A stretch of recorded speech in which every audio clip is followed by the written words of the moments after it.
Lianjian Cos, after a tragic encounter, found himself inexplicably transported into the world of Naruto, possessing the physique and innate abilities of a real person.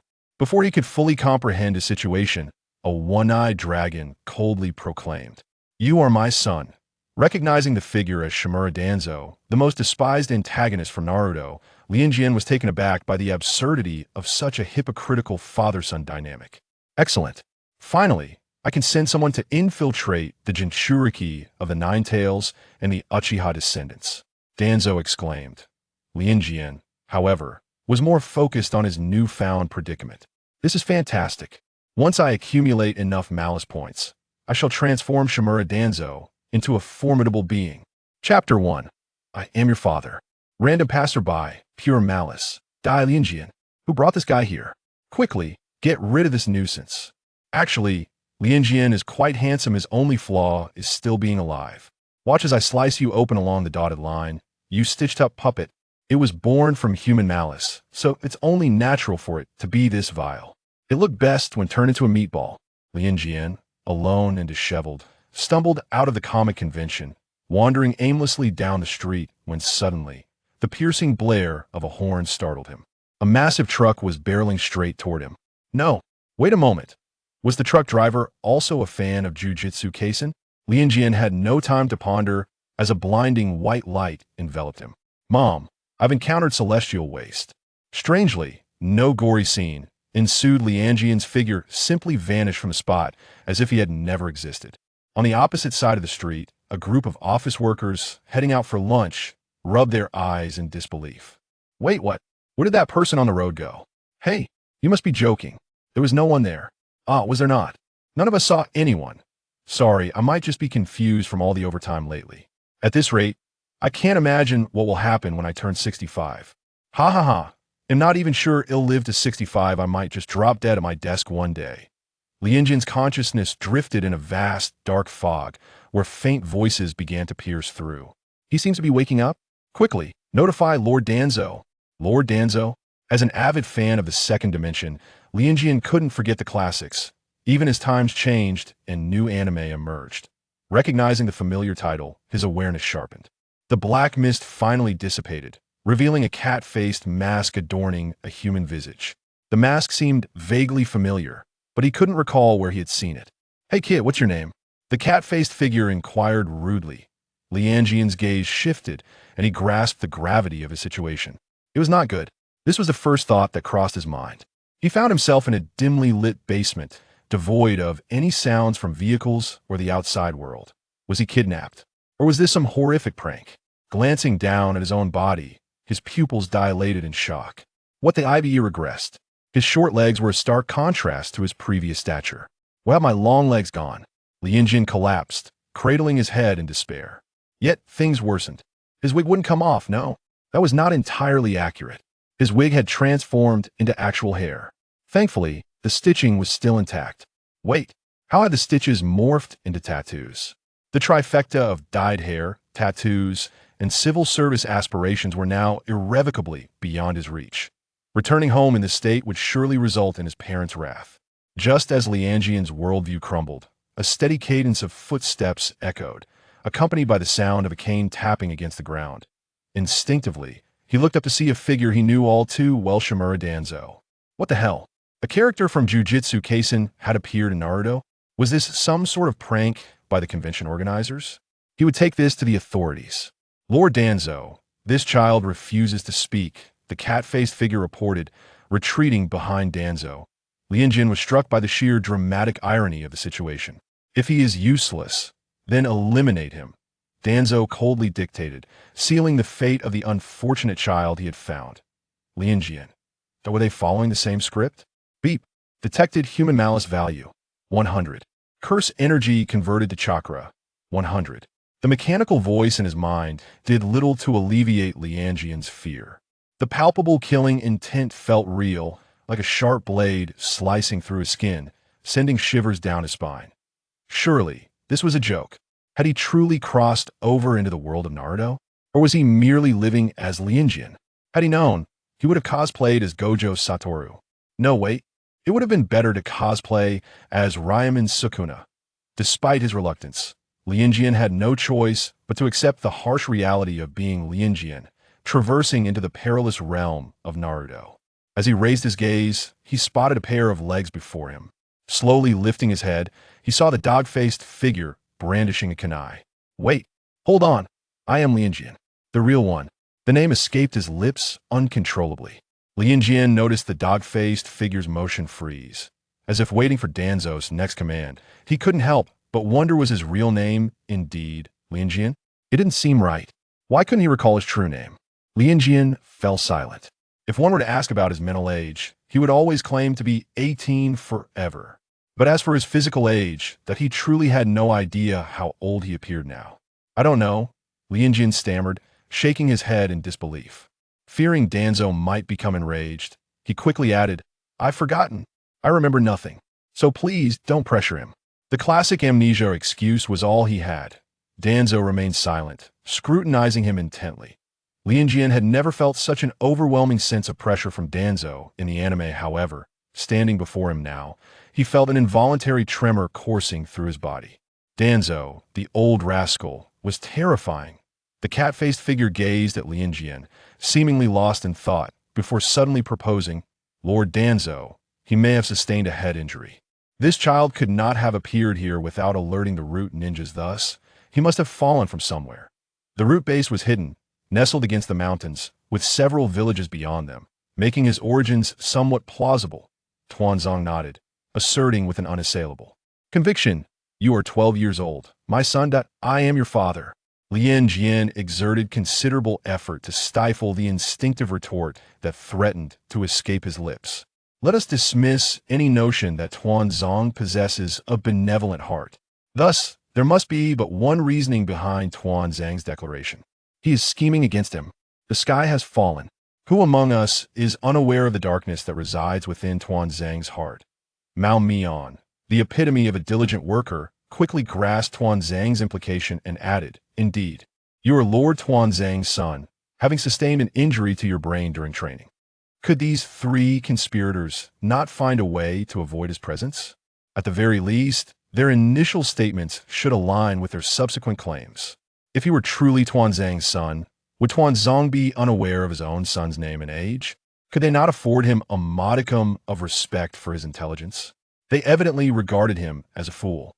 Yet, he had no choice but to feign ignorance. For to do otherwise would lead to but one inevitable fate. 30 years of fortune and misfortune. Do not belittle the impoverished youth. Lianjian's mind screamed within. Had the transmission gone awry? Irrelevant. In reality, Lianjian appeared meek and bewildered, gazing at them and murmuring, Is that so? Tuanzong fixed his gaze upon him, his tone resolute. Indeed. With that, he departed, leaning heavily on his grand cane. Lianjian was on the verge of collapse. They could not even muster the courtesy to feign concern. Shimura Tuanzong, you wretched rogue, is such haste truly warranted? At the very least, a few more words should be exchanged to foster his trust. This demeanor is scarcely distinguishable from that of a dog. Tuanzong was wholly unwilling to squander time on Lianjian.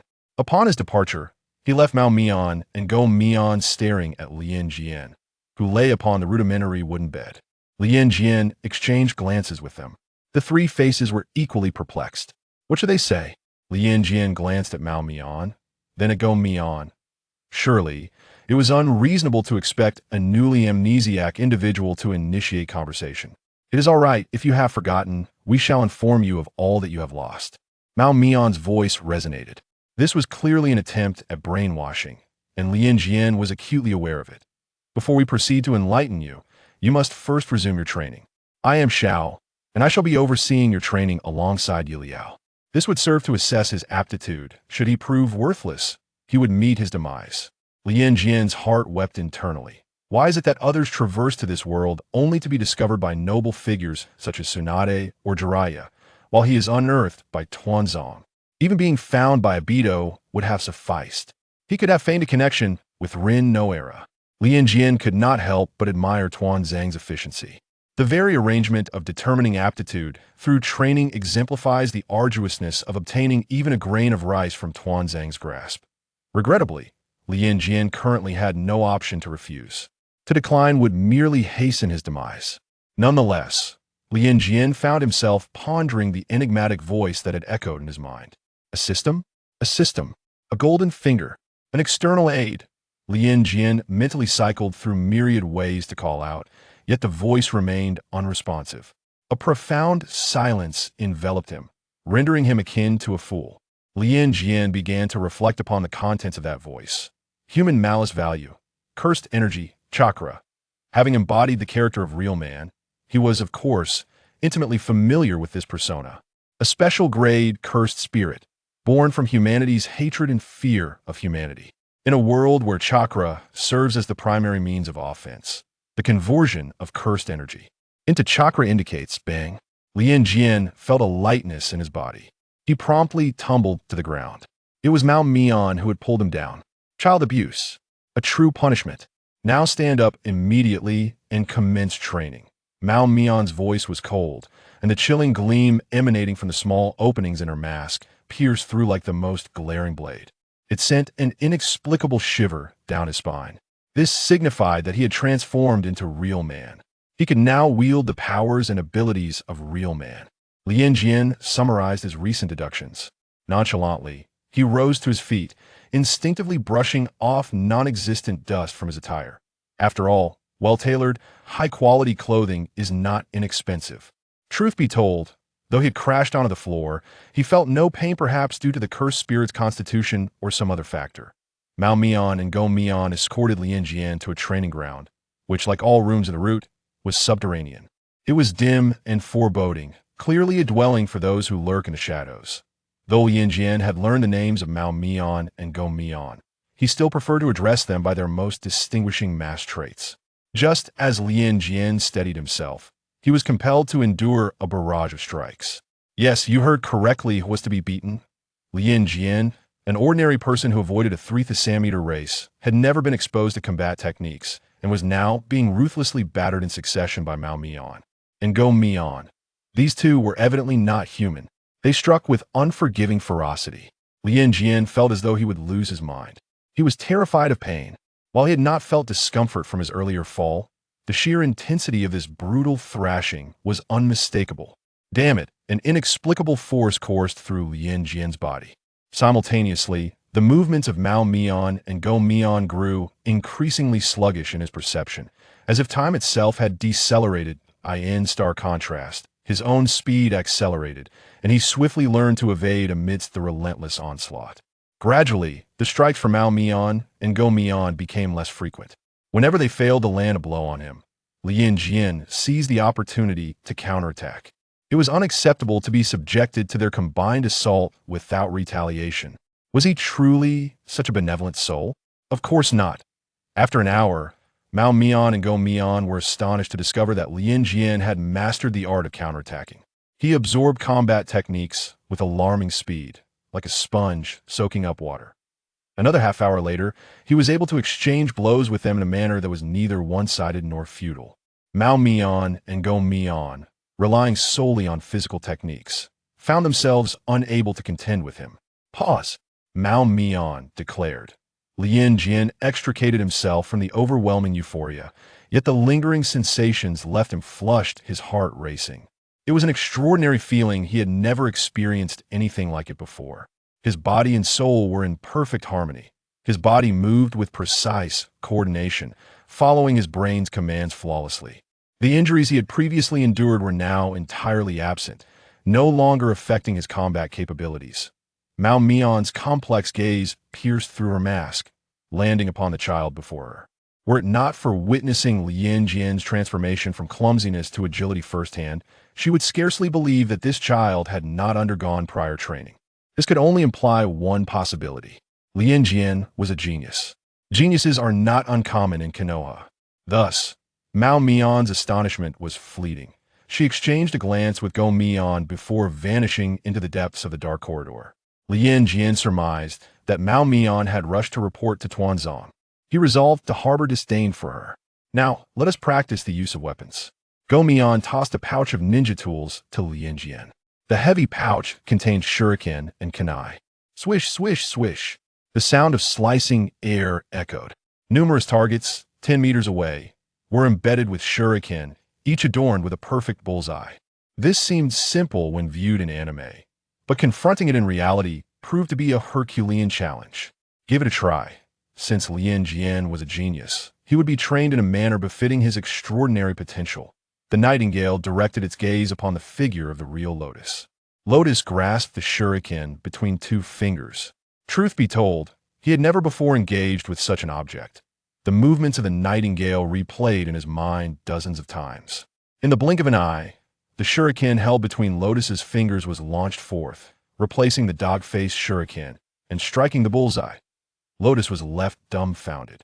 Though he knew the real one's capacity for learning was extraordinary, this was simply astonishing. He had merely tossed it casually.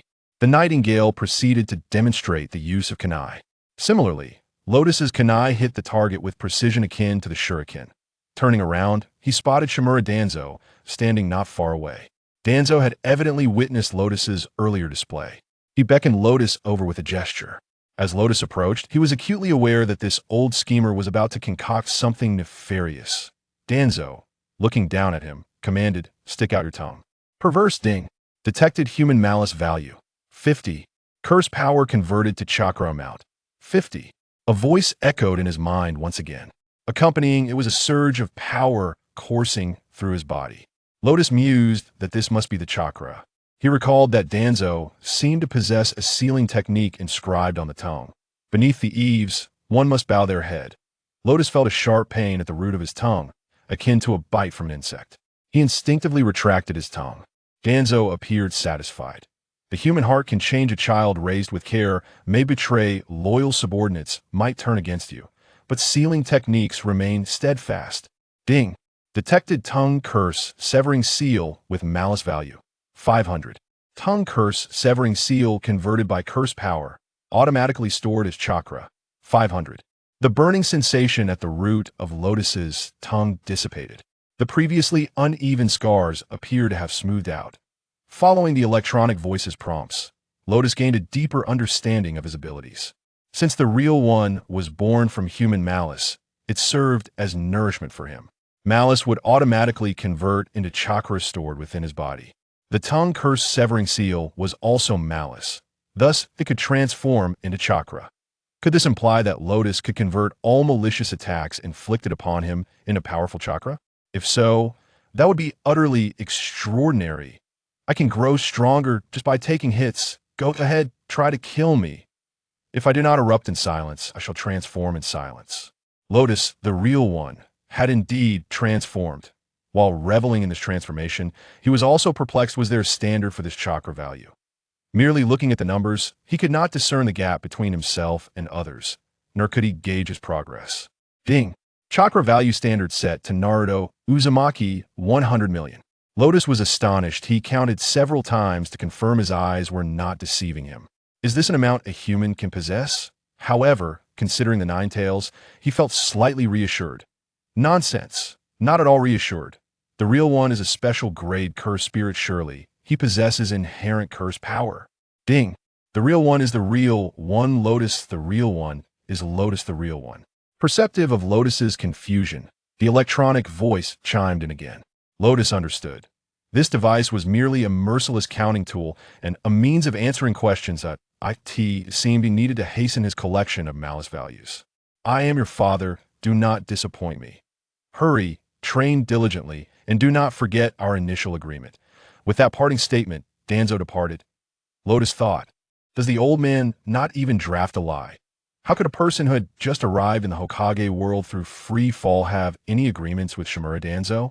Yet, Lotus had to concede that Danzo was quite adept at gaining others' trust. If he truly had amnesia, then Danzo's references to previous agreements would significantly reinforce Lotus's affirmation of his own identity. One word from the old man doubled Lotus's training time.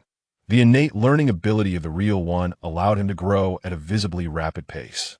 He thought Danzo would not return, yet unexpectedly, Danzo came every single day, and each day he would impart 5 minutes of life lessons. Just 5 minutes, neither more nor less.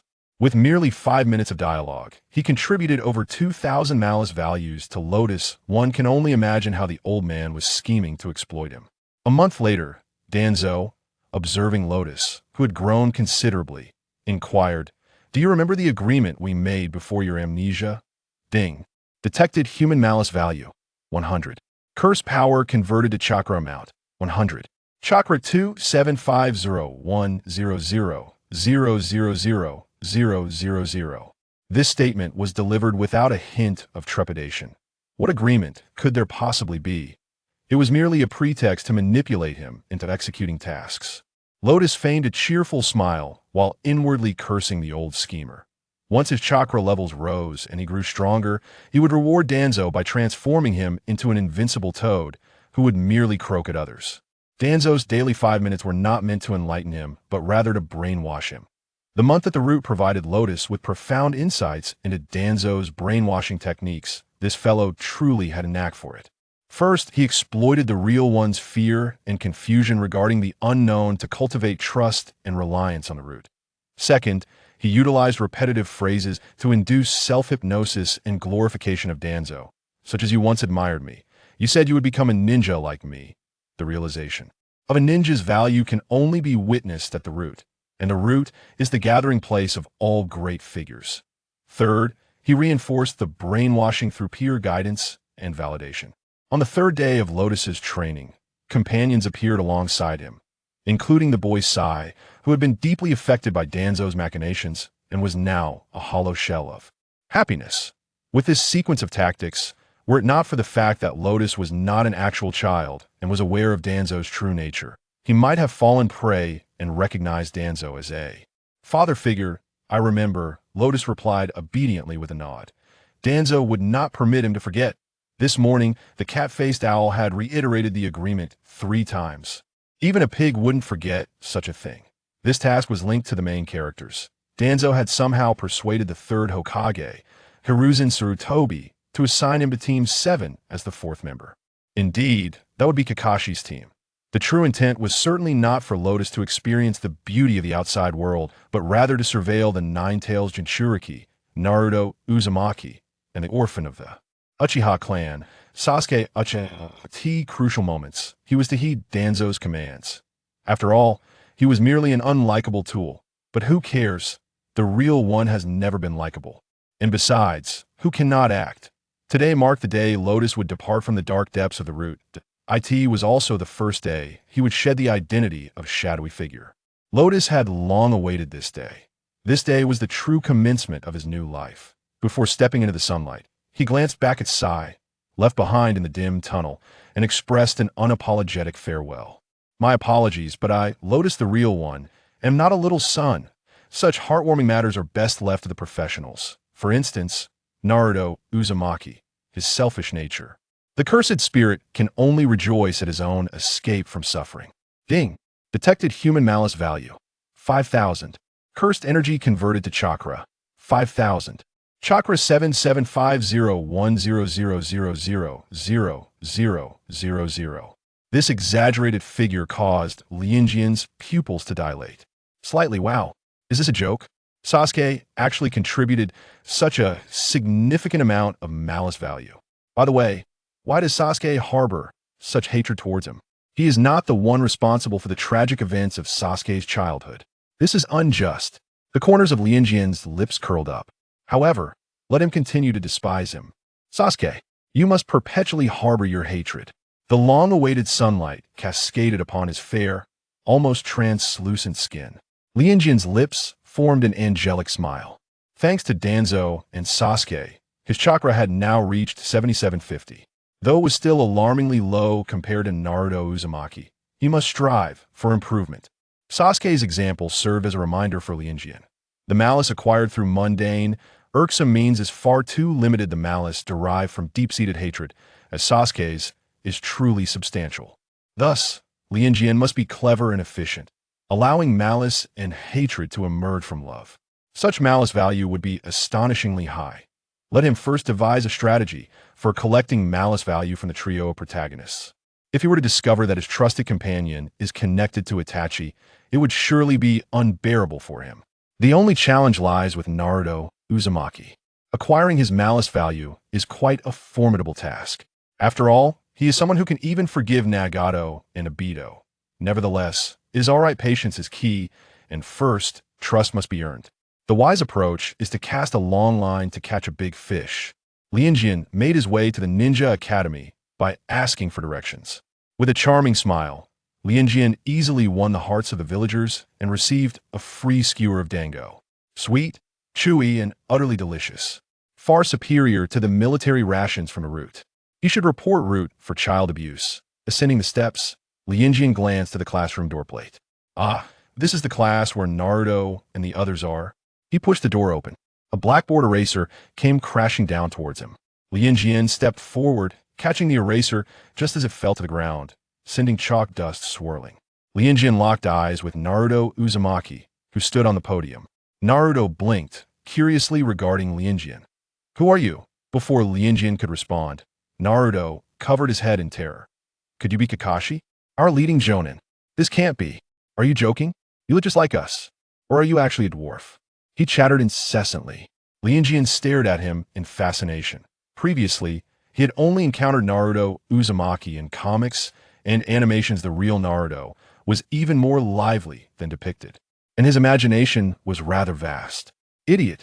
A fist the size of a sandbag landed atop Naruto's head. Naruto covered his head. On the verge of tears, Sakura approached, smiling politely yet distantly at Lianjian. "Are you Lianjian, the new member of our team?" Only then did Naruto recall Iruka Sensei's words before leaving. They will be joined by a peer. Is this Lianjian standing before him? Naruto Uzumaki gazed at Lianjian with curiosity. With dreams as vibrant as your aspirations, the character before us possesses striking blue hair intricately braided, a cherubic round face, and when she smiles, her two tiny canine teeth gently press against her lower lip. Upon closer inspection, one can discern that the irises of Rinjian are of differing hues. One is a captivating yellow-blue, while the other is a soft gray-blue, reminiscent of a playful feline. What an adorable sight. Naruto Uzumaki beams brightly, proclaiming, "I am Naruto Uzumaki. This is Sakura, and that guy who loves to show off is Sasuke Uchiha. Welcome to our group." Truly, Naruto exhibits a remarkable lack of caution when faced with an enigmatic newcomer. "I am Rinjian." She introduces herself with genuine delight. Her gaze flits across the trio. Naruto's boisterous demeanor reveals no hint of suspicion, while Sakura, although adorned with a gentle smile, conceals a trace of wariness in her eyes. As for Sasuke, as Naruto aptly noted, he sits with arms crossed, resting his chin on his hands, seemingly indifferent to the unfolding events. "Oh, it seems you all get along splendidly." A voice materializes above Rinjian. She looks up to see a familiar figure with white hair. Kakashi, with his lethargic demeanor, scans the classroom filled with youthful energy, eventually resting his gaze on Rinjian. My first impression is that you all are rather annoying," he states in a nonchalant tone, reminiscent of someone just awakening from slumber. Naruto and Sakura react, while Sasuke subtly bristles at the remark. Yet, Rinjian maintains her cheerful disposition. If she can endure Danzo, Kakashi is hardly a concern. One might not envision such a sweet child as the offspring of the grumpy elder Danzo. Kakashi had anticipated encountering a boy with a false smile. Leaving the classroom, Kakashi led them to a rooftop where he languidly gazed at the sky, devoid of any enthusiasm. "All right, why don't you all begin with your self-introductions?" he suggested. "What should we say?" Sakura pondered, resting her chin on her hand in confusion. "Just share what you like, what you dislike, your future aspirations and interests, something along those lines." Kakashi replied, raising his hands in a gesture of indifference, adding, "Though, to be honest, I'm not particularly interested in your introductions." A cross appeared on Naruto's forehead. He felt their instructor was exceedingly irresponsible. "I think it would be better if the teacher introduced himself first." He insisted. "Me?" Kakashi pointed to himself. "I'm Kakashi Hitaki. I have many interests, and as for my future dreams, I have quite a few dislikes as well." Ultimately, they only gleaned his name. "Now it's your turn." Kakashi gestured towards Rinjian, whether intentionally or not. The truth is, he knew little about this child beyond her name and age. Perhaps even the Hokage had no information regarding her. Curiosity piqued, Naruto and Sakura turned their attention to Rinjian, who remained an enigma to them as well. "I'm Rinjian, and I enjoy performing, painting, and playing with dolls. There are many things I dislike, and if I were to elaborate, it would take all day. As for my future dreams," she paused. "Oh, dreams? I seem to have none." Her honesty resonated. She had arrived in this place, brainwashed and threatened by Danzo. Presently, her only goal was to survive and promote her interests. How can you have no dreams? Naruto questioned, bewildered. He grasped Rinjian's shoulders and shook her gently. No. You can't be like Kakashi-sensei, a dreamless slacker. Kakashi merely observed. Rinjian, she blinked, her lips curving into a soft smile. Then what is your dream, Naruto? Upon invoking his dreams, flames ignited in Naruto's eyes. He released Rinjian, clenched his fists, and stood tall, exclaiming, I want to become Hokage. That is my dream. Sakura and Sasuke remained unfazed. They had heard this declaration countless times over the years. Kakashi felt a flicker of nostalgia, recalling a time long ago when another had fervently declared similar aspirations. All right, Rinjian remarked, her tone sincere enough that none doubted the authenticity of her words. Then my dream is to assist Naruto in becoming Hokage. Fake, she mused inwardly. Her true aspiration was to be the greatest performer in the world, and she was currently laying the groundwork for her artistic journey. Naruto paused. Sakura stared at Rinjian in astonishment.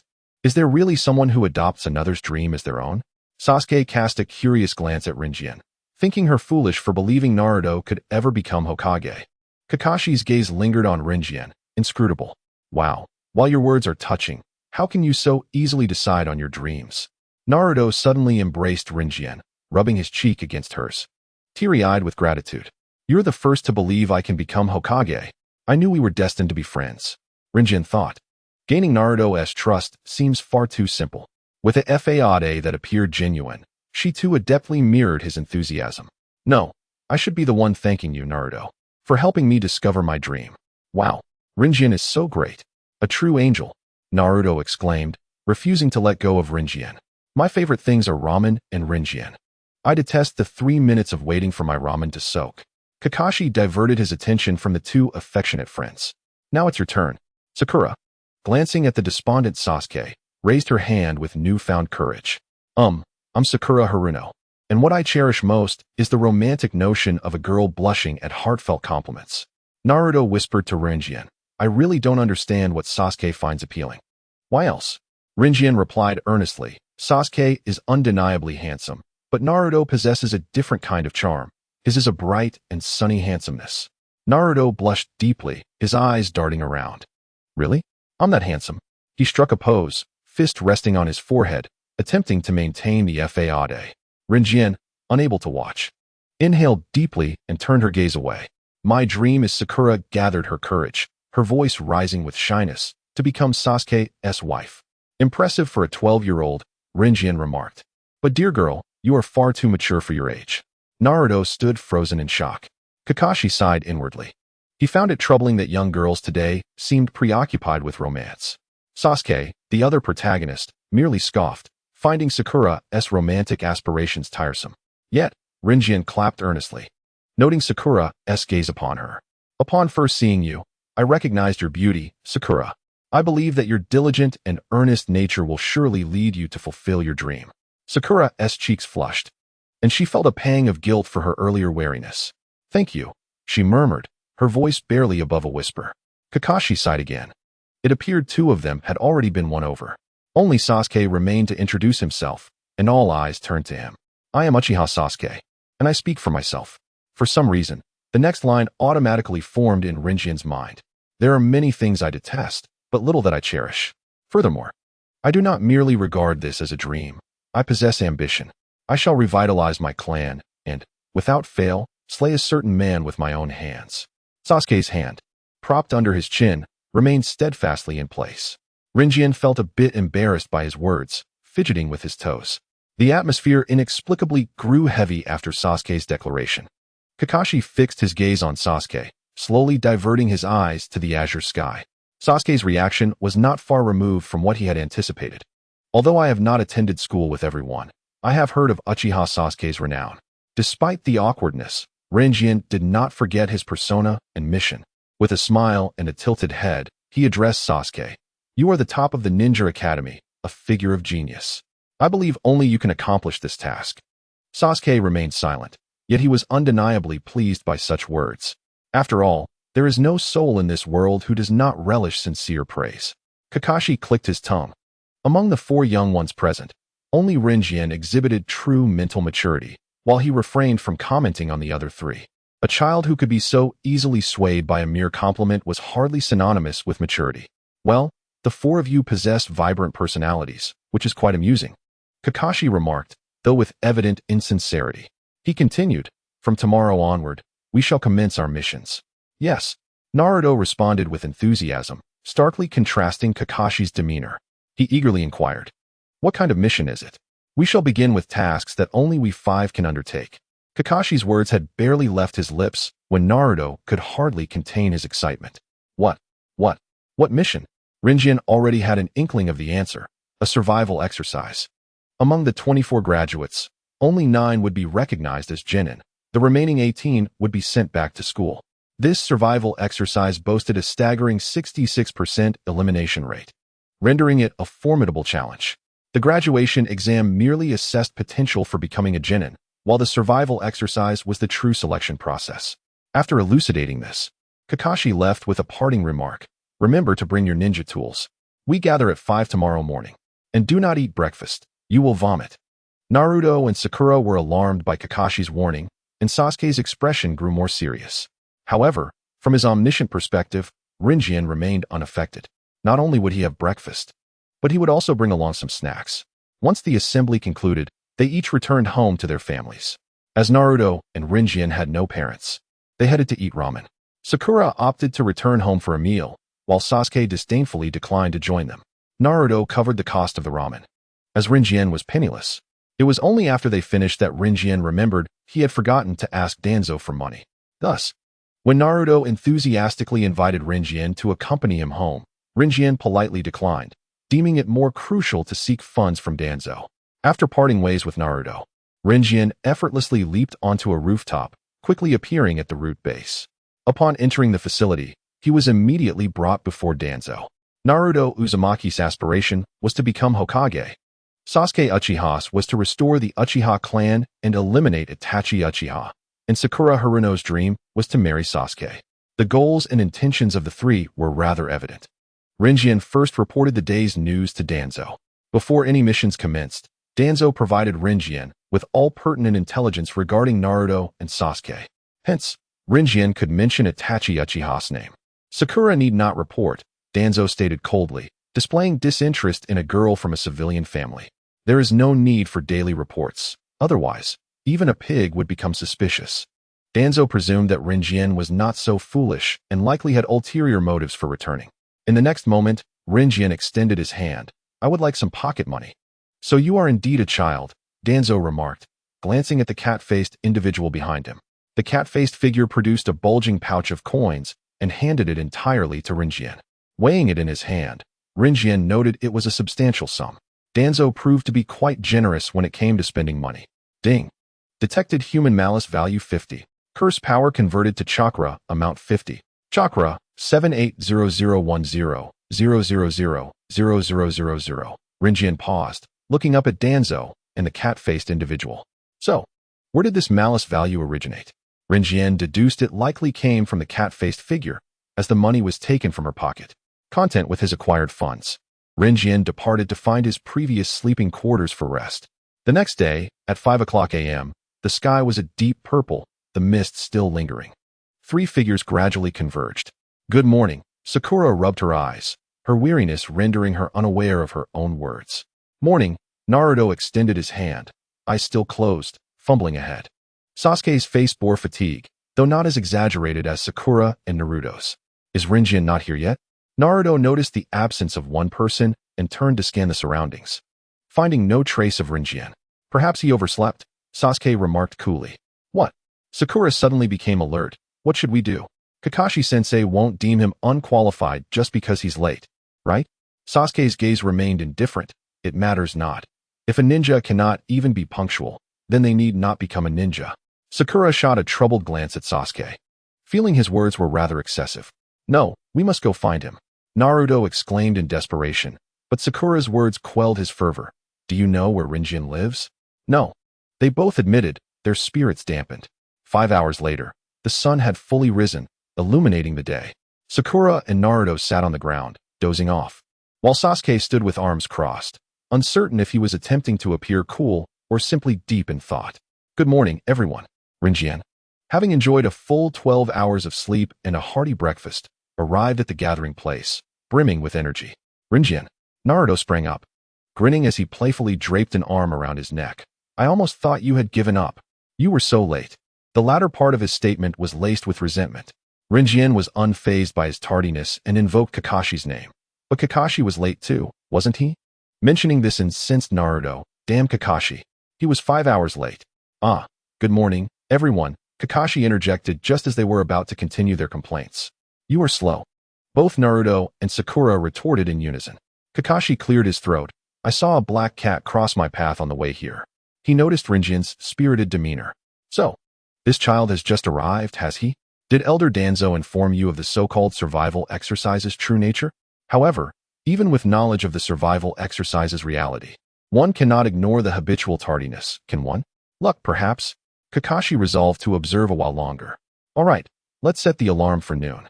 Concluding his thoughts, Kakashi produced an alarm clock, set the time, then pulled out 3 bells, jingling them in the air. Accompanied by the melodious chimes, he declared, Your task today is to snatch the bells from me before noon. Those who fail to obtain a bell shall go without lunch today.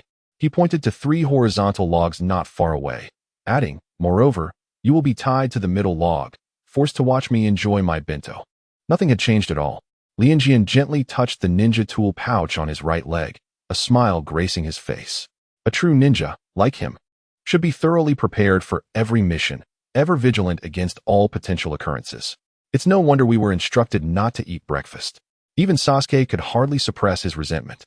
Hungry and weary so early in the morning was already enough to sap one's will. There were only 3 bells, yet 4 of us. Lianjian pointed out the oversight they had made. Kakashi's eyes curved slightly, though his expression remained devoid of amusement, which implies that among the 4 of you, one will inevitably be tied to a log, losing the chance to become a genin due to failure, and sent back to the academy.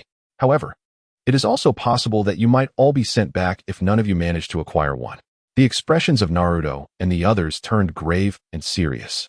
Lianjian glanced at the bells and suddenly felt Kakashi's gaze upon him. He raised his eyes and smiled at Kakashi. Kakashi inquired, Aren't you afraid? Lianjian shook his head. Having discovered a loophole, I am not enrolled in the ninja school. How would they send me back? Sakura, Naruto, Sasuke, Kakashi. Ah, I overlooked that detail, Kakashi mused. I could send you back to your original training grounds. Kakashi was well aware of the nature of the root organization. Lianjian, a 12-year-old child who had grown up there, was not as easily read by Kakashi as Naruto, Sasuke, or Sakura. Lianjian felt no fear. He had connections. What was there to be afraid of? In any case, Shimura Danzo would certainly find a way to return him. Lianjian appeared as unfazed as a pig that isn't afraid of boiling water, much to Kakashi's irritation. By the way, Lianjian, where do you live?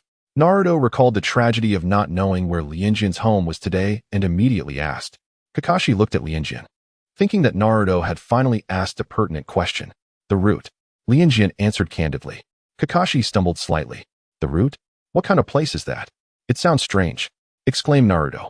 Sakura nudged Naruto with her elbow. You shouldn't speak ill of Lianjian's home. It's quite rude. Naruto scratched his head. I know. Well, Kakashi was increasingly perplexed by Lianjian. Realizing that they had wasted 3 minutes on trivial matters, Kakashi reminded them. All right, you can use shuriken. For without the determination to kill me, you will never seize the bells. Ready, go? With that, the command was given. Sasuke and Sakura simultaneously vanished, finding concealed positions to hide. Indeed, they were adept at hiding, unlike Naruto and Lianjian. Kakashi nodded, his gaze sweeping over the 2 figures before him. His expression tinged with disdain. Naruto crossed his arms and shouted loudly. Come on, let us settle this fairly. Lianjian stepped back, yielding the battleground to Kakashi and Naruto. To be honest, he chose not to hide in order to learn from Kakashi's combat experience in the forthcoming battle. For him, the quickest way to learn was through combat. With such a valuable resource before him, how could he not take advantage of it? However, it seemed that Naruto was also a nuisance. Better to let Naruto calm down first. He trusted Kakashi to teach Naruto a good lesson. Naruto charged at Kakashi. How should one put it? Lianjian observed the 2. Dealing with Naruto was indeed quite effortless. The disparity in their strengths was glaringly apparent. akin to an adult bullying a toddler just learning to walk. Ah! Naruto screamed as he fell into the river. As for how he ended up there, Lianjian refrained from elaborating. He silently vowed not to let Kakashi's fingers touch him. Who knows what strange substances could be on them? There it was, Naruto's classic ninjutsu, the shadow clone technique. Without allowing Lianjian a moment of anticipation, a swarm of Narutos began to brawl amongst themselves. A minute later, the jutsu dispelled, leaving Naruto bruised and battered. Lianjian felt a twinge of embarrassment for his earlier expectations. Naruto was still Naruto, with an unpredictability that was astonishing. Wait. Lianjian saw Naruto rushing towards the bell hanging from the tree and quickly tried to intervene. But Naruto did not stop. In the blink of an eye, he found himself hanging from a tree. Lianjian, his native language was silence. Even an ordinary person like him could see such a blatant trap. Naruto bounced around like a spring bug, suspended from the tree. Kakashi leaped down, grinning as he reattached the bell, which served as bait, back to his waist. He turned to Lianjian and asked, "What? Aren't you going to charge in like that fool Naruto?" "Naruto, you're the fool." Kakashi and Lianjian both ignored him. Who would believe a fool claiming he wasn't T1? Observing Kakashi's expectant demeanor, Lianjian nodded. "All right, I will charge in like Naruto." With that, he vanished and swiftly dashed towards Kakashi. Kakashi, Naruto, Sasuke, Sakura, what is going on? Why is he so obedient to Kakashi? Even Kakashi himself did not comprehend Lianjian's intentions until they clashed. Kakashi raised an eyebrow, unable to deny that this fellow's taijutsu surpassed Naruto's by a significant margin. One could say he was indeed a child emerging from the root. It seemed he would need to take things a bit more seriously. Kakashi returned the book to his ninja tool pouch. How to describe it? The Lianjian before him had a wealth of combat experience in taijutsu, far exceeding that of children raised in the ninja academy. Yet, Kakashi was after all a J-nin who had emerged from the era of war. Lianjian was sent flying by Kakashi's kick. He adjusted his posture midair and landed gracefully. The pain in his chest vanished in an instant. Though belonging to a human body, his physique still resembled that of a cursed spirit. Undeterred, Lianjian lunged at Kakashi once more. Yet unlike his first charge, he had absorbed the lessons from that encounter and refrained from a direct clash.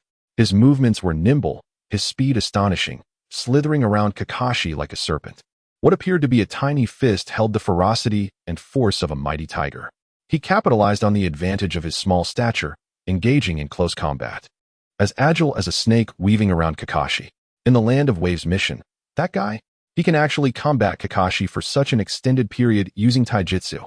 Concealed within the foliage, Sasuke watched the two engage in battle with unwavering focus.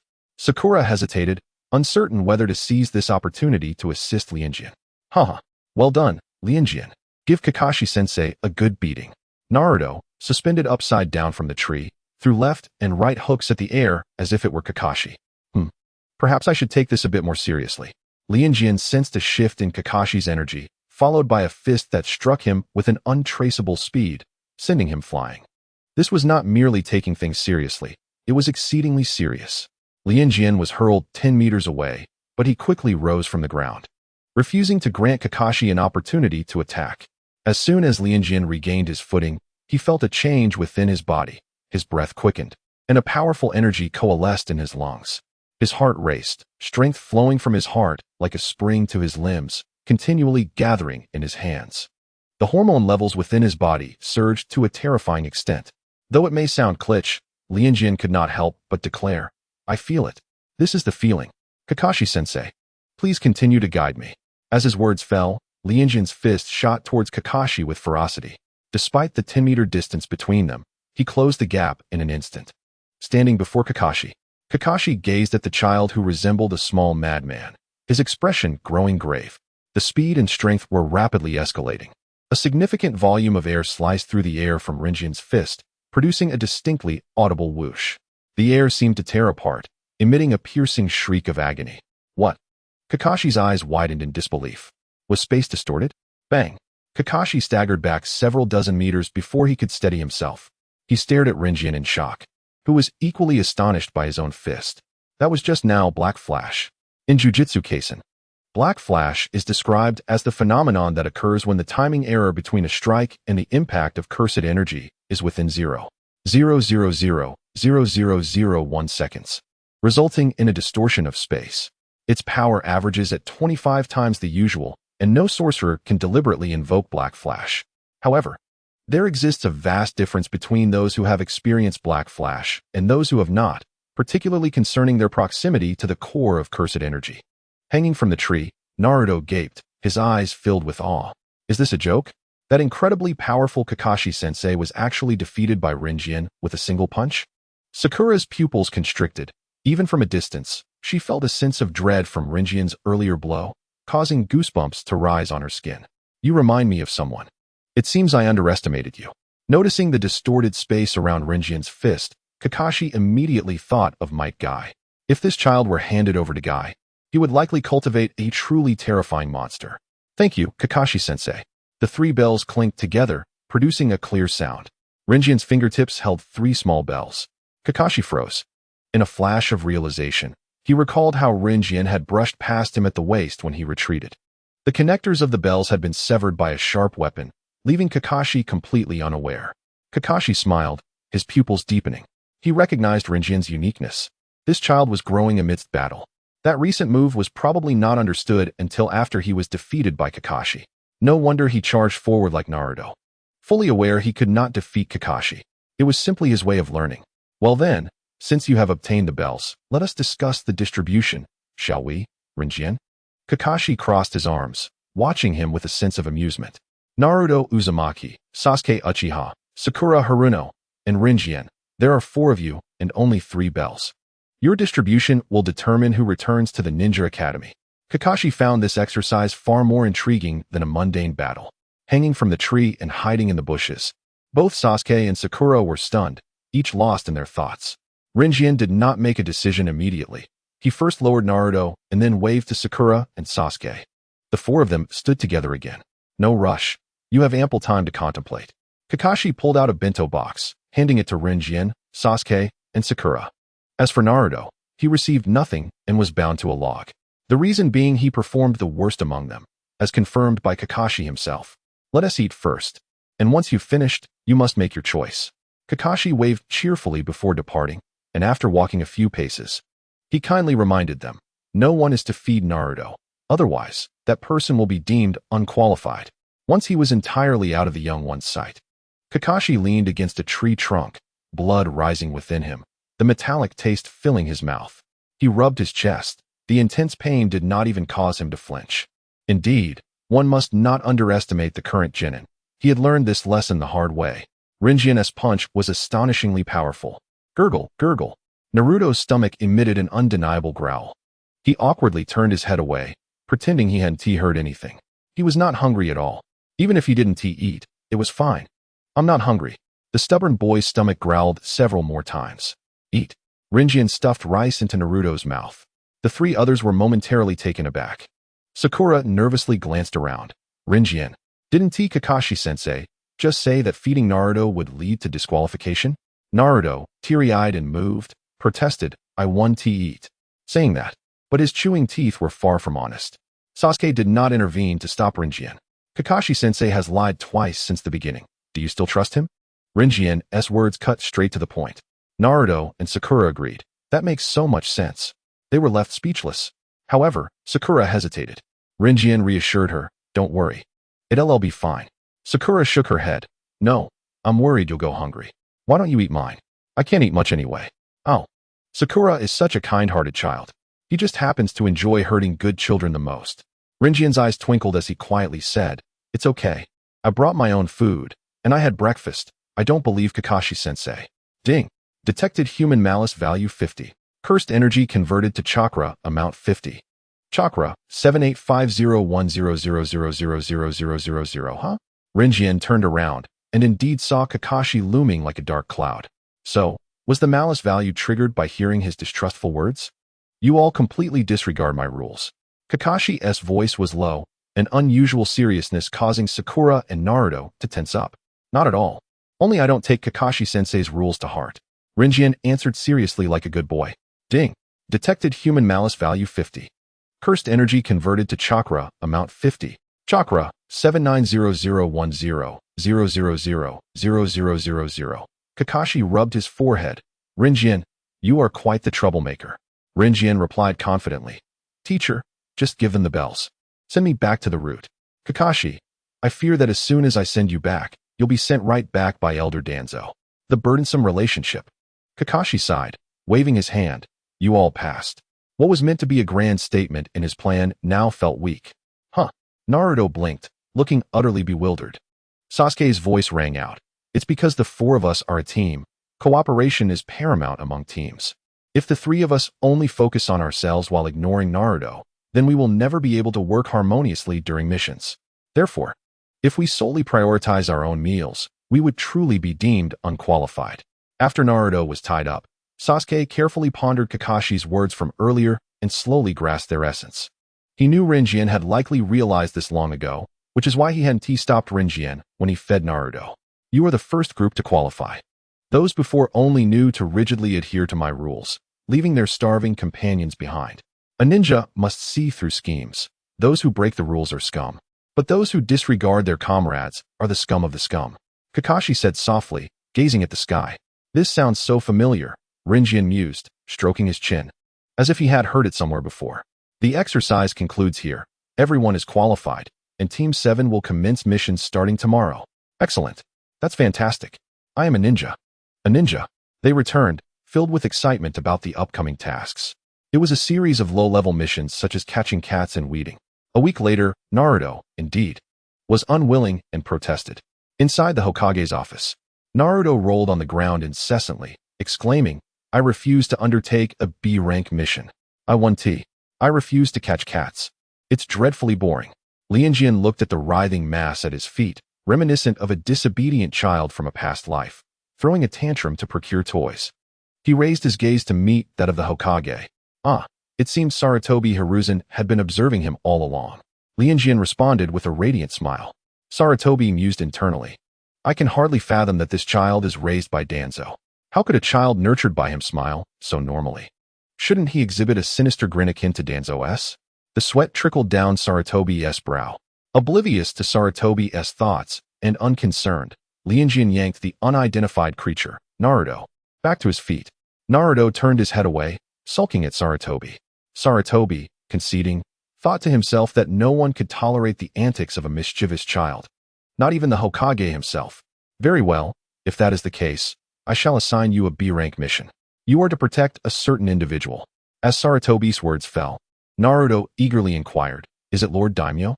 Or perhaps a princess? Lianjian longed to inform him that neither was the case. It was merely a drunkard. But before he could speak, the inebriated man, clutching a bottle, staggered into the room. In contrast to Naruto's discontent, the client, the drunkard, was far more displeased with Naruto. What's this? Just a bunch of kids? Upon entering, the room was permeated with a pungent aroma of alcohol, particularly from the shortest one among them. He appeared utterly foolish. Was he truly a ninja? The drunken uncle couldn't help but question and ridicule Naruto's height. Naruto burst into laughter, turning to Lianjian and exclaiming, how outrageous. Lianjian, this uncle is mocking you. Ha. Lianjian silently approached Naruto, towering over him by half a head. Naruto's laughter faded as he found himself suppressed by Kakashi, baring his teeth at the drunken uncle. You're the foolish one. I'm the legendary bridge builder, Tazuna. During my time back home constructing the bridge, you lot must protect me with all your might. Names were of little importance. Lianjian preferred to call him the drunkard. At the entrance of Konoha, all right, let us set off. Naruto, with a backpack slung over his shoulders, was brimming with excitement. He touched and gazed around, exclaiming, I've never left the village before. This time, I must see it all. Lianjian followed closely behind the drunkard, while Sakura trailed beside Sasuke. Naruto marched ahead, and Kakashi stood next to the drunkard, scanning the surroundings. Predictably, Naruto began to bicker with the drunkard, appearing quite spirited. Ding. Detected human malice value, 1000. Curse power conversion to chakra, 1000. Chakra, 890010000000. Ding. Detected human malice value, 1000. Curse power conversion to chakra, 1000. Chakra, 990010000000. The voice in his mind prompted Lianjian to survey his surroundings. Had it already manifested?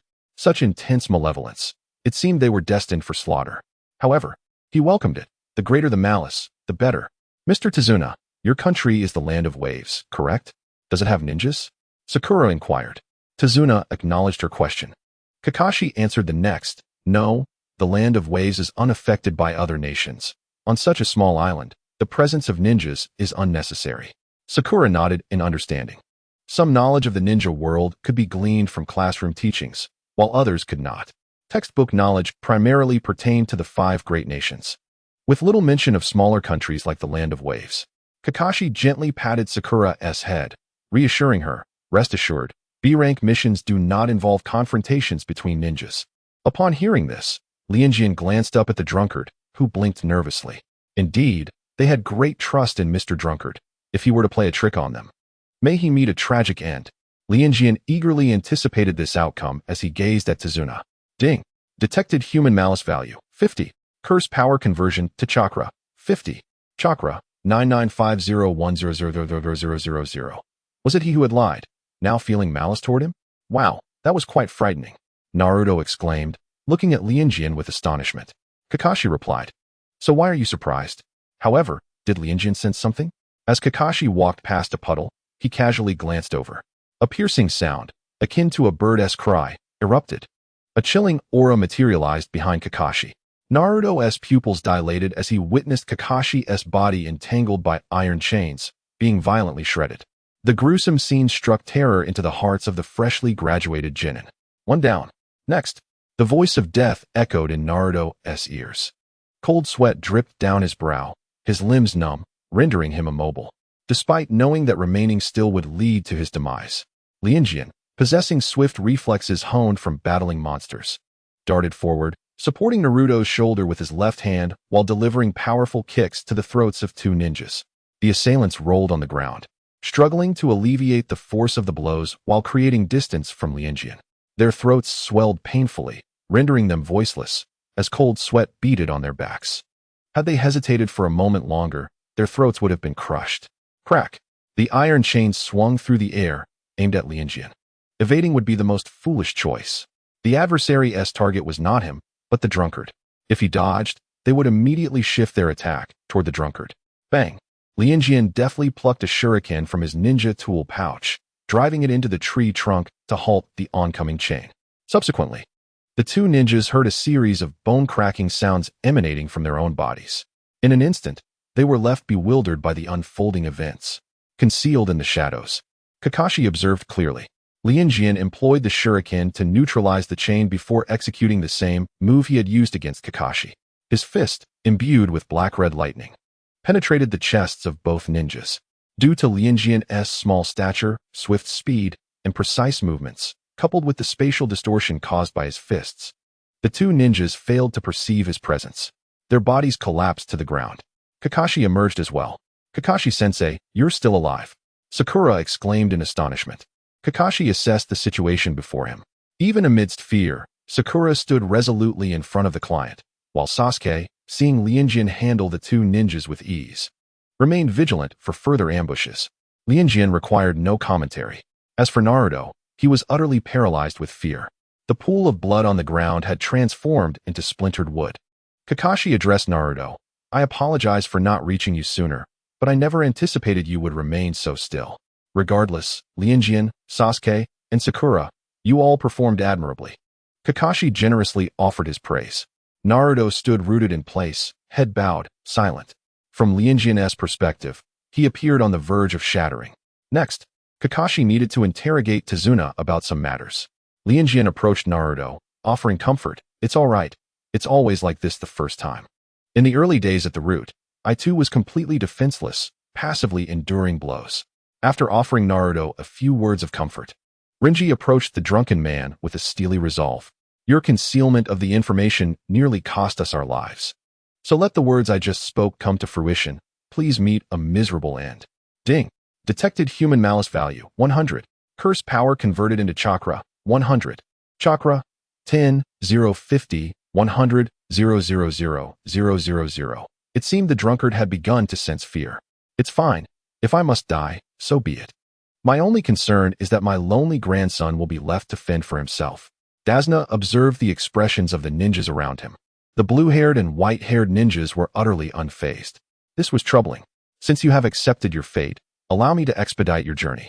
Renji retrieved a kunai from his ninja tool pouch, spinning it deftly on his fingertips. Ding! Detected human malice value, 100. Curse power converted into chakra, 100. Chakra, 10, 150, 100, 000, 000. Dasna recoiled, glancing around in panic, astonished that no one had intervened to stop the blue-haired ninja. I have my own reasons.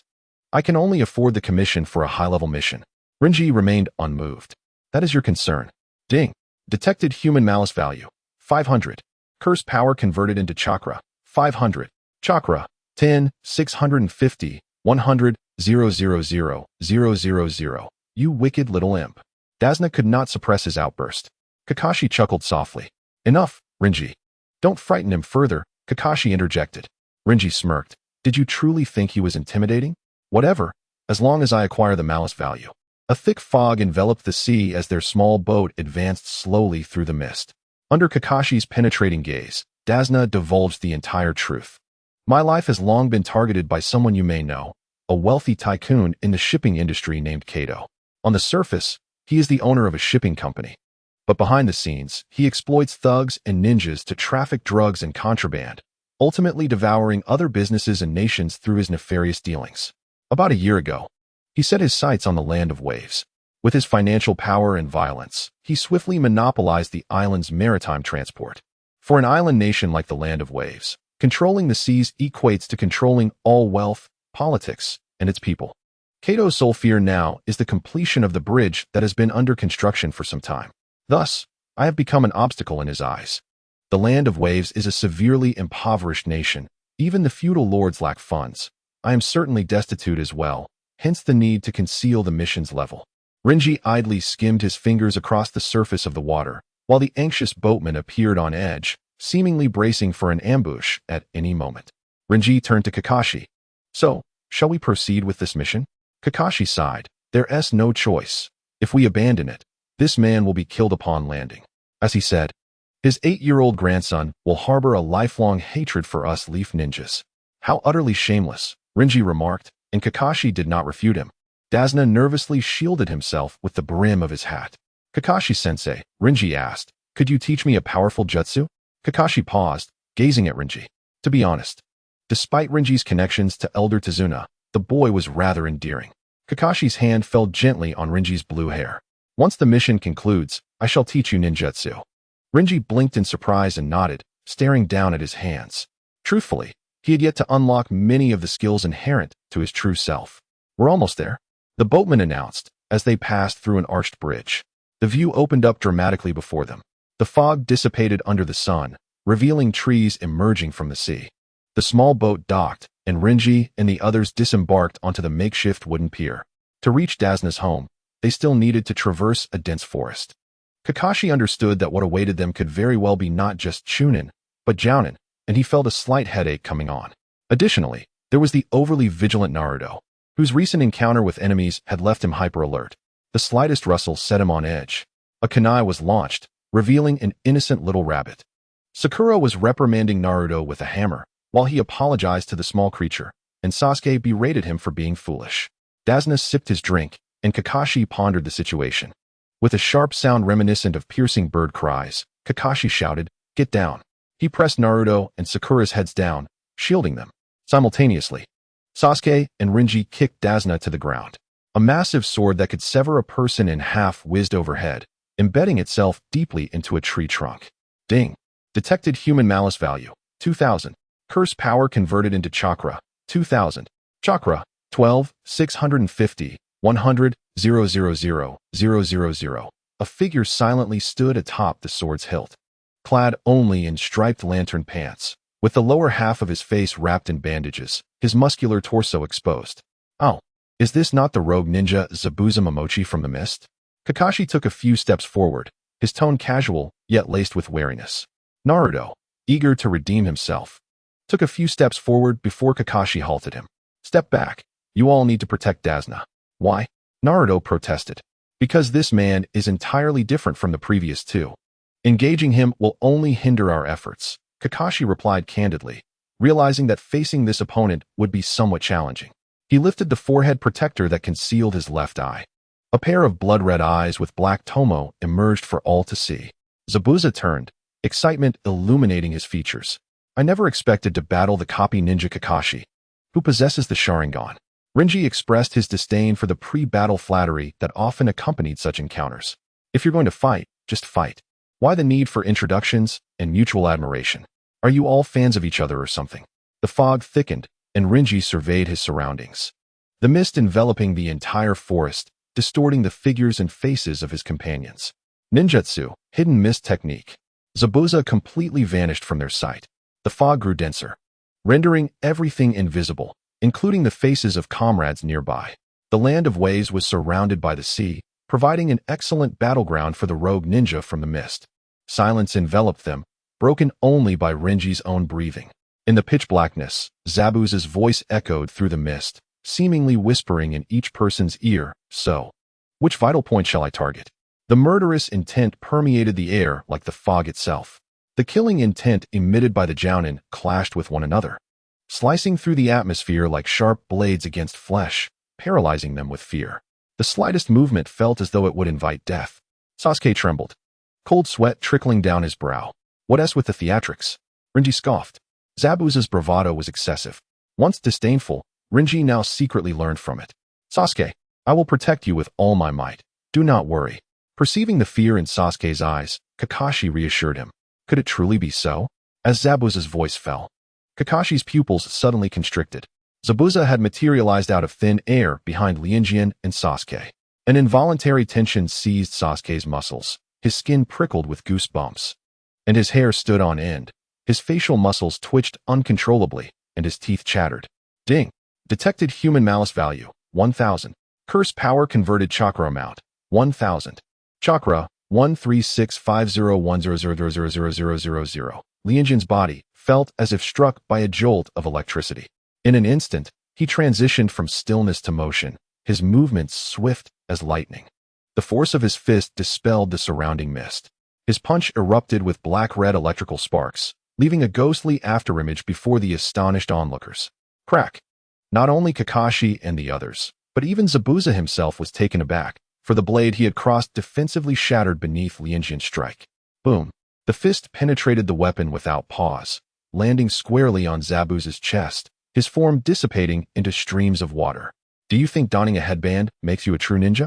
A ninja who has not experienced bloody slaughter is no different from a newborn babe. A blurred figure lunged at Lianjian, swiftly closing the distance. Allow me to teach you what it means to be a real ninja. The enormous sword swung toward Lianjian. He leaped high, evading the attack. Yet a profound sense of danger loomed. The massive fist approached him in the blink of an eye, striking for his chest. Ding! Detected human malice value, 1000. Curse power converted chakra amount, 1000. Chakra, 146501000000000. Bang! A tremendous noise echoed as Lianjian heard the simultaneous cracking of several ribs. Intense pain twisted his vision. Before he could land, Zabuza's relentless voice echoed in his ear. Did you think this was the end? It has only just begun. Boom! Another punch landed, striking Lianjian's back. Ding! Detected human malice value, 1000. Curse power converted chakra amount, 1000. Chakra, 156501000000000. Lianjian's pupils dilated. He distinctly heard the sound of his spine fracturing. With a severed spine, he could not move. His body fell like a discarded rag, twisted upon the ground.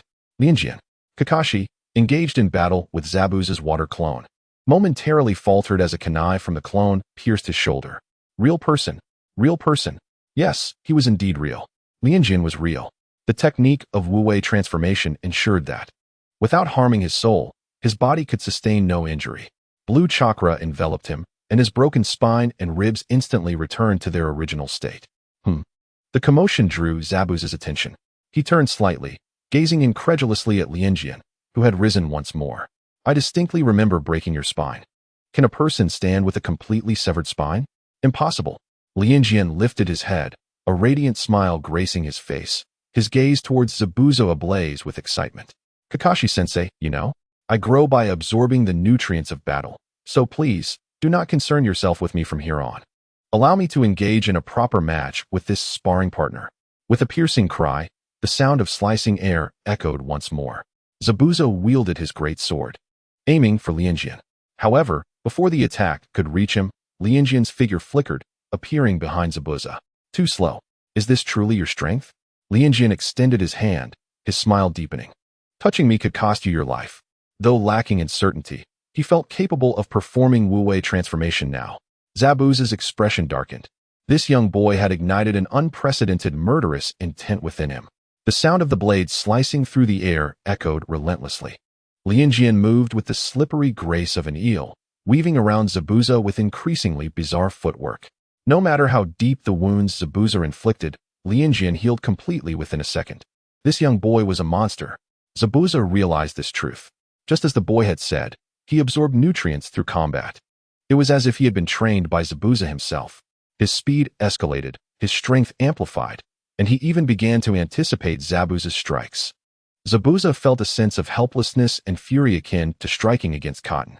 Suddenly, Zabuza halted his relentless assault, forming hand seals as white mist thickened, concealing his figure. Simultaneously, the water clone battling Kakashi and Sasuke vanished. Is the real one unharmed?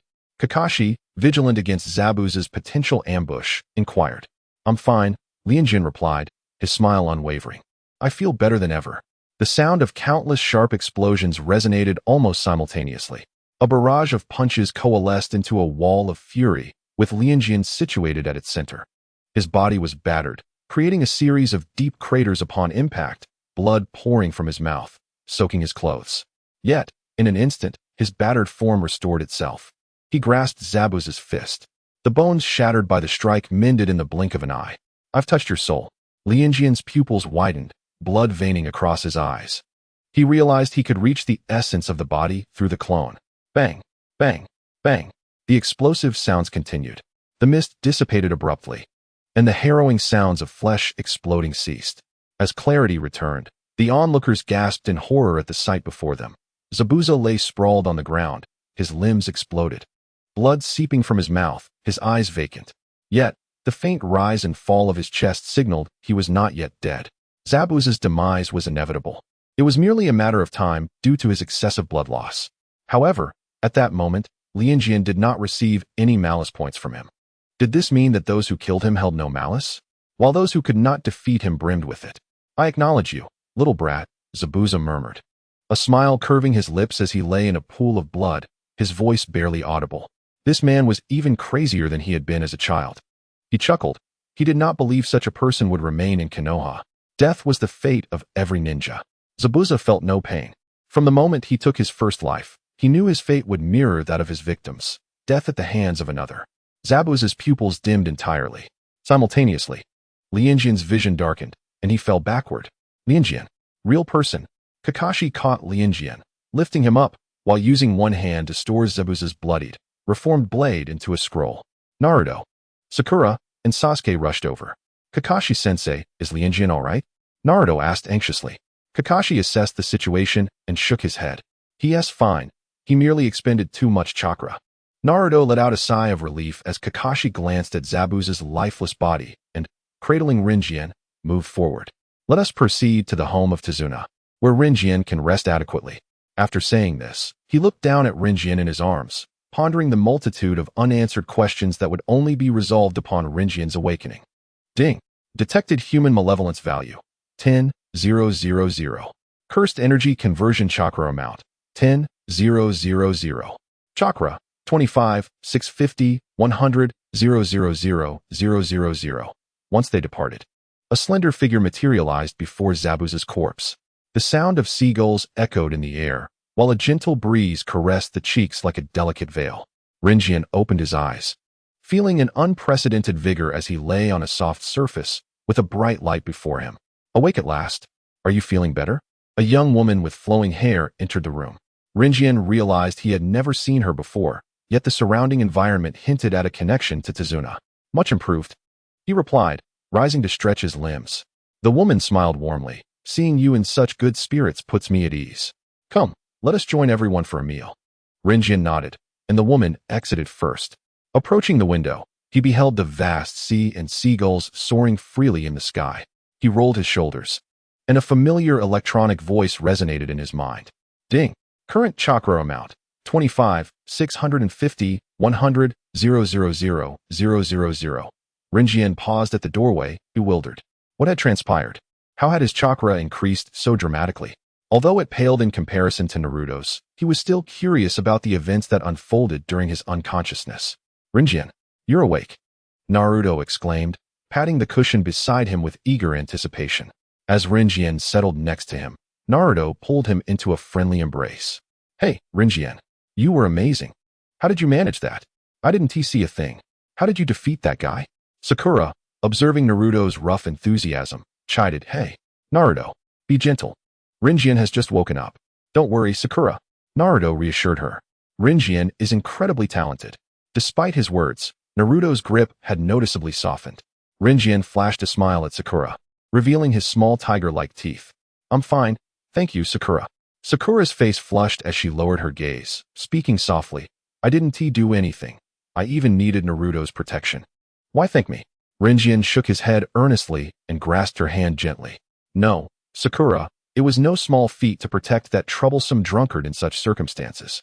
You are the bravest girl I have ever known. The troublesome drunkard, Tazuna. Sakura looked at Rinjian, her eyes glistening with unshed tears as she smiled. I understand now. I will strive even harder. I want to be left behind. She turned to Kakashi. Kakashi-sensei, please train me relentlessly from now on. Kakashi replied, my only female student is determined to excel. This certainly adds pressure to me as a teacher.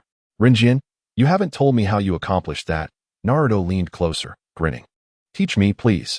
Kakashi propped his chin on his hand, equally intrigued about Rinjian's abilities. Rinjian could have chosen not to divulge, but to gain their trust. He understood the necessity of reciprocating. It is my bloodline limit, he declared, adopting a serious tone. Kakashi was taken aback. Bloodline limit? Naruto, whose academic performance was dismal, inquired. What is a bloodline limit? Sakura, who was equally challenged in academics, sighed and explained. There are two types of bloodline limits. The first arises when two chakra nature transformations merge to create a new ninjutsu, which is termed a bloodline limit. Typically, only a select few ninjas can develop such new techniques themselves. Once successful, this new ninjutsu is recorded in the ninja's genes and passed down to their descendants. The second type pertains to abilities derived from an organ in a ninja's body that is different from the norm, just like. Sakura hesitated, glancing at Sasuke and then at Kakashi. Sasuke remained silent while Kakashi pointed to his own eyes, like the Uchiha clan's Sharingan or the Hyuga clan's Byakugan. And what about Rinjian? To which category does he belong? Naruto asked curiously. Kakashi shook his head. Well, this is something even I am uncertain about. Regardless, within the entire ninja realm, there was no one else who possessed abilities akin to Rinjian's. Being the sole possessor, Rinjian felt free to elaborate as he pleased. My bloodline limit is related to the soul. By touching another's body, I can reach their soul and alter its form, thereby affecting the physical body, leading to death. Rinjian stated. Upon hearing this, Kakashi, Sasuke, Naruto, and Sakura fell into a profound silence. Kakashi inhaled deeply, struggling to regain composure. This bloodline limit was unprecedented. Any soul-related ninjutsu was immensely powerful. The emergence of a bloodline limit capable of altering the soul's form was utterly unimaginable. Sakura inquired, if you can touch a person's soul, can you read their memories and ninjutsu? After all, the training of ninjutsu and memories are stored within the soul. I'm not sure. Rinjian honestly shook his head. He had not considered this before, but Sakura's suggestion was worth exploring. There were many secrets surrounding the soul, and he could gradually uncover them. Suddenly, Naruto seized Rinjian's hand, his eyes sparkling with excitement. So did you touch my soul? Kakashi interjected, while Sakura gasped, Hey, Naruto, be careful. What if you really die? Yet, since it was a genuine bloodline limit, it should be manageable, right? Rinjian had indeed touched Naruto's soul, feeling its brilliance as if it were scorching to the touch. He quickly returned his hand.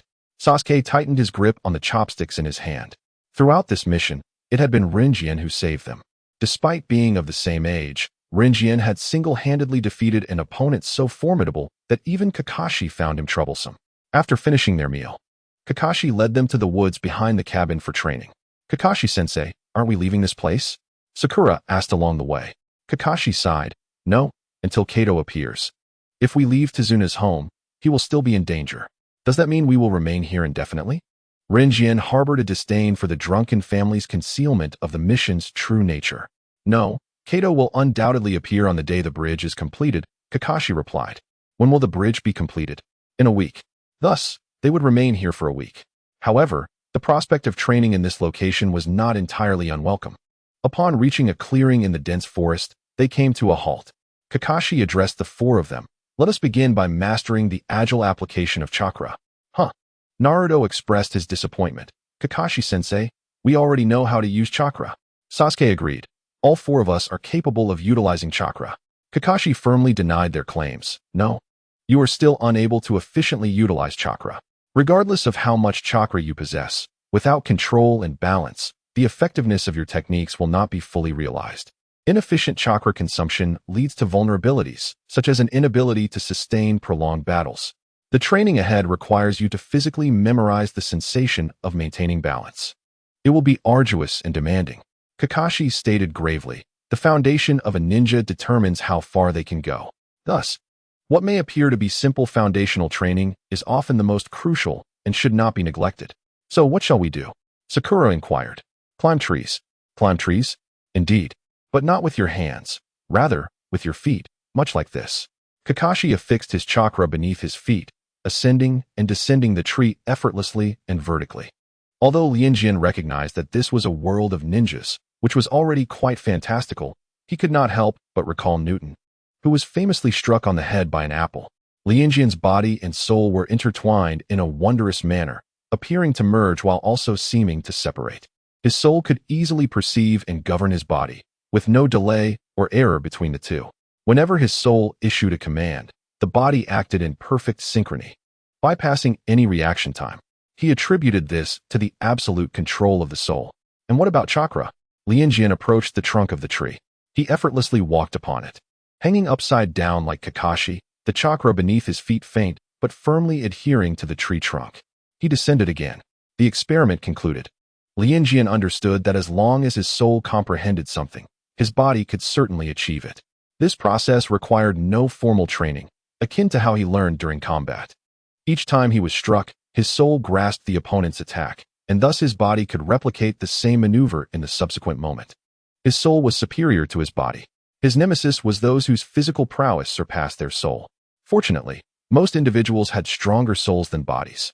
Those with the opposite attribute were exceedingly rare. Lianjian was not one to leave himself vulnerable, since those with formidable physical strength were his adversaries. He resolved that if his own body were sufficiently strong, he would have no weaknesses. The first person to come to mind was Might Guy. After returning, he would ask Kakashi-sensei to facilitate an introduction. Ah, has Lianjian learned already? Naruto exclaimed in despair, clutching his head. No, I refuse to be outdone by Lianjian. With that, he began to climb the tree as well. Sasuke and Sakura also commenced their training. Sakura was the second to complete Kakashi's training task. She gracefully performed a somersault in midair and landed smoothly, teasingly sticking her tongue out at Naruto and Sasuke, who were still struggling. Well, since Lianjian and Sakura have succeeded, you two can proceed to the next phase. Sasuke, Naruto, you must keep pushing yourselves. Kakashi encouraged them before leading Lianjian and Sakura towards the seaside. Your mastery of chakra is quite refined, so walking on water should pose no challenge for you, but it is still worth a try. This time, Kakashi did not demonstrate but directly instructed, concentrate your chakra beneath your feet and walk upon the surface of the water. Lianjian and Sakura exchanged glances, simultaneously stepping onto the water's surface. As expected, walking on water presented no challenge for either of them. Soon, they were gliding across the surface with ease, even engaging in a playful water fight, much to Kakashi's dismay as he was drenched. 005. The Revenge of White. Do you know your chakra attributes? Kakashi asked upon their return to the woods. Unfortunately, he did not have the habit of carrying chakra test paper with him. To impart ninjutsu to Lianjian and Sakura, he needed to know their chakra attributes. Sakura paused, aware of what chakra attributes were, but having never tested hers. She shook her head in confusion. Kakashi sighed and turned to Lianjian. Lianjian was equally oblivious. Did Danzo strike him as someone who would care about his chakra attributes? Chakra attributes: fire, wind, lightning, earth, water. Yin-yang. Note: Yin and Yang attributes cannot be detected by chakra test paper. Just as Lianjian was about to shake his head, a mechanical voice interrupted. He smoothly corrected himself. I possess attributes of fire, wind, lightning, earth, and water. Kakashi was taken aback. Could he truly possess 5 attributes, much like the Hokage? Since Lianjian was aware of his attributes, Kakashi could commence his instruction. He looked at Sakura and implored, Sakura, since we don't know your chakra attribute and I lack chakra test paper, we will have to postpone ninjutsu training until we return to the village. Sakura shook her head. Understanding, it's all right, sensei. You can teach Lianjian first. I will go to the bridge to protect Mr. Tazuna and the others. She waved cheerfully. Lianjian, practice well. I'll be off. All right, Lianjian waved back.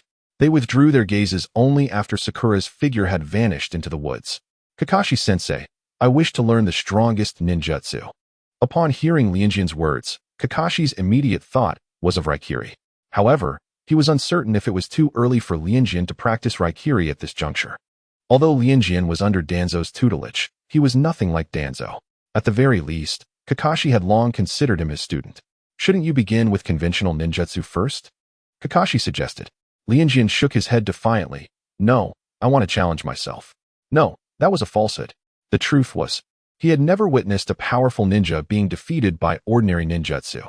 Throughout the entirety of Naruto, he had seen ninjas perish beneath the Sharingan, succumb to the Rasengan, and fall to Raikiri, yet he had never seen one defeated by the Great Fireball technique or the Water Dragon Jutsu. Then give it a try. But do not overexert yourself, Kakashi cautioned. Are you familiar with the Rasengan? Kakashi inquired. Given Lianjian's upbringing under Danzo, he should undoubtedly know of the Rasengan, a technique of the 4th Hokage. Lianjian nodded, having Danzo as an excuse. Chidori is a lightning release technique I developed in my youth. My teacher was the former 4th Hokage. Chidori was initially an attempt to integrate lightning chakra into the Rasengan, but after failing, I developed it as a separate lightning technique. So, which would you prefer to learn, the Rasengan or Chidori? Kakashi asked. Lianjian's expression was ambiguous. Choosing is for children. Adults, of course, want it all. He candidly countered. Can I learn both? Kakashi remained silent. It was possible, but one must not be greedy.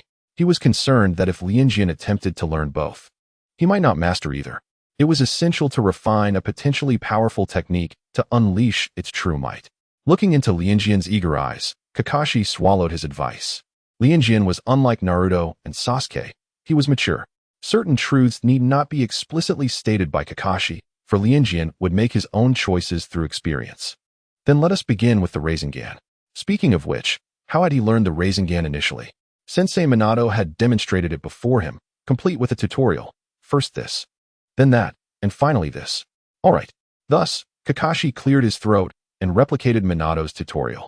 Lianjian thought, had he not seen Naruto, he would genuinely consider calling for help. Compared to Jiraiya's teaching of Naruto, Kakashi's method was rather lackluster. Fortunately, Lianjian was exceptionally gifted and recalled the key points Jiraiya had mentioned during Naruto's instruction.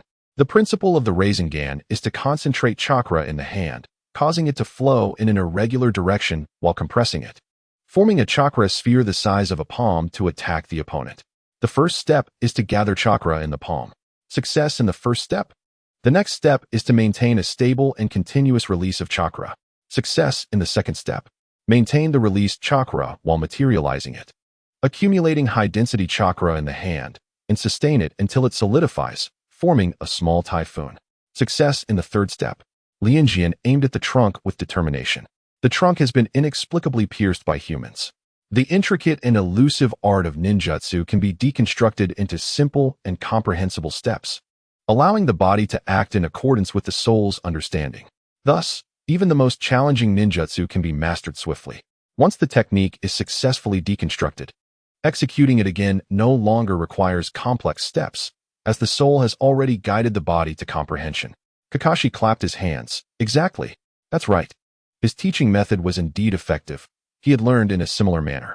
Subsequently, Rinjin began hurling Rasengan wildly in the forest, leaving exaggerated grooves on the sturdy trunks of each tree. Once he mastered the tactile sensation, Rinjin ran over to Kakashi. Teacher Kakashi, let us learn your ninjutsu next. Chidori. Kakashi nodded, pleased with his eagerness to learn and progress. His own ninjutsu was indeed distinctive. Kakashi explained meticulously. Chidori incorporates both chakra nature transformation and form transformation. You must concentrate the high-intensity current formed by lightning release chakra in your hand and thrust it with speed to pierce the target. Kakashi added, however, this technique has its drawbacks. During movement, the speed may obscure your vision of the enemy, making you susceptible to counterattacks. It requires the Sharingan to maximize its efficacy, and it works best in conjunction with the Byakugan. Rinjian contemplated, resting his chin on his hand. But if the enemy counterattacks, it won't matter to me, as I am immune to all means of attack except for soul attacks. Wouldn't their counterattack be a gift? His Chidori would swiftly pierce through them, leaving them chilled to the core. Don't worry, teacher, I will be mindful of the drawbacks. Rinjian did not perceive it as a flaw. Who would fail to see their opponent due to excessive speed? Moreover, viewed from another perspective, if his speed rendered the opponent invisible, how could they possibly see him? Recognizing Rinjian's determination, Kakashi commenced the lesson. He focused the lightning release chakra in his hand, condensing it into a high-intensity current. Kakashi raised his right hand, producing a cacophony of crackling sounds. The electric current was so potent it emitted a deafening noise akin to the cries of 1,000 birds, which is the origin of Chidori's name. The secret of Chidori lies in its thrusting speed, necessitating a certain foundation in taijutsu. With that, he merged with the electric current in his hand, his figure vanishing like a flash of lightning. A large tree crashed to the ground. Kakashi stood beside the fallen tree, while Rinjian felt a pang of guilt for the ecological destruction he had caused. This part of the forest had been ravaged by his Rasengan, and now it would suffer under his Chidori as well. He followed Kakashi's instructions, first concentrating the lightning release chakra in his right hand. Once the high-intensity chakra gathered, a fierce purple and silver light flickered and erupted from his hand. Rinjian dashed forward, his right hand piercing through another sturdy trunk, causing yet another tree to topple.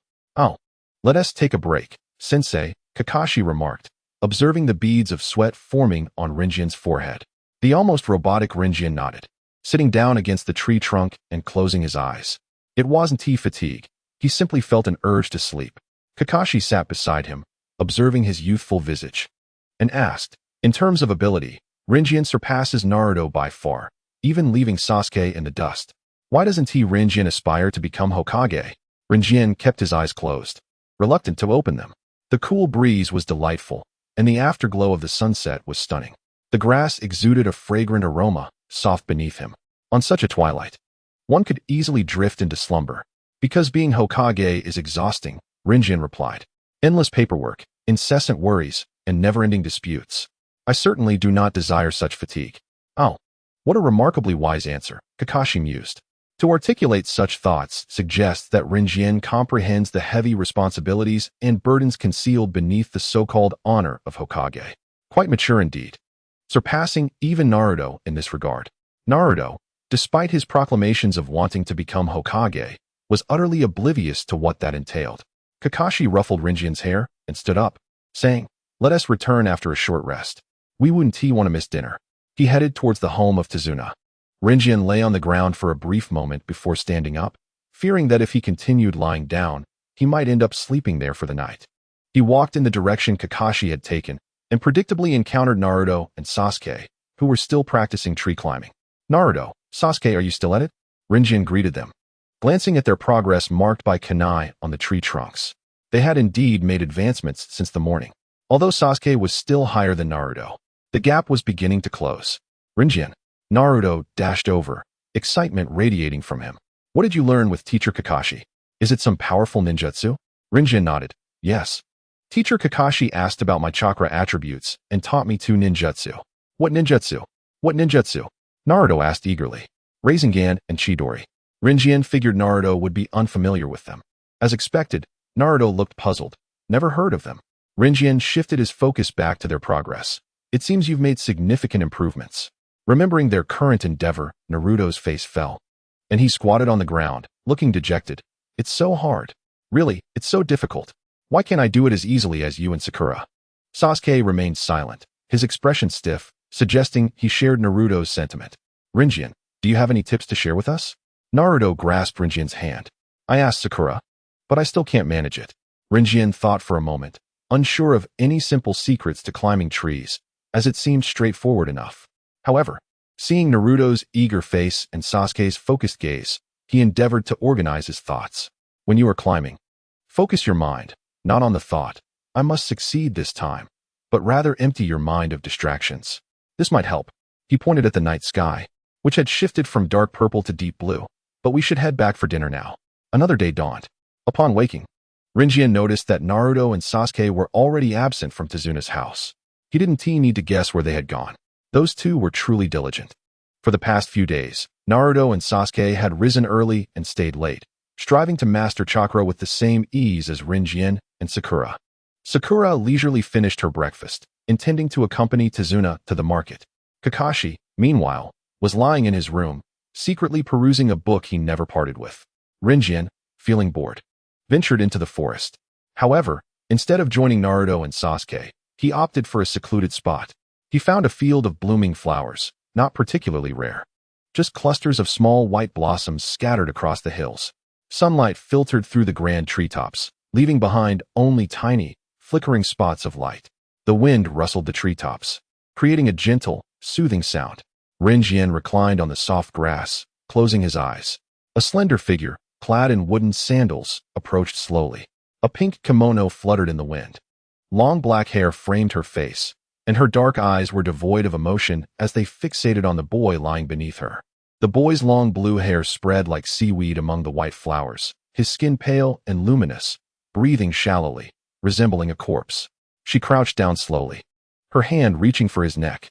Just before grasping him, a pair of unusual eyes locked onto hers. Those eyes were decidedly inhuman. "Do you wish to kill me?" Lianjian appeared remarkably unperturbed in the face of imminent death, exuding a nonchalance that was almost absurd. The person before him was no stranger, it was Bai.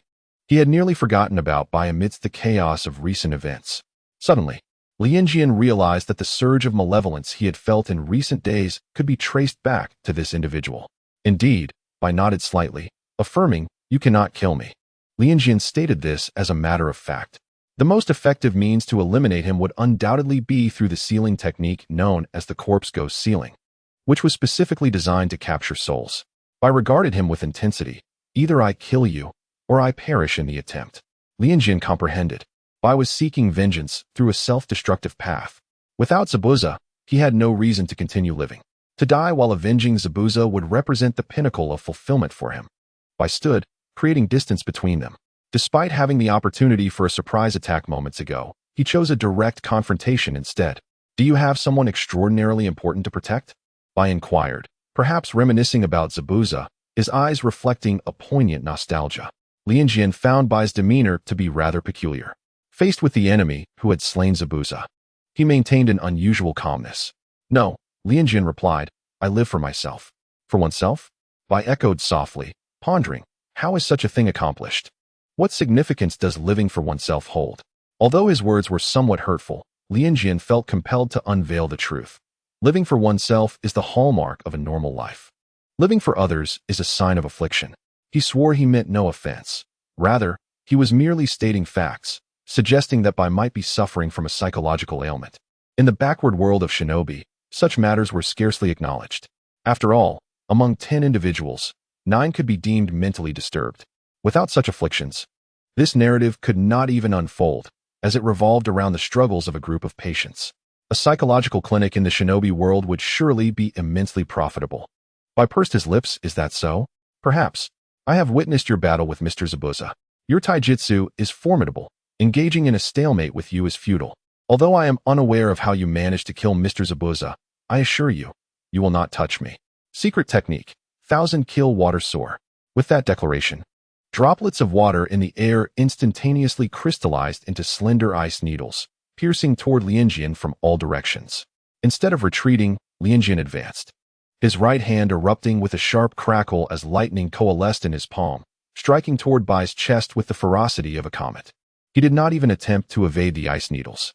Bai's figure retreated swiftly, barely catching a glimpse of a lightning-fast shadow hurtling toward him. Lianjian's left hand transformed, enveloping his body like a sphere. The ice needles pierced the surface of the sphere, producing a crisp, shattering sound, yet the sphere remained unscathed. Lianjian's ability to alter the shape of his soul through techniques allowed him to modify his physical form. Once a human soul is reshaped, it is perilously susceptible to death. However, the scope of change for cursed spirits is far greater, and he faced no risk regardless of how he altered his own soul. Thus, he could freely transform, alter his size, create clones, and launch unexpected attacks in battle. Drops of blood fell onto the grass. Bai gasped, his breath quickening, as pain shot through his right shoulder where he had been pierced. Yet, apart from his erratic breathing, he displayed little further reaction. The wind rustled through the forest, tousling Bai's long hair. A faint smile graced his pale features. Lianjian stood opposite him, the cacophony of the Chidori having faded into silence. Bai was undeniably a genius. Even at such speed, he managed to evade fatal strikes. Lianjian clenched his fist, sensing an improvement in his mastery of the technique of Wu Wei. A white mirror unfolded behind Lianjian, signaling the main event. The mirror that entirely surrounded him was the ice release secret technique, the crystal mirror, which Bai had previously used to torment Sasuke and Naruto. Each mirror contained Bai's reflection, allowing him to traverse through them with remarkable speed. To eliminate Bai, one must destroy all the mirrors to expose his true form. With a swift motion, countless shurikens sliced through Lianjian's body. Minute bloodstains marred every inch of his skin. He neither dodged nor blocked. The wounds inflicted by the shuriken healed instantaneously. Soon after, another barrage of shuriken pierced through him, their sharp edges tearing through his garments and body, leaving vivid bloodstains and small punctures in their wake. Bai, within the mirror, trembled slightly. Why? Why does this person remain unmoving? Bai's gaze sharpened as the shuriken continued to rain down. After making contact with Zabuza's clone, his true form had sustained a fatal injury. Thus, Bai had never resorted to using clones in a trivial skirmish. As Lianjian made no effort to resist, his entire being became drenched in crimson. Feeling a flicker of sensation, Lianjian sighed softly, excitement igniting within his pupils. Bai's gaze fixated on Lianjian, who, for reasons unknown, evoked a suffocating pressure within him, a sensation that was hard to withstand. His body trembled subtly. Instinctively, he sensed fear, yet his eyes remained clear. Lianjian spread his arms wide, enduring excruciating pain. Under the immense stimulation of his will, his mind became remarkably lucid, and his body experienced an unprecedented euphoria. It was this intoxicating sensation that compelled him. The domain unfolded, the self-contained realm. Countless enormous hands extended from behind Lianjian. Simultaneously, the ice mirrors shattered beneath the immense force of the hands. In an instant, Bai was engulfed in darkness. Only Lianjian's position radiated a dark purple glow. Neither Lianjian nor Bai moved. Upon contact, your soul is ensnared. The birth of a domain requires an immense expenditure of chakra to construct a field imbued with techniques. Within this domain, the practitioner experiences a heightened state based on environmental factors, and any techniques executed within the domain achieve absolute accuracy. Given this characteristic of guaranteed hits, Lianjian, without the need for contact, could invoke Wu Wei upon others. Effectively, once he dragged his opponent into the domain, victory was assured. Bai felt the intangible hand manipulating him. So, is this how Mr. Zabuza perished? Bai's expression remained neutral. He exhibited neither fear nor resentment. Lianjian recalled Sakura's words, "Let me see your soul." A world of ashen white unfolded, a monotonous landscape blanketed in snow. A ragged child sat beside a garbage bin, scouring through refuse for morsels to eat whenever someone discarded their trash. He impassively shooed away wild dogs that approached to snatch his food. Day after day, this was his existence, until Zabuza stood before him. Two solitary lines converged, and everything changed. Lianjian glimpsed all of Bai's memories, including his training methods. Farewell. Lianjian released his grasp. Blood trickled from the corner of Bai's mouth. Rather than alter his form, Lianjian crushed his heart. Bai floated down like a leaf, weightless as it touched the ground. Lianjian's domain shattered swiftly. His body swayed. The chakra required to sustain the domain was immense. After the battle, reopening the domain was somewhat taxing for him. He glanced at his blood-stained clothing and made his way toward the Dasna household, while Bai's lifeless body lay quietly amidst the floral blooms. 006. Daily Life of the Leaf Village. Rinjian. Two startled exclamations broke the air as the young daughter of the Dazuna family covered her mouth in horror, her eyes wide with disbelief at the scene before her. She hurried forward but suddenly halted, uncertain of her next step. At that moment, Kakashi, who was gazing out at the sea, turned at the sound. His brow furrowed in concern upon seeing Rinjian drenched in blood, his expression shifting to one of seriousness as he quickly approached her. What happened? he inquired. Rinjian, displaying signs of exhaustion, weakly replied, I encountered a ninja seeking vengeance for Zabuza, but I have already dealt with him. Although powerful, the technique drained my chakra. Kakashi, observing her demeanor and physical state, sensed that the confrontation was far from the ease she described. First, take a bath and change into clean clothes. Then, rest well, he advised her, turning to the young woman. I would appreciate your assistance. Gradually calming down, the young woman gently shook her head, her eyes reflecting a complexity of emotions as she replied, You are too kind. With that, she turned to prepare a bath for Rinjian and gather fresh clothing. Rinjian followed her to the bathroom. After washing away the blood and donning a somewhat ill-fitting, clean outfit, Rinjian lay down on the tatami mat, quickly succumbing to a deep slumber. Kakashi watched his tranquil, sleeping face, a wave of guilt washing over him. This mission had escalated to an unforeseen level of danger. And in his bid to protect Konoha, he had recklessly placed these freshly graduated genin in peril without fulfilling his protective role. Throughout their journey, it was Rinjian who had valiantly shielded the others, risking his life alone without endangering anyone else. The thought of Rinjian perishing in that forest weighed heavily on Kakashi's chest like a boulder. Kakashi-sensei. As he closed the door to Rinjian's room, Kakashi collided with Dezuna's daughter. She radiated gentleness, her soft exterior belying a remarkable inner strength. What is the matter? Kakashi asked.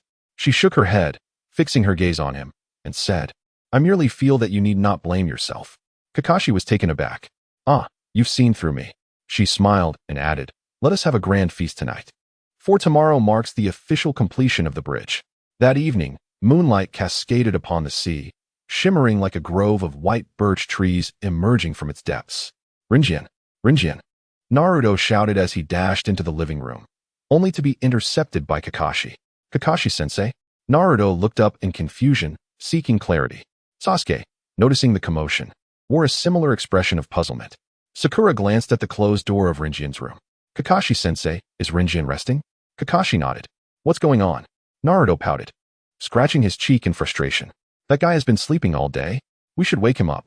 Kakashi grasped Naruto by the collar and tossed him onto a chair at the dining table, then began to explain the day's events to his oblivious students. Sakura's eyes widened in shock as she stared at the door. Sasuke clenched his fists in silent anger. How could they have allowed Rinjian to face danger alone once more? The most agitated, Naruto, remained silent. Kakashi glanced over at him, noticing tears in his sapphire blue eyes. Such an event must never occur again, he declared vehemently. What must never occur again? Rinjian opened the door, surprised to see Naruto's determined expression. Rinjian, you are finally awake. Naruto rushed towards him, confused but suspecting the circumstances. Rinjian reassured him, I'm fine, just a bit hungry. He patted Naruto on the back. Wow, I'm starving too. Naruto pulled Rinjian to sit down, exclaiming, I've already reached the highest point. Then Sasuke must also reach the pinnacle. Congratulations, Rinjian, he replied.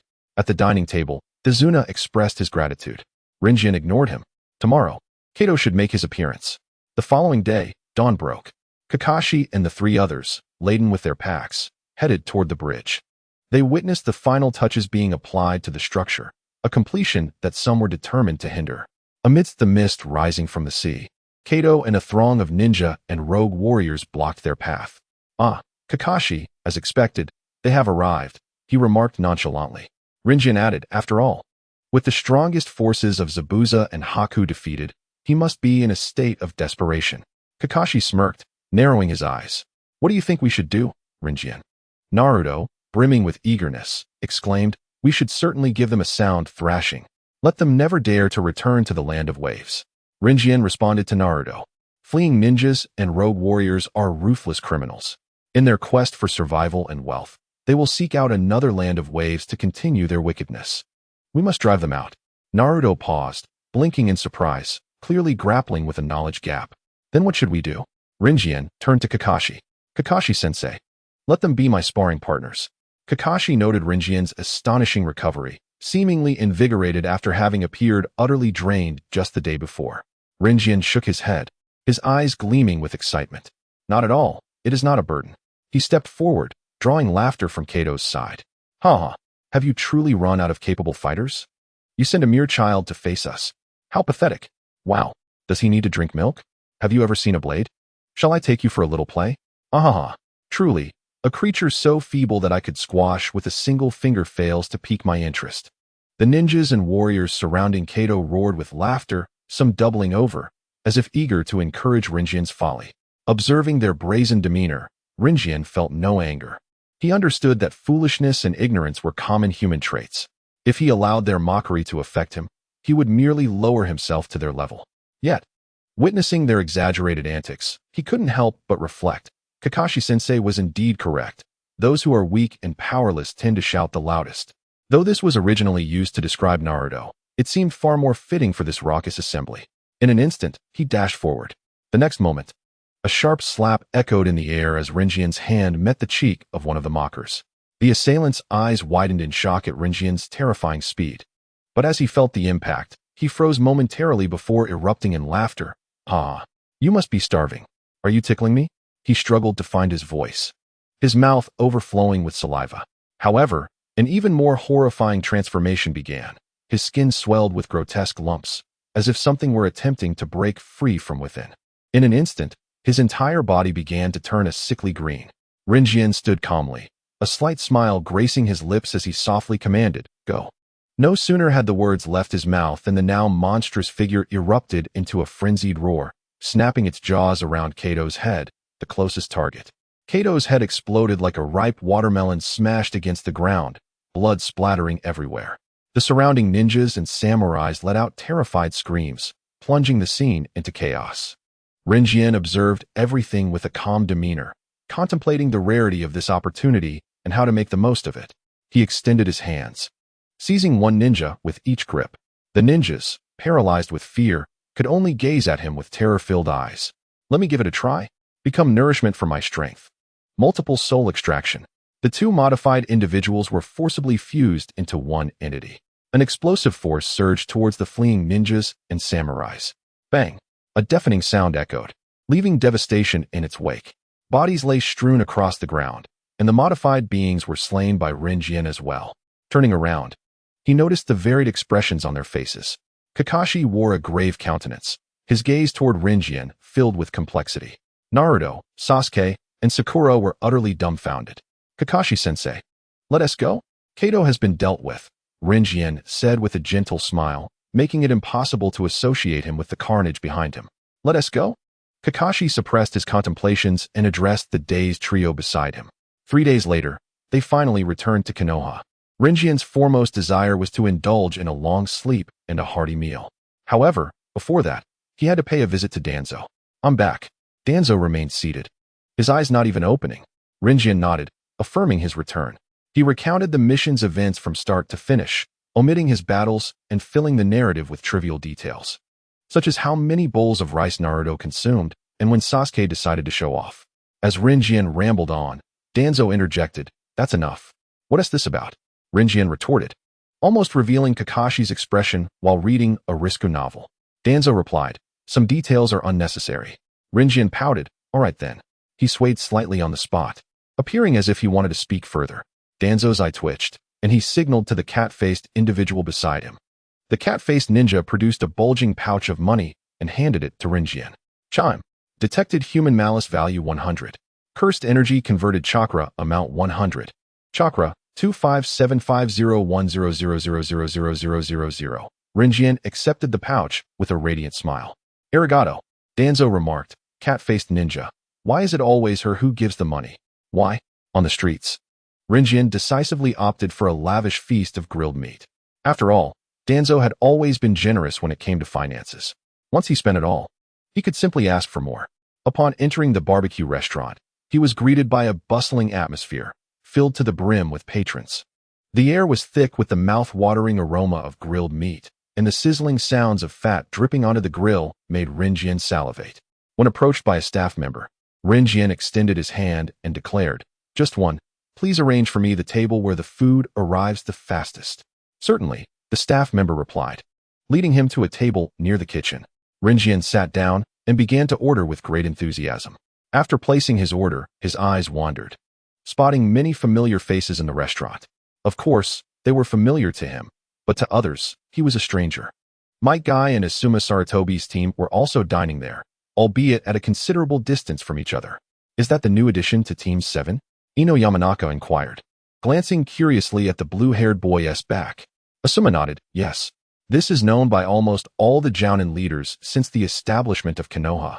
Ninja teams were traditionally comprised of 3 members. This is the first instance of a 4-member team. However, considering that this child was forcibly placed into the team by Elder Danzo, there's little they could do. He seems like quite an adorable boy, Ino remarked with interest. Asuma cautioned, he hasn't attended the ninja academy. Instead, he was trained by the Umbu. He may be stronger than you think, so don't underestimate him. Choji, with his mouth full of grilled meat, asked, but isn't he too young to join the Umbu? Asuma chuckled, his status is rather unique. The 3 individuals present, all of whom held important roles, understood the implication. Rinjian devoured his meal at an astonishing pace. Although he wished to chat with Might Guy, he respected their mentor-student time and refrained from intruding. Previously, he had gleaned insights into Guy's mastery of the ice release technique from the soul of Haku. Rinjian decided to focus on developing his own ice release abilities during this time. After finishing his feast, Rinjian sought a secluded forest. A full stomach was essential before embarking on any endeavors. The ice release technique, a bloodline limit ninjutsu formed through the fusion of water and wind chakra, might seem trivial, but with ample chakra and sufficient development, its potential was extraordinarily high. Developing a new bloodline limit is no easy task, yet it is not insurmountable. Ice release is fairly straightforward to grasp, unlike that particular individual who wields dust release. Rinjian had forgotten the name and the formation of dust release. All he remembered was its formidable power. Truly, developing a bloodline limit like dust release would be a genuine challenge. Wait, Rinjian recalled that dust release no longer fell within the realm of bloodline limits. It seemed to be a higher-tier bloodline elimination. Despite the necessity of developing a new bloodline limit, Rinjian still had tasks to complete. He settled into a routine of alternating between developing new ninjutsu and performing low-level missions. The mission in the Land of Waves was a mere accident. The tasks assigned thereafter were typical for newly graduated genin. For instance, retrieving trash from the river, weeding, or dog walking. Naruto and Sasuke's relationship had become increasingly strained. No, that might not be the most accurate description. It was more accurate to say it was becoming more rigid. Sakura remained preoccupied with thoughts of how to ask Sasuke out alone. It seemed neither Naruto nor Sakura could perceive Sasuke's growing frustration. However, Rinjian could easily see through it.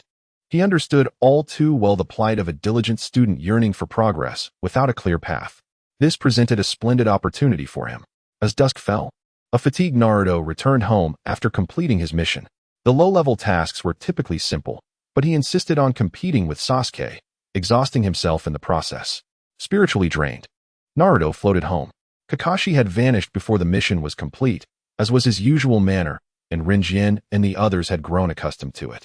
Sakura, having been reprimanded by Sasuke earlier, returned home, heartbroken and seeking to mend her spirit. Thus, by the riverside at twilight, only Rinjian and Sasuke remained, sitting in the gentle breeze. Sasuke, do you know your chakra affinity? Rinjian inquired. Sasuke paused and looked at him. No, why do you ask? A child from a prominent clan should ideally possess this knowledge. Yet, considering the Uchiha clan's near extinction, it made sense. Then tomorrow, I will bring you a chakra test paper. To master powerful ninjutsu, you must first understand your chakra affinity. Kakashi-sensei taught me a technique that I believe would suit you well, as he mentioned that this technique, when paired with the Sharingan, would unleash greater power. Rinjian explained without any unnecessary emotional embellishments. Aware of Sasuke's intense pride, he ensured his tone and gaze were devoid of any hint of pity. After all, members of the Uchiha clan never required sympathy. Sasuke regarded him, momentarily taken aback, then turned his gaze to the lake, confusion evident in his voice. Why are you doing this? Why would someone sacrifice their training time to assist others? Just like he and Naruto, during the mission in the Land of Waves. Both hesitated to communicate their techniques while climbing trees. Rinjian gazed gently at the lake's surface, sensing Sasuke's fervent desire to grow stronger. As comrades, shouldn't they aid each other? Of course, mutual assistance might be a fade, as the true intention could be to deceive. How could one reap a bountiful harvest of malice if they were kind at the outset? Slowly, Rinjian stood up and walked along the path. Halfway through, he turned to Sasuke and said, "It's getting late. I must return. See you tomorrow, Sasuke." Sasuke watched his retreating figure, his voice barely audible. "Thank you." hearing Sasuke's gratitude. Though indifferent, Rinjian quickly returned to the roots. He lay in wait at every route where a ninja from the base would inevitably pass. Predictably, within 3 minutes, he captured the cat-faced ninja returning from a mission. The cat-faced ninja glanced at the vest he had been seized by. Out of money again? Rinjian shook his head. Do you have chakra test paper? Upon realizing it wasn't about money, the cat-faced ninja sighed in relief. The base has chakra test paper. I almost forgot. We still need to measure your chakra attributes. The cat-faced ninja led Rinjian to the room where the chakra test paper was stored. Rinjian explained, I don't need it. Kakashi has already measured my chakra attributes. The cat-faced ninja paused. Then who is it for? Uchiha Sasuke. Rinjian preemptively provided the full answer before the cat-faced ninja could question him. Did Lord Danzo not say to take the initiative to gather intelligence? The cat-faced ninja furrowed his brow beneath his mask, glancing around sternly. What do you call Lord Danzo? Rinjian replied, your sister. He truly couldn't bring himself to refer to Danzo in such a manner. The cat-faced ninja, seeing him with his head down, warned in a hushed tone, don't do anything foolish. Rinjian nodded, understood. The chakra test paper was given generously by the cat-faced ninja, 5 sheets. What are your chakra attributes? He asked. Wind, fire, water, Rinjian replied cautiously. The cat-faced ninja nodded. Lord Danzo's wind release techniques are formidable. I will report to Lord Danzo and provide you with ninjutsu scrolls for practice. Rinjian nodded in appreciation. Thank you. The cat-faced ninja left without looking back. The next day, Rinjian met Sasuke on the bridge. He handed Sasuke the chakra test paper. Just infuse your chakra into this paper. As the paper crumpled, it ignited. Rinjian remembered Sasuke having numerous chakra attributes, but now it was evident that fire and lightning were particularly dominant. This indicated that Sasuke's chakra attributes for lightning and fire were quite powerful, akin to Naruto, whose strength in wind enabled him to develop high-level techniques like the wind release, Raisen Shuriken. Sasuke, you possess lightning attributes, so you can learn this ninjutsu. Rinjian and Sasuke ventured into a more suitable forest for training. Rinjian first demonstrated. The moment the electric arc ignited, the sharp sound pierced the eardrums. Sasuke watched as Rinjian executed the Chidori, penetrating a stout tree trunk. The light in his dark eyes grew brighter. Concentrating the high-intensity current formed by lightning-release chakra in his hand, combined with the thrusting speed to pierce the target, that was Chidori. Throughout the day, Rinjian remained beside Sasuke, practicing Chidori. Of course, while Sasuke practiced, he also developed his ice release technique, occasionally observing Sasuke's progress. From Sasuke's performance, it seemed that Chidori was not so easily mastered. Yet, Sasuke never uttered a word of surrender. His gaze remained unwavering. As the sun descended in the west, Rinjian bid farewell to Sasuke and departed alone, believing in a gradual approach, whether in ninjutsu or any other endeavor. As he passed an alley, familiar voices reached his ears. Rinjian turned to see Naruto and Sakura. In front of them stood Temari and Kankuro. Rinjian could no longer recall the specific plot of Naruto, but he still remembered significant events like the Chunin exams. To his surprise, it was already time for the Chunin exams. It seemed that the forthcoming events would be pivotal. He recalled many occurrences during the Chunin exams, along with several important missions. For instance, the legendary 3 ninjas. Rinjian was envious of sage art, whether it was the Dragon Cave or Myaboka Mountain. He yearned to explore both paths. Thus, he would not abandon either Jiraiya or Orochimaru's routes. Simultaneously, he understood that one person would not suffice. He would inevitably need to create a shadow clone later. Everything required careful consideration. To rejuvenate his nearly exhausted brain cells, Rinjian planned to indulge in a hearty feast. Naruto. Sakura, what happened? Seeing Naruto and Sakura being oppressed by outsiders, Rinjian, as an enthusiastic citizen of the Hidden Leaf Village, could not stand idly by and approached them. Kankuro held Konohamaru in a manner that appeared menacing. How audacious to act so brazenly in another village. Rinjian decided to reason with them, kindly reminding, you are ninjas from the Sand Village, aren't you? The child you're holding is the grandson of our 3rd Hokage. Moreover, during non-competition or combat phases, attacking children from the Hidden Leaf Village could escalate tensions between our 2 nations. Kankuro truly was a fool with a brain the size of a bullet. Capturing the grandson of the opposing leader in another village? What luck he had to target such a significant individual. Politics are inescapable, even in a fervent battle narrative. Even Rinjian's current adoptive father was an adept manipulator of political affairs. Kankuro stiffened, glaring at the child in his grasp. Unable to swallow his pride, but also afraid to act. Ding. Detected human malice value, 100. Spell power converted to chakra, 100. Chakra, 25850100000000. Rinjian stepped forward, sensing Kankuro's intent to strike at him, and continued to reason. I am the son of Elder Danzo, who stands just below the Hokage. Lord Hokage is a magnanimous man and might overlook your attack on his grandson. But if you strike me, my father will certainly take offense. He is rather petty. Kankuro's tension only grew. Ding. Detected human malice value, 100.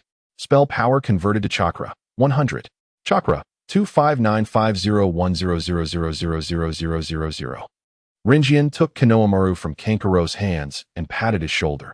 In someone else's territory, without absolute strength, it's wise to remain low-key. After all, Kankuro can't possibly take on the entire hidden leaf by himself. Rinjian turned and tossed Konohamaru back into Naruto's arms. Ninja from the Sand Village, farewell, he waved amicably. Kankuro was forcibly dragged away by Temari. Rinjian, do you know how they arrived in the Leaf Village? They are clearly ninjas from another village, Sakura inquired. Despite the Wind Country and Fire Country being allies, it is still forbidden for ninjas from either side to appear in the other's village without permission. Rinjian explained, it must be for the Chunin exams. The thought of the events soon to unfold filled him with excitement. 007. Chunin exam registration. Chunin exam? What is that? Naruto asked, bewildered. Even Konohamaru knew about the Chunin exam. The Chunin exam is the test for genin to be promoted to Chunin. Naruto's eyes lit up. Chunin. I want to become a Chunin too. Sakura nodded. So that's how it is. By the way, speaking of Sasuke, have you seen him lately? The entire day passed without a glimpse of him. Naruto turned his head away, feigning disinterest, yet his ears were perked up. I apologize for not mentioning it earlier. But Sasuke is with me today, and I didn't mean to worry you. Rin spoke with a gentle gaze tinged with remorse. Ah, Sakura waved her hand dismissively. It's fine. Ren, you don't need to apologize. Are you training with Sasuke? Ren nodded. Yes, Sasuke is quite diligent. Upon hearing this, Naruto's sense of urgency surged. No, Rin. You're being biased. You only train with Sasuke, completely forgetting about me. After a moment of silence, Rin inquired, but weren't you playing with Konohamaru and the others? He appeared utterly unconcerned. Ah, Naruto felt guilty. It's just that Kakashi-sensei is always elusive. I want to train but can't find him. And you and Sasuke are not around. I had no choice but to play with them. Rin replied, embrace your childlike spirit, Naruto. Rin then asked, have you had dinner yet? Sakura and Naruto shook their heads. Reminded by ruin, Naruto clutched his rumbling stomach. I'm so hungry. Let us eat dinner together. Sakura declined. No, my parents are waiting for me at home for dinner. I have to go back. Let us plan for another day? Naruto paused and nodded, all right. Sakura waved goodbye to Rin and Naruto as she walked towards the other side of the street. Watching Sakura's retreating figure, Naruto found it hard to imagine the happiness of dining with one's parents. He felt a tinge of sadness. Rin, are you going home for dinner too? Rin envisioned a scene of dining at a table with Danzo and shuddered. The thought of facing Danzo's face made his appetite wane. Perhaps it was better to avoid that. Life is too short to seek out misery. Konohamaru, please treat me and Naruto to ramen. Rin called to Konohamaru, who was preparing to flee. Konohamaru put his hands on his hips. Why should I treat you to ramen? Respect for the elders and love for the young means you should treat me. Rin grabbed him by the scruff of his neck, dragging him along. I just saved you. Naruto is your boss. Treating your savior and boss to a bowl of ramen is no big deal. Plus, you have plenty of pocket money. Konohamaru reluctantly agreed. Ding. Detected human malice value, 10. Curse power converted to chakra, 10. Chakra, 25960100000000. Rin gave Konohamaru a light whack on the head. Ding. Detected human malice value, 10. Curse power converted to chakra, 10. Chakra, 25970100000000. Rin paused and delivered another punch to Konohamaru's head. Ding. Detected human malice value, 10. Curse power converted to chakra, 10. Chakra, 25980100000000. Rin extended his hand once more. After one last punch, there was finally silence. Konohamaru, with tears welling up and a runny nose, now sported 3 lumps on his head. He had been subdued. Rin clicked his tongue in disappointment. Their dinner time had grown quite late. The ramen shop was empty except for them. The cheerful shopkeeper placed the ramen before the three of them, saying, "Enjoy your meal." Naruto slurped his noodles eagerly, mumbling to Rin, "Shall we train together tomorrow?" Rin slowly chewed his noodles before responding, "Sounds good." Although it was likely that Kakashi would inform them about the upcoming Chunin exams, leaving little time for training. Upon returning to the roots, Rin was unsurprised to encounter Cat Face, casually handing over the red bean dumplings he had bought before retreating to his room for a long sleep. Outside, in the tunnel, Cat Face stared at the warm, sweet-smelling red bean dumplings in his hand as he returned to his room. Early the next morning, Rin, Sasuke, Naruto, and Sakura gathered on the bridge. "Good morning," Rin greeted them. Sakura smiled slightly. "Good morning, Rin." Hey. Naruto linked his arm with Rin, wriggling his rear end as if kneading dough. "Rin, don't forget our promise from last night." Rin nodded. "Don't worry, I won tea." "Wow, Rin is the best." Naruto beamed, rubbing his cheek against Rin's in delight. Sakura averted her gaze, unwilling to remind Naruto of his foolishness. Even among friends, such behavior felt overly intimate. Most people would find it uncomfortable. Only Rin, who was endlessly tolerant and giving towards his companions, could endure Naruto. Forget it, even if she reminded him. Naruto wouldn't think anything of it. Hearing Naruto's words, Sasuke glanced at Rin, slightly concerned about the so-called promise Naruto mentioned. He had completely let his guard down around Rin. It could be said that among Team 7, only Rin truly understood him. Thus, training with Rin felt remarkably relaxed. In his presence, Sasuke felt he could finally release the hidden pressures within him, immersing himself wholeheartedly in their training. Rather than engaging in trivial and mundane tasks, he preferred to practice with Rin every day. Weavy arrived. Kakashi spotted Naruto clinging to Rin like a rice cake from afar. He unceremoniously pried Naruto off Rin, saying, "Naruto, stand properly." Naruto pouted, "Why break us apart? That pesky Kakashi-sensei." "Good morning, Kakashi-sensei," Rin remarked, glancing at the sky, adding, "It's rare that you're not late today." Kakashi produced 4 application forms, distributing them among the 4 of them. "What's this?" Naruto curiously examined the application form, pointing at the words and reading them one by one, appearing rather foolish. "It's the application for the Chunin exams," Kakashi explained. "Let me be clear. This is not mandatory. Whether you choose to participate is entirely up to you." Before Kakashi could finish, Naruto dashed forward. "Awesome. Kakashi-sensei, you're my second favorite now." Kakashi didn't give him a chance to embrace him, pushing his face away instead. "Stop it. Keep your distance." Rin remarked, "You're quite blunt." Disdain was evident in his tone. "Those wishing to participate should sign the application. Report to classroom 301 at school at 3 p.m. in 5 days," Kakashi continued. Rin glanced at the application in his hands. It read, "Rin, this ninja is recommended to participate in the Chunin selection exam under the name of Kakashi Hatake." The signature was, "Jonin, Kakashi Hatake. Chunin exams. Chunin exams. How wonderful." Naruto exclaimed beside Rin, clutching the application form and chattering incessantly. "By the way, Kakashi-sensei." Naruto turned back. In an instant, the large figure of Kakashi had vanished without a trace. He felt exasperated. "After all that effort to catch you, I wanted you to give us special training." Naruto's eyes darted, and he leaped onto Rin. "Rin, you will help me, right?" Hee. Sakura looked at the 3 ahead, lowering her gaze with a complex expression. "Then let us all train together," Rin suggested casually. Sakura froze, hurriedly refusing. No way. "I'm sorry. What I meant was..." Under Rin's gentle gaze, she sniffled and looked down. "I don't want to waste your time." Lianjian took Sakura's hand and said, "What's the matter, Sakura?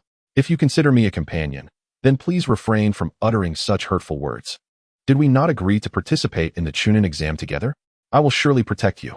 Tears glistened in Sakura's eyes as she choked back her emotions, wiping her eyes and exclaiming, "Lianjian, please do not despise me. Train me diligently. I too wish to protect you."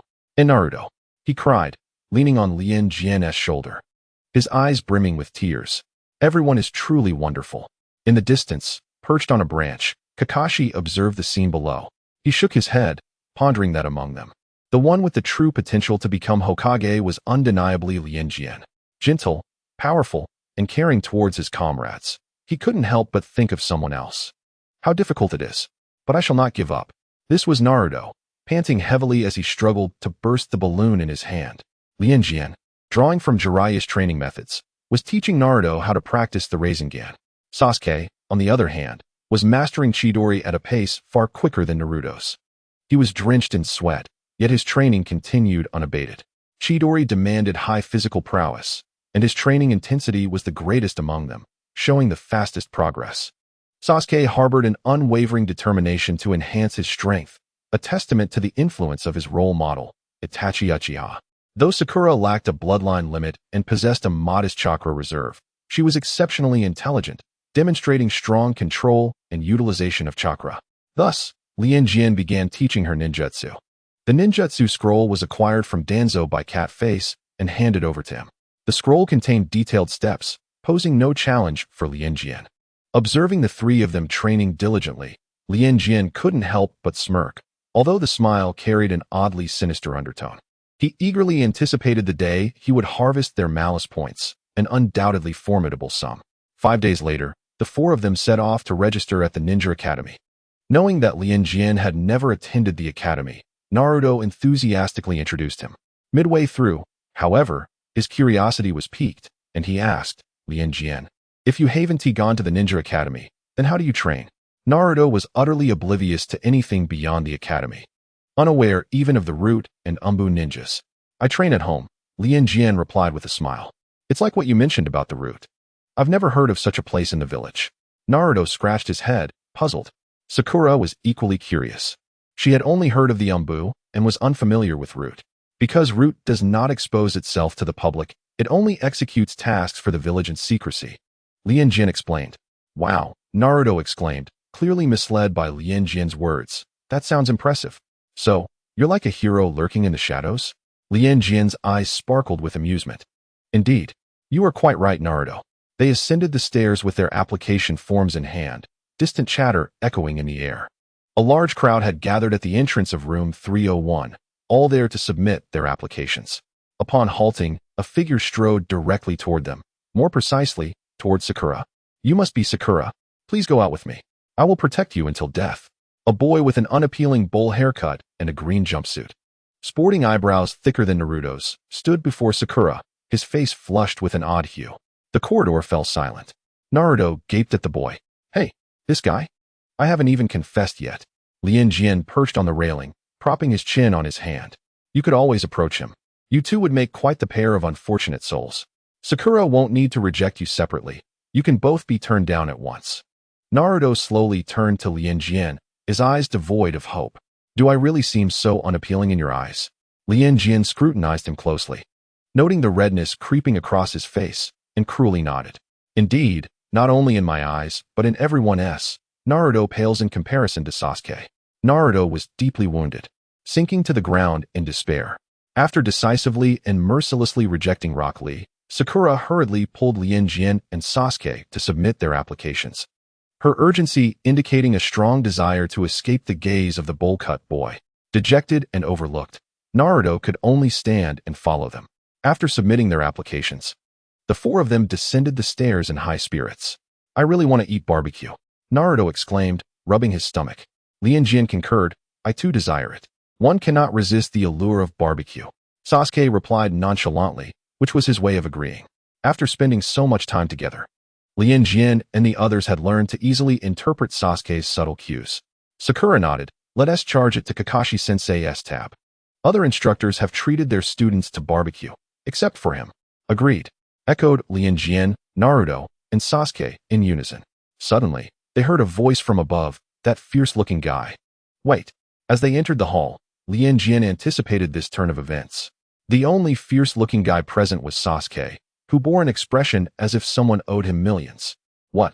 Sasuke glanced at the bowl-cut boy, Lee, who shouted from upstairs, his desire to battle overshadowing any urge to join Lianjian for barbecue. Shall we settle this with a duel? Lee declared, leaping down from above with agility. He was keenly interested in Uchiha Sasuke, not only for his reputation as a prodigy, but also due to his prestigious surname. Day after day, he trained hard to prove that diligence could surpass innate talent. I am Rock Lee, and I wish to duel you, the last descendant of the renowned Uchiha clan. I want to test how far my techniques can reach against you. Li assumed an offensive stance, his gaze resolute, embodying a ninja whose will was unmistakably evident. In terms of taijutsu, Sasuke was currently not Li's equal. Even Lianjian might struggle against him. However, the difference was that Li possessed only taijutsu, while both he and Sasuke had more than that. Training against him would be beneficial for Sasuke, if not harmful. "Sasuke, we can wait for you," Lianjian said to him. Sakura and Naruto nodded in agreement. "Then let us make it swift." Sasuke stepped forward. In the past, he enjoyed theatrics before battles. But after starting to spar with Lianjian, he realized that idle chatter merely granted the enemy a chance for surprise attacks. Thus, he no longer wasted words. Sasuke, who trained daily with Lianjian, was no longer the same. His battle awareness and experience had significantly improved. As a result, the scenario where Li would easily land a kick on him did not materialize. Instead, the two exchanged blows vigorously. Li would find it difficult to best Sasuke if he didn't remove his bandages. Just as Li was about to unwrap them, a hand halted him. "You are truly the embodiment of youth." Mato Guy made a flamboyant entrance, riding on a turtle, dazzling both Lianjian and Li, though no one else seemed impressed. Naruto remarked, "What a strange guy. There are two of them." Turning to see Lianjian gazing wide-eyed at the figure on the turtle's back, Naruto's vision darkened. Grabbing Lianjian's shoulders, he shook her. "No, Lianjian, don't let their aesthetics influence you. Do not transform into a peculiar fellow clad in a green bodysuit. The Nin exams have yet to commence, and fighting is strictly prohibited." Li. With a single punch, Might Guy sent Rock Lee flying. His method of halting the skirmish was both straightforward and forceful. Lianjian, Sasuke, Naruto, Sakura, under their watchful gazes, Might Guy and his disciple, Li, inexplicably embraced, shedding tears of joy and laughter. Under the influence of their formidable will, the hall was graced with illusions of sunsets and seas, a rather eerie spectacle. "How is your teacher Kakashi faring?" "Truly, a good friend," he inquired about Kakashi first. Might Guy took notice of the group of children. Only Lianjian, who did not seem to mind the duo, stepped forward. "Kakashi-sensei as well. He should be hiding somewhere engrossed in a book." Might Guy, pinching his chin, revealed a radiant smile and replied helplessly, "Since you asked, I shall not conceal the truth. Others refer to Kakashi and me as eternal rivals." "Is that so?" "Who inquired?" Lianjian turned to glance at Sasuke and the others. Sasuke, eyes closed, shook his head. "No one asked. This fellow is merely talking to himself. By the way, my record stands at 50 wins and 49 losses." In the next moment, Might Guy appeared behind Lianjian and before Sasuke and the others, visibly startling the three of them. Lianjian, already aware of Might Guy's prowess, exhibited no excessive reaction. His resolve to study martial arts under Might Guy after the Nin exams only strengthened. "Let me clarify. I am stronger than Kakashi," Might Guy declared with pride. Lianjian silently scoffed. He was not merely stronger than Kakashi. He almost kicked out the grand finale. "This time, Li has caused you trouble. For my sake, please forgive him," Might Guy said earnestly. Li and Sasuke were merely engaging in a friendly spar. How could that be considered trouble? Just like how Might Guy-sensei and Kakashi-sensei have become good friends, I believe we can also become good friends with Li. Lianjian beamed brightly at Might Guy.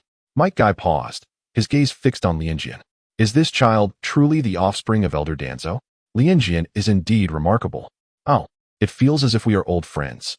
Suddenly, Lianjian was embraced by Might Guy. Woo, such is youth. I believe you and Li will become as dear friends as Kakashi and I. Hey, you strange, bushy-browed fellow. Naruto hurriedly pulled Lianjian from Might Guy's embrace. Very well, Lianjian. Do your best in the Nin exams. Might Guy rose and bid farewell to Li, his figure vanishing from the hall. Li turned to Lianjian, offering a genuine smile. His cheeks flushed. It is a pleasure to meet you. May I ask your name? Lianjian. I am Lianjian, and it is a pleasure to meet you, Li. Lianjian smiled back. Indeed. Li nodded earnestly. Sakura's mouth twitched as she genuinely remarked. Lianjian's ability to make friends is truly impressive. Li Rock once again cast his gaze upon Uchiha Sasuke, his expression turning cold. I acknowledge your prowess, Uchiha Sasuke. You are indeed formidable, but in this Nin exam, the strongest individual lies within our group. Is that so? Sasuke glanced at Lianjian, who wore a gentle smile devoid of any threat, cryptically responding, quite the contrary. I believe within our group, Li will stand out. Li misinterpreted this, thinking Sasuke was referring to himself. Then let us wait and see, he declared. vaulting to the second floor and disappearing from their sight. After this interlude, the four of them proceeded towards a barbecue restaurant. Upon entering, as the meat was freshly grilled, Kakashi swooped in like a whirlwind, seating himself beside them. Lianjian, thank you. Kakashi unapologetically devoured the grilled meat. Sakura, who was diligently grilling for her companions, protested. Kakashi-sensei, that was not meant for you. A cross mark appeared on Sakura's forehead. Unfazed, Kakashi shifted the conversation to the nin exams, instantly redirecting their ire. Oh, the nin exams are typically conducted in groups of 3. However, due to your unique circumstances, you are permitted to form a group of 4. Naturally, this increases the level of difficulty, Kakashi advised. After all, adding another member under the same rules would be quite unfair to other participating teams. However, given Lianjian's capabilities, there is no need for concern on his part. He, too, finds himself troubled by having such a powerful disciple. Kakashi grinned like a fox. What sort of difficulty? Sakura immediately inquired. I am unsure. However, it may be revealed once the exam begins, Kakashi replied, glancing at Sakura, whose expression had turned grave. Are you frightened? Sakura resolutely shook her head. No, it merely ignites my fighting spirit. Kakashi chuckled. Well said. Sakura has undergone a complete transformation. It seems Lianjian is better suited to be a teacher than I. Let us finish our barbecue and then participate in the first exam. Kakashi was as hasty in departing as he was in arriving. Sakura glanced down, seeing the empty grill, her iron tongs snapping in two. Kakashi-sensei. 008. The Forest of Death. The first exam was set in the largest classroom of the Ninja Academy. By the time Lianjian and his group arrived, it was already filled to capacity with participants. Sakura, gazing at the mass of dark-clad ninjas before her, gasped. How can there be so many people? Are they all genin participating in the nin exams? A wave of immense pressure surged through her, making the air around them feel heavy. Sasuke frowned slightly. Naruto's eyes widened, brimming with excitement and nervousness, as he took in the unfamiliar surroundings with keen interest. Lianjian maintained a friendly smile throughout. Sakura inhaled deeply. Striving to calm herself, she needed to remain composed and focused. Sasuke. Ino leaped onto Sasuke's back, cheerfully exclaiming, At last, I have seen you, Sasuke. It has been so long.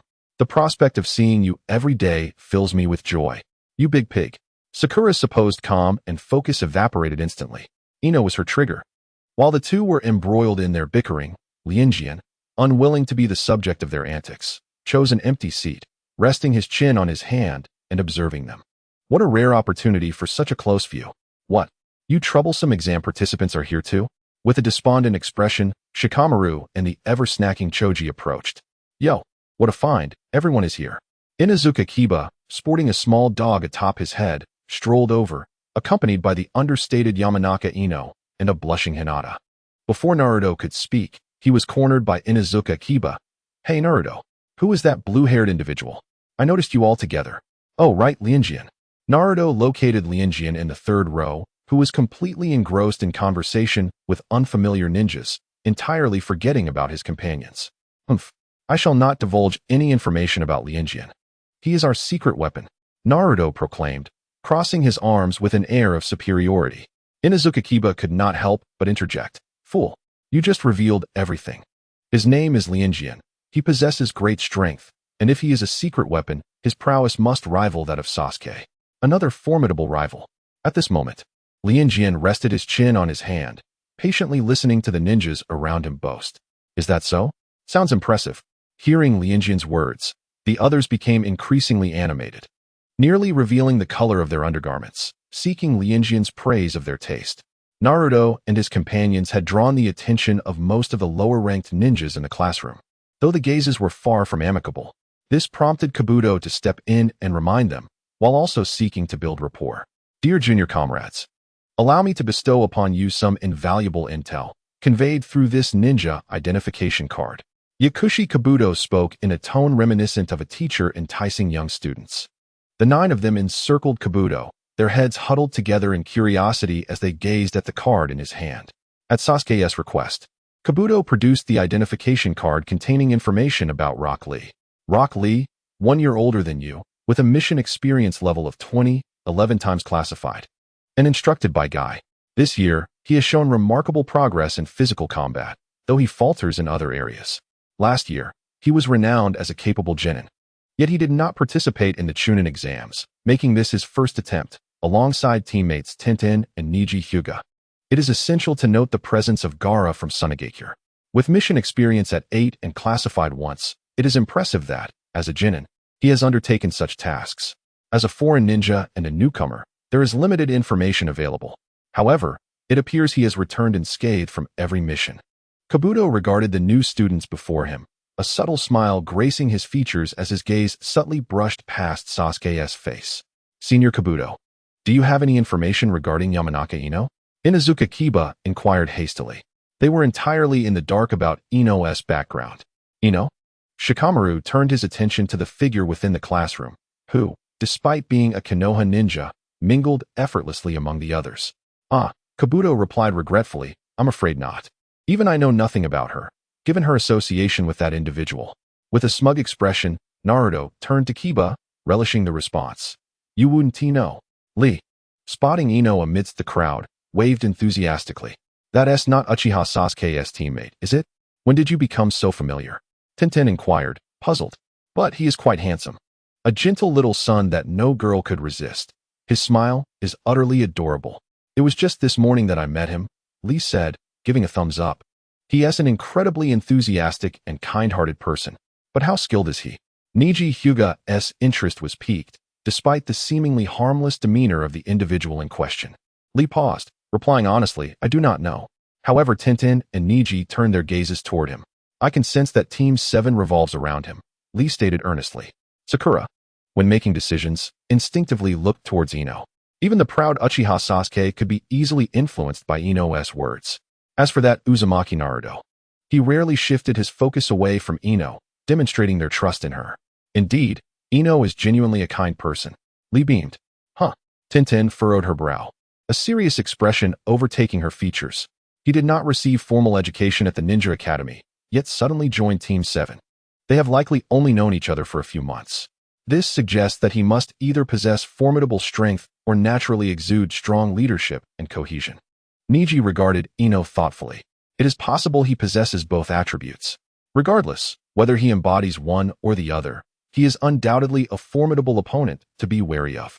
Just as the classroom buzzed with commotion, a fierce reprimand erupted in everyone's ears. Silence. You worthless lot. A booming voice from the podium halted the Sound Village Ninja's further assault on Kabuto. I have kept you waiting.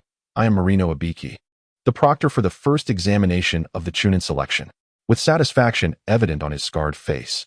The imposing man introduced himself to the now quiet genin gathered in the classroom. Marino Abiki's gaze swept across the Sound Village ninjas, issuing a warning. Let me make it clear, no fighting is permitted without the examiner's consent. Even with permission, no actions should lead to the death of your opponent. Anyone daring to defy me will be immediately eliminated. Is that understood? Ino thought, indeed, this is the world of ninjas. In real life, which examiner would dare to be so arrogant? They would have been reported long ago. We shall commence the first exam of the Chunin selection. Please collect your number tags and take your seats according to the numbers. I will then distribute the written examination questionnaires, Marino Abiki announced. Ino received the number tag labeled 3, positioning herself centrally in the first row, directly facing Marino Abiki. She felt an urge to raise her middle finger. The classroom was monitored by at least 20 supervising ninjas, strategically seated on either side. In the first examination, there were several crucial rules, none of which Ino paid heed to. Firstly, she possessed a godlike perspective. Secondly, she was connected. Indeed, just the night prior, the answers to the examination questions had been placed in her hands, courtesy of Danzo. Ino's emotions were peculiar. In her previous life, she had despised those with connections. Yet here she was, transformed into one. Danzo's exact words echoed in her mind. Do not worry about the Chunin exam.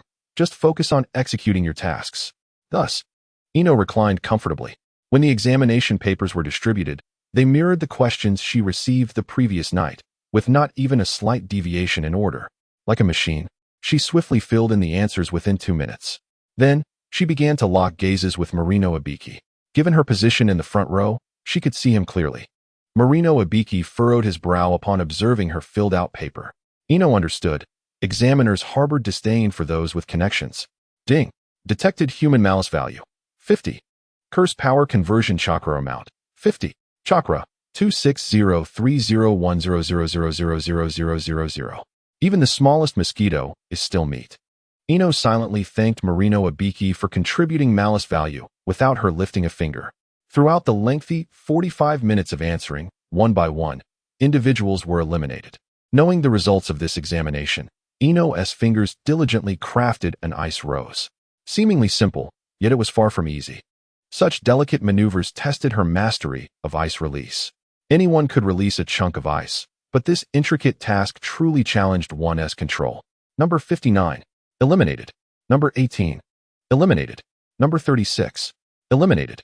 In an atmosphere so tense it could make the timid genin wet themselves, the interminable 45 minutes concluded. Fewer than half of the genin remained in the classroom. Marino Ibiki calmly announced the rules for the final question. For the last question, any incorrect answers will lead to the elimination of the entire team. Written exam scores will reset to 0.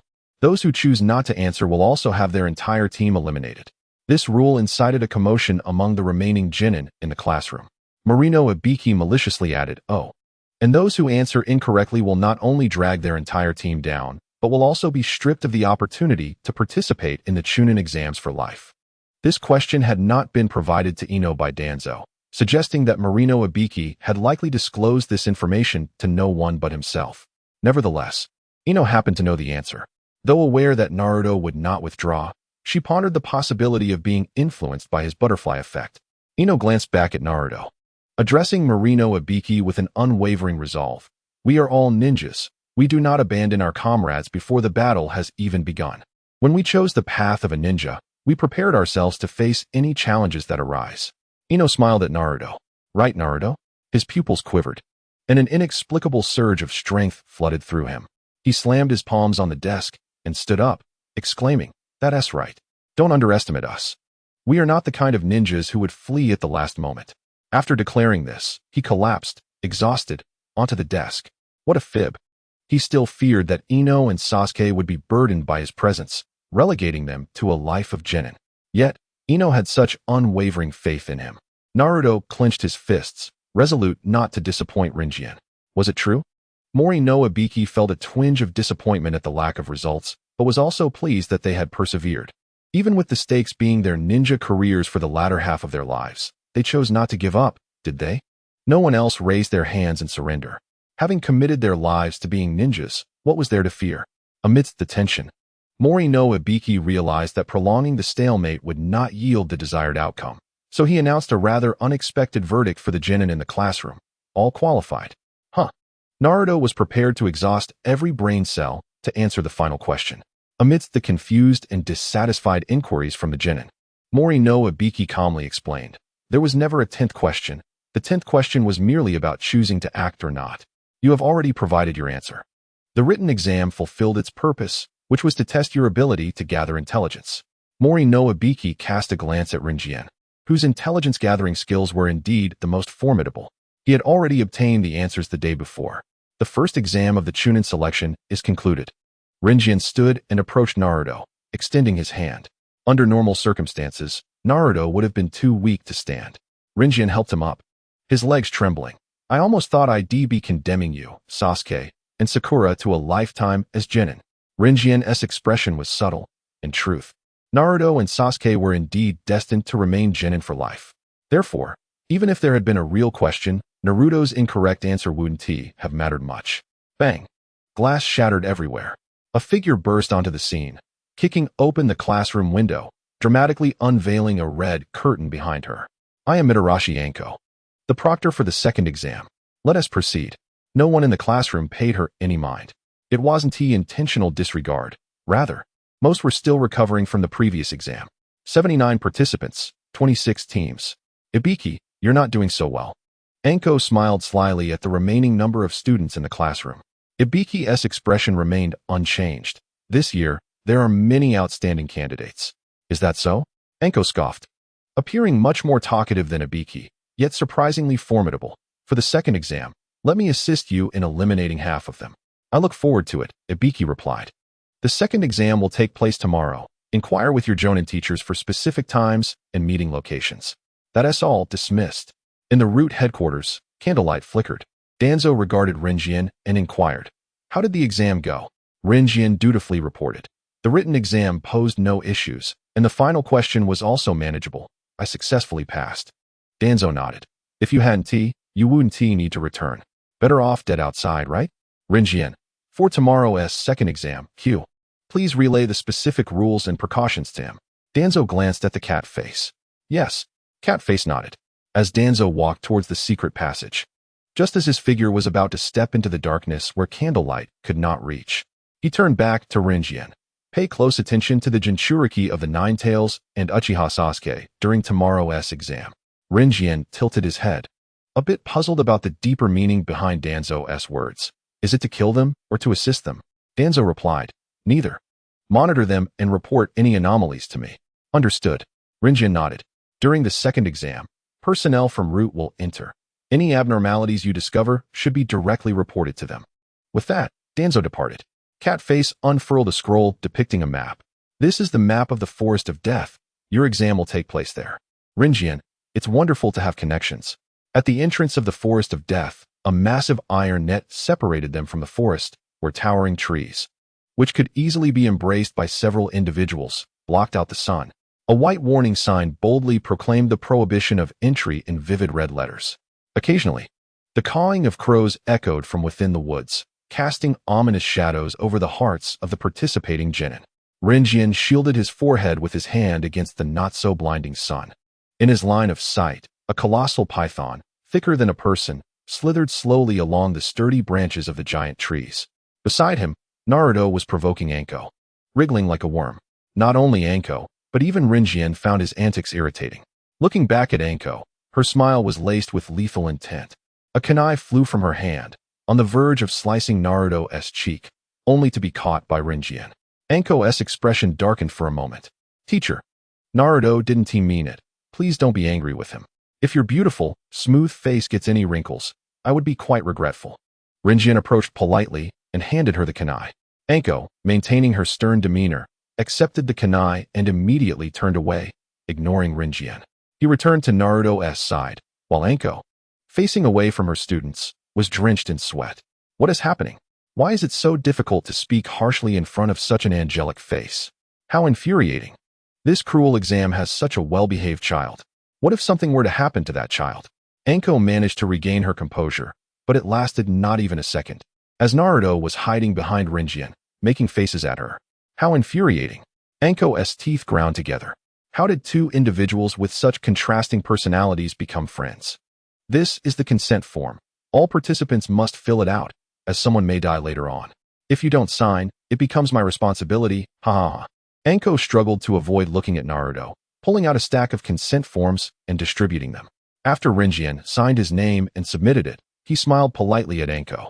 She swallowed hard and immediately checked his name. Yes, the plan worked. It turns out the little angel is named Rinjian Makoto. Such a lovely name. It's simply irresistible. What will happen when he grows up? His polite demeanor and respectful calls of teacher are utterly against the rules. It makes one want to engage in some illicit activities.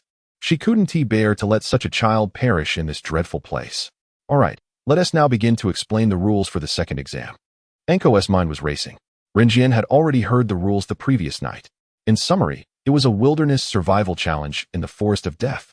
The Forest of Death, designated as the 44th training ground of Konoha, is a circular area surrounded by 44 locked entrances, featuring rivers, forests, and a tower at its center. The distance from the tower to the entrance is approximately 10 kilometers. Within this confined area, a scroll capture battle will take place. The scroll capture battle revolves around the Heaven and Earth scrolls. Half of the 26 teams from the first exam will take the Heaven scroll, while the other half will take the Earth scroll. Each team must gather both the Heaven and Earth scrolls and reach the central tower within 120 hours. Failure to do so will result in disqualification. After explaining the rules, Anko recalled an unusual occurrence from this year's competition, specifically regarding the 4-member teams, and immediately asked, "Which team has 4 members?" Rinjian raised his hand. "Teacher, that would be us." Anko paused, controlling her expression, and said, "You must obtain both the Heaven and Earth scrolls to complete the task. This adds to your difficulty." Anko truly shot herself in the foot with this one. When she set this rule, she never anticipated encountering such an adorable little boy. Now, it's impossible for her to change it after informing the Hokage of the rules. Indeed, Rinjian understood. This isn't too difficult at all. In this iteration of the Forest of Death, the primary objective revolves around Orochimaru. Lianjian retrieved the scroll. The four of them received only one heaven scroll, indicating that they must subsequently locate one heaven scroll and two earth scrolls to pass this test. However, since no one knows whether the scrolls each team possesses are of heaven or earth, this process is bound to involve repetition. 30 minutes later, Lianjian and his companions stood before entrance 12. Naruto, brimming with excitement, was throwing punches at the air, exclaiming, "Anyone who dares approach our home will be dealt with one by one." Sakura chimed in, "The chains are unbound, and the iron gates are wide open." The four of them swiftly entered the Forest of Death.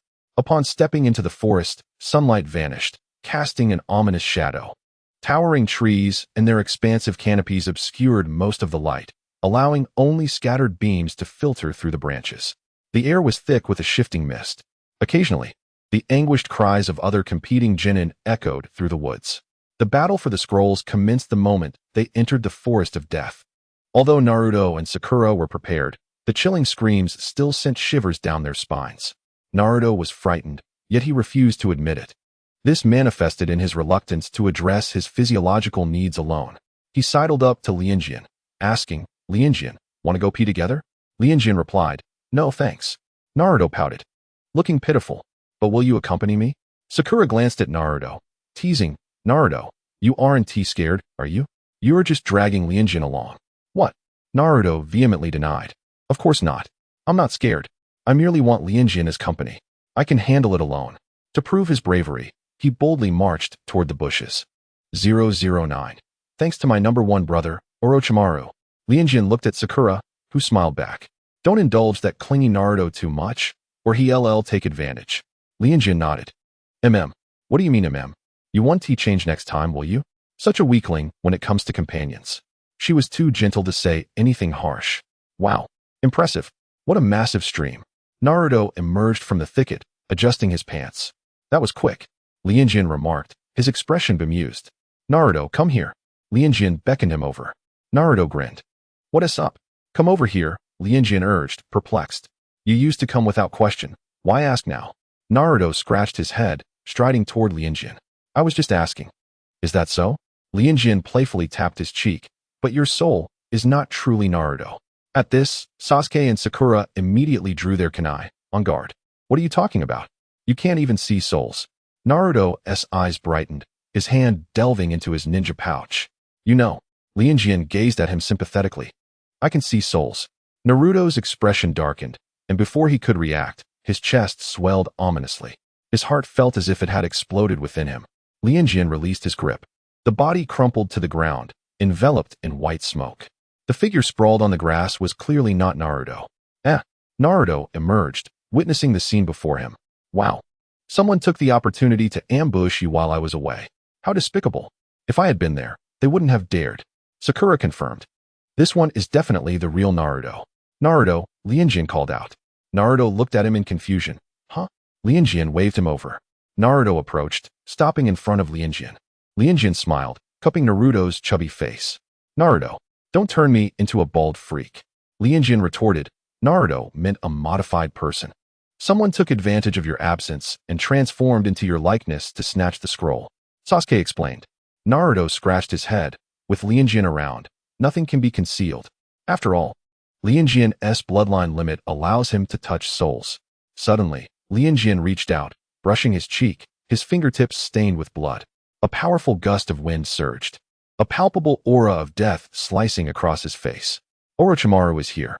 As the storm subsided, Lianjian found himself alone, surrounded by leaves that had fallen under the intense pressure of the earlier confrontation.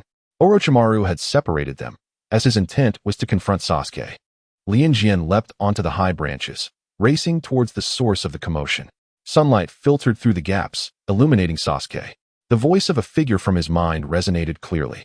"Are you clinging to life?" "No." Sasuke inhaled deeply, and in that moment, his body surged into action. To Sakura, he appeared like a fleeting shadow.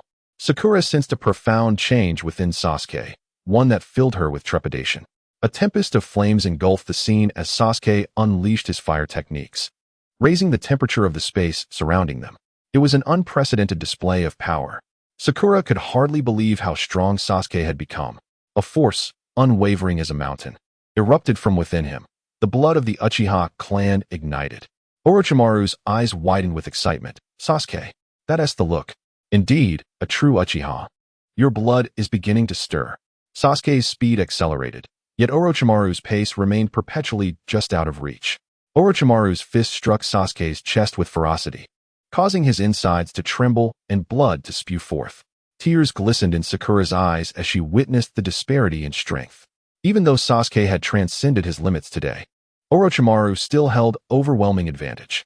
Lianjian observed the battle from a distance, knowing it was not yet time for him to intervene. Suddenly, Sasuke collapsed at Lianjian's feet. Orochimaru's expression shifted, believing he had incapacitated Sasuke, when explosions erupted from his body. It was the detonating tag Sasuke had planted during the fight.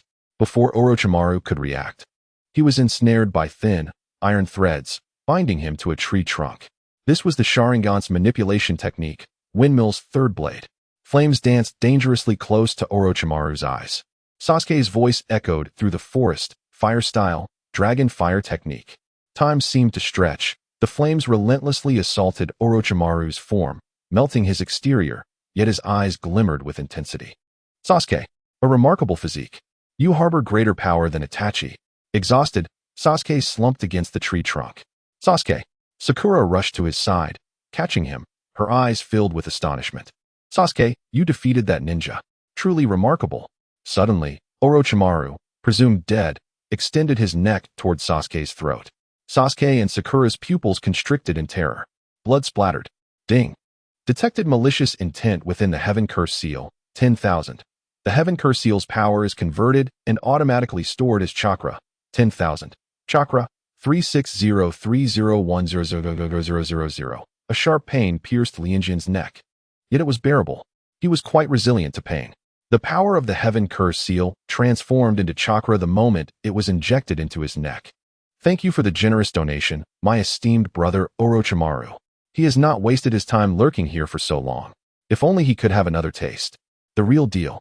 Sakura's voice echoed as she instinctively tried to rise and support Sasuke, but her arms suddenly felt heavy, and Sasuke collapsed in her embrace.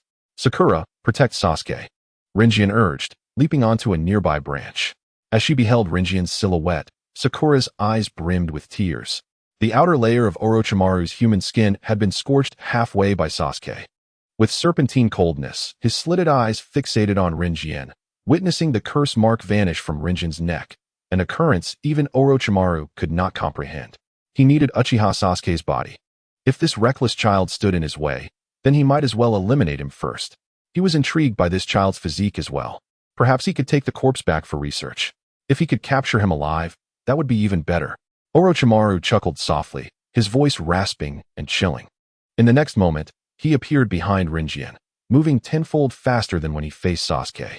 His hands trembled violently, generating immense shockwaves. Crack! Orochimaru's hand struck Rinjian's shoulder with brutal force. Ding! Detected human malice value 1000.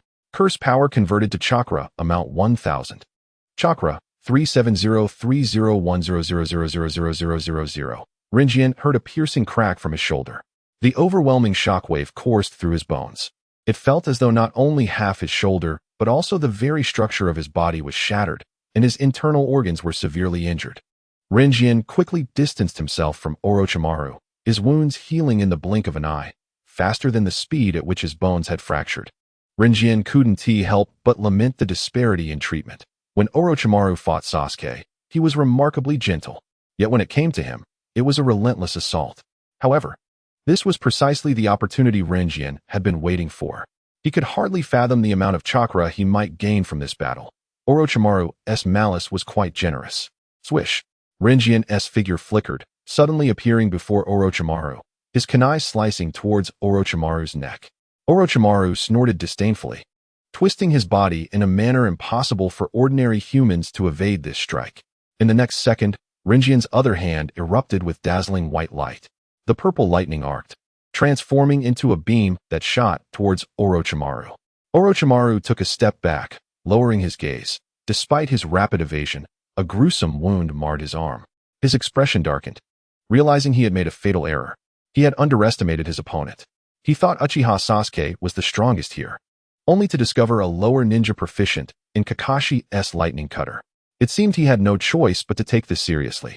Orochimaru licked his lips, slicing. The kunai in Orochimaru's hand cut through Rinjian's throat and windpipe. Ding! Detected human malice value 2000. Curse power converted to chakra amount 2000. Chakra 390301000000000. Rinjian. Blood filled Sakura's eyes. Her mind was a blank. She didn't care how strong this man was. All she knew was that he had killed Rinjian in such a cruel manner. Orochimaru looked down, astonished to find that the seemingly lifeless child's hand had transformed into a long blade, piercing through his ribs.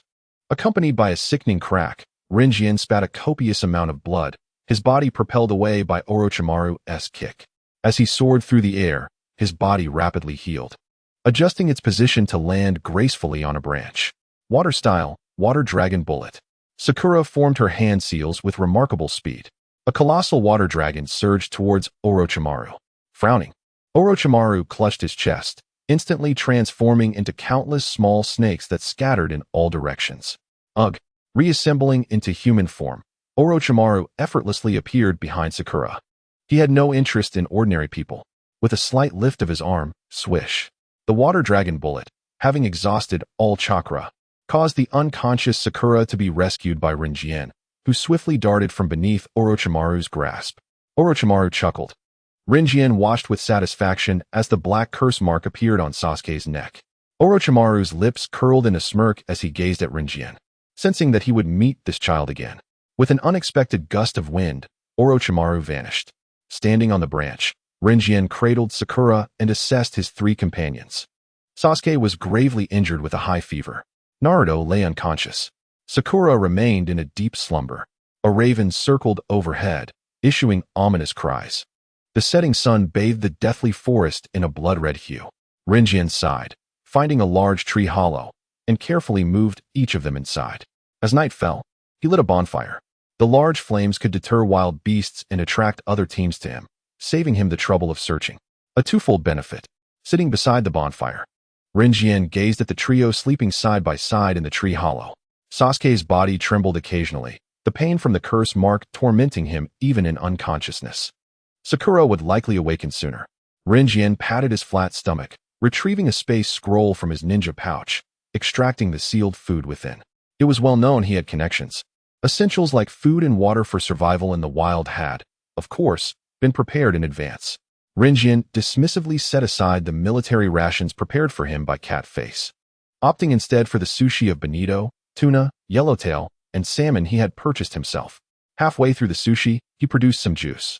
After satisfying his hunger and thirst, Rinjian stretched and lay back on the soft grass. He glanced at the bushes and trees 5 meters away. It should be the sound ninja. They had not made a move for so long, so they might as well help keep watch for him. He decided to take a nap. As dawn broke, Rinjian felt something cool and soft brushing against his cheek. Opening his eyes, he found Sakura leaning over him, her pink handkerchief stained with the blood from Rinjian's face. You can sleep a little longer, Rinjian. You must be exhausted from yesterday. Sakura felt a wave of relief wash over her.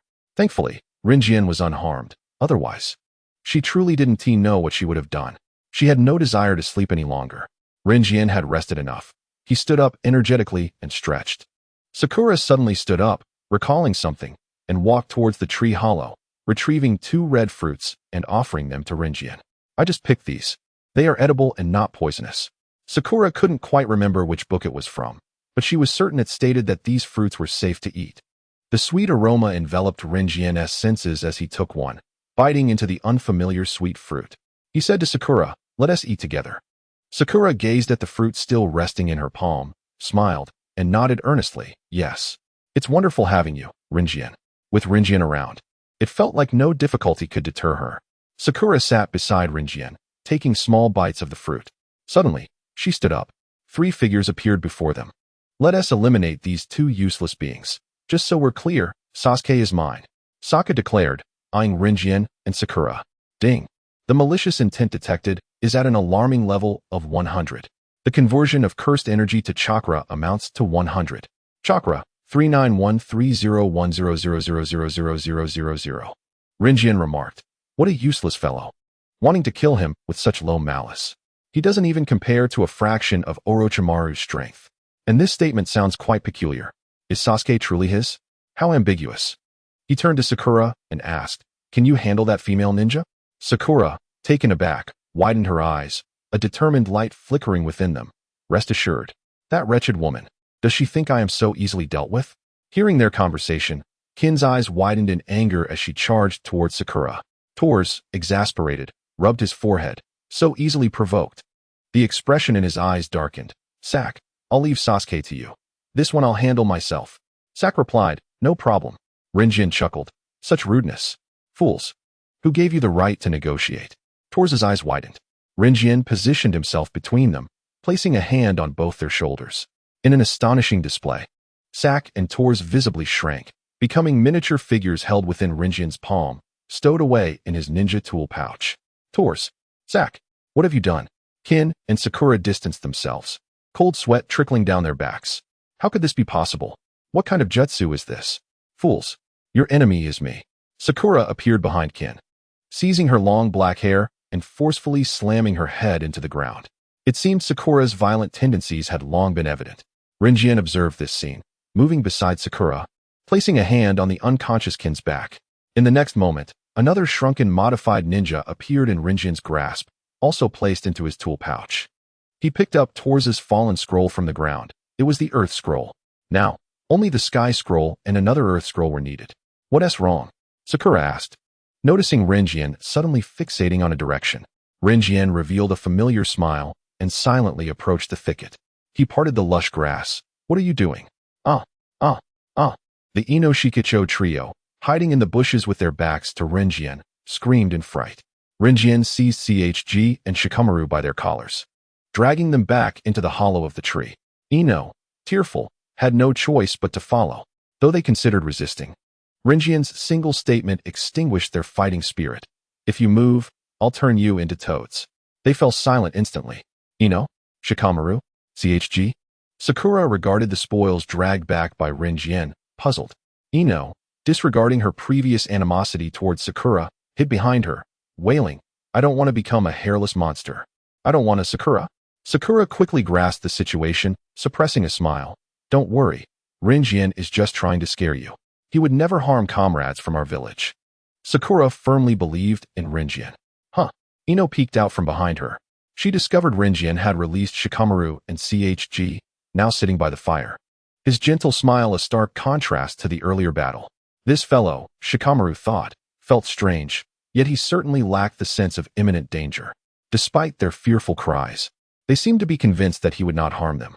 It was all too peculiar. Here, CHG offered a bag of chips to Rinjian. Rinjian accepted the offering without hesitation. He extended his hand towards the two. Shikamaru turned away, pretending not to understand the hint. CHG blinked. "Do you want the scroll?" Rinjian nodded. "Since Sasuke and Naruto are still unconscious, I must procure the scrolls from those who come my way." Shikamaru grit his teeth, thinking, "This guy?" They had initially intended to assist, but unexpectedly found themselves threatened by those they sought to help. Rinjian continued, "Your teamwork is commendable. For you, passing this exam should not pose a challenge." Shikamaru relaxed. It was indeed true, albeit inconvenient. This guy knows how to flatter. Ino nodded. "That's right." Shikamaru handed over the scroll. It was the Sky Scroll. Just one more Earth Scroll was needed. "Let us go, CHG. We need to find the scrolls quickly." "It's time to get serious," Shikamaru stated. CHG, unusually spirited, replied, "I've never seen you so motivated." Shikamaru shrugged. "What choice do I have?" Ino, filled with determination, declared, "All right, let's go."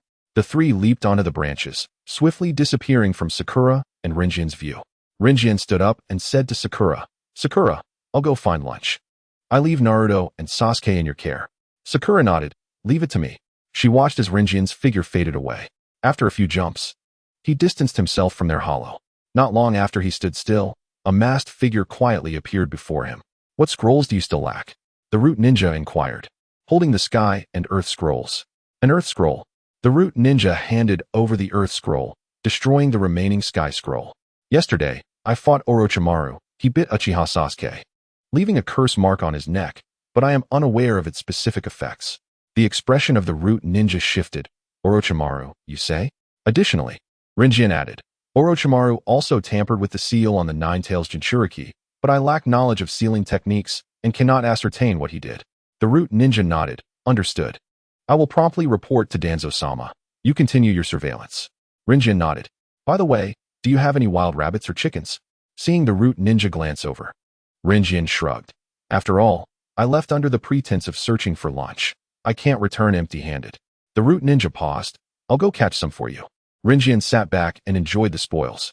When he returned, holding a clucking chicken, Naruto and Sasuke had both awakened. Rinjin. Sakura spotted him at once. She stood up, seeing the chicken in Rinjin's hands, and eagerly offered, let me handle it. I've seen my mom prepare chicken before.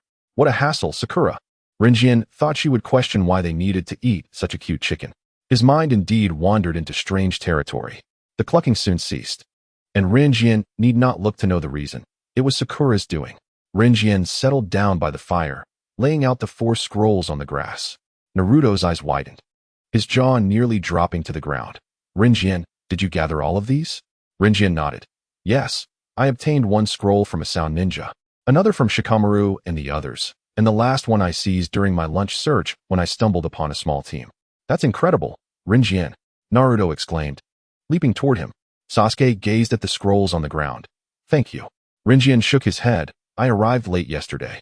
Mentioning yesterday made Sasuke instinctively cover the curse mark on his neck. No, it was my own weakness. Naruto rested his chin on his hand. Who was that person yesterday? How could they be so strong? They can't possibly be a genin. He was knocked unconscious too early yesterday, and he has no idea what transpired afterward. Inquiring with Sasuke and Sakura proved futile. They too had succumbed to unconsciousness. Thus, he could only hope to glean some answers from Rinjin. It must be Orochimaru, Rinjin remarked. Orochimaru? Naruto, indeed, had never heard that name before. One of the legendary Sannin in the ninja world, he was a disciple of the 3rd Hokage, having defected from the village several years ago. Certainly not a mere genin, but a formidable rogue ninja. I couldn't defeat him yesterday. His intent was not to kill us. After injuring me, he simply departed, Rinjin elucidated. Although Naruto was unfamiliar with the concept of the Sannin, he understood the significance of being a Hokage's disciple.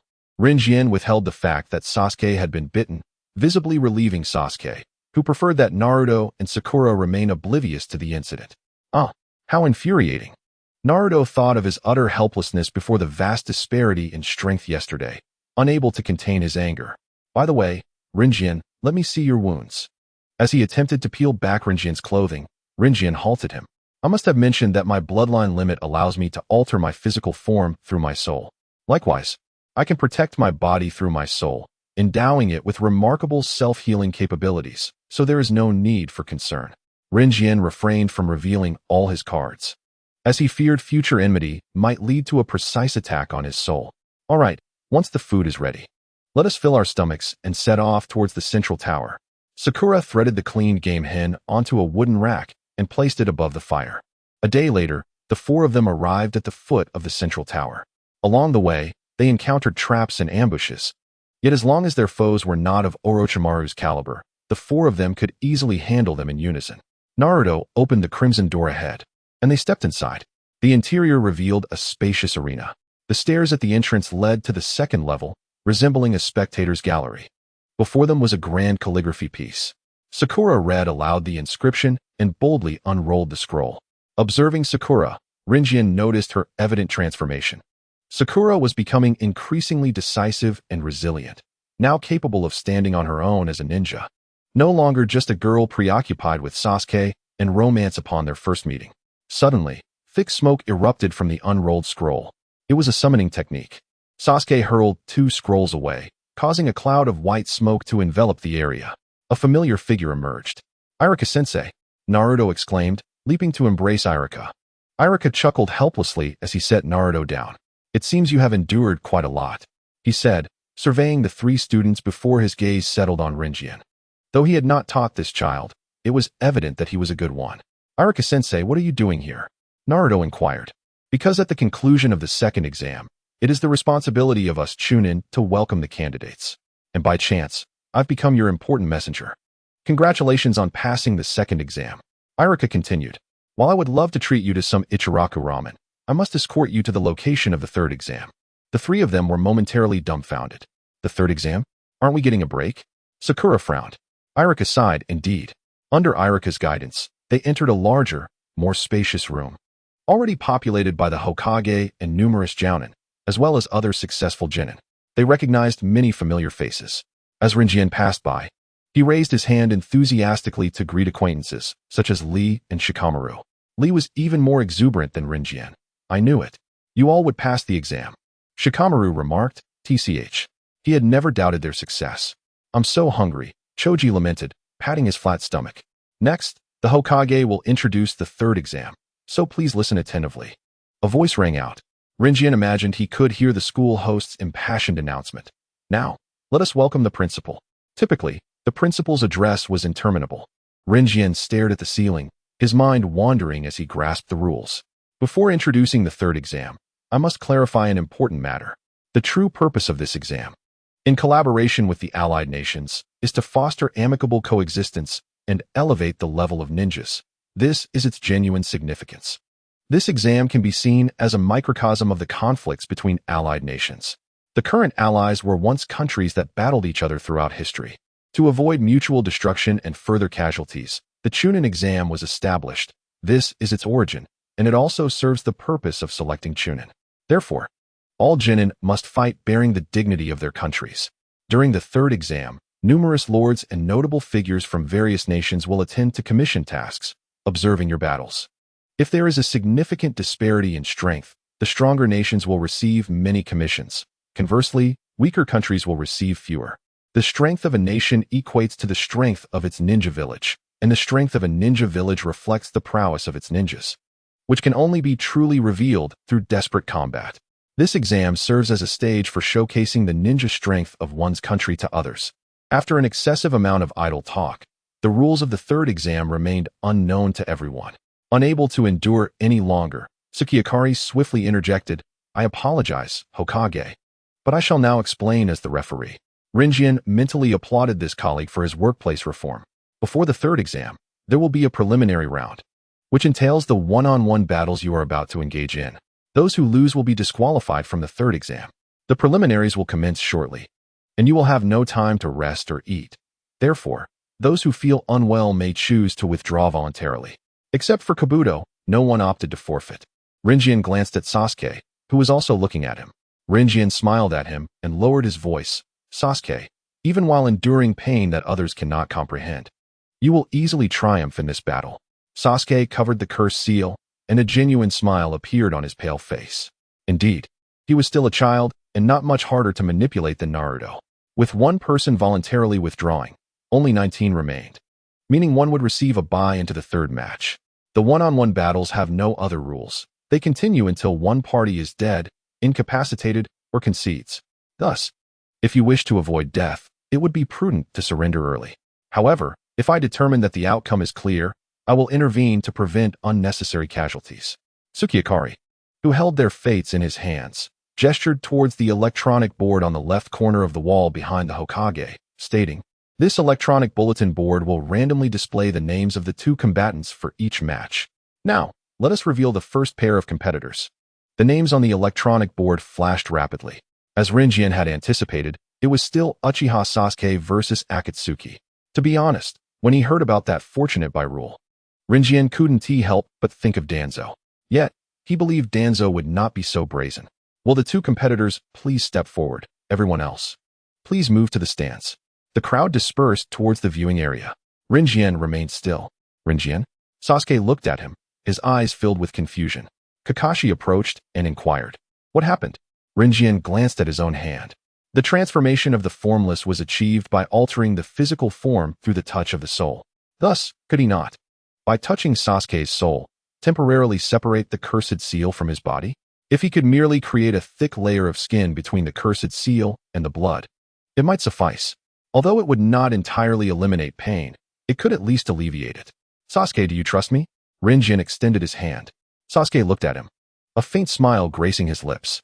With a swift motion, his palm landed in Rinjian's open hand, responding to Rinjian's query. In that instant, Rinjian made contact with Sasuke's soul, swiftly inserting a thick layer of skin beneath the cursed seal. This caused a noticeable bulge to form at Sasuke's neck, slowing the integration of the cursed seal into his body. While the lingering pain remained, it no longer hindered Sasuke's ability to fight. Thank you. Sasuke had expressed his gratitude to Rinjian numerous times. Kakashi observed the scene with a gentle smile. Let us go, Rinjian. The match is about to begin. This time, Rinjian obediently followed Kakashi to the stands. Naruto quickly rushed over. Rinjian, what did you whisper to Sasuke? You have a secret with him that Sakura and I don't know about. Kakashi interjected, under the minimal influence of pain. Sasuke's battle with the red copper armor had an unequivocal outcome. The Moonlight Gale swiftly declared the battle concluded. The victor of the first round is Uchiha Sasuke. Sasuke staggered a few steps. Rinjian noted the cursed seal's relentless encroachment. As expected, it could not be entirely isolated. It merely provided temporary relief. Just as Kakashi prepared to move, he noticed a figure appearing swiftly below. He halted. Rinjian steadied Sasuke as two medical ninjas approached. Leave the rest to us. His cursed seal requires sealing. Rinjian nodded. Thank you for your assistance. The two medical ninjas smiled. No need for thanks. Such a well-behaved child. Rinjian, don't worry. Your teacher will stay with Sasuke, Kakashi assured, patting Rinjian's head before following the medical ninjas away. What on earth happened to Sasuke? Naruto pondered, watching the scene in confusion. Given Sasuke's strength, such a situation seemed improbable. Since his encounter with the one known as Orochimaru, Sasuke had indeed become somewhat peculiar. Only Rinjian, who seemed to know something, remained silent. Naruto pouted. Now, let us proceed to the second match. The subsequent battles mirrored those Rinjian had witnessed before, with similar outcomes. Naruto barely triumphed over Inuzuka Kiba, while Sakura and Ino fought to a draw. Though Sakura exhibited rapid growth, Ino's body flicker technique proved quite effective for a stalemate. The most thrilling encounter was undoubtedly that between Gaara and Rock Lee. Rinjian's resolve to train in taijutsu under Might Guy grew ever stronger. Naturally, he also became the fortunate one who advanced to the finals by virtue of aback. Rinjian sensed the gazes of many J-nin upon him. Was this the privilege of being connected? Lord Hokage, Elder Danzo's interference in the ch-nin exams is rather unjust to the other genin. An Umbu ninja remarked behind Sarutobi Hiruzen. The Hokage sighed, taking a drag from his pipe. In any case, it is not a matter of grave concern. Let him be for now, but he shall not act with impunity henceforth. The Umbu ninja questioned, should we revoke Rinjian's qualification for the third match? Hiruzen shook his head. Though this child is connected to Danzo, his recent performance demonstrates a deep appreciation for his comrades and the trust they place in him. Moreover, I wish to ascertain the capabilities of a child nurtured by Danzo. The Umbu ninja nodded in agreement. The individuals officially advancing to the third match are Gaara, Sasuke, Naruto, Hyuga, Nara Shikamaru, Temari, Yamanaka Ino, Karui, and Rinjian. The formal competition will commence in 1 month. This period is designated not only for your preparation, but also to notify the daime-s and the heads of ninja clans about the conclusion of the preliminaries while inviting them to witness the event. Subsequently, you will draw lots to determine your opponents for the third match, allowing you to engage in targeted training based on your opponent's intel. You may draw only one. Holding the lottery box before Rinjian, Akamichi Karui, with a hint of a blush, gently reminded him, go ahead. Thank you, Rinjian replied as he drew a slip. How adorable. Karui paused for a moment before shifting her attention to Naruto, urging him with a straight face, hurry up. Naruto thought, this old woman must have ulterior motives towards Rinjian. I must keep a close watch on him and ensure she has no opportunity. All right, according to the numbers drawn, we can determine the matchups for the third exam. The first battle will be Uzumaki Naruto versus Hyuga. Naruto gritted his teeth, eager to confront Neji. The memory of Neji severely injuring Hinata replayed in his mind, along with the image of her being carried away, bloodied. This guy? How dare he strike so ruthlessly against his own kin during a match, regardless of the reason? I will not forgive him. The second match will be Nara Shikamaru versus Karui. Shikamaru sighed, lamenting his unfortunate luck. Due to the number of participants, he was required to fight twice, once against Temari and once against Karui. Why must it be me? And all three of Sunagekyu's genin are formidable opponents. The third match will be Gaara vs. Uchiha Sasuke. Since Sasuke was absent, the remaining number in the drawing box represented him. The fourth match will be Rinjian vs. Yamanaka Ino. Rinjian glanced at Shino, who wore sunglasses with his collar turned up, concealing the lower half of his face, and smiled. I look forward to our match. Shino's cheeks flushed. It was the first time someone he did not know had paid him attention, and he nodded in response. It is important to note that this match will not determine one's qualification as a nin based solely on victory or defeat. Rather, it will be assessed by evaluators, including myself, who will observe the contestants and decide their eligibility. Thus, even if one loses, there remains a possibility of becoming a nin. Thank you all for your efforts. We shall meet again in a month. Dismissed. Rinjian returned to the route.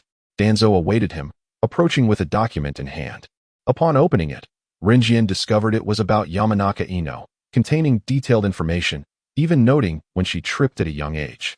Although you are certainly capable of becoming a nin, should you lose to Ino, your abilities would be no different from those of an ordinary genin, Danzo stated. His tone laced with the arrogance of privilege. Rinjian nodded, understood.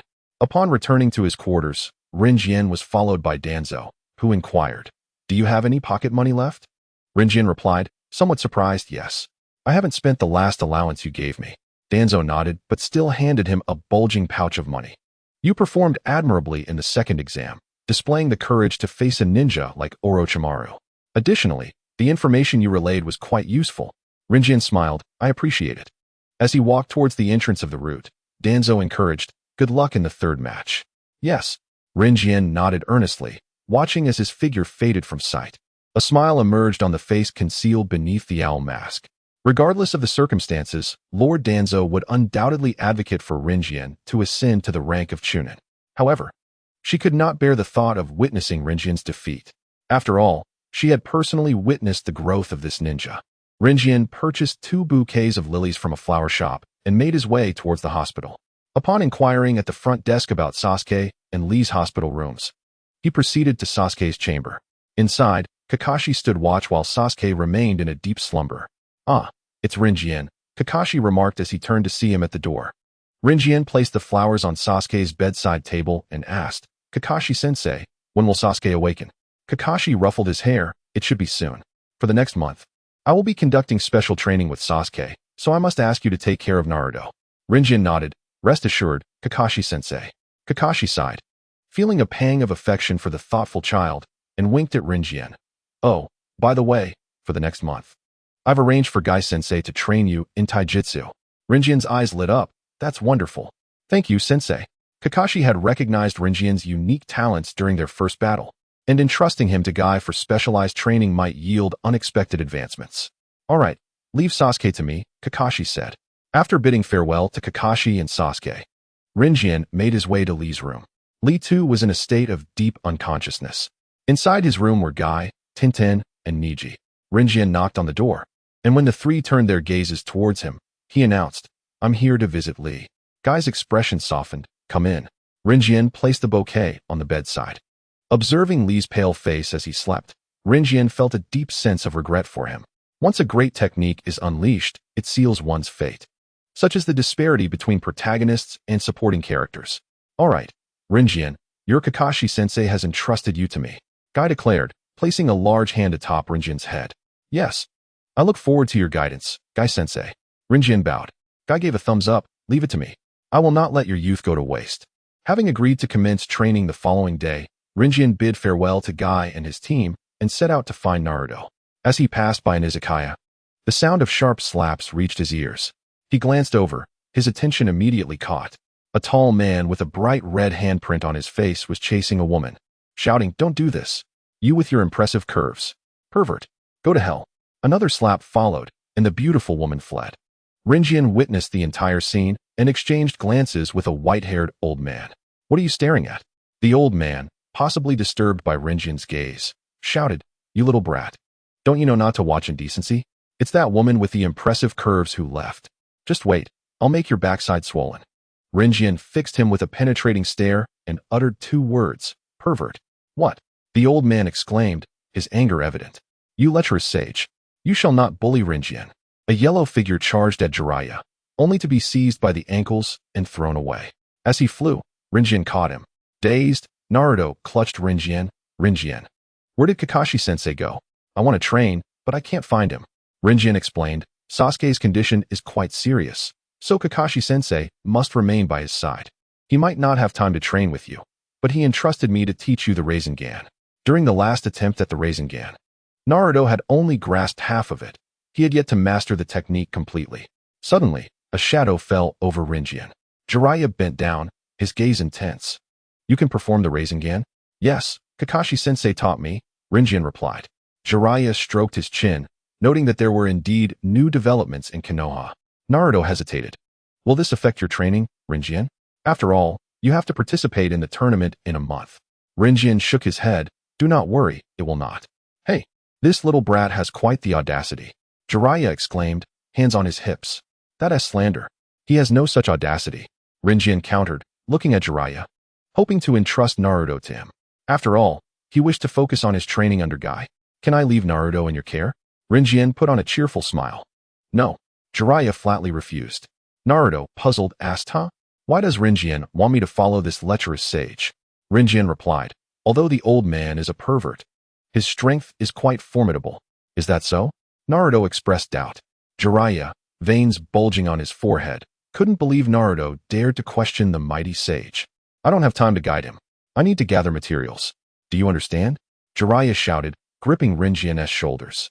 Rinjian covered his ears, nearly deafened by Jiraiya's roar, and turned to Naruto, enticingly suggesting, but Naruto, there's a powerful jutsu that can transform you into a super cute and sexy girl. Jiraiya halted, stunned. 8 gates. Naruto scratched his head, a mix of shyness and pride flashing across his face. Ha! Rinjian, it's not as impressive as you say. I didn't know you thought of me this way. Ha ha! How embarrassing. Then let me see it. Rinjian placed his hands on his chest, gazing at him expectantly. Under the admiring gaze of Rinjian, Naruto's confidence soared, and he nodded eagerly. No problem. He crossed his hands in front of his chest, harem jutsu. As the smoke dissipated, golden hair floated in the air. The girl had a delicate figure, her small face adorned with sparkling blue eyes. Jiraiya's nose bled profusely. There's no need for him to stay any longer, Rinjian stated, swiftly departing, leaving Jiraiya at the mercy of the enchanting Naruto.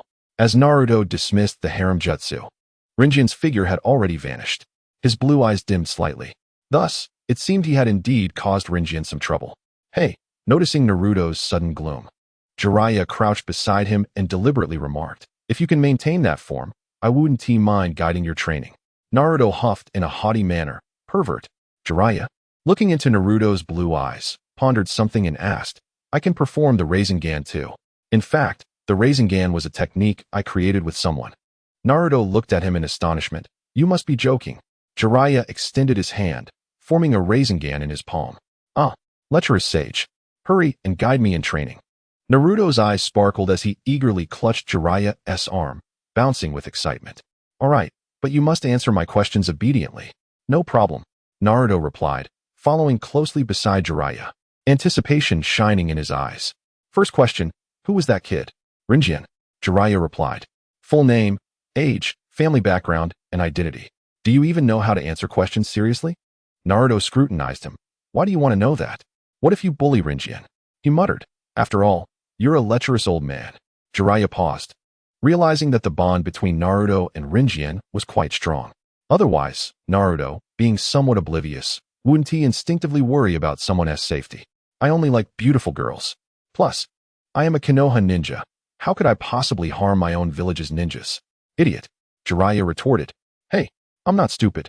Rinjian says I'm very clever. Naruto protested.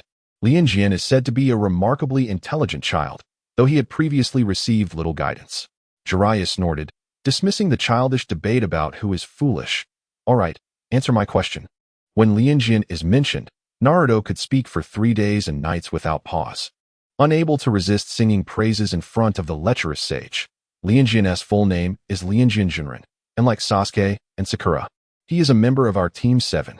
He is an incredibly talented genius. Even Kakashi-sensei acknowledges Lianjian's extraordinary prowess. Is that so? Jiraiya concealed his skepticism. Typically, teams consist of 3 members. Why does Kakashi's team have 4? Moreover, both Naruto and Sasuke possess unique identities. Don't believe me? How infuriating. Lianjian has mastered both the Rasengan and Chidori simultaneously. Even Sasuke has not yet fully grasped Chidori. Naruto felt indignant, suspecting that the lecherous sage doubted the veracity of his words. Jiraiya shook his head, conceding to Naruto. It seems he truly is a genius. Instantly, Naruto's indignation evaporated, and he stood tall, exclaiming, "Right. You acknowledge it." Jiraiya then playfully added, "But I've never heard of anyone named Lianjian at the Ninja Academy." Fool. Lianjian began his training at a place called the Root at a very young age. That place is far superior to the Ninja Academy. Plus, Lianjian is the child of an elder. Super impressive. Hey, what was that elder's name again? It sounds like something with group and song. Oh, it doesn't matter. Just know that Lianjian is incredibly capable and has saved us countless times. After babbling to himself, Naruto noticed that the lecherous sage had somehow fallen behind him. He turned to see Jiraiya pausing, his expression slightly grave. "What's wrong, Jiraiya?" Naruto felt an unsettling aura emanating from him. Jiraiya forced a smile, expertly shifting the topic. "I have even more powerful ninjutsu to teach you." Before he could finish, Naruto eagerly chimed in. Teach me, Jiraiya." The next day, in the forest of Konoha, soft sunlight cascaded like a curtain from the lush treetops, bathing Lianjian in its warmth. He had tied his long blue hair into a high, tidy ponytail. For today's training, he wore a form-fitting black short-sleeved top, protective wristbands, gloves, and simple shorts, with knee and ankle guards. These were prepared for him by Cat Face, ensuring maximum protection for his joints, while the tight-fitting attire was specifically designed for physical training. "Yoshi, Lianjian." A deep voice called from a distance. Lianjian turned to see Might Guy approaching. "Good morning, Teacher Guy," he greeted with a radiant smile. Seeing Lianjian arrive earlier than himself, Guy gave him a thumbs up. "Good morning, Lianjian. Let us ignite our youth together today." Guy flashed his signature bright smile. "Yes," Lianjian echoed enthusiastically.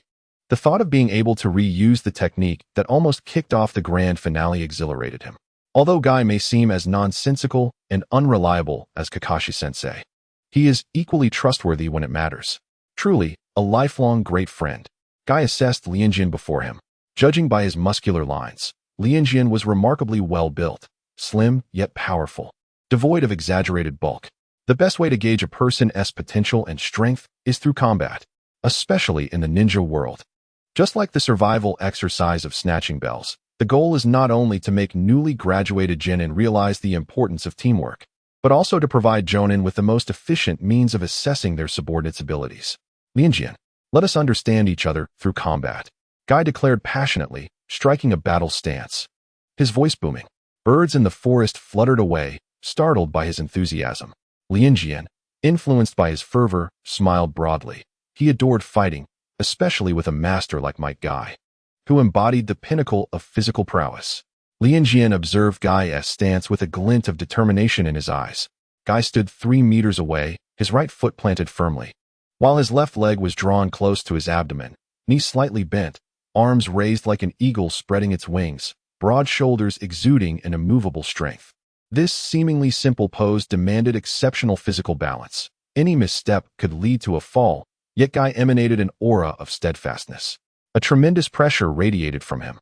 As Lianjian faced this intense energy, his heart raced, blood surging through his veins. Indeed, physical combat is the romance of men. "Teacher Guy, please instruct me." In an instant, Lianjian became a blur, charging toward Guy. Guy noticed Lianjian's speed, a flicker of admiration crossing his eyes. What incredible speed! For a ninja who hadn't specialized in taijutsu, Lianjian was already among the fastest. Lianjian moved like a crane, swiftly aiming a hand strike toward Guy's neck.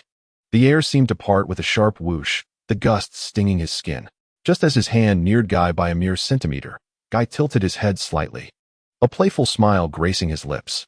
Lianjian's instincts, often astonishingly accurate, kicked in. He pivoted his foot, abruptly withdrawing his attack to create distance from Guy. He was fast, but Guy was faster. With a lightning-quick punch aimed at Lianjian's chest, Lianjian's pupils constricted to pinpricks. Just a second before the punch landed, he grabbed Guy's iron-like forearm, pushing off it to leap high into the air, his legs whipping toward Guy. Guy's eyes lit up. Lianjian's move was brilliant, turning defense into offense. In terms of reflexes, judgment, and physical prowess, he was outstanding. Suddenly, Guy vanished from Lianjian's sight. "Watch your back." Guy's voice echoed from behind. Lianjian's muscles tensed instinctively as he swung his arm backward toward Guy. "Do not strike recklessly. It will only expose more flaws." Guy yanked forcefully. Had he not restrained his strength, Lianjian's arm would have been severed from his body. A dull thud resonated. Guy was taken aback. Lianjian had deliberately broken free from his grip, slipping away like a slippery eel. In a flash, he swiftly repositioned his bone. A fist the size of a sandbag struck Guy's cheek, unleashing a powerful gust of wind. Guy's solid form suddenly leaped as if weightless, his toes delivering a mighty kick towards Lianjian. To his surprise, he missed entirely. Lianjian appeared behind him, securing his wrist.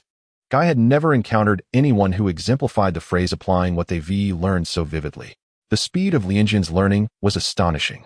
Suddenly, a sound like a drumbeat emanated from Guy, clear and resonant. He broke free from Lianjian's grasp with overwhelming force. The next moment, a fist appeared before Lianjian without warning. The surrounding air trembled violently, producing a thunderous crack. It was too swift. Lianjian couldn't evade, nor could he even see it. He was sent flying by the blow. Thud! Lianjian crashed onto the grass. He lay sprawled on the ground, his body marked with bruises that faded like paint washed away by water. Footsteps approached. Might Guy sat beside him, stroking his chin, his right fist striking his left palm with a resounding clarity. "I understand." He had already witnessed the terrifying pace of Lianjian's growth in battle. Ordinary combat skills and experience could be acquired through engagements, but the 8 gates of bypass, a secret martial technique, could not be easily mastered solely through combat. Lianjian's innate understanding would allow him to progress far on any path, yet the key to mastering the 8 gates lay not in understanding, but in willpower. "Lianjian, run 500 laps around Konoha and let me see your physical limits," Might Guy proclaimed, presenting a seemingly impossible challenge. His eyes sparkled with anticipation as he watched Lianjian. All right, to be honest, Lianjian was also eager to discover the limits of his body. Until now, he had faced numerous battles against foes he could dispatch with ease as well as those he could not overcome. Yet, despite his injuries, he had never felt fatigued. Only the dizziness from depleted chakra had accompanied him, leaving him oblivious to his physical limits. However, this body was that of a corporeal cursed spirit. Could a cursed spirit even feel fatigue? That posed an intriguing question. Practical experience is the sole criterion for testing truth. Let's give it a try. Puffing and panting, Lianjian maintained a steady breath, running in the most standard posture, his chest and abdomen rising and falling in a slow, rhythmic cadence. The breeze enveloped him, caressing his form. Sweat trickled from his brow, cascading down his chin. Might Guy, standing at the entrance, counted Lianjian's laps. "Yash. Lianjian, keep it up." Watching from the gates of Konoha, the vigilant Izumo observed Lianjian's swift passage, astonished at such human stamina. As Lianjian's figure vanished from sight, Might Guy's expression deepened with gravity. This child was indeed a rare talent. On his first day of physical training, he had already surpassed Lee's highest record. Thoughts of Lee, lying in the hospital, filled Might Guy with concern. After completing 500 laps, Lianjian's clothes were drenched in sweat, his black shirt glistening. "How do you feel, Lianjian?" Might Guy inquired. Lianjian glanced at the sky. The sun was setting. He reported honestly to his teacher, "I have sweated a lot, but I don't feel tired. In fact, I feel quite comfortable. I could do another 500 laps." At this, it was Might Guy who began to sweat. Truly, Lianjian was a natural born for martial arts. "Then, let us do another 500 laps, Lianjian. Let us ignite the flames of youth." Lianjian ran until twilight faded into dawn, with Might Guy by his side. After another 500 laps, Might Guy asked, "Lianjian, can you keep going?" Lianjian nodded. "I can. I'm sweating but not tired." Seeing the glimmer in Lianjian's eyes, Might Guy was moved to tears. "Good. Then let us begin practicing martial arts." After taking a deep breath, he suddenly opened his eyes wide. Like a hawk locking onto its prey, his arms swiftly extended, muscles tensing, power surging through his body. In the next moment, countless punches, exceeding the ordinary human visual limit, surrounded Might Guy, enveloping every corner. The fierce strength and speed tore through the forest's air, producing a sharp sound akin to birdsong. This sound alone could send shivers down one's spine. The thought of it striking a human body was unimaginable in its potential lethality. After delivering the 100th punch, Might Guy abruptly halted, standing still. His strikes were executed with surprising precision. the flurry of punches dissipating as the air around Rinjian and Might Guy settled quickly. Exhaling slowly, Might Guy released a heavy breath. As he did, the pores that had been tightly closed during exertion opened, emitting a powerful aura, warmth mingling with sweat, creating a momentary mist around him on that hazy morning. The intense body temperature rapidly subsided after he ceased movement, and the mist vanished. Might Guy's continuous punches and clean movements seemed simple but demanded an extraordinary lung capacity, a robust heart, resilient blood vessels, unimaginable muscle strength, and meticulously honed techniques. Any shortcoming would render the feat impossible. Through martial arts, Might Guy had ascended to the rank of Jonin, securing his place among the formidable in Konoha. Mastery in any domain could yield astounding power. Rinjian, watch closely. This is my unique technique, the 8 gates of bypass. Might Guy's voice resonated with gravitas, each word imbued with profound weight. His expression turned serious, eyes wide and teeth clenched, his hair standing on end. Open the first gate. Open. First lotus. Might Guy unleashed a powerful kick, generating a series of explosive sounds, his entire body vibrating with intensity. The massive tree before him collapsed with a thunderous crash, sending dust flying. Open the second gate. Open. Life gate. Open. The acceleration of his attacks surpassed the speed of the first lotus. The rapid succession of kicks reverberated through the air like gunfire on the battlefield. The thick tree trunks sent airborne splinters flying. Rinjian could still catch glimpses of the first lotus, but the movements of the second lotus were beyond his ability to perceive clearly. Might Guy refrained from demonstrating techniques beyond the fourth gate. For now, Rinjian could only aspire to open the first 3 gates. The 8 gates of bypass is a powerful technique that my father mastered over 20 years. He passed it down to me, and I, in turn, taught it to Li. You've witnessed the battles between Li and Gaara. Li is a remarkably diligent individual. No wonder you two have become such good friends. Might Guy spoke with emotion, tears streaming down his face. You and Li will surely become lifelong rivals like Kakashi and me. When discussing the training of the 8 gates, Might Guy's demeanor shifted to seriousness. The 8 gates temporarily unlock the pathways constraining chakra within the body, granting immense power. When all 8 gates are opened, it is known as the 8 gates of bypass formation. Depending on the user's strength, they can gain exponential power. But the effectiveness of the 8 gates relies on the user themselves. Thus, the power varies among individuals. However, opening the 8th gate, the death gate, results in the complete consumption of one's life force. Might Guy spoke earnestly, his warm hand resting on Rinjian's shoulder. Rinjian, your talent in martial arts is the finest I have ever witnessed. I am nowhere near your equal. I believe you will soon surpass me in this domain. But you must promise me, never open the 8th gate unless your life is at stake. Rinjian looked up at Might Guy and replied affirmatively. Hearing Rinjian's resolute response, Might Guy smiled. All right, let us continue. Within the chakra flow system of the body, there are 8 gates: the opening gate, rest gate, life gate, wound gate, door of dismissal, view gate, shock gate, and death gate, each controlling and regulating the chakra. Every individual possesses these gates. With sufficient training to endure the burden of opening them, anyone can unlock the 8 gates. Yet, few understand how to utilize the 8 gates of bypass. Do you know why? Might Guy asked. Rinjian shook his head. Might Guy explained.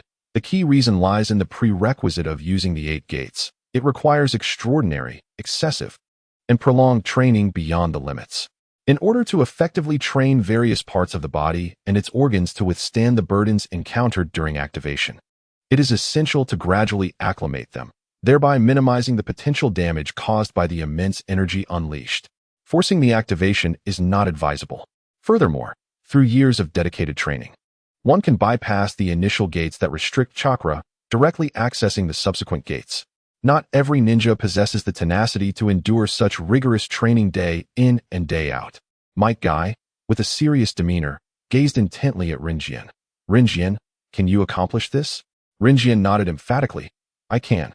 He had witnessed Might Guy opening the 8 gates from a divine perspective, and the sheer power was self-evident. The defining characteristics of Might Guy activating the 8 gates are speed and strength. The importance of velocity in combat is undeniable.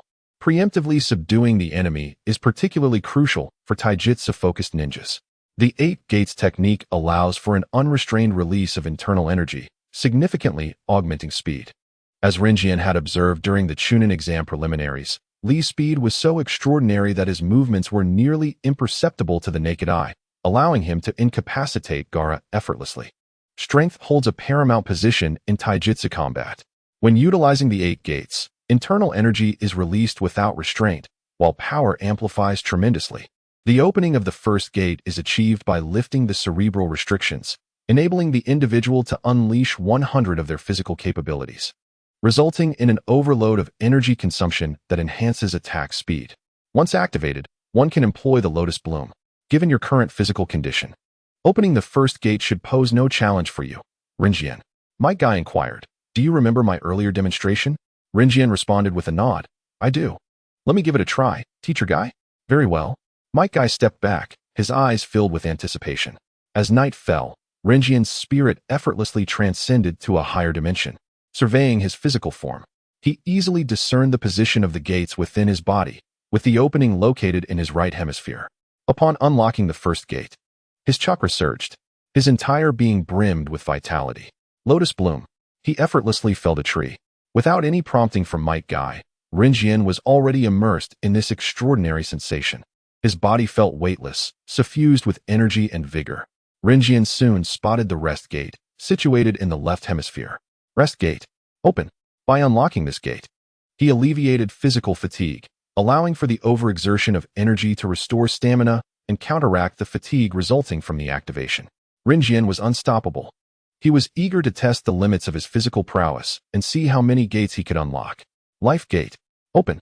Located in the trachea, the opening of this gate further enhances attack speed. Simultaneously, Rinjian's body began to flush a deep crimson. The life gate is also the final safe zone within the 8 gates technique, and green energy began to radiate from Rinjian. Lotus Bloom. Rinjian, stop. If you continue, you will be injured. Might Guy's voice faintly reached Rinjian's ears. The energy within him began to subside, and he collapsed to the ground as if all strength had drained from his body. Rinjian, to have managed to reach the life gate on your first attempt is remarkable. You surpassed both me and Li at that stage. However, the subsequent gates, Damage Gate, Death Gate, and View Gate, should not be opened recklessly. While they may further enhance attack speed, they also risk inflicting harm on the body, leading into the perilous zone of the 8 gates.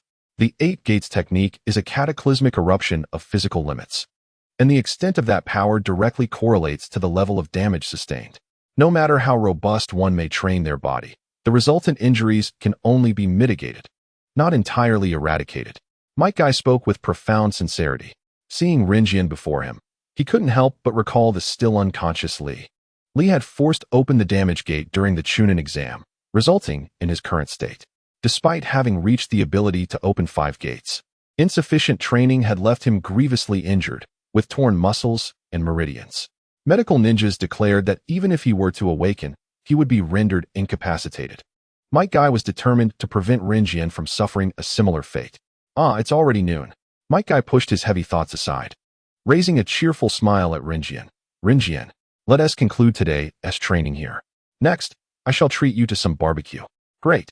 Rinjian stood up, drenched in sweat. Yet his face radiated with unyielding vigor. His body seemed like an endless abyss, and Might Guy could not discern his limits. The burden of the 8 gates on the body is immense. However, Rinjian, who had opened the life gate on his first training session, recovered completely within a minute, showing no signs of fatigue. Truly astounding. Teacher Guy, after we finish the barbecue, let us visit Li at the hospital, Rinjian proposed. Following their meal, Rinjian purchased a bouquet of flowers, and together with Might Guy, they entered the hospital. As they approached, they heard voices emanating from the ward. Upon opening the door, the nurse leading Rinjian and Might Guy changed her expression. Li, you are not in a condition to train. You must stop immediately. Li, performing one-handed push-ups, paid no mind to her. Upon seeing Rinjian and Might Guy, he managed a smile, albeit one that was more painful than joyful. Teacher Guy, Rinjian, you've arrived. I'm sorry, but I don't have time to entertain you now. I must achieve my training goals. Even in the hospital, I refused to slack off. His entire body was wrapped in bandages, save for the right hand supporting him. Suddenly, with a thud, Li collapsed to the floor, unconscious. Li. The nurse urgently lifted him back onto the bed. Might Guy's expression grew grave. The nurse, with a hint of resignation, remarked, Li's body is no longer suitable for being a ninja. The next time he awakens, you must encourage him to reconsider. If he continues on this path, his body will not withstand it. Might Guy nodded. Thank you. The nurse shook her head as she departed the ward. Shortly thereafter, Niji and Tenten arrived. Upon spotting Might Guy and Rinjian, they greeted politely. Might Guy inquired, Niji, Tenten, is Lee aware of his condition? Niji and Tenten understood Might Guy's implication. Tenten nodded. Although Lee was reluctant to accept it, they were certain he had heard the nurse's words. Might Guy recalled Lee's unwavering determination since childhood, and his heart ached. Teacher Guy, what is wrong with Lee? Rinjian asked. His left hand and foot, which were broken by Gaara, cannot heal properly. Medical ninjas have diagnosed that Lee can no longer be a ninja, Might Guy replied somberly. Understanding the weight of Might Guy's words, Rinjian recognized that no one had yet mentioned Tsunade, who had been wandering and absent from home. Since no one else spoke up, he decided to take the initiative. This would be his future leverage. Perhaps Lee can recover, Rinjian suddenly suggested. Might Guy and the others were momentarily taken aback. On the hospital bed, Lee's eyes flickered beneath his eyelids. What?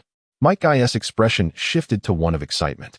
Niji and Tenten's eyes sparkled with surprise and hope. Under their eager gazes, Rinjian continued, the most formidable medical ninja in the ninja world is none other than our Lady Tsunade from Konoha. She might be able to heal Lee.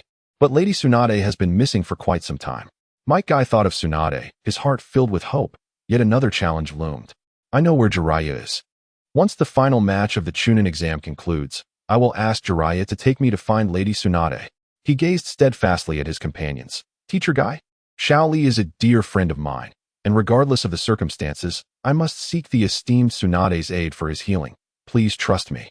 Might Guy gazed at him, his expression gradually softening. How could he not believe him? This child holds friendship in such high regard, valuing his friends above himself. Lianjian, I believe in you. I believe that Lee believes in you too.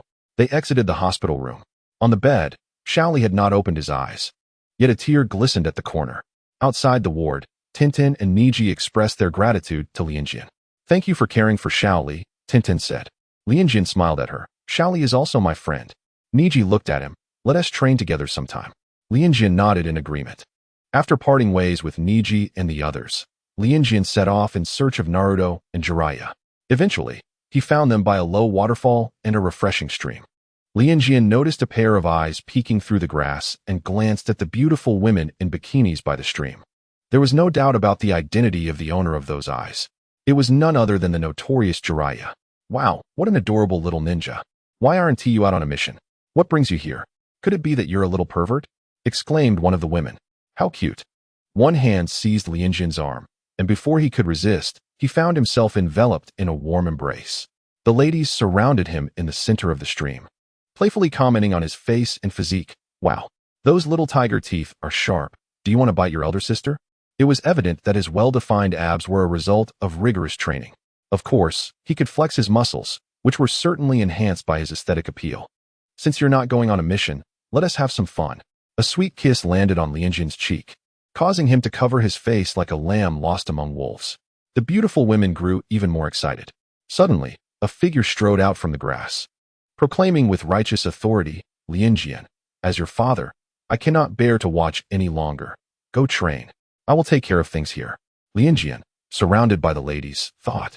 Does Jiraiya ever check his reflection in the stream while he talks? One of the women holding Lianjian questioned, You're his father? Indeed, Jiraiya replied seriously. You must be lying. How could you possibly father such a handsome son? The ladies debated in front of Lianjian and Jiraiya. Lianjian, Jiraiya, feeling humiliated, grabbed Lianjian by the collar and tossed him into the grass. Step aside. Do you understand how to play with these beautiful ladies? Lianjian landed smoothly and stood face to face with Naruto. Hey Naruto. He glanced down at the stone slab before him, where a colorful tadpole was lively and jumping. Wow. Summoning technique. It's a tadpole, Naruto exclaimed, flustered. As he scrambled to cover Lianjian's eyes and the tadpole, he ended up sweating profusely as he released the summoning technique, causing the tadpole to vanish from Lianjian's sight. That was just an accident, Naruto shouted, his voice tinged with guilt. Lianjian, observing his growing unease, calmly repeated, Oh, an accident. No, we need to change the topic quickly. Naruto's gaze fell upon Lianjian's damp shirt. Lianjian, you must be exhausted from training these past few days. Let us go soak in the hot springs. With that, he focused his energy. Perverted sage. Just as his voice faded, Jiraiya appeared, covering his face where a handprint had left its mark. Jealously, he glanced at Lianjian, thinking how fortunate this young boy was with women. Because he had tossed Lianjian away, he had endured at least 2 hard slaps. Perverted sage, let us go soak in the hot springs. No. Perverted sage. Perverted sage. Perverted sage. Lianjian covered his ears as Jiraiya did the same, exasperatedly exclaiming, Fine, fine, let us go. In the hot spring, Lianjian had a towel draped over his head, with only his face above the water's surface. Soaking after training felt utterly delightful. He didn't want to get up. His pores were wide open, and like a fish. He silently swam over to Jiraiya. What is up? Jiraiya shot him a sideways glance, clearly in a foul mood. Before entering the hot spring, he had encountered a group of ladies heading to the women's bath, who invited Lianjian while ignoring him. At this moment, the person he least wanted to see was Lianjian. Do you know where Tsunade is? Lianjian asked. Jiraiya paused, his expression shifting. I don't know. What do you need her for? It's about Xiao Li, Lianjian explained. He was injured by Gaara during the Chunin exam, and the medical ninja said he could no longer be a ninja. I believe that as the most skilled medical ninja in the ninja world, Tsunade must have a solution. Jiraiya regarded him for a moment, stroking his chin and conceding. Tsunade is indeed the most formidable medical ninja, but I don't know her whereabouts. Lianjian was skeptical. He knew Jiraiya had later found Tsunade with Naruto, and this response seemed to indicate a reluctance to help. Regardless, once the 3rd Hokage passed away, Jiraiya would have to assist in the search. Lianjian swam away, resting his shoulder on the shore. Noticing this, Jiraiya inquired, Have you given up? Lianjian turned back, smiling, and refuted, No, I will seek Tsunade after the Chunin exam concludes. Jiraiya said nothing further. Suddenly, a large splash of water poured over them both. They were both taken aback. Ha! Stupid Lianjian. Stupid perverted sage. Naruto laughed heartily as he swam away after his prank. Lianjian smiled. You're done for. Naruto. A water fight ensued in the hot spring. You childish little brats. Jiraiya grumbled. Even in a water fight, I, the sage of the toads, am the most formidable. In the dead of night, Jiraiya sat against the edge of the rooftop. He turned his gaze downward, spotting Naruto's small apartment, where Naruto, wearing a sleeping cap, was cozily nestled in his blanket, sound asleep. Footsteps approached, and Kakashi stopped beside Jiraiya. His eyes glancing from Naruto's face to Jiraiya. It seems Naruto had a rather pleasant day. Jiraiya smirked. This kid has perseverance. Even if he isn't always the brightest. Jiraiya crossed his arms and asked, What is Lianjian's background? Kakashi chuckled, not surprised that Jiraiya would inquire about Lianjian. He is the child of Elder Danzo, who placed him in Team 7 during Naruto's graduation. Is that so? Jiraiya responded. Kakashi's expression grew slightly serious. He is a good kid. Jiraiya fell silent. Well then, it's getting late. I'll take my leave. His figure dissipated with the evening breeze. The moon hung high in the sky, and the streets were deserted. The entire Hidden Leaf village was immersed in sweet dreams. After the hot spring, Lianjian felt his entire body relaxed. He strolled slowly down the street, moving toward the route's direction. The route was quite far from the center of Konoha. It seemed he would need to purchase a house. He would seek Danzo upon returning tonight. Gradually, Lianjian's shadow was overshadowed by a larger silhouette. He looked up to see Gaara standing on the rooftop, not sleeping at night, putting on a ghostly performance in the streets of Konoha. Lianjian took a few steps, and in an instant, the plot of this segment flashed through his mind. Early death. Moonlight, swift winds. Perhaps it was best to disregard it. Death was death. Wearing a mask of a good person all day did not mean he genuinely was one. The night breeze rustled through the treetops, the leaves whispering. Suddenly, Gaara moved. His silhouette emerged behind Rinjian. He raised his arm, sand swirling around him.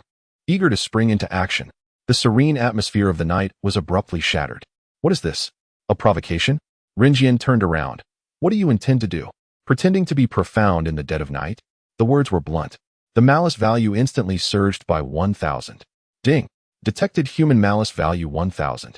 Curse power converted to chakra, amount 1,000. Chakra, 401301000000000. Seeking death. Gaara was indeed caught off guard by Rinjian's harsh truth. The sand suddenly surged towards Rinjian. Since Gaara was so eager to offer himself as a sparring partner at this late hour, it would be a waste not to cooperate fully. Boom. Rinjian threw a punch. opening the doors of rest and healing in succession, his figure flashing as he appeared behind Gaara, his fist seemingly crackling with thunder, shattering Gaara's absolute defense. Ding. Detected human malice value 1000. Curse power converted to chakra amount 1000. Chakra 4113010000000. The voice resonating in his mind had no effect on Rinjian's speed. He gave Gaara no time to react.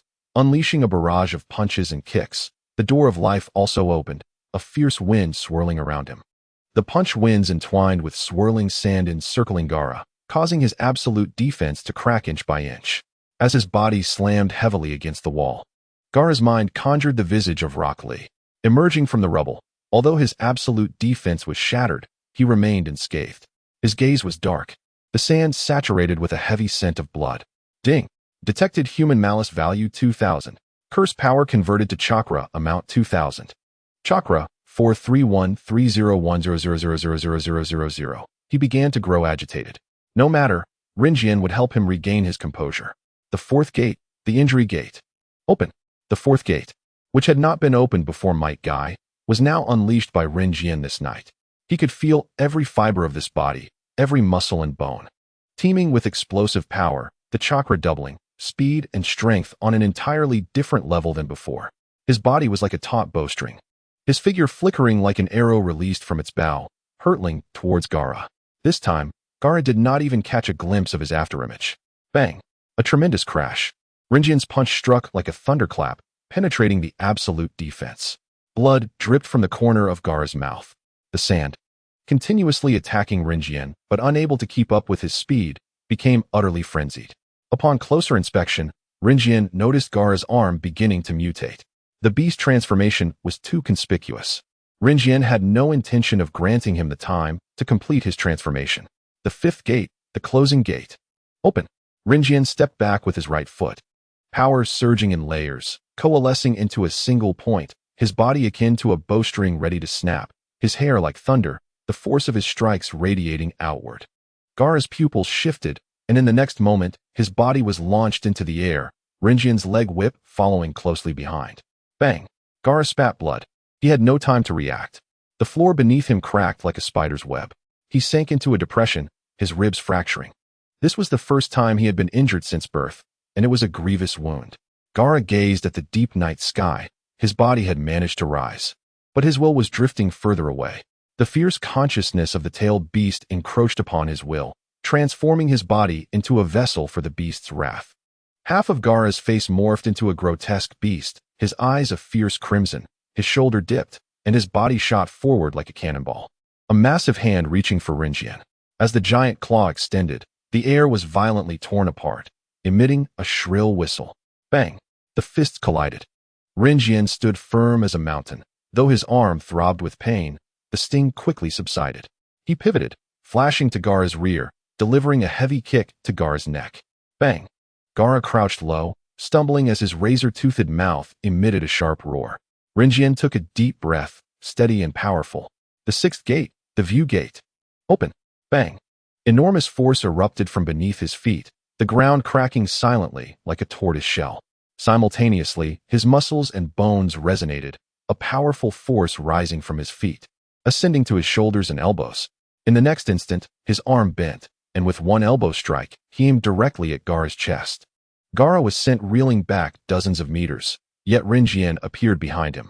With a swift motion of his arm, his steel whip-like limb unleashed terrifying power, penetrating the gap in Gaara's massive claw defense, crashing down upon Gaara's neck. Thud! Gaara collapsed to the ground. Rinjian gasped for breath, his meridians taut, his muscles strained. Yet soon, his injuries healed as if they had never existed. Rinjian approached the unconscious Gaara, truly useless. A good child should not wander the night. Staying in mother's embrace is the wisest choice. My apologies. Rinjian showed no remorse, forgetting that he had no mother. Ding! Detected human malice value 5000. Curse power converted to chakra amount 5000. Chakra 4613010000000. Rinjian calmly walked away. He hoped Gaara's severely injured body would not be carried off by ants as food. 100 meters away, Moonlight Gale lay on the roof tiles, blood spilling from his mouth, fingers twitching, yet unable to grasp the sword in his hand. In his pupils, two figures were reflected. Yakushi Kabuto and Maki stood to either side of him, coldly watching him. Moonlight Gale knew he was destined not to survive this night. He only regretted not being able to inform the Hokage of the conspiracy between the Sound and Sand villages. Suddenly, Yakushi Kabuto's gaze shifted sharply towards a direction. "It seems you have company," Yakushi Kabuto remarked cryptically. The flicker of urgency shone in Moonlight Gale's eyes. Yet his throat had been shattered by the leading jonin of the Sand village, Maki, leaving him unable to produce a sound. Yakushi Kabuto moved behind a pillar. A figure stepped forward. Yakushi Kabuto was somewhat surprised, calling out the name of the newcomer. "Rinjian?" 013. Remove the mask. Rinjian raised an eyebrow, shifting his gaze from Moonlight Gale to Yakushi Kabuto and Maki. A faint smile graced his lips, but his eyes held no mirth, their sharpness seeming capable of piercing through the hearts of men. His tone was casual, as if merely chatting with friends. "Let me guess, what are you up to?" A murder to silence witnesses?" As soon as the words left his mouth, a sinister smile crept onto Yakushi Kabuto's face. Maki's brow twitched heavily, a glint of ferocity flashing in his eyes. They did not answer Rinjian's question, but their expressions spoke volumes. Their reactions had no effect on Rinjian. Instead, he chuckled softly and continued. "It's quite a rare sight to see ninjas from the Sound and Sand villages joining forces to eliminate a Konoha ninja." Each of his speculations struck a nerve with Maki. Could it be that the Sound and Sand villages had decided to unite and attack Konoha on the day of the Chunin exams? Though he spoke casually, the implications within his words sent a shock through Yakushi Kabuto and Maki. The murderous intent in Maki's eyes overflowed. Yakushi Kabuto gazed at Rinjian under the moonlight, his expression inscrutable. The moonlight on the ground illuminated the scene as the wind of the moon gazed wide-eyed, a shattered breath escaping his throat. He recognized that voice. It belonged to the enigmatic Rinkan. A surge of fear and despair washed over him. Run. At this moment, Rinkan should be fleeing, relaying this news to the Hokage. Maki's silhouette darted forward, his iron hand striking like lightning toward Rinkan's neck. However, just as he was about to make contact, Rinkan appeared behind him like a specter. Maki froze, astonished. What speed is this? Could this truly be a mere genin? Rinkan turned, a subtle smile gracing his lips as he addressed both Kabuto and Maki. "Do not be hasty. I never claimed to be your enemy." In the depths of night, Kabuto couldn't help but let out a soft chuckle, his gaze piercing as if attempting to see through Rinkan. "To be honest, from our first encounter, I sensed we are of the same ilk," he stated, excitement barely concealed in his voice. Maki frowned, casting a puzzled glance at Kabuto. But Kabuto silenced him with a quiet look, urging him not to inquire further. "Is that so?" Rinkan raised an eyebrow, an expression of skepticism crossing his face. "I do not believe we share such a connection." He crossed his arms, maintaining a calm gaze locked with Kabuto. Kabuto smiled slightly, his mirth unwavering, choosing not to elaborate further.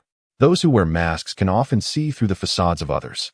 Since you claim not to be our adversary, prove it," Kabuto offered, presenting a kunai, his smile unwavering. Rinkan accepted the kunai but did not act immediately. Instead, he spun it on his finger, negotiating with Kabuto. "If we are to attack Konoha, surely you intend to eliminate the Hokage?" Kabuto remained silent. Rinkan continued, undeterred, "I have but one request. I wish to speak with the Hokage before his demise. Once that is done, I shall assist you in ending his life." The Wind of the Moon's eyes widened in shock. Kabuto regarded him with curiosity, a strange smile gracing his lips. "I shall seek the opinion of the Kazekage," he said. Maki, however, readily agreed. "I will convey this to the Kazekage." Rinkan approached the Wind of the Moon, crouching before him, their eyes locked. "If death is inevitable, then let us do something worthwhile. Allow me to contribute a wave of malice. I eagerly await the day Konoha falls." Beep. Detected human malice value, 1000. Curse energy converted to chakra, 1000. Chakra, 47130100000000. The thought of countless Konoha shinobi and civilians perishing brought him uncontainable joy. "What a pity you shall not witness such an entertaining spectacle." Beep. Detected human malice value, 2000. Curse energy converted to chakra, 2000. Chakra, 49130100000000. And even a ninja as powerful as the Hokage, Sarutobi Hiruzen, cannot escape death. The anticipation is overwhelming. If only I could humiliate him before his end. Beep. Detected human malice value, 3000. Curse energy converted to chakra, 3000. Chakra, 521301000000000. With a sigh, Rinkin unleashed his devastating blow. Your girlfriend's name is Yuzuki Uyas. Is it not? Observing the crimson eyes and trembling form of the wind of the moon, Rinkin smiled gently. You shall be the one I send away. To reunite you with her. Allow me to take her life myself. Beep. Detected human malice value, 5000. Curse energy converted to chakra, 5000.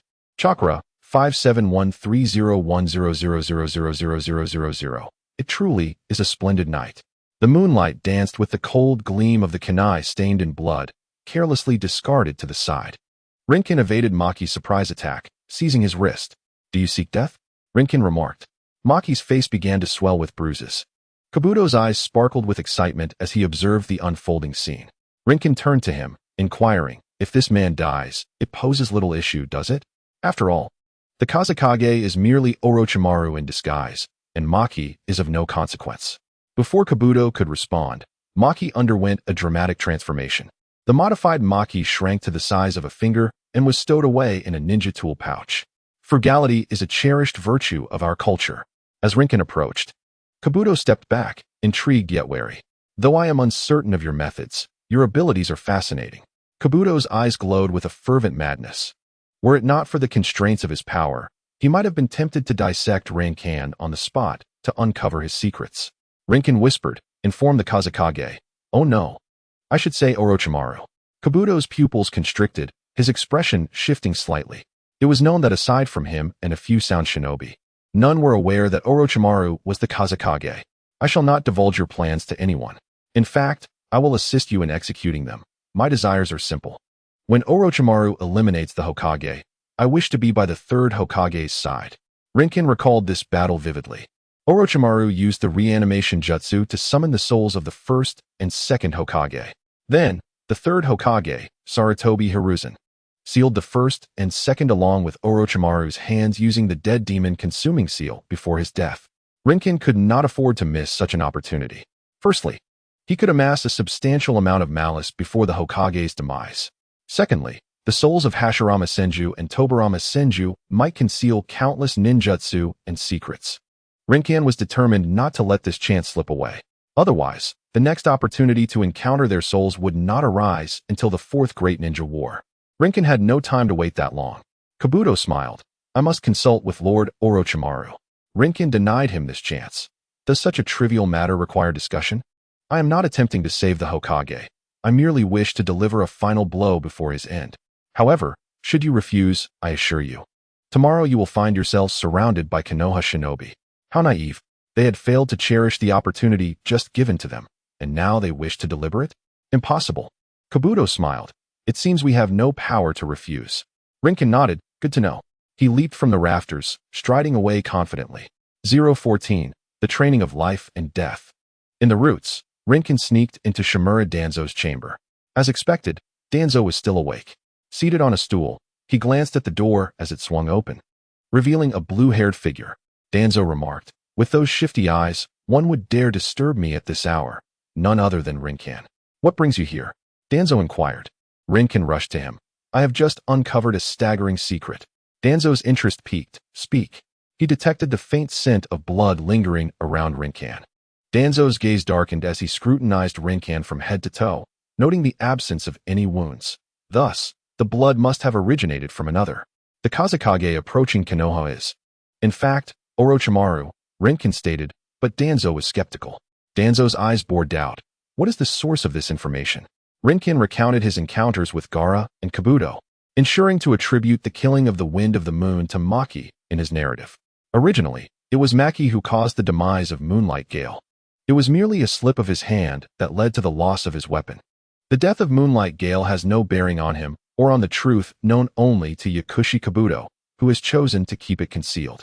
The information held by the Lotus Master poses a significant threat to them, and after such prolonged scheming, Orochimaru and Yakushi Kabuto would be loath to see it unravel at the last moment. The reason Lotus Master dared to inform Shimura Danzo was that he gambled on Danzo's inaction. The death of Sarutobi Hiruzen would only benefit Danzo. He was quite pleased. not only because Lotus Master shared the news with him promptly, but also due to the impending demise of Sarutobi. He had already begun to celebrate in advance. Sarutobi, it was you who let Orochimaru go, and now you meet your end at his hands. You deserve to reap the bitter fruits of your earlier decisions. Go back and rest. I will take care of this, Danzo said. Lotus Master left, fully aware that Danzo would do nothing. It was quite possible for him to tarnish Sarutobi's reputation within the village, perhaps even retracting all root ninjas who were on missions that day in order to minimize casualties. These were tactics Danzo was more than capable of executing, as they had become his customary operations. Lotus Master went about his day as if nothing had happened, enjoying a restful sleep. Early the next morning, he ventured into the forest to train alongside Might Guy. He had set himself a small goal, to master the morning peacock technique. Guy-sensei, Yoshi, Lotus Master, you're up so early. Let us ignite our youth. As dawn broke, Lotus Master was drenched in sweat, diligently recalling the principles of the morning peacock as explained by Might Guy. In his presence, he opened the first gate all the way to the sixth, and Guy's expression mirrored his own intensity. The morning peacock is an advanced taijutsu used after opening the sixth gate, the Gate of Joy. It unleashes rapid punches, generating flames through friction with the air, creating shockwaves and continuous strikes against the opponent. The flames, resembling a peacock fanning its tail, can vaporize vast amounts of water. Upon opening the sixth gate, a vibrant blue aura enveloped Lotus Master, and the surge of chakra became almost tangible. His cells seemed fully activated, pushing his already formidable physical abilities to new heights. The aura around him expanded to a terrifying extent, with chakra swirling and emitting blue steam, creating a monstrous presence that instilled awe. Witnessing Lotus Master successfully opening the sixth gate, Might Guy had to concede the importance of talent. Within less than a month, Lotus Master had surpassed Lee's decade-long dedication. Yet, Lotus Master's success was not solely due to innate talent. His relentless effort played a crucial role. Guy noticed Lotus Master's stance lowering, indicating he was preparing to execute the morning peacock. Aware of its power, Guy took a step back to establish a safe distance. As he retreated, a colossal force emanated from Lotus Master's hands.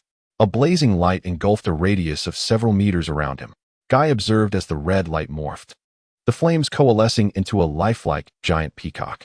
With a resounding cry, the shock waves and flames erupted outward.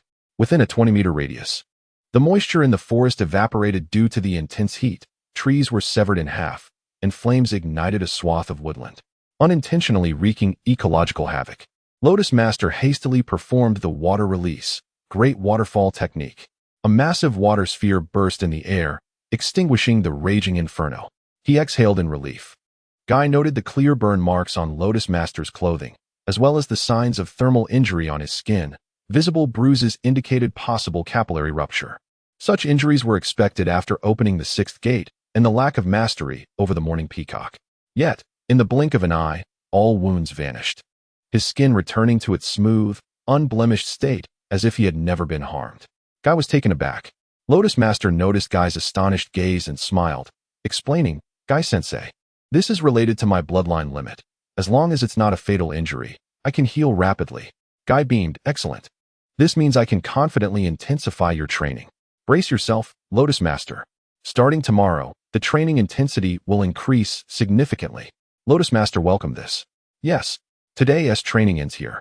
His clothes were ruined. He dashed back to the route, hoping to avoid being seen shirtless. After all, being caught without a shirt by the ladies would lead to dire consequences. Lotus Master aimed to preserve his innocence. After a refreshing bath and a change of clothes, he stretched and headed to enjoy some ramen.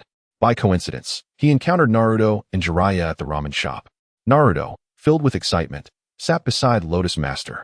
Observing Naruto's enthusiastic ordering, Lotus Master inquired, "Aren't you training today, Naruto?" Naruto rubbed his hands together and replied, "The pervy sage says this is part of training too." Jiraiya regarded Naruto and Lotus Master with an inscrutable expression. A sense of foreboding washed over Lotus Master. Naruto devoured 10 bowls of ramen before pausing. When he turned to ask Jiraiya to pay, the sage had vanished without a trace. Naruto emptied my frog wallet. Lotus Master watched in pity as Naruto's wallet yielded not a single coin. Naruto, have you completed your training today? Lotus Master nodded. Indeed. Naruto's eyes sparkled. Lotus Master is amazing. You learn even the most difficult jutsu in an instant. Lotus Master could not refute this, only offering encouragement. You can do it too, Naruto.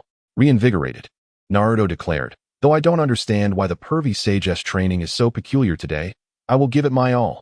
In the next moment, both he and Lotus Master were hoisted by Jiraiya.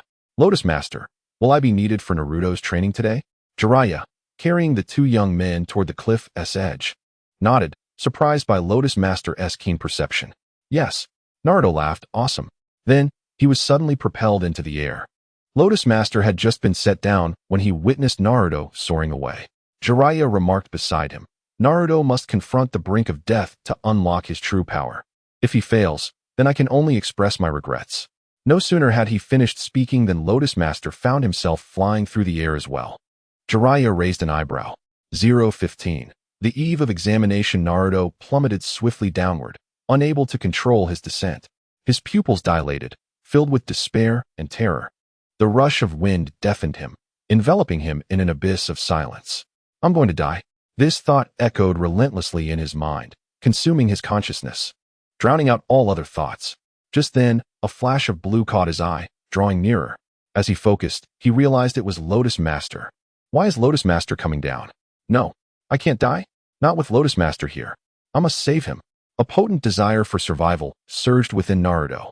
He could not simply surrender.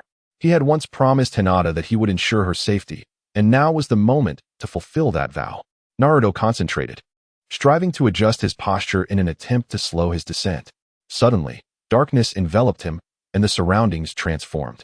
Upon regaining his sight, he found himself in an unfamiliar realm, shrouded in shadows, with only a faint light illuminating the path ahead. Following the light, he beheld a massive door. Within, a pair of blood-red slit pupils emerged. A colossal fox gradually revealed itself from the darkness. Naruto's pupils dilated. Before him stood the very nine-tailed fox that the lecherous sage had once spoken of. Hey, Naruto shouted at the nine-tailed fox. You've been living inside me for so long. It's about time you paid rent. Boom. Summoning technique. A formidable red chakra emanated from Naruto's hand.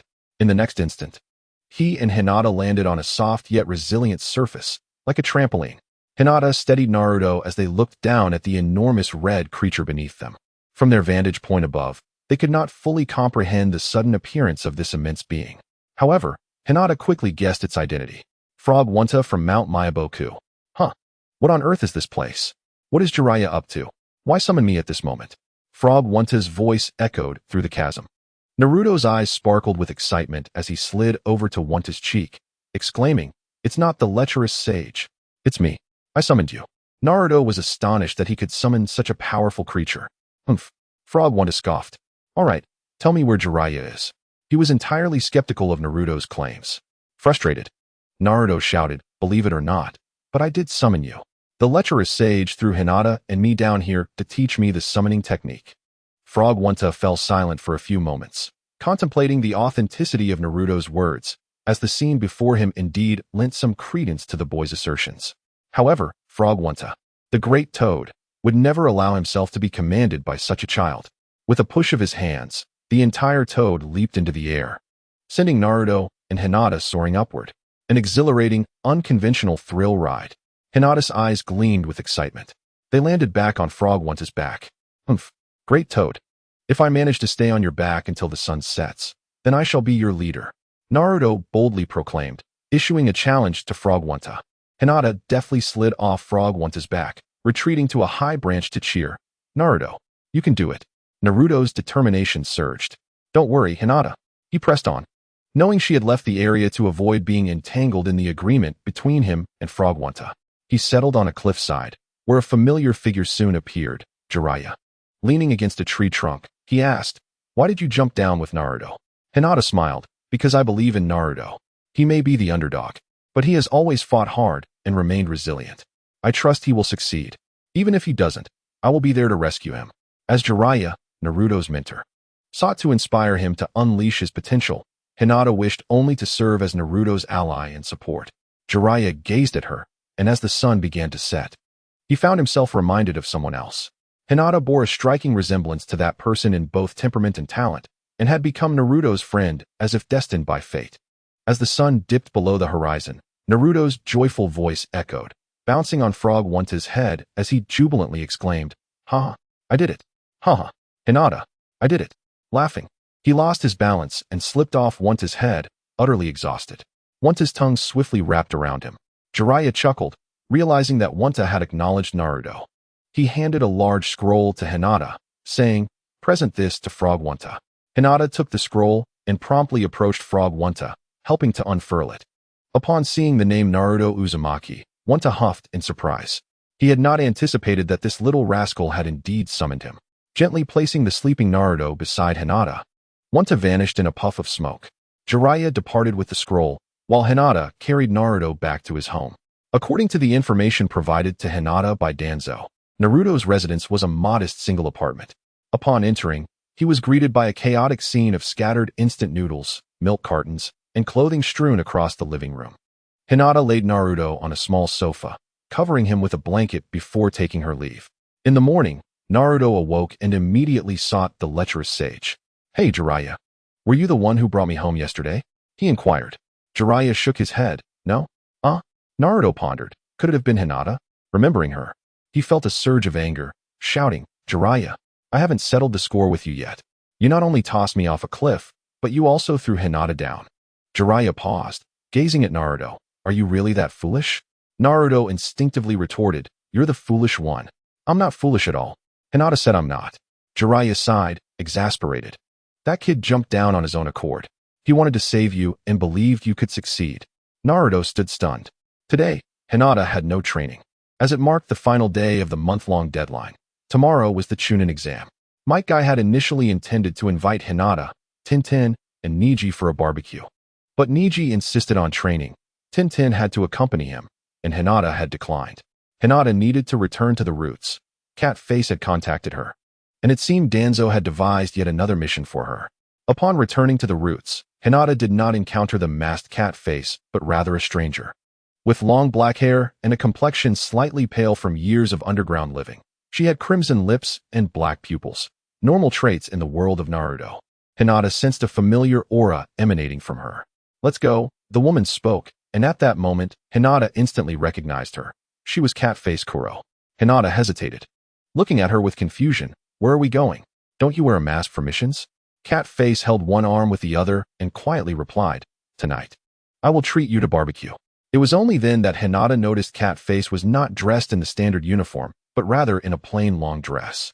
If not for her overly calm demeanor, which concealed a hidden danger, she could easily be mistaken for an ordinary woman. She extended her hand towards Hinata, who hesitantly grasped it, unsure of Cat Face's intentions. As they arrived at the barbecue restaurant, the lively atmosphere was palpable, with many jonin present. Cat Face led Hinata to a relatively quiet corner, where she continuously grilled meat for him, consuming very little herself. After Lianjian had indulged in a feast, she proceeded to settle the bill before returning to the root with him. Lianjian was enveloped in a profound confusion, vaguely sensing a paradoxical possibility. It wasn't until Cat Face escorted him back to his room, wishing him luck for the next day's competition, that the door closed. Lianjian wore an inscrutable expression. Just as Cat Face donned her mask, Dogface summoned her to meet Lord Danzo. Dogface led the way through the oppressive silence, inquiring, "Why engage in unnecessary actions?" Cat Face, trailing behind, replied with her characteristic coldness, "If I wish to do something, I shall." Dogface fell silent for a moment until Danzo's figure appeared before them. Both knelt on one knee, exclaiming, "Lord Danzo." Without granting them permission to rise, Danzo asked, "Kyo, how old are you this year?" Cat Face respectfully answered, 30 years old. Danzo remarked, "You are of the age to marry and bear children, as is Yaoyao." In unison, Cat Face and Dogface proclaimed, "We shall serve Lord Danzo for life." Danzo remained silent, leaving Dogface feeling anxious, while Cat Face maintained an unusual calm. She had anticipated all possible outcomes when undertaking today's actions, and she could accept any of them. Danzo queried, "What made you want to take Lianjian to eat barbecue?" "This is not a mission." Cat Face responded, "We must celebrate during significant festivals. Lianjian is merely a child. I wish to take him to celebrate." Dogface's gaze shifted toward Cat Face. Having partnered with Kyo for 5 years, he understood just how composed she was. Yet now, she seemed to be acting impulsively. Danzo dismissed them. Yaoyao was momentarily taken aback. This was not typical of Lord Danzo's style. Nevertheless, he departed alongside Kyo. After leaving Lord Danzo's residence, Dogface expressed his inner confusion. What is wrong with Lord Danzo? Catface passed him silently without a word. Dogface hurried after her. Do you know something? Catface countered. How old are you this year? Dogface, puzzled by the connection, answered truthfully, 20. Catface remarked, one day, when you marry and bear children. Or as you grow older, you will understand. Dogface was taken aback. What did marriage and children have to do with anything? Moreover, he had no intention of marrying. Like Lord Danzo, he planned to dedicate his life to Root. It was Lianjian's first encounter with Lord Danzo that morning. He had always assumed Danzo to be a nocturnal creature. Danzo sat upright in his chair, never once relaxing his posture. He was a man who valued his dignity greatly. Was he nervous? Lianjian expected Danzo would inquire about something significant, only to be surprised by the question concerning the Chunin exam. Indeed, the inquiry was whether he felt nervous about it. Today, Danzo seemed almost possessed. Regardless, Lianjian provided a perfect answer, not nervous at all. Before Danzo could pose any more uncomfortable questions, Lianjian interjected, I am a person of Root, a ninja, trained by my father. I will never disgrace Root or my father. After uttering the word father, he shyly lowered his head, having internally recoiled numerous times. Danzo contemplated that Lianjian was indeed correct. He could not bring shame to Root or to Danzo himself. Observing Lianjian's retreating figure, the furrowed lines on Danzo's face softened. Lianjian made his way to the Chunin exam venue, encountering numerous nobles and feudal lords arriving in grand fashion. Along the way, he met the lackadaisical Shikamaru, and they decided to proceed to the venue together. I really don't understand why I'm mixed up in this competition, Shikamaru lamented, his expression full of dread. It is precisely because you are exceptional, Lianjian retorted. Shikamaru's nonchalance was of the highest order. Compared to him, Sasuke and Gaara seemed like mere novices. Shikamaru, oblivious to his own charm, carried an aura that garnered admiration without him realizing it. Hearing Lianjian's response, Shikamaru scoffed, you say that to everyone, don't you? Lianjian denied. Of course not. Only you are lacking motivation, so I only said it to you. Upon arriving at the venue, they were met with an overwhelming crowd. The cheers and cacophony were deafening. Truth be told, Lianjian was not fond of such scenes. It felt eerily reminiscent of the Roman Colosseum. By the time Lianjian and Shikamaru arrived, Neji, Gaara, and Shino were already present, though Naruto and Sasuke were yet to be seen. Gaara's gaze fixated on Lianjian the moment he appeared. Beep. Detected malicious intent, 1000. Curse power converted to chakra, 1000. Chakra, 5813010000000. Hey, Shikamaru elbowed Lianjian. Did you offend that genin from Sunagakure? The murderous intent radiating from Gaara was palpable, even to a fool, and Lianjian nodded. I gave him a beating before the competition. Shikamaru found himself momentarily at a loss for words. He had intended to warn Lianjian to be cautious of Gaara, but given that reason, such a warning seemed unnecessary. His concern, however, shifted to Gaara. The judge, Nara Shikaku, who was chewing on a stick, glanced at the time and asked Lianjian, when will Naruto Uzumaki and Sasuke Uchiha arrive? Lianjian shook his head, I don't know, but if they are late, could you please postpone their match? Nara Shikaku sighed in exasperation, explaining reluctantly under Lianjian's earnest gaze, that is not within my purview. In the next moment, Naruto crashed into the venue in a rather undignified manner. Lianjian, he shouted, scrambling to his feet, there's a cow. A cow has broken in. Shikamaru scoffed, idiot. How could a cow get into the venue? Just look at how many Chunin are guarding the entrance. Upon seeing that the cows had indeed been stopped at the door, Naruto sighed in relief and squeezed past Shikamaru to stand beside Lianjian. Shikamaru almost toppled over from the sudden push. You fool, Naruto. Lianjian gazed at the tumultuous audience, pondering what would happen if he could merge all their souls into one. His thoughts drifted. Why hadn't Sasuke arrived yet? The match time had already begun. Yet there was no sign of him. Nara Shikaku furrowed his brow. Lianjian spoke up. The reason many spectators purchased tickets to watch the match of the Uchiha clan's descendant is significant. Therefore, if Sasuke fails to arrive on time, let his match be postponed to serve as the grand finale. That way, it would not disappoint the audience. Nara Shikaku nodded, realizing there was no other option. He turned his gaze toward the high platform in the north, where the Hokage and Kazekage sat. Noticing that Naruto was whispering to Lianjian, Nara Shikaku reminded them. In this competition, you are the main characters. So, Maintain a formal demeanor. Naruto instinctively ceased his murmuring about Sasuke in Lianjian's ear. The Hokage's voice resonated throughout the Chunin exam venue. Thank you, esteemed guests, for your presence. I am Sarutobi Hiruzen, the third Hokage of Konoha. I hereby announce the commencement of the third round of the Chunin exams. The applause roared, the ground vibrating under the enthusiastic cheers and claps. First match, Naruto Uzumaki versus Neji Hyuga. The two contestants, please remain. The rest of you, move to the waiting area. As Narashikaku's words echoed, Lianjian and the others made their way to the side staircase. In the arena, Naruto and Neji faced each other. Lianjian ascended the platform and immediately spotted the umbu scattered among the crowd. It appears that the body of Moonlight Gale has indeed raised the village's alertness. Rinjian, come here. Rinjian spotted Sakura's figure. She was sitting together with Ino, who was calling Shikamaru over. Hinata was also present, not seated with her father and sister, but with Ino and Sakura instead, having come specifically to witness the battle between Naruto and Neji despite her injuries. Rinjian and Shikamaru settled down beside Sakura and Ino, while Shino took a seat beside Hinata. Rinjian was not entirely without tasks today. Shimura Danzo had given him a mission, no matter what transpired today. He was to confirm the death of Sarutobi Hiruzen. Rinjian understood Danzo's veiled message. If Sarutobi was not dead, he would personally send him off. How malevolent. And yet, he found it quite to his liking. Rinjian had little interest in the battle between Naruto and Neji. After Naruto was defeated by Neji once more, Rinjian stood up. Sakura, who was anxiously watching Naruto, looked up at Rinjian. Where are you going? Rinjian smiled at her. I'm going to find Sasuke. Sakura immediately felt the urge to rise and follow him.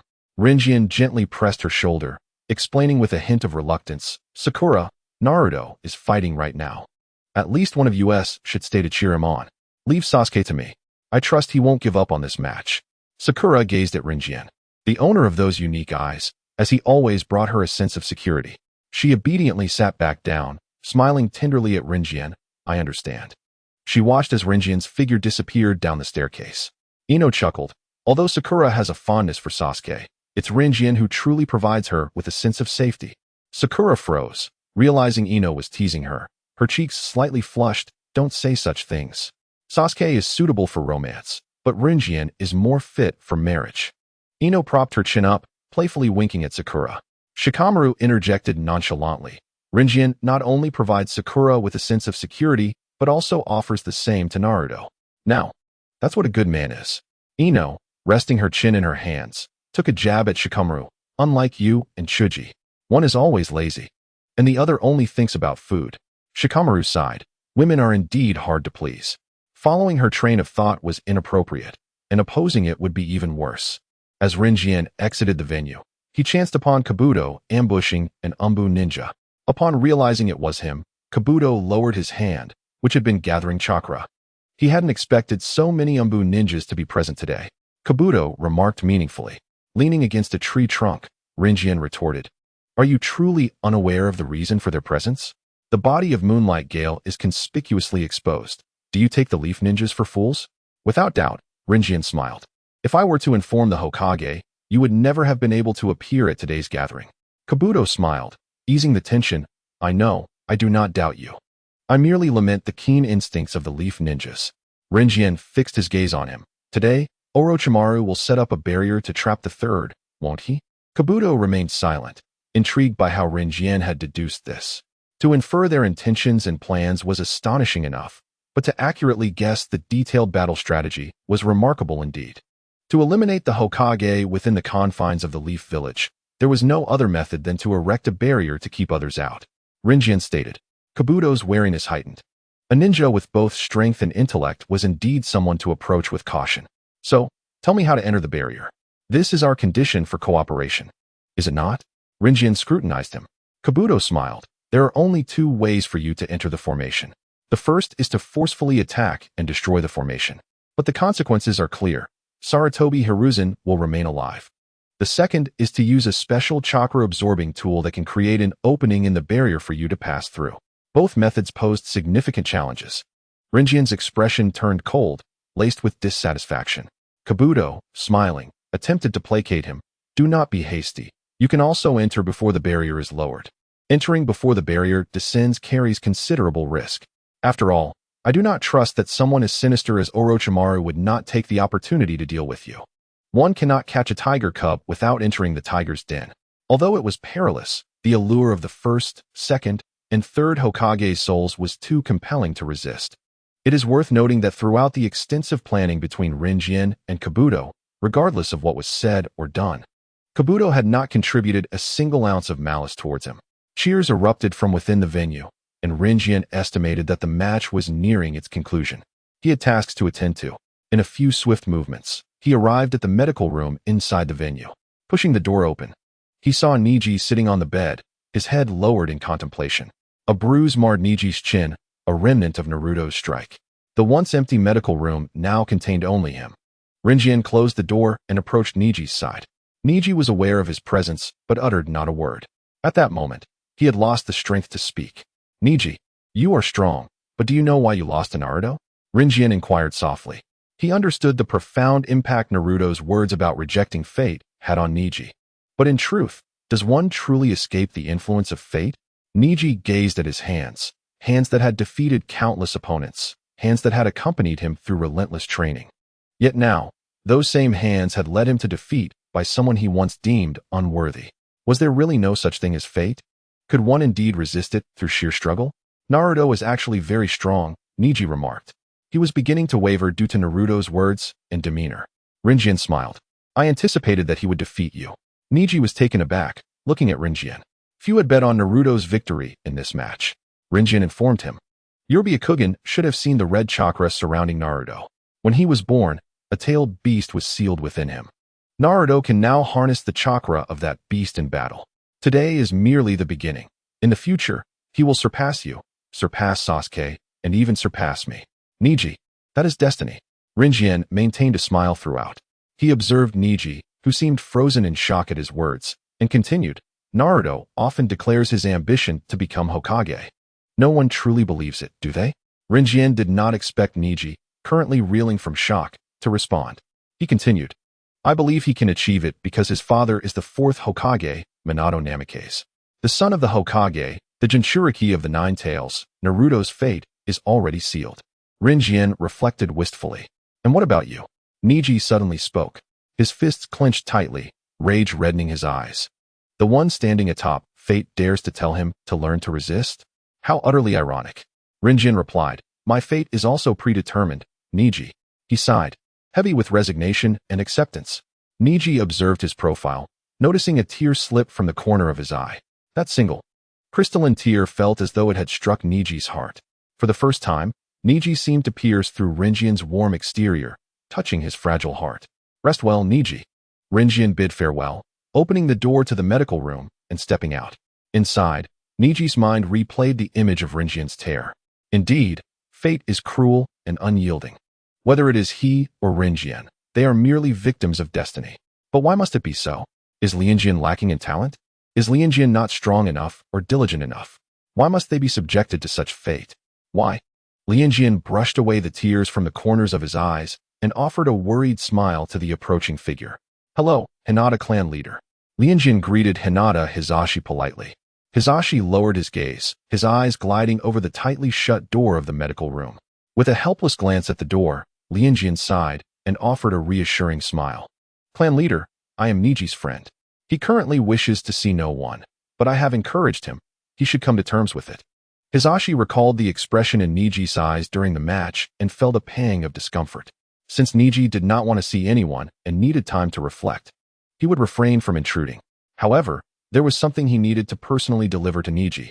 Hisashi handed Lianjian a scroll, saying, this scroll was left by Niji's father. Please give it to him. After speaking, he took one last glance at the iron door of the medical room, as if trying to catch a glimpse of Niji's figure through it. All right, rest assured. Lianjian accepted it with both hands, wearing a trustworthy and reassuring smile. Hisashi's figure receded into the distance. A barely audible chuckle escaped Lianjian's lips as he walked away, clutching the scroll. Upon reaching a deserted staircase, Lianjian unfurled the scroll, swiftly absorbing its contents. The implications of Hisashi's words were clear. He was undoubtedly urging Niji to accept the fate of the clan and to brainwash him into believing he was not protecting the clan. but rather those who were significant to him. Lianjian even suspected that this scroll might have been fabricated by Hisashi. Yet, there was no evidence. Before Lianjian, the scroll was consumed by flames, reduced to a pile of ashes. Such was the finest application of fire release techniques. Lianjian scoffed. Was he attempting to alter Niji's destiny? Was it a desire to rewrite Niji's conclusion? No, none of that. Lianjian's true aim was to hope for someone to expose all of this before Niji. He would not let any opportunity to gain malicious value slip by. As Lianjian entered the lounge, he caught a glimpse of Naruto, who was energetically sprinting across the arena, blowing kisses to the audience. He could hear spectators discussing Naruto as they passed. That ninja is quite adorable. Indeed, he's nothing like the ninja I imagined. I believe his name is Uzumaki Naruto. Lianjian returned to his companions. Where Sakura inquired, Sasuke? Lianjian smiled at her and replied, Don't worry, Sakura. Sasuke will show up. Sakura nodded, That guy Naruto is quite a surprise. Ino exclaimed, Who would have thought he could defeat last year's rookie champion, Hinata Niji? Shikamaru nodded. But his expression soon turned glum. As Naruto departed from the arena, Nara Shikaku announced the next match, Nara Shikamaru versus Kinkuru. Just as Shikamaru lazily stood up, Kinkuru suddenly chose to forfeit. Shikaku paused for a moment before declaring, Kinkuru forfeits. Nara Shikamaru wins. Scanning the venue, Shikaku still did not spot Uchiha Sasuke. So he continued, The battle between Uchiha Sasuke and Gaara is postponed. Next up is Lianjian and Aburame Shino. Lianjian, you can do it. Sakura encouraged earnestly, clenching her fists. Lianjian nodded with a smile and glanced at Shino, who was rising from beside Hinata. Shino, shall we go together? Lianjian offered. Shino's ears turned slightly red as he nodded. Walking side by side with Lianjian into the arena. Facing each other, they stood 3 meters apart. Once Nara Shikaku announced the start, the arena was left to the two. Although I know I am no match for you, giving it my all is the least I can do to show you respect. As Shino approached Lianjian, the insects within him alerted him. He was aware of Lianjian's formidable strength, yet in such a venue, forfeiting would be a sign of disrespect to his opponent. Lianjian, do not presume to show him respect. Forfeiting is the true form of respect towards him, who desires to be treated like a monkey in front of a crowd. Forget it, let us end this match quickly. In the next moment, Lianjian was the first to strike. His arms slightly spread, cutting through the air, his steps light. Akin to a hawk soaring against the heavens, he reached Shino in an instant, his fist landing squarely on Shino's chest. The force of his punch compressed the air with tremendous power, colliding with Shino's body, resulting in a powerful shockwave that sent Shino soaring through the air. However, mid-flight, Shino's form transformed into a multitude of insects scattering. This was the Aburame clan's secret technique, insect clone. Lianjian pressed the advantage, and when Shino appeared again, he closed in once more. Boom! The arena trembled violently. Beneath Lianjian's overwhelming strength, the ground cracked like spiderwebs. Even though Shino had prepared his defenses, the insect wall formed by his parasites was easily shattered. His figure was sent flying back, crashing into the wall, blood spilling from his mouth. Lianjian transformed his palm into a blade, his figure slicing through the sunlight like a phantom. Swish! The insects that had impeded Lianjian were all struck down. He stood beside Shino, as expected of Lianjian. So impressive. On the stands, Naruto's eyes sparkled with excitement. Shikamaru propped his head up, looking lethargic. This is truly a battle with no suspense. Lianjian was given that underling from the Sand Village. It should have been more thrilling.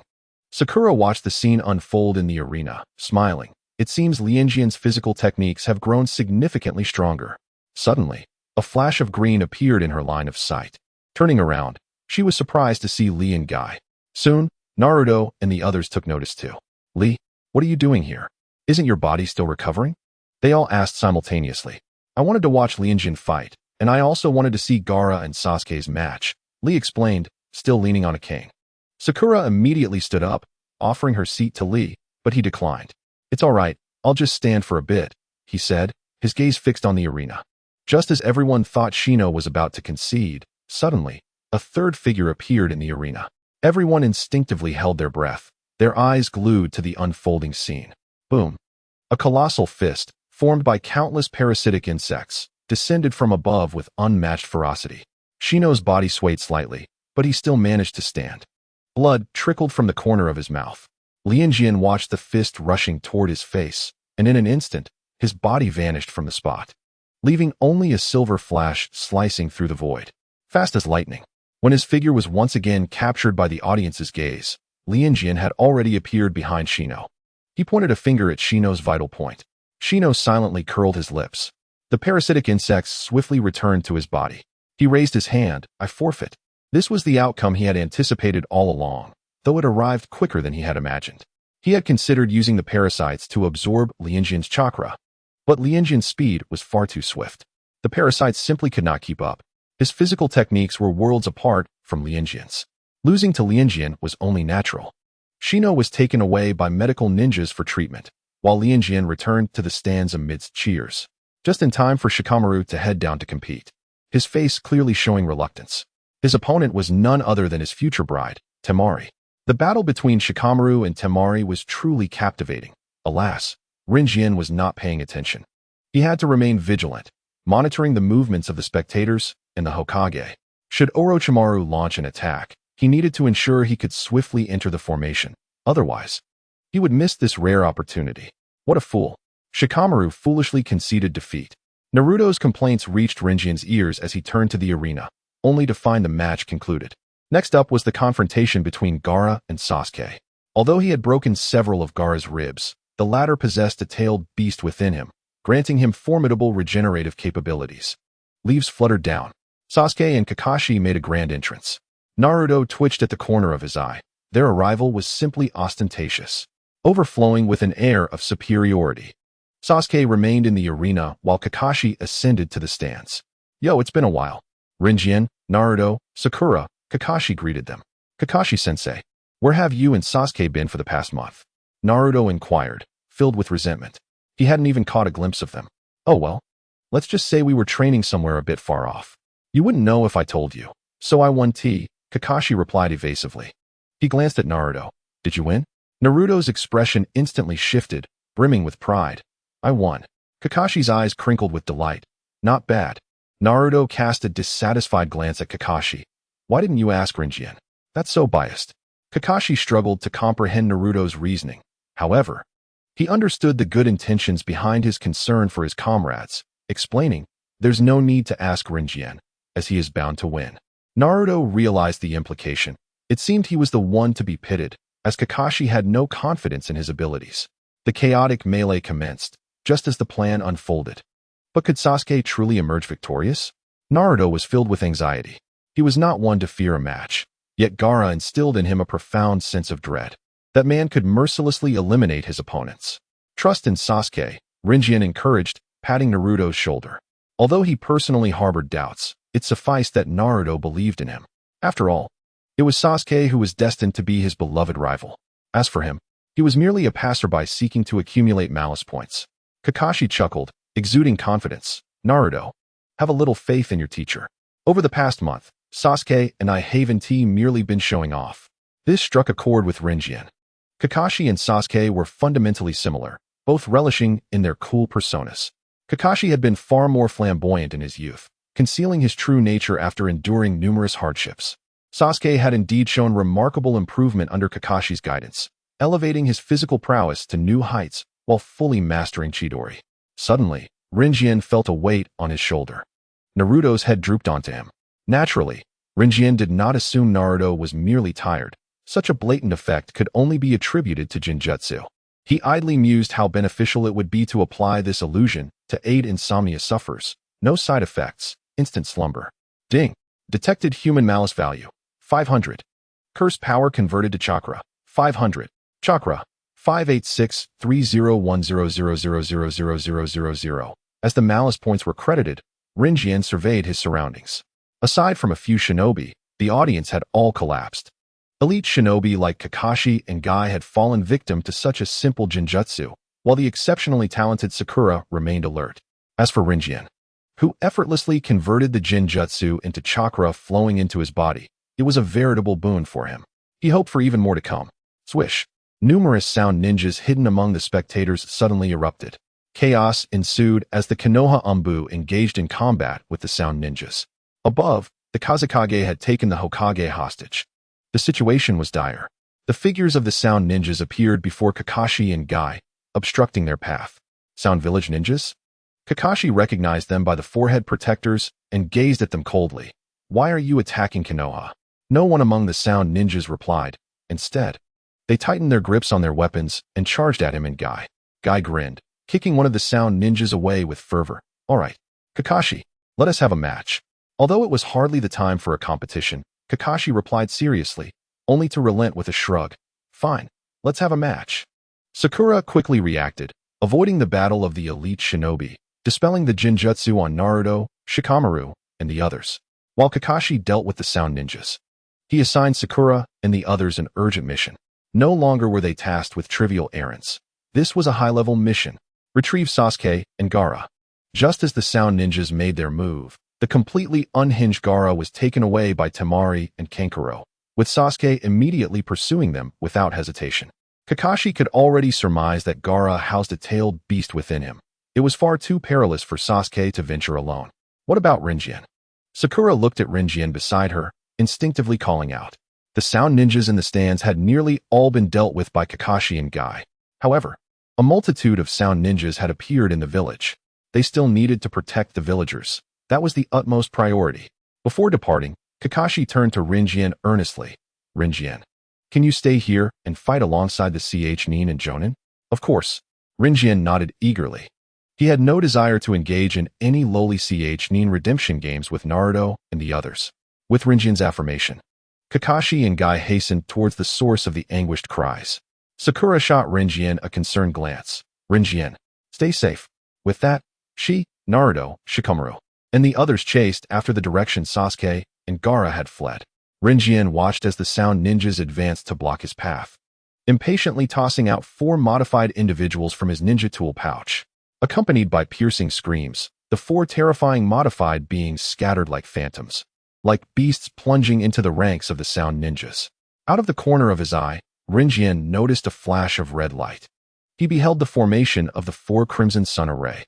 In an instant, he transformed into a bolt of lightning, racing towards the elevated platform. Boom! A ninja attempting to breach the 4 Crimson Sun Array was engulfed in flames, losing all semblance of form.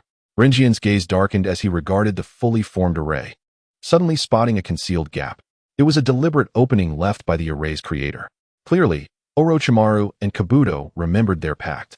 Before the other ninjas, Rinjian charged recklessly into the formation. Who is that Nin? It's a battle between shadows. He will perish. But we cannot enter. How did he get in?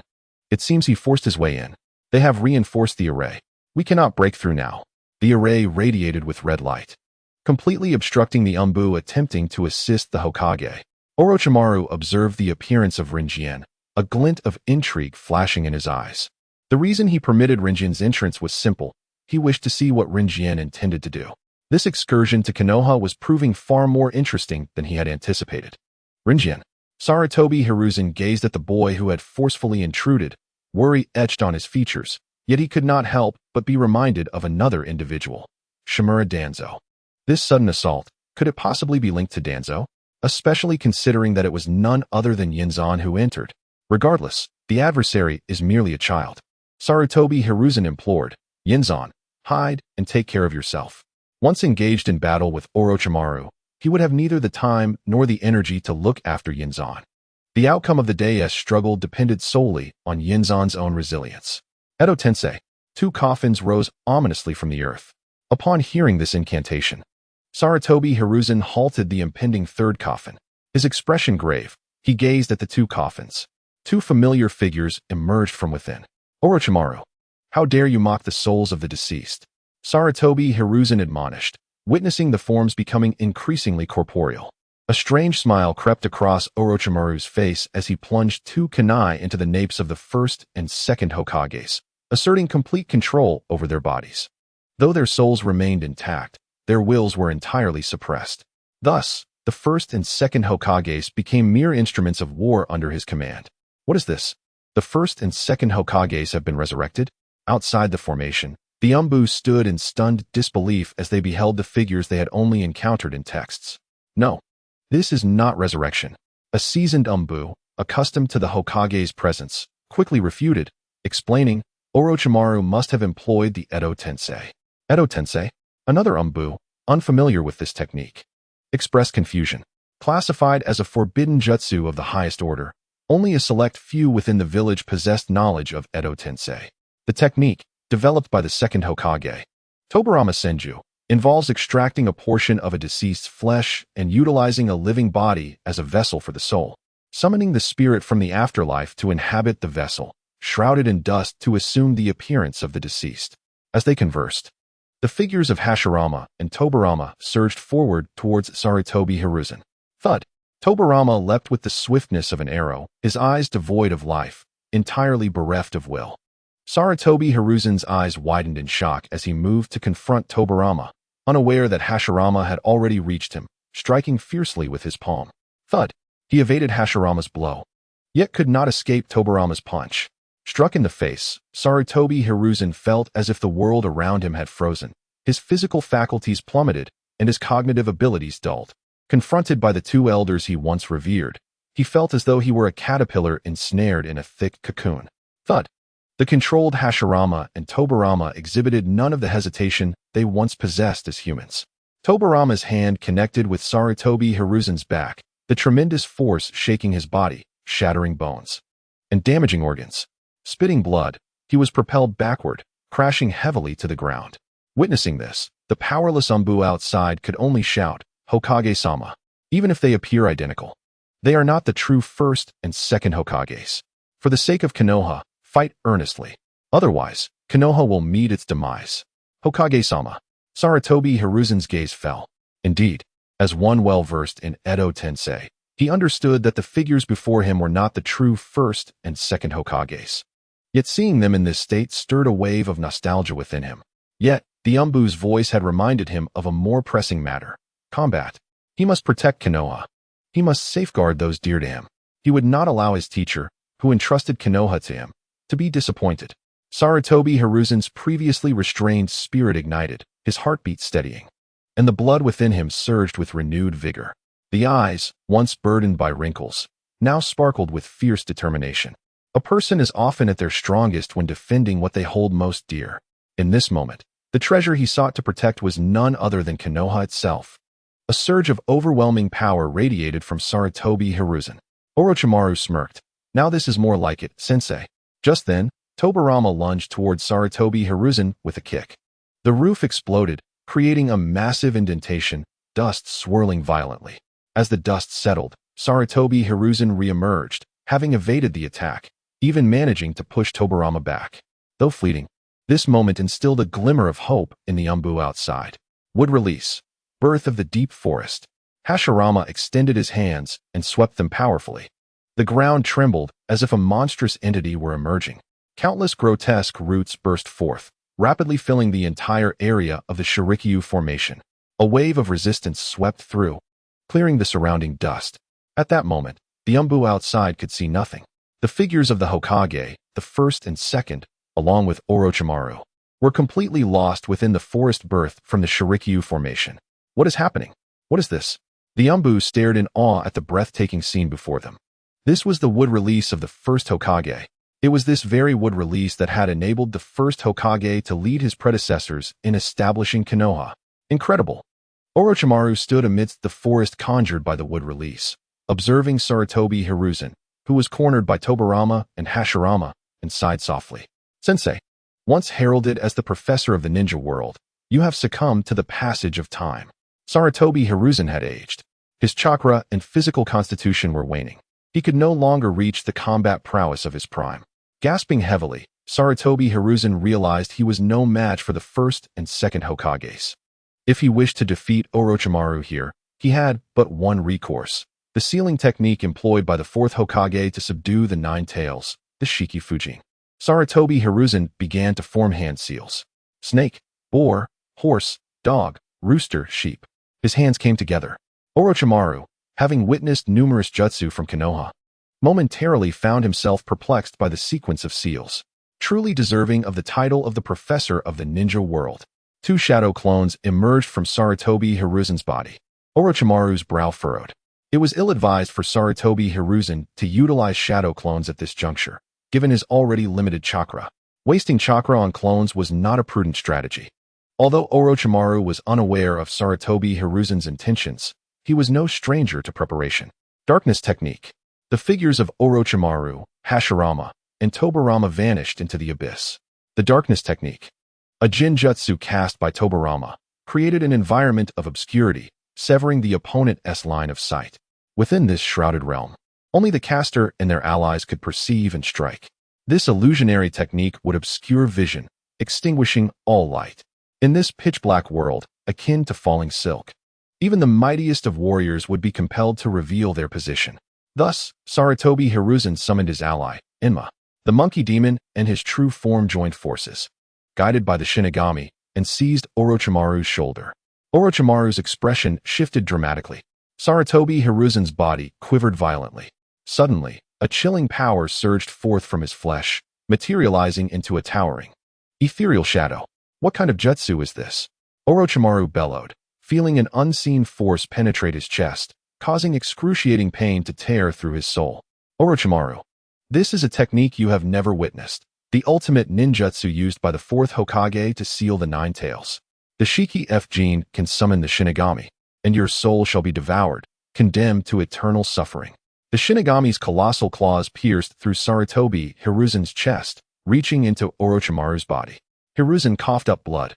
Even in death, I will take you with me. Orochimaru, fueled by formidable willpower, stifled the paralyzing agony. His trembling fingers aimed the Kusanagi sword, glowing blue, towards Sarutobi Hiruzen.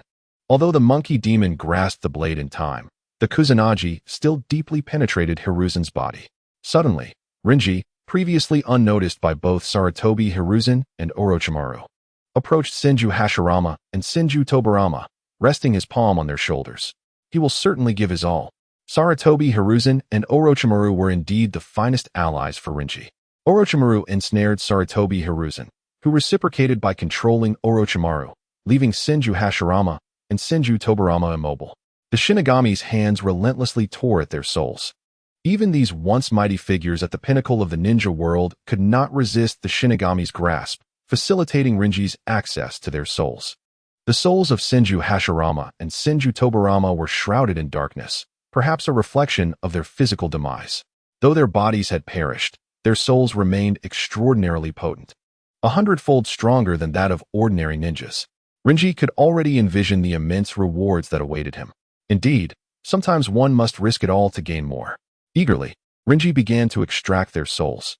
The overwhelming power of their souls and the vast reservoir of memories flooded over him, inducing the illusion that his head might explode. Wood release, Sage Mode, Senjutsu, Flying Thunder God Technique, Water Release Ninjutsu, Impure World Reincarnation, the Warring States Period, the Uchiha Clan, the Senju Clan, Uchiha Izuna, Wars, Treaties. Leaf Village. Rinji's eyes were vacant, yet his mind was a kaleidoscope of vivid images. The lives of Senju Hashirama and Senju Tobirama flashed before him like an old film on fast-forward. He staggered back 2 steps. Upon relinquishing his grip, the 2 uncontrolled black spirit forms were swiftly consumed by the Shinigami. Humph, old man, you too are nearing your limit. You wish to drag me down with you? Impossible. Orochimaru had long since lost his previous composure. He was in a dire state, never anticipating that Sarutobi Hiruzen had concealed the Shiki F gene. Blood poured incessantly from his chest, completely soaking Sarutobi Hiruzen's attire. The color drained from Hiruzen's face, his vitality dwindling, and his grip on Orochimaru's shoulders slowly weakened. Hiruzen realized he could not afford to delay any longer. Even if I cannot take your soul, I will take your hands, to end the source of your evil. As Hiruzen's resolute words fell, Orochimaru's hands rapidly shriveled, transforming into a deep black, hanging limply. Orochimaru's pupils contracted, and he let out a pained scream. The Shinigami, having consumed 2 souls in Orochimaru's hands, began to dissipate. Hiruzen's vision turned black as he fell backwards. The monkey demon, injured by Orochimaru, extended his hand to catch him, but was forced to vanish due to Hiruzen's inability to maintain the chakra required for the summoning. The azure sky reflected in Hiruzen's eyes. All sounds faded from his ears. He seemed to see a younger Orochimaru sitting beside him, innocently inquiring about the meaning of life. Suddenly, Orochimaru's figure began to fade, replaced by the real Rinji. Oh, and this child too.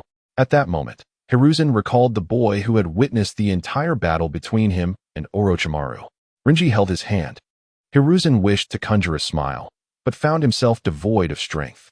He longed to reassure the child before him that even in his death, the future of the leaf would be guided by an even stronger Hokage, though his body may perish. The will of each Hokage who sacrificed for the leaf would endure eternally. The will of fire shall never extinguish. As Rinji read the essence of Sarutobi Hiruzen's soul, he could infer Hiruzen's thoughts from the vibrancy of his spirit, even without words. He gazed deeply into Hiruzen's eyes, speaking slowly in a tone laden with sorrow. Lord Hokage, seeing you on the brink of death brings me solace. Had you survived, you would have sought revenge. The more one intervenes, the more likely they are to expose vulnerabilities. Rinji leaned towards the notion that it would be best for Sarutobi Hiruzen to perish at Orochimaru's hands. Hiruzen's pupils stiffened as he fixed his gaze upon Rinji. Rinji waited patiently, yet no signal came. Upon hearing Rinji's words, Hiruzen felt no surge of malice. Instead, his eyes reflected pity and regret. This child had the potential to be good, yet was raised under Danzo's influence. Hiruzen felt remorse and wished for someone to save this child in the future. Very well. It seems Sarutobi Hiruzen, in his final moments, shows remarkable tolerance. It appears he still requires a precise strike. The Hokage cares deeply for the leaf, does he not? Such a pity he will not witness the day of its destruction. Rinji remarked with a smile, though it was tainted with hypocrisy. He leaned closer to Hiruzen, whispering in his ear, the leaf is destined for destruction. He observed Hiruzen's expression. The Hokage, upon hearing this, remained skeptical. Rinji continued to elaborate. Did you think I was aligned with Shimura Danzo? Wrong. My goals align with those of the Akatsuki in the destruction of the leaf. They are my true allies. I forgot to mention that Uchiha Itachi is a mole embedded within the Akatsuki by the leaf. Rest assured, soon everyone in this village will join you, especially Uzumaki Naruto. The Jinchuriki of the Nine Tails. Ding. Detected human malice value. 50,000. Cursed energy converted into chakra. 50,000. Chakra. 108, 630, 100, 000. At last. It reached 100,000. His chakra. Upon hearing the mention of the Akatsuki, Uchiha Itachi, and the Nine Tails Jinchuriki, Sarutobi Hiruzen's pupils widened, and he succumbed to exhaustion. He didn't even have time to utter a word before his life force faded. Rinji, witnessing the vitality extinguishing within him, bid him farewell in his heart. Farewell. Until we meet again in the Fourth War. I hope to offer you some malice value then. Hearing footsteps approaching, Rinji's gaze seemed to pierce through the forest created by Senju Hashirama, spotting the leaf ninja rushing towards him. In the next moment, a series of sickening sounds erupted.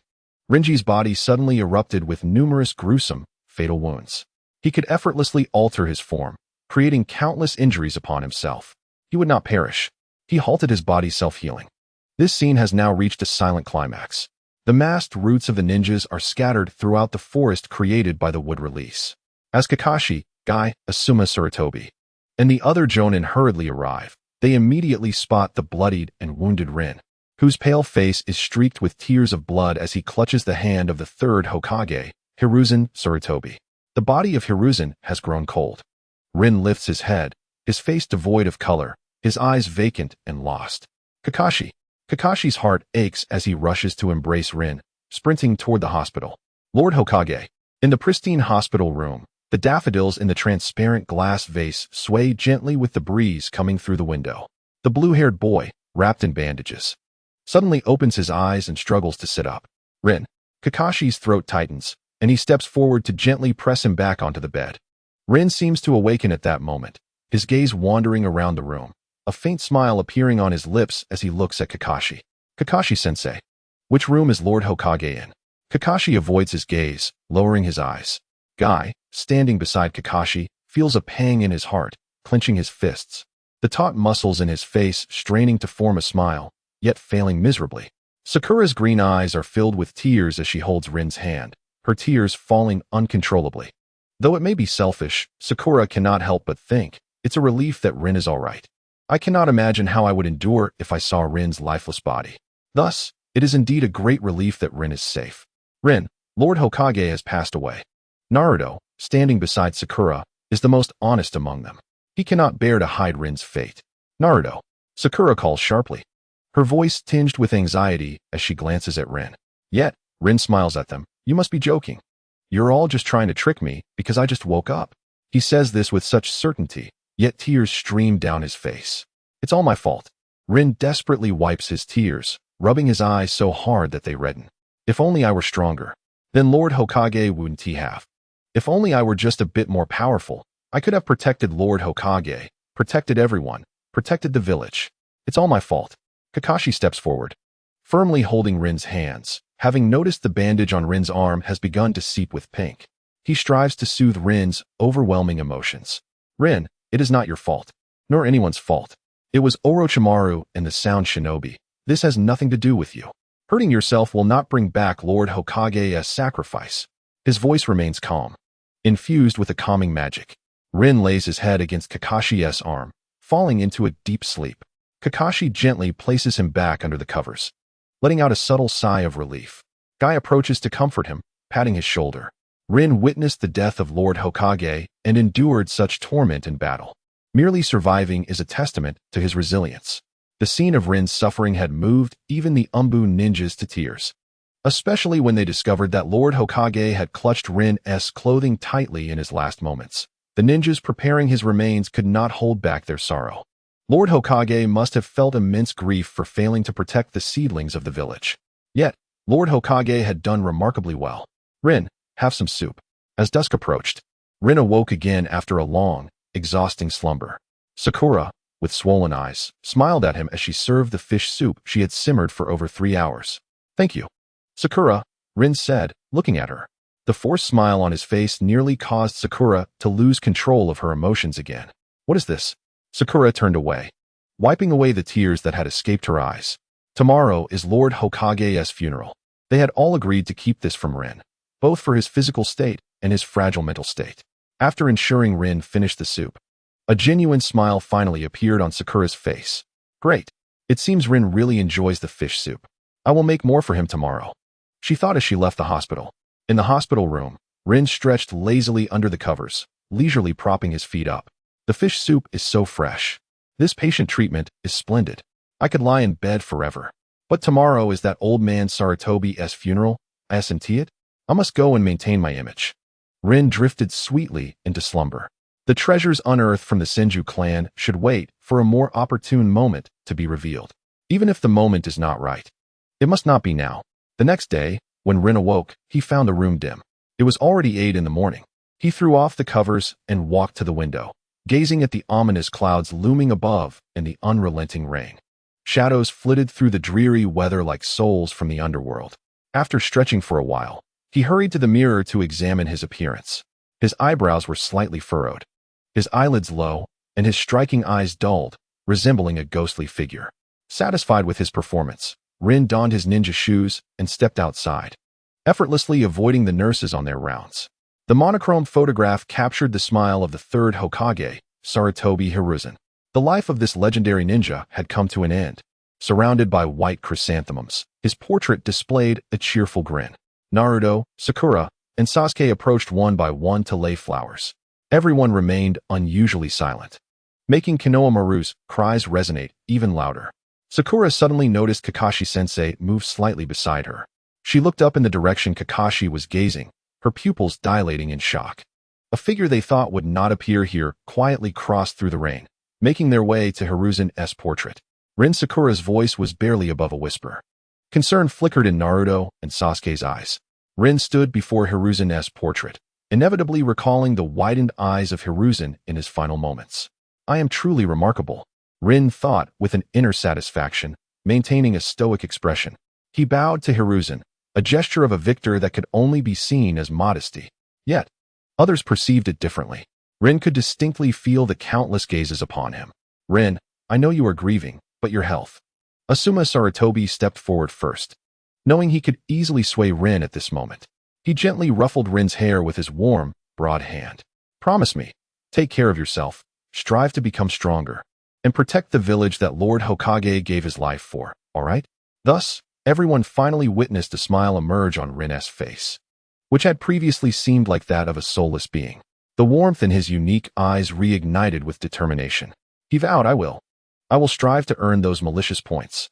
As sunlight pierced through the clouds, casting a golden beam upon Rin. Those at the funeral looked up, squinting against the radiant light. The child evoked a profound sense of trust and emotion from the depths of their hearts. It was as if they could see the tender sprouts of new life emerging from the great tree of Konoha. After the funeral, Konoha commenced its rebuilding efforts. The colossal serpent summoned by Orochimaru inflicted considerable damage on the village. On the rooftop of the Hokage building, Jiraiya stood, savoring the breeze. The Hokage building, situated in the heart of Konoha, afforded a panoramic view of the village. Although Jiraiya chose not to attend the funeral, he was well informed about the events that transpired. The talents and character of Hanami Run, along with the trust he garnered among his peers, reminded Jiraiya of Minato Namikaze. Frankly, he considered Hanami to be an exceptional candidate for the position of Hokage. Behind Jiraiya stood Mito Gate and Rin Koharu. Jiraiya turned slightly, a casual smile gracing his lips as he acknowledged the two elders. Mito Gate solemnly stated, "Jiraiya, with the third Hokage gone, Konoha requires a new leader." Rin Koharu exchanged a glance with Mito Gate and continued, "We propose you as the new Hokage." Understanding Jiraiya's nature, Rin quickly added, "There is no one else better suited for this role. As the disciple of the third Hokage, the teacher of the fourth, and one of the legendary Sannin, you must shoulder this responsibility." Jiraiya chuckled lightly, his mind racing. "Isn't there someone even more suitable than me?" Without hesitation, he suggested another individual for the position. Even without naming them, Mito Gate and Rin Koharu understood who he meant. Rin hesitated. The granddaughter of the first Hokage, one of the legendary Sannin, certainly fits the role. However, Mito pointed out the critical issue. We currently have no knowledge of her whereabouts. Upon hearing this, Jiraiya instinctively thought of one person. It seemed that Hanami was also searching for Tsunade.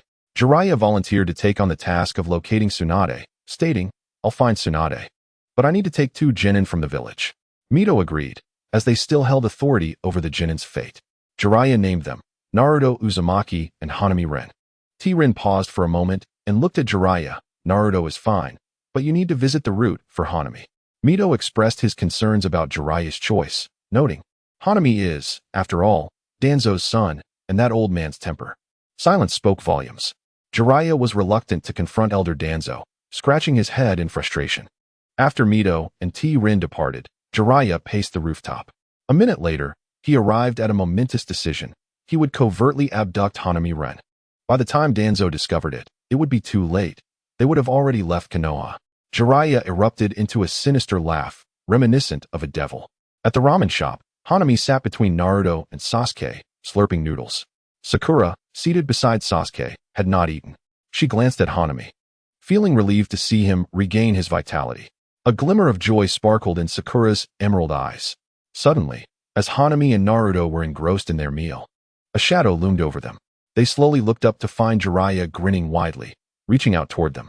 With a swift motion, Jiraiya whisked Naruto and Hanami away like a whirlwind, vanishing from the ramen shop. Sakura froze for a few seconds before springing up. "Hanami, Naruto, they've been taken." She turned to Sasuke, who remained calm, paying the bill without a word and walking towards the exit. "It's Jiraiya, one of the legendary Sannin. They will be fine." After Sasuke uttered that line, he showed no inclination to wait for Sakura, leaving her standing in the ramen shop, feeling distressed as she watched his retreating figure. She sensed a change in Sasuke ever since their battle in the Forest of Death, a feeling that intensified after his confrontation with Gaara. Unsure of what to do, she felt her only option was to stand still, watching Sasuke fade into the distance. If Hanami were here, he would surely have a plan. Lowering her gaze, she resolved to talk to Hanami about Sasuke when he returned. Sasuke found himself on a bustling street. Despite the damage caused by Orochimaru's attack, Konoha remained vibrant and thriving. As he stood amidst the crowd, a fleeting moment of disorientation struck him. Had he truly fallen so far behind his comrades, burdened by vengeance? The prodigious Hanami and Naruto, who had triumphed over Gaara, cast a stark contrast to his own feelings of inadequacy. It felt as though he had become a weakling when he was intent on revenge. If he continued on this aimless path, he would never overcome that person. At a food stall, Sasuke spotted Kakashi. Approaching him, he inquired, "Kakashi, what brings you here?" Leaning against the stall without entering, Kakashi appeared suspicious. He glanced into the shop, casually responding, "Oh, I was just planning to buy some food." Sasuke followed Kakashi's gaze.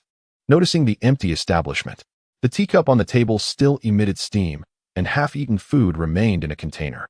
Frowning in disgust, Sasuke remarked, "I detest natto." Kakashi raised an eyebrow, standing a bit straighter. "Sasuke, I can't train with you today. I have some matters to attend to." Without allowing Sasuke a chance to respond, he vanished before his eyes. Sasuke frowned, sensing something amiss in Kakashi's demeanor. His gaze involuntarily returned to the half-eaten natto, a wave of discomfort washing over him. "Wow, this place is so lively," Naruto exclaimed, marveling at the unfamiliar streets. He grasped Hanami's wrist, darting from stall to stall, captivated by every display. "Look at the goldfish. They're so beautiful." Naruto's eyes widened as he leaned over the water's edge, nearly pressing his face against the surface. Hanami, do you want to play?" Hanami, uninterested, simply nodded. However, Naruto's expression screamed his eagerness to play. With excitement, Naruto retrieved coins from his frog wallet, exchanged them with a vendor, and received 2 paper-covered nets. Cautiously, he dipped one net into the water, inching closer to the little goldfish. The fish, caught in the net, flicked its tail and splashed water onto Naruto's face. The net tore, and he looked to Hanami with a pitiful expression. Hanami crouched down, dipping his own net into the water, successfully capturing a red and gold fish. The vendor placed the fish into a clear bag and even gifted them some fish food, which Hanami passed to Naruto. Ecstatic, Naruto beamed at the little fish, grinning foolishly as they continued on their adventure. Jiraiya, the adult, had no interest in childish games. After securing a hotel, he left Hanami and Naruto to relish in the joys of adulthood. The moment Hanami sat cross-legged on the bed, he remembered something significant: Itachi Uchiha. If he was not mistaken, today Itachi and Kisame would pay a visit. Lianjian reclined on his bed, crossing his legs as he began to contemplate. A minute later, he rose and opened the door. "Naruto, I'm stepping out to buy some things. Stay put in the room," Lianjian instructed.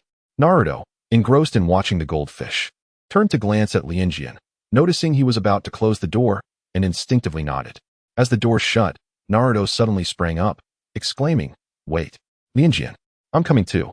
However, when he opened the door, Lianjian had already vanished from sight. Reluctantly, Naruto returned to the room to continue observing the goldfish. Upon exiting, Lianjian walked about 100 meters before spotting 2 conspicuous figures. The Akatsuki's uniform was highly recognizable, and Kisame Hoshigaki's unusual appearance made it impossible for him to go unnoticed. Lianjian deliberately swayed in front of them. Uchiha Itachi remarked, "That leaf ninja headband on this little brat is quite obvious." Kisame crouched down, grinning widely to reveal his shark-like teeth. "Are you a leaf ninja?" he asked. Itachi stood behind Kisame, observing as he attempted to charm the child. Lianjian turned to scrutinize Kisame, responding haughtily, "Who are you?" "My companion is also a leaf ninja. We're looking for someone," Kisame replied. Lianjian then glanced at Itachi, who appeared emotionless, his crimson eyes betraying no hint of warmth. He hardly resembled a leaf ninja. Lianjian, nonchalantly throwing darts at a nearby stand, managed to hit the target perfectly, causing the vendor's expression to grow increasingly grim. Kisame let out a harsh laugh. Hee. Lianjian shot him a strange look and retorted, "Shut up, that sounds terrible." Ding. Detected human malice value, 500. Curse power converted to chakra, 500. Chakra, 10913010000000000. Lianjian stared at Kisame in surprise. He hadn't realized Kisame was sensitive to such matters. A mere taunt could yield a malice value of 500. "You're here to find the Nine Tails Jinchuriki, aren't you?" The thought suddenly struck Lianjian, and he asked directly. Kisame's pupils slightly widened, while a ripple of emotion flickered in Itachi's calm gaze. "We could take you with us," Lianjian mused, stroking his chin as his eyes danced between Kisame and Itachi. "You belong to the Akatsuki, don't you?" Kisame's eyes lit up with excitement. It was a delightful surprise. Itachi's heart sank. "However, I wouldn't recommend you making a move on the Nine Tails right now. The success rate is quite low," Lianjian advised earnestly. Ding. Detected human malice value, 5,000. Curse power converted to chakra, 5,000. Chakra, 11413010000000000. Itachi's defenses crumbled that quickly, Lianjian remarked. "Well, since you're here, why not give it a try?" He began to walk ahead. Realizing Kisame and Itachi were lagging behind, he turned back, urging them, "What are you dawdling for? Keep up." Kisame and Itachi exchanged glances, both sensing something odd. Kisame, trailing behind Lianjian, asked, "Who are you?" Lianjian turned slightly and smiled. "I thought you might have guessed." He formed a shape with his mouth, clearly indicating Madara. Kisame paused, his lips involuntarily curling into a grin. Was there really a mole within the leaf? Truly impressive. Lianjian's strategy was devoid of any real plan, embodying a serious yet reckless approach. What others thought or how they perceived him was of no concern. He was simply a diligent worker in the ninja world, accumulating malice values. "Oh, by the way, Sasuke is your brother, right?" Lianjian began to tease Itachi. This man was sincere. He genuinely contributed to the malice value. Ding. Detected human malice value, 5,000. Curse power converted to chakra, 5,000. Chakra, 11913010000. If only everyone were as understanding as Itachi. Indeed, the bond of brotherly love could be fearsome. Rest assured, I will help you eliminate him. After all, we're on the same side, Lianjian said with a playful smile. He didn't hear the usual sound of malice value being recorded and suppressed his curiosity. "As far as I know, isn't he your friend?" Itachi finally spoke, his demeanor as cold as ice, radiating an aura of chill. "What friend? I never acknowledged that," Lianjian retorted. "It's precisely because he trusts me that it's easier for me to act against him, which causes him more pain, doesn't it? Just like when you slaughtered the Uchiha clan." Lianjian relentlessly stabbed at Itachi's heart with his words, envisioning a malevolent figure gleefully wielding a knife, piercing Itachi's heart repeatedly. Ding. Detected human malice value, 100,000. Curse power converted to chakra, 100,000. Chakra, 219130100000000. Lianjian had struck gold, 100,000. Just like that, without even lifting a finger. Itachi was exceedingly generous. When he declared his intent to destroy the leaf, Hiruzen Sarutobi only contributed a mere 50,000 chakra. This clearly indicated that, in Itachi's heart, his brother surpassed all else, even the village he cherished. With this in mind, he could maneuver between the Uchiha brothers with finesse. Though the risks were high, the returns were equally enticing. He was in. Lianjian lightly clapped his hands together. "This is the place." He halted, leaning casually against the doorframe. He glanced at Kisame and then at Itachi. Kisame, observing the izakaya sign, slowly looked down at Lianjian, questioning, "Are you sure Naruto is here?" Alcohol is one of the 3 taboos for ninjas. There's no way Naruto would be here. Itachi concealed his murderous intent well. Even Kisame, standing beside him, was oblivious. However, Lianjian, as the party involved, felt quite clear about the situation. Naruto would never come here on his own, but surely they knew who accompanied him this time? Lianjian shook his head with a mocking smile. Think about it. One of the legendary 3, Jiraiya, wouldn't he be able to resist his nature? His disdain was palpable. Kisame reached out, about to lift the curtain of the izakaya door when a large hand beat him to it, revealing Jiraiya, who exchanged glances with Kisame. Kisame exclaimed, "What?" Jiraiya stepped out, shifting his gaze from Kisame's shark-like face to Itachi's. "A traitor," he remarked, recognizing the leaf headband atop Itachi's brow. Lianjian raised his hand as if reporting to a teacher. "Their aim is to capture the Nine-Tails Jinchuriki and come for Naruto. I led them here." Jiraiya nodded approvingly, a smile gracing his features. "Well done. Very clever." He gave Lianjian a thumbs up, adding, "Much more reliable than Naruto." Unable to resist, Jiraiya ruffled Lianjian's hair. Seizing the opportunity, Lianjian slipped behind Jiraiya, winking at Kisame. Kisame was now genuinely perplexed about the true identity of this blue-haired child. Given that he could mention the name Uchiha Madara, his identity was indisputable. But now, was he intentionally seeking to gain the trust of the leaf? To embed himself deeper within their ranks? This is the only explanation that Kisame can currently conceive. It appears that after this mission concludes, he must seek out that individual for clarification. Uchiha Itachi is surprisingly courteous, greeting Jiraiya upon their meeting. One might think they share a typical senior-junior relationship within a village. This aspect is what Lianjian admires most about Uchiha Itachi. Despite the villagers' overwhelming hatred towards him, the shame they feel regarding his existence, he still manages to maintain his demeanor after their encounter. Kisame unsheathed the sword, Samahata, from his back, slicing through the air and raising a cloud of dust. The people on the street, upon witnessing this, hurriedly shut their doors and windows, escaping through the back. As one of the most prosperous streets, Shortest Street is a melting pot of various characters. Wandering samurai and ninjas mingle here, often engaging in combat over trivial matters. The local vendors have grown accustomed to this chaos. You must be the legendary Jiraiya, one of the three Sannin? Kisame's eyes gleamed with burgeoning combativeness. Oh, so you know of my fame as the Toad Sage. Jiraiya replied, playfully tousling his hair, hands on hips, striking a pose without regard for the occasion. Lianjian peeked out from behind him, earnestly cautioning, stop showing off. Jiraiya, ding. Detected human malice value, 10. Curse energy converted to chakra, 10. Chakra, 21914010000. Lianjian surmised that Jiraiya was currently internally mocking him. To take Naruto, that is the highest order from our organization, Akatsuki. Today, we must take Uzumaki Naruto. Uchiha Itachi stated this with an unsettling calmness. A flicker of unease flashed through Kisame's mind as he cast a sidelong glance at Itachi, but remained silent. Jiraiya's expression turned unusually serious. It is impossible for you to take Naruto from here. However, your timing is fortuitous, for I intend to deal with you here.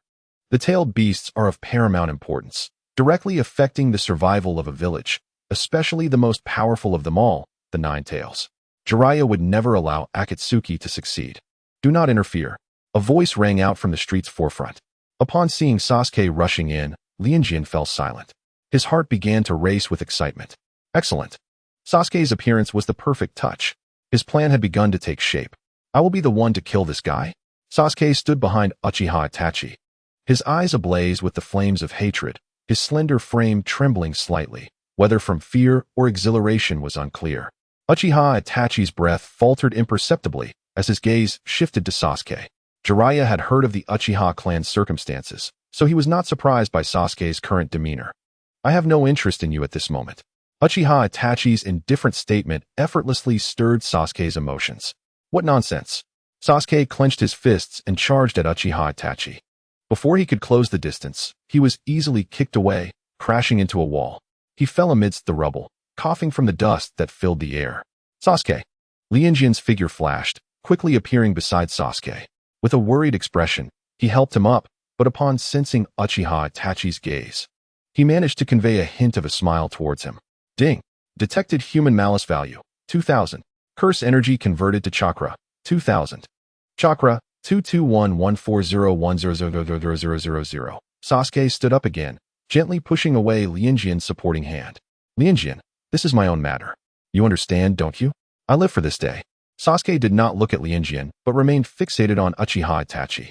His mind was devoid of all thoughts, filled only with the image of Itachi's Sharingan swirling in his mind. The words spoken that night of the clan's massacre echoed like a haunting melody. I certainly understand you. Lianjian stepped back, still gazing at Sasuke's profile, resolutely stating, but as a companion, I cannot disregard your injuries. You live for this day, and I live to protect my comrades. Sasuke, you can understand me, can't you? He tilted his head slightly, his blue hair cascading over his cheek, the unusual hues in his eyes shimmering with fragments of warm light. As he always did, he treated his friends with such an attitude, and as was customary, no one could refuse Lianjian's earnest demeanor with cold indifference. Sasuke pressed his lips together but refrained from further comment. Lianjian understood him, and he understood Lianjian in return. Moreover, the presence of Lianjian was immensely comforting, providing a sense of security. Sasuke no longer felt suspended by the unyielding wire of hatred that once tore at him. His feet landed softly upon the ground, cradled by a reassuring foundation. Ding. Detected human malice value, 10,000.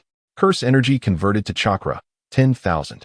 Chakra, 231140100000000. It seems your hatred is still insufficient. Uchiha Itachi suddenly addressed Sasuke. His figure flickered, appearing behind Lianjian. Sasuke's pupils dilated, a fierce glint flashing in his eyes. He dashed toward Lianjian. With a sickening thud, a kunai pierced through Lianjian's back, blood spraying from his chest, soaking half of his body instantly. Ding. Detected human malice value, 2000. Curse energy converted to chakra, 2000. Chakra, 233140100000000. In Sasuke's eyes, 3 tomo slowly revolved. The wound on Lianjian's body vanished as if it had never existed. He surged with energy, powerful currents enveloping him, and as the 8 gates were unlocked, his speed, chakra, and strength rapidly escalated simultaneously. With a loud crash, his fist struck Uchiha Itachi squarely in the face. The air seemed to be affected by the forceful gust, raising the temperature. With the fifth gate, Dumen, unleashed, the speed of his punch was astonishing, yet Uchiha Itachi caught it with an expression of calmness. Indeed, Uchiha Itachi's existence served to exemplify what a genius is. However, unfortunately for him, Lianjian was also a genius. In an instant, the power that had previously eluded his fist erupted with a cataclysmic force. A beam of dark light emanated from his fist, distorting the surrounding space. Striking Uchiha Itachi on the shoulder, Lianjian landed steadily, his unique eyes gleaming, a faint smile playing at the corners of his lips, exuding a wild, untamed ferocity. Uchiha Itachi narrowed his eyes slightly, feeling an itch in his throat. Cough, cough, he stifled, swallowing the blood that welled up. As Kisame struggled against Jiraiya, he swiftly retreated to Uchiha Itachi's side. He was aware of Itachi's physical condition. "Are you all right, Itachi?" Kisame inquired. Itachi shook his head, suppressing a cough. His peripheral vision caught Sasuke's gaze, and he paused momentarily. Ding! Detected human malice value, 5,000. Curse energy converted to chakra, 5,000. Chakra, 23814010000. Hearing the familiar notification tone, Lianjian's lips curled into a smile. Roar! Are you angry because Sasuke's Sharingan evolved because of me? Has Uchiha Itachi realized it? Sasuke's self-worth exceeded even his own expectations. Once he betrayed, it would bring about an indelible destruction to his mental realm. Thus, Itachi Uchiha's murderous intent was astonishing.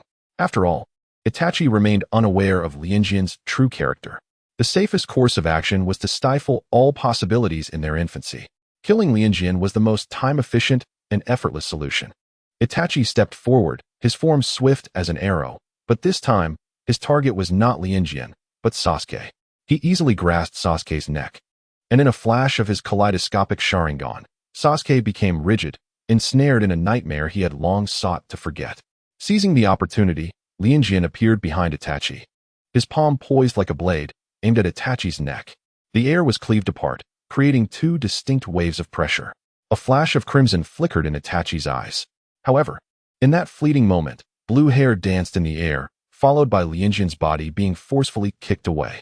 Naruto, rushing over, changed his expression and swiftly moved forward. Lacking sufficient speed, he chose to act as a cushion for Lianjian. They tumbled together on the ground, sliding at least 5 meters. Crash! Kisame was also sent flying by Jiraiya's kick.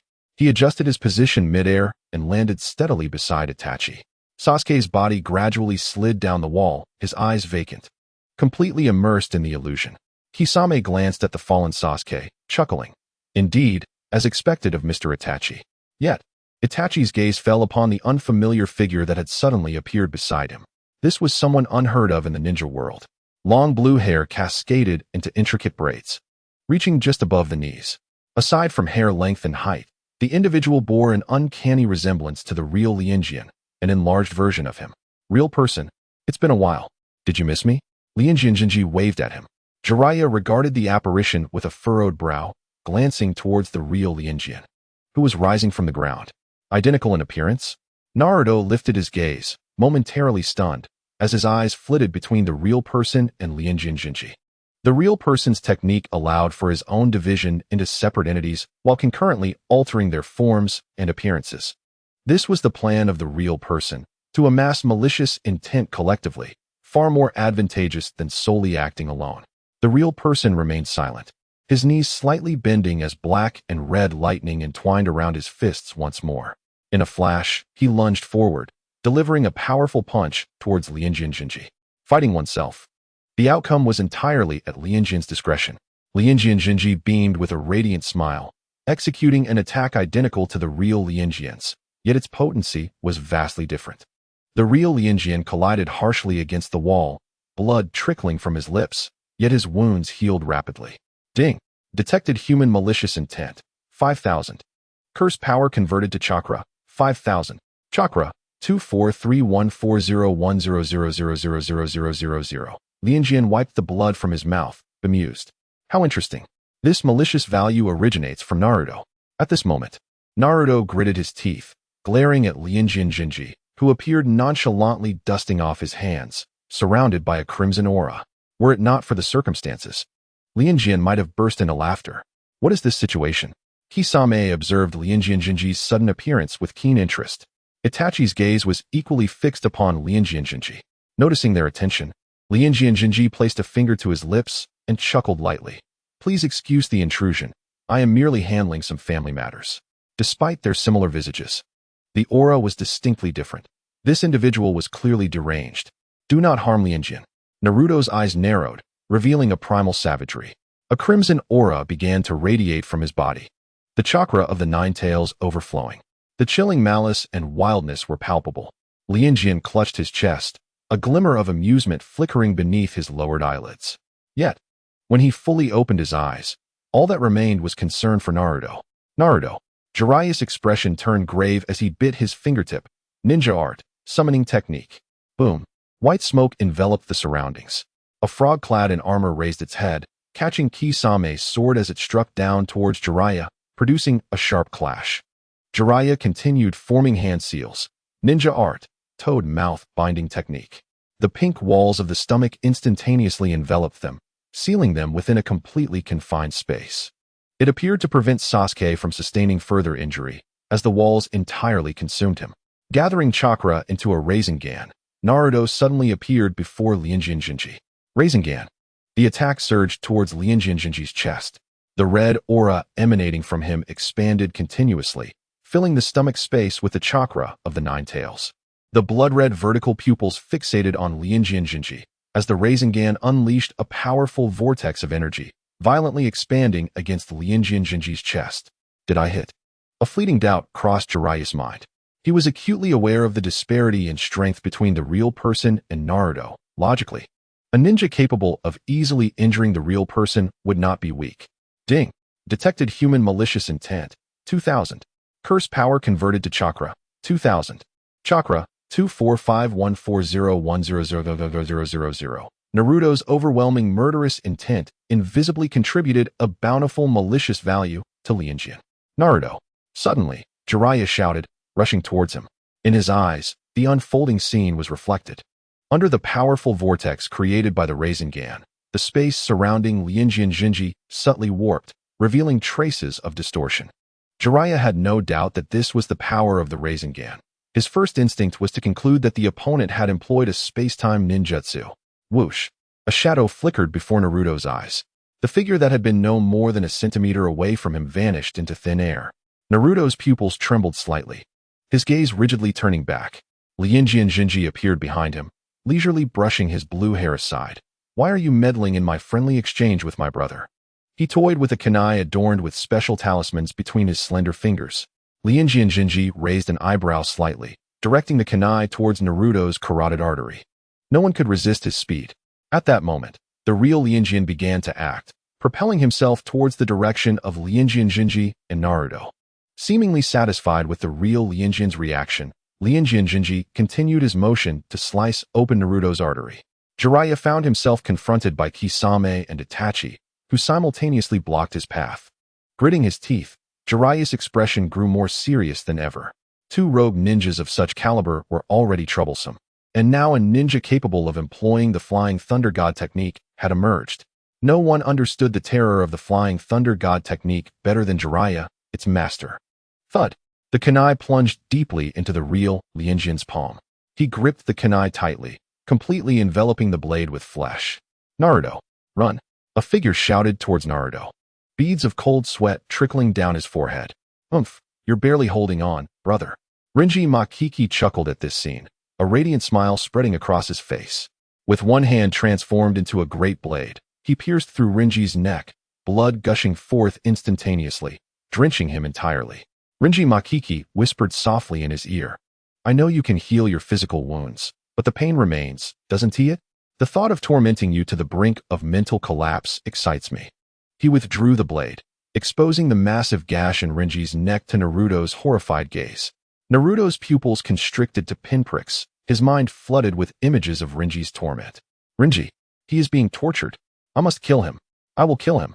A fierce crimson light flickered, and the entire wall of the stomach was clawed open by a violent surge of chakra. Jiraiya distanced himself from Itachi Uchiha and Kisame Hashigaki in midair. Fire style, Toad Oil Flame Bullet.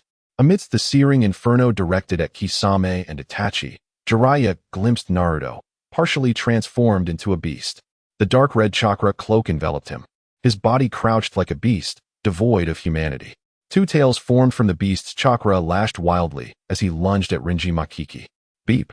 Detected human malice value. 10,000. Curse energy converted to chakra. 10,000.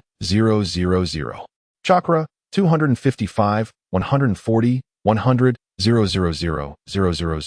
Rinji Makiki was discarded like refuse by Rinji, crashing into the wall and rolling on the ground. The soft inner wall cushioned his fall, sparing him from pain. That guy is despicable. How could he resort to such cruelty? The Toad had witnessed the recent events and positioned itself in front of Rinji, awaiting his recovery. Thank you, but he is formidable. I cannot allow Naruto and you to be harmed on my account. Rinji stood, instinctively touching his neck. Although it hurt, the thrill of earning 10,000 malice points was exhilarating. This truly forced Naruto's hand into transformation. The Toad, not permitting the young ones to overexert themselves, placed its claws on Rinji's shoulder. Its eyes gleaming with resolve as it called to Jiraiya. It's time to get serious. Jiraiya? Humph. I've known for a while. A slight smirk graced Jiraiya's lips as he opened his eyes, red patterns suddenly appearing beneath them. Two small toads materialized on his shoulders.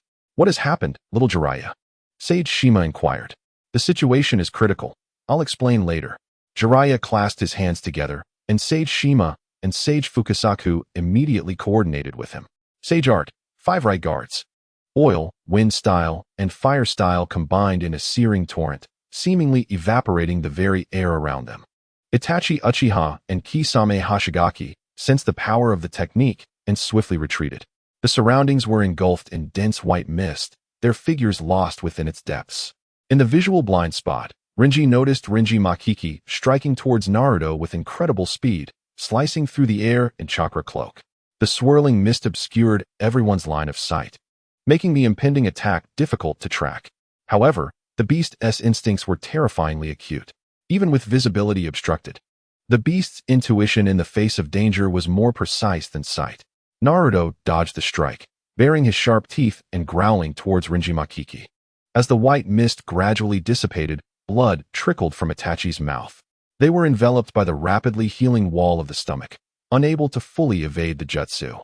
Itachi could only employ Susanoo for skeletal defense, and the aftereffects of excessive use of the Manjiki Sharingan soon surfaced, tears of blood streaming down his face. The faint outline of red skeletal Susanoo quickly receded. Kisame glanced at Itachi. Itachi-san. Itachi shook his head, suppressing a cough. Kisame cast a glance at Jiraiya and the two retreated hastily to the far end of the stomach wall, yet the infinitely extending wall seemed endless. Amaterasu. Black flames scorched a large hole through the wall. Jiraiya had no time to pursue. Another enemy loomed. Suddenly, Naruto's chakra cloak shattered. Rinji Makiki's figure became elusive, moving at such speed that even half-beastified Naruto could not perceive him. Jiraiya spotted the flying Thunder God seal appearing beneath Naruto's chakra cloak. It was precisely this seal that rendered him untouchable, forcing him to endure Rinji's assault. Beep. Detected human malice value. 2,000. Curse energy converted to chakra. 2,000. Chakra, 257, 140, 100, 000, 000. The source of this surge in malice was evident. Jiraiya. Rinji had made the most profitable dealings in history, one with Orochimaru, and now this. During Orochimaru's attack on Konoha, he had encountered the souls of Hashirama Senju, Tobirama Senju, and Hiruzen Sarutobi, acquiring countless treasures. With so many riches, Rinji decided to delve into the Flying Thunder God technique first. The memories of Tobirama Senju contained a comprehensive development of Flying Thunder God. For someone with Rinji's extraordinary comprehension, it was as if divine help guided him. And within half a day, he mastered the technique based on Tobirama's detailed memories. Now, the Flying Thunder God was proving invaluable. In a short span, Naruto's chakra cloak was rendered tattered. The healing of the cloak could not keep pace with the speed at which the Flying Thunder God sliced through it. What was once a sturdy defense had become riddled with vulnerabilities. Whoosh! A storm of hair needles erupted around Jiraiya. Sage Art. hair needle 1000. His form shot forth like an arrow, his fist concealed within the barrage, delivering a powerful strike to Rinji Makiki's chest. As he realized the attack had missed, Jiraiya's expression turned grave, watching Rinji Makiki appear 3 meters away. This was the troublesome aspect of the Flying Thunder God. As long as the battlefield was laced with its seals, he was virtually invincible. The chakra of the 9 tails surged once more, and Jiraiya noted that Naruto's tails had suddenly multiplied to 4, his expression growing serious. Now, Naruto's body could not withstand the half-beast transformation. The chakra of the 9 tails would tear his muscles and ligaments apart, rendering him incapacitated. Beep. Detected human malice value. 2000. Curse energy converted to chakra. 2000. Chakra 259, 140, 100, 000. Jiraiya fixed his gaze on Rinji Makiki. The Flying Thunder God was insufferably troublesome. Naruto was on the brink. Should another tail sprout, he would be in peril. With 4 tails, Naruto's speed surged, resembling a beast as his claws lunged toward Rinji Makiki's chest. The sharp, pointed nails could pierce through an enemy's chest in an instant, tearing out a living heart. Yet, faced with this ferocious attack from half-beastified Naruto, Rinji Makiki showed no intention of evading. Beep. Detected human malice value. 2000. Curse energy converted to chakra. 2000. Chakra 261140100000000. A claw strike. 3 deep, bone-revealing gashes suddenly appeared on Maki's chest. Maki materialized behind Naruto, the wounds seemingly non-existent, revealing only a smooth and unblemished torso. A faint smile graced Maki's lips as a powerful gust of wind swept behind him. Sage Art, Supermassive Rasengan. The fierce wind whipped through Maki's blue hair as he turned, the blue light illuminating his visage. Simultaneously, Naruto approached his side, his tail and claws lunging toward Maki. Ding. Detected human malice value. 2000. Curse power converted to chakra. 2000. Chakra 26314010000000. Ding. Detected human malice value. 2000. Curse power converted to chakra. 2000. Chakra 26514010000000. Waves of power surged into Maki's body, amplifying the smile upon his face. Whoosh. His figure vanished from sight. The supermassive Rasengan struck Naruto. Jiraiya evaded Naruto's assault, yet 3 gashes marred his chest, and he was violently hurled away by Naruto's tail. Little Jiraiya, the Sage of the Mountain and the Sage of Deep Thought were taken aback by the formidable nature of their adversary. Maki perched on the window ledge, legs crossed, chin resting on his hand. Real person, do you see? They are no match for me. A toad stood protectively in front of Maki, eyeing him warily. Maki's voice echoed softly. Are you indifferent to seeing your comrades injured, or even perish in their efforts to protect you? The real person stood frozen, as if falling into an abyss, a chill enveloping his body. His gaze swept over Jiraiya and the frenzied Naruto. Maki stretched lazily. How about this? You take your own life, and I will spare them. Our bloodline limit can heal most wounds, but a damaged heart is fatal. Maki's words were nonsensical. So, if you act, I shall let you go today, all right? His face displayed an innocent smile as he tilted his head towards the real person. Jiraiya's voice rang out. Real person, do not believe him. He is deceiving you. Jiraiya's pupils constricted as an uncontrollable hatred surged within his once peaceful heart. The real person plunged a dagger through his heart, withdrawing it as blood gushed forth. The one you wish to kill has always been me. Is that acceptable? Ha ha ha. How adorable. Maki's smile stretched to an exaggerated degree, his laughter echoing through the vast chamber. Ding. Detected human malice value. 50,000. Curse power converted to chakra. 50,000. Chakra 31514010000000. Jiraiya's eyes turned crimson. Ding. Detected human malice value. 10 million. Curse power converted to chakra. 10 million. Maki had lost his sanity. Naruto had gone berserk. His tails multiplied to 9 in an instant. The walls of the chamber began to crack, losing all capacity for recovery. 023 entrusted to Maki, guaranteed. Chakra 1031514010000000. Maki felt tears welling up. This was the first time he had truly been moved by Naruto. After such a long time, he finally glimpsed a sliver of hope for the future of his acting career. His dream was to become the greatest actor in the entire ninja world. Now, he had received a portion of his payment. How exhilarating it felt to become suddenly wealthy. He felt as if he had reached a new pinnacle of existence. It was indeed wise to send his clone into action. The melodramatic act never fails to yield results. As Maki reveled in the lightness brought by his newfound fortune, the overwhelming force of the Nine Tails threatened to obliterate the entire street. The air was shredded by the 9 thrashing tails, producing a deafening roar. In an instant, the space warped as Naruto charged towards Maki. Ding!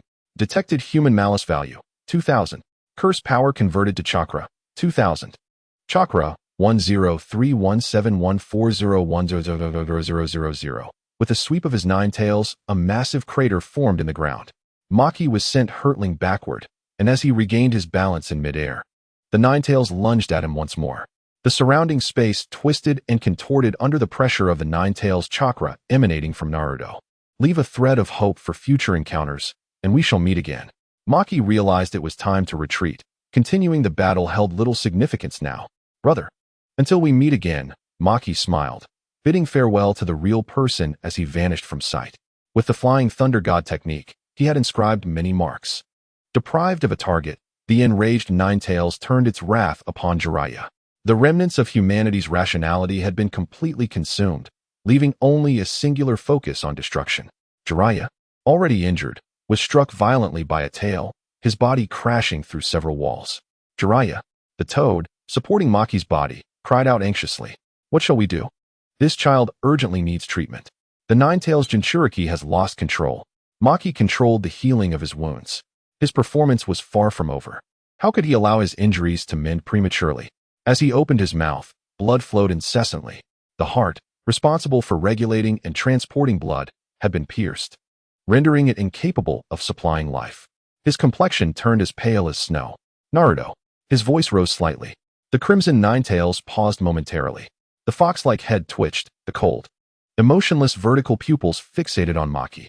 Staggering forward, Maki took 2 faltering steps, his body swaying unsteadily. Yet, he resolutely stood between Jiraiya and Naruto. Maki. Jiraiya, bloodied and battered, appeared equally distressed. Maki extended a trembling hand, stained with blood, yearning to touch Naruto, enveloped entirely in the cloak of tailed beast chakra. The chakra scorched his hand, yet he pressed on, seemingly oblivious to the pain. However, his body could endure no longer. Darkness clouded his mind. With his last ounce of strength, he embraced the beast-like Naruto, his skin charred by the black-red chakra. Maki could no longer hold on, his body sliding downwards. Naruto, wake up. Do not succumb. You promised to support me in becoming Hokage. Maki's fears surged as he repeated his pleas, trembling hands attempting to prop open the increasingly heavy eyelids of Naruto. Do not sleep, Maki. Maki felt warm droplets falling on his face, akin to a gentle rain. As the blood on his face was nearly washed away, Lianjian was left with a singular regret at that moment. That was, Kakashi, Sasuke, and Sakura were unable to witness it. He had lost at least 20 million chakra. Nevertheless, it was of no consequence. Opportunities would arise again. Lianjian hastened to console himself. Regardless of his inner turmoil, his performance remained unaffected. In Naruto's eyes, he gently closed his eyelids. No. Lianjian felt Naruto's warmth fade away. He had lost Lianjian's smile, his voice, and so much more. It could be said that he had lost everything. Lianjian had imparted many lessons to him, yet he had not taught him the pain of farewell. Naruto, as if struck by a heavy blow, collapsed to the ground, clutching Lianjian tightly, as if he wished to remain entwined with him for eternity. Little Jiraiya, are you all right? Come quickly and check on these 2 children. Sage Jima and Sage Shinzaka leaped to Naruto and Lianjian's side. The child known as Lianjian had ceased to breathe, and his heart had stopped beating. The sorrow in Sage Jima's eyes was palpable. Such a wonderful child. Hearing this, Lianjian nearly laughed aloud, yet he possessed a strong sense of professionalism as an actor. Generally, he refrained from laughter unless confronted with an utterly uncontrollable joy. He controlled his body with the ease of drinking water or eating.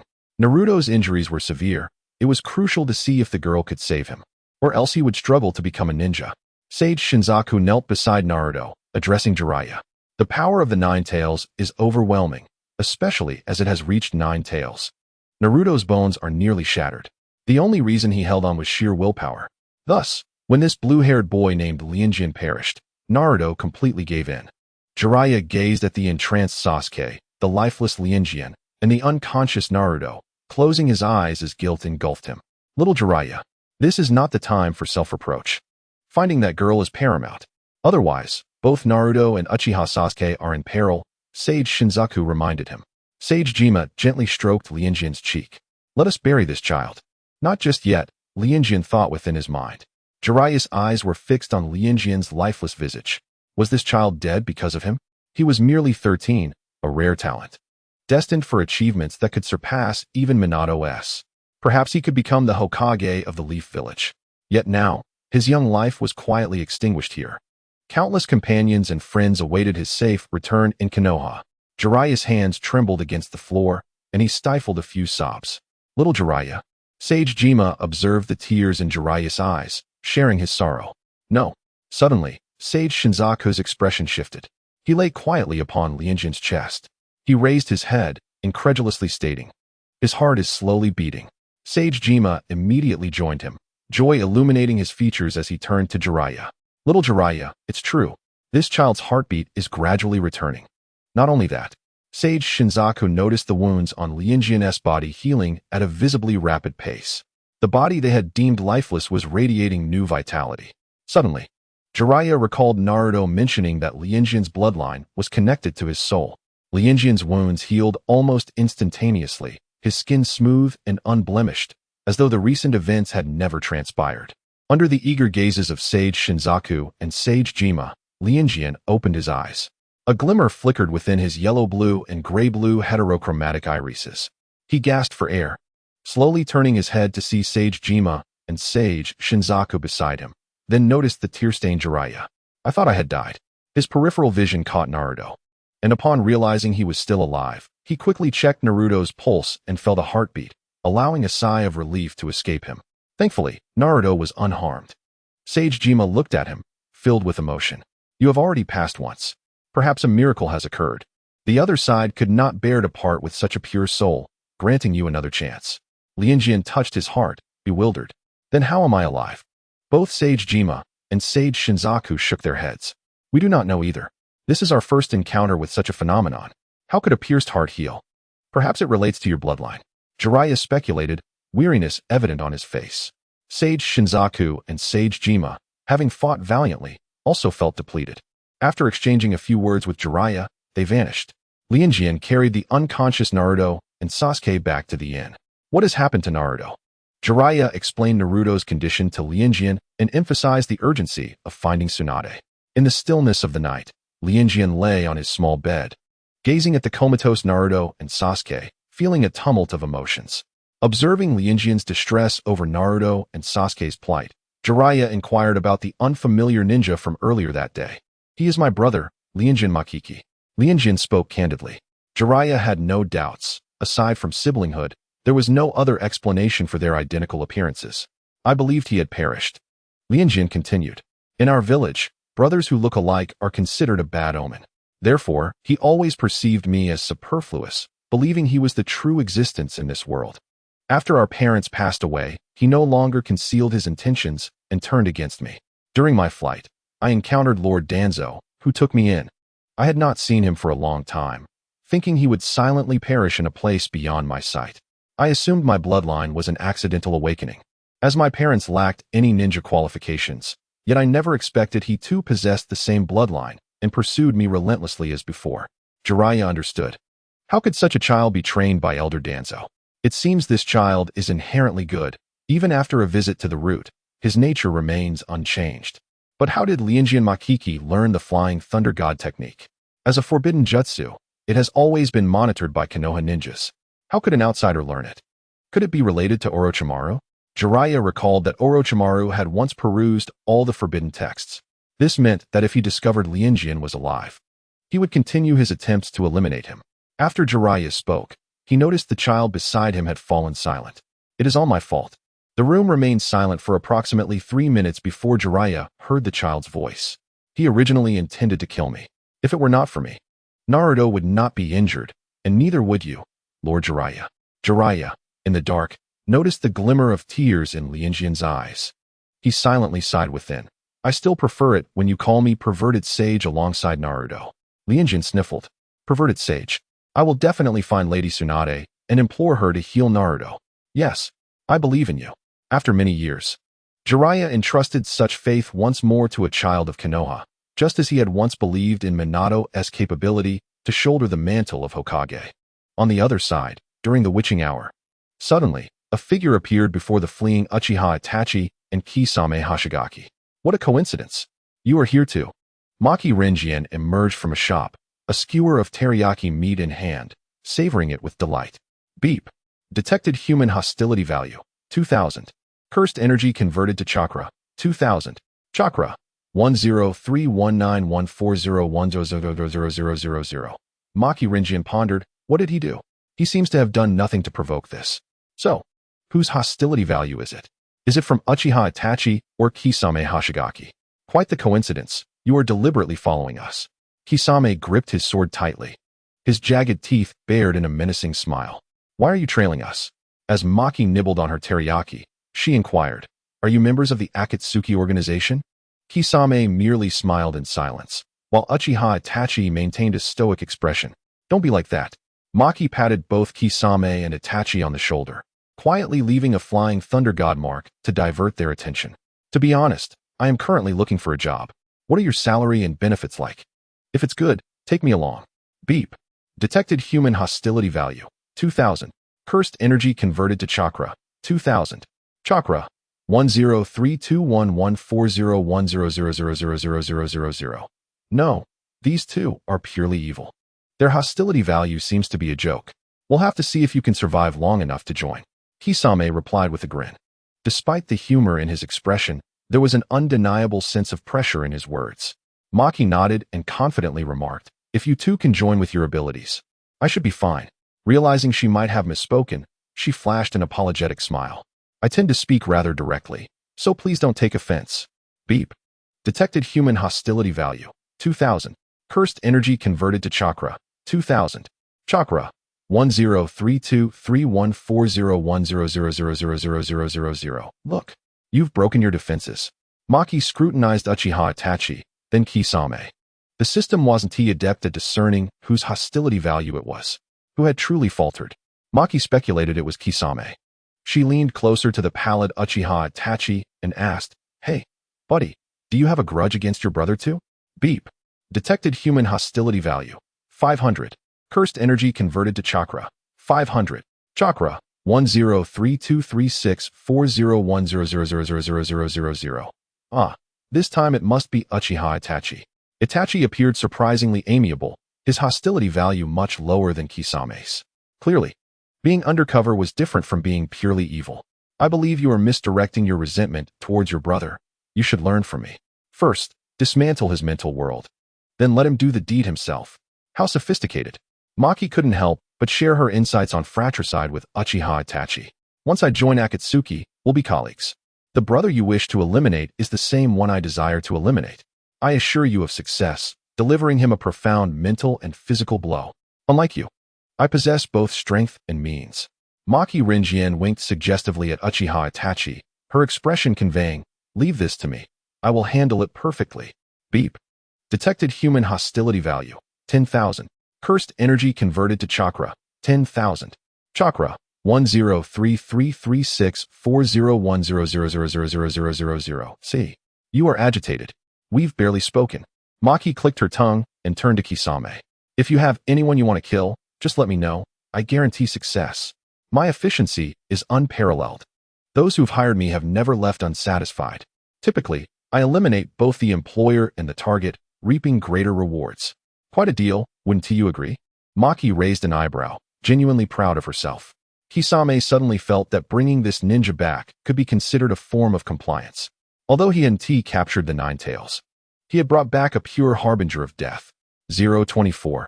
I have encountered the severed and the bound. Maki looked up at the izakaya in front of her and glanced at Jiraiya beside her, clearing her throat symbolically, she said. Alcohol is one of the 3 prohibitions for ninjas. It wouldn't be appropriate for me to enter, would it? Not that she truly believed it was inappropriate. She feared that if it were too delightful, she might lose her composure. Jiraiya dismissed such concerns. The 3 prohibitions were merely suggestions, and he had long since disregarded them. He knew only the will of heaven. Jiraiya slung Maki over his shoulder and swaggered into the izakaya, his eyes scanning the room like a spotlight. Small, small, small, medium, small, medium, large, large, small, extra large, lock. Jiraiya swept through the izakaya like a whirlwind, causing the inebriated young women to squeal as their skirts flew. Ah, my skirt. Which pervert is this? In a corner, Tsunade trembled as she held her sake bottle. What's the matter, Lady Tsunade? Ino asked, cradling a small pig. Tsunade rubbed her forehead. This commotion reminds me of someone. Only that shameless lecher could provoke such a chorus of female shrieks. In the very next moment, an all-too familiar figure appeared before Tsunade. Ino's eyes widened in surprise as she exclaimed, Lord Jiraiya. Tsunade did not even lift her eyelids, continuing to drink. Maki obediently sat beside Jiraiya, her gaze fixed on Tsunade. Where did this little brat come from? What are you staring at? Tsunade propped her head up, her drunken eyes meeting Maki's, causing her to momentarily freeze. With blue hair, fair skin, and a strikingly handsome face, Maki's gentle smile illuminated the room. In that instant, Tsunade almost believed she was hallucinating. However, the child's heterochromia quickly brought her back to reality. Hello, Lady Tsunade, I am Maki Rinjian. You are so beautiful that I was momentarily lost in thought. His last words were soft yet clear. He bashfully lowered his head, the blush on his cheeks contrasting vividly against his fair skin. Ino's gaze softened. So adorable. I want him. How could there be such a charming boy? She had always thought men were like Lord Jiraiya and the burly debt collectors beside him. Today, however, she had opened the door to a new world. Such a boy could light up the entire night with a single smile. And his words were so sweet. Tsunade beamed with delight. No woman would be displeased by being called beautiful. She reached out, playfully lifting Maki's chin. Such a smooth talker. She beckoned Maki over as if to tease him. Maki, with his innocent, sparkling eyes, approached Ino and Tsunade. Tsunade cradled him between herself and Ino, who discreetly pinched Maki's cheeks, her eyes shining with excitement. So cute. So adorable. Maki squirmed in Ino's embrace as she nearly melted from the cuteness. Jiraiya found himself transformed in jealousy. Why does this kid attract so many women? What is the reason? Jiraiya's envy was palpable. Tsunade, have you heard about what happened in Konoha? The third Hokage, Sarutobi Hiruzen, met his demise at the hands of his former pupil, Orochimaru, one of the legendary Sannin. This news has reverberated throughout the shinobi world. Even Tsunade, who typically remains detached from the happenings of the ninja realm, could not escape the gravity of such a monumental event. With her gaze fixed on the swirling contents of her sake bottle, she recalled Orochimaru's words from earlier that day, urging her to meet with Dan and SHC. Jiraiya, anticipating Tsunade's reaction, continued, only you can shoulder the responsibilities of Konoha now. As the granddaughter of the first Hokage, Senju Hashirama, and the foremost medical ninja in the shinobi world, only you possess the ability to unite the people. Becoming Hokage is of no interest to me, Tsunade replied, absent-mindedly toying with her wine glass. Her eyes fell upon the blue hair of a nearby figure, prompting her to comment, only a fool would aspire to be Hokage. Jiraiya observed her, fully aware of the underlying reasons for her dismissive tone. That's not true, came a quiet yet resolute voice from the figure. Karen. Tsunade scoffed lightly, playfully pinching Karen's cheek. You're so young, what do you know? I imagine you think being Hokage is a glorious endeavor. She took a hearty swig of her drink. Do not underestimate me, Lady Tsunade, Karen insisted, her eyes locking onto Tsunade's with an intensity that felt familiar to Tsunade. Sister, please don't look down on me. It echoed a sentiment from long ago, piercing Tsunade's heart with a wave of sorrow, reminiscent of a time when innocence was lost. Being Hokage entails not merely the honor of the title, but the weighty responsibility of safeguarding the village, a commitment to sacrifice for its sake. In truth, every ninja who has laid down their life for the village rightfully deserves the title of Hokage. Those who aspire to it are not fools, they are heroes, fully aware of the responsibilities that come with the role, prepared to offer their lives for the village. Karen's voice, though soft, resonated with strength, casting a somber hush over Jiraiya, Tsunade, and Shizune. This is the first time I've heard such a perspective, Tsunade remarked, devoid of emotion. Each ninja who sacrifices themselves for the village deserves to be called Hokage. Is it not true? What good is a hero if they cannot even survive? Her gaze fell, bitterness creeping into her tone. Tsunade's thoughts contrasted sharply with the unwavering resolve of those heroes. Life itself often pales in comparison to ideals and beliefs. For me, my village and comrades hold greater weight than my own life. When the time comes for me to make that sacrifice, I would feel fortunate that it is I who must do so, not you, not Jiraiya, nor my comrades. Karen's expression shifted to one of warmth, her smile evoking tears, leaving Tsunade perplexed. Why can a child express such sentiments? Perhaps it was the influence of alcohol, but Tsunade felt an overwhelming urge to release her pent-up anguish. Karen approached Tsunade gently, saying, "When the Hokage passed, I was by his side. I could sense his happiness, knowing he had protected the village and me. After awakening, I felt lost, believing I was powerless, unable to assist the Hokage. If only I were stronger, perhaps he would still be alive. But standing before the Hokage's spirit, I realized that the eyes he turned to me before his passing conveyed a message. To see us live happily was his true wish, the essence of his sacrifice." Karen continued to draw upon the legacy of Sarutobi Hiruzen, unbothered by his death. What harm is there in utilizing his legacy? Seeing Tsunade's eyes brim with tears brought a sense of satisfaction to Karen. "Lady Tsunade, if someone you cherish were to sacrifice themselves for the village, have you considered that their lives continue through you?" Karen's innocent belief shone through. "I can always feel the Hokage standing behind me. I will carry on his will and strive to protect Konoha." Tsunade lowered her head, tears cascading down her cheeks, pooling at her chin, a painful reminder of those lost. "Is it true? Do the lives of Dan and Shz now reside within me?" She pondered. Indeed, it would be only herself who would eternally remember them. Suddenly, Tsunade enveloped Karen in a tight embrace, her cries escaping her lips, unrestrained. Karen struggled to breathe, as Tsunade's tears soaked his clothes. "Is it you reminding me?" The images of Dan and Shz flooded Tsunade's mind, their forms merging with the present-day Karen. "Lady Tsunade, I know being Hokage is exhausting, but I selfishly implore you to return with us," Karen said, gently patting Tsunade's back as if soothing a child. "Without you, who would still regard Tsunade as a child? Konoha and my injured comrades need you." Karen's thoughts drifted to Naruto and Sasuke, resting in the inn, and Lee, unable to become a ninja at the hospital. Tsunade lifted her gaze, her tear-filled eyes meeting Karen's. She wiped her tears and resolutely stated, "I'm sorry, but I cannot heal others right now." Karen paused, the memories resurfacing. "Ah, it seems you are currently grappling with a fear of blood. That was merely a minor issue." Karen was determined to help her overcome it. One Orochimaru was quite sufficient. Jiraiya placed a hand on Karen's head, seemingly concerned that his emotions might overwhelm Tsunade. "But if Lady Tsunade cannot heal, then they cannot become ninjas," Karen murmured, his eyes glistening with tears as he gazed at Tsunade. Tsunade averted her gaze.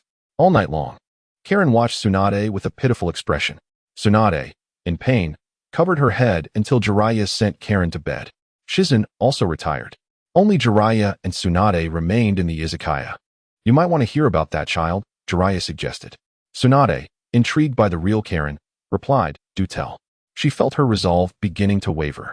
"He possesses a bloodline limit related to the soul," Jiraiya noted, observing a tremor in Tsunade's hand. Because Kato Dan's spirit technique was also connected to the soul.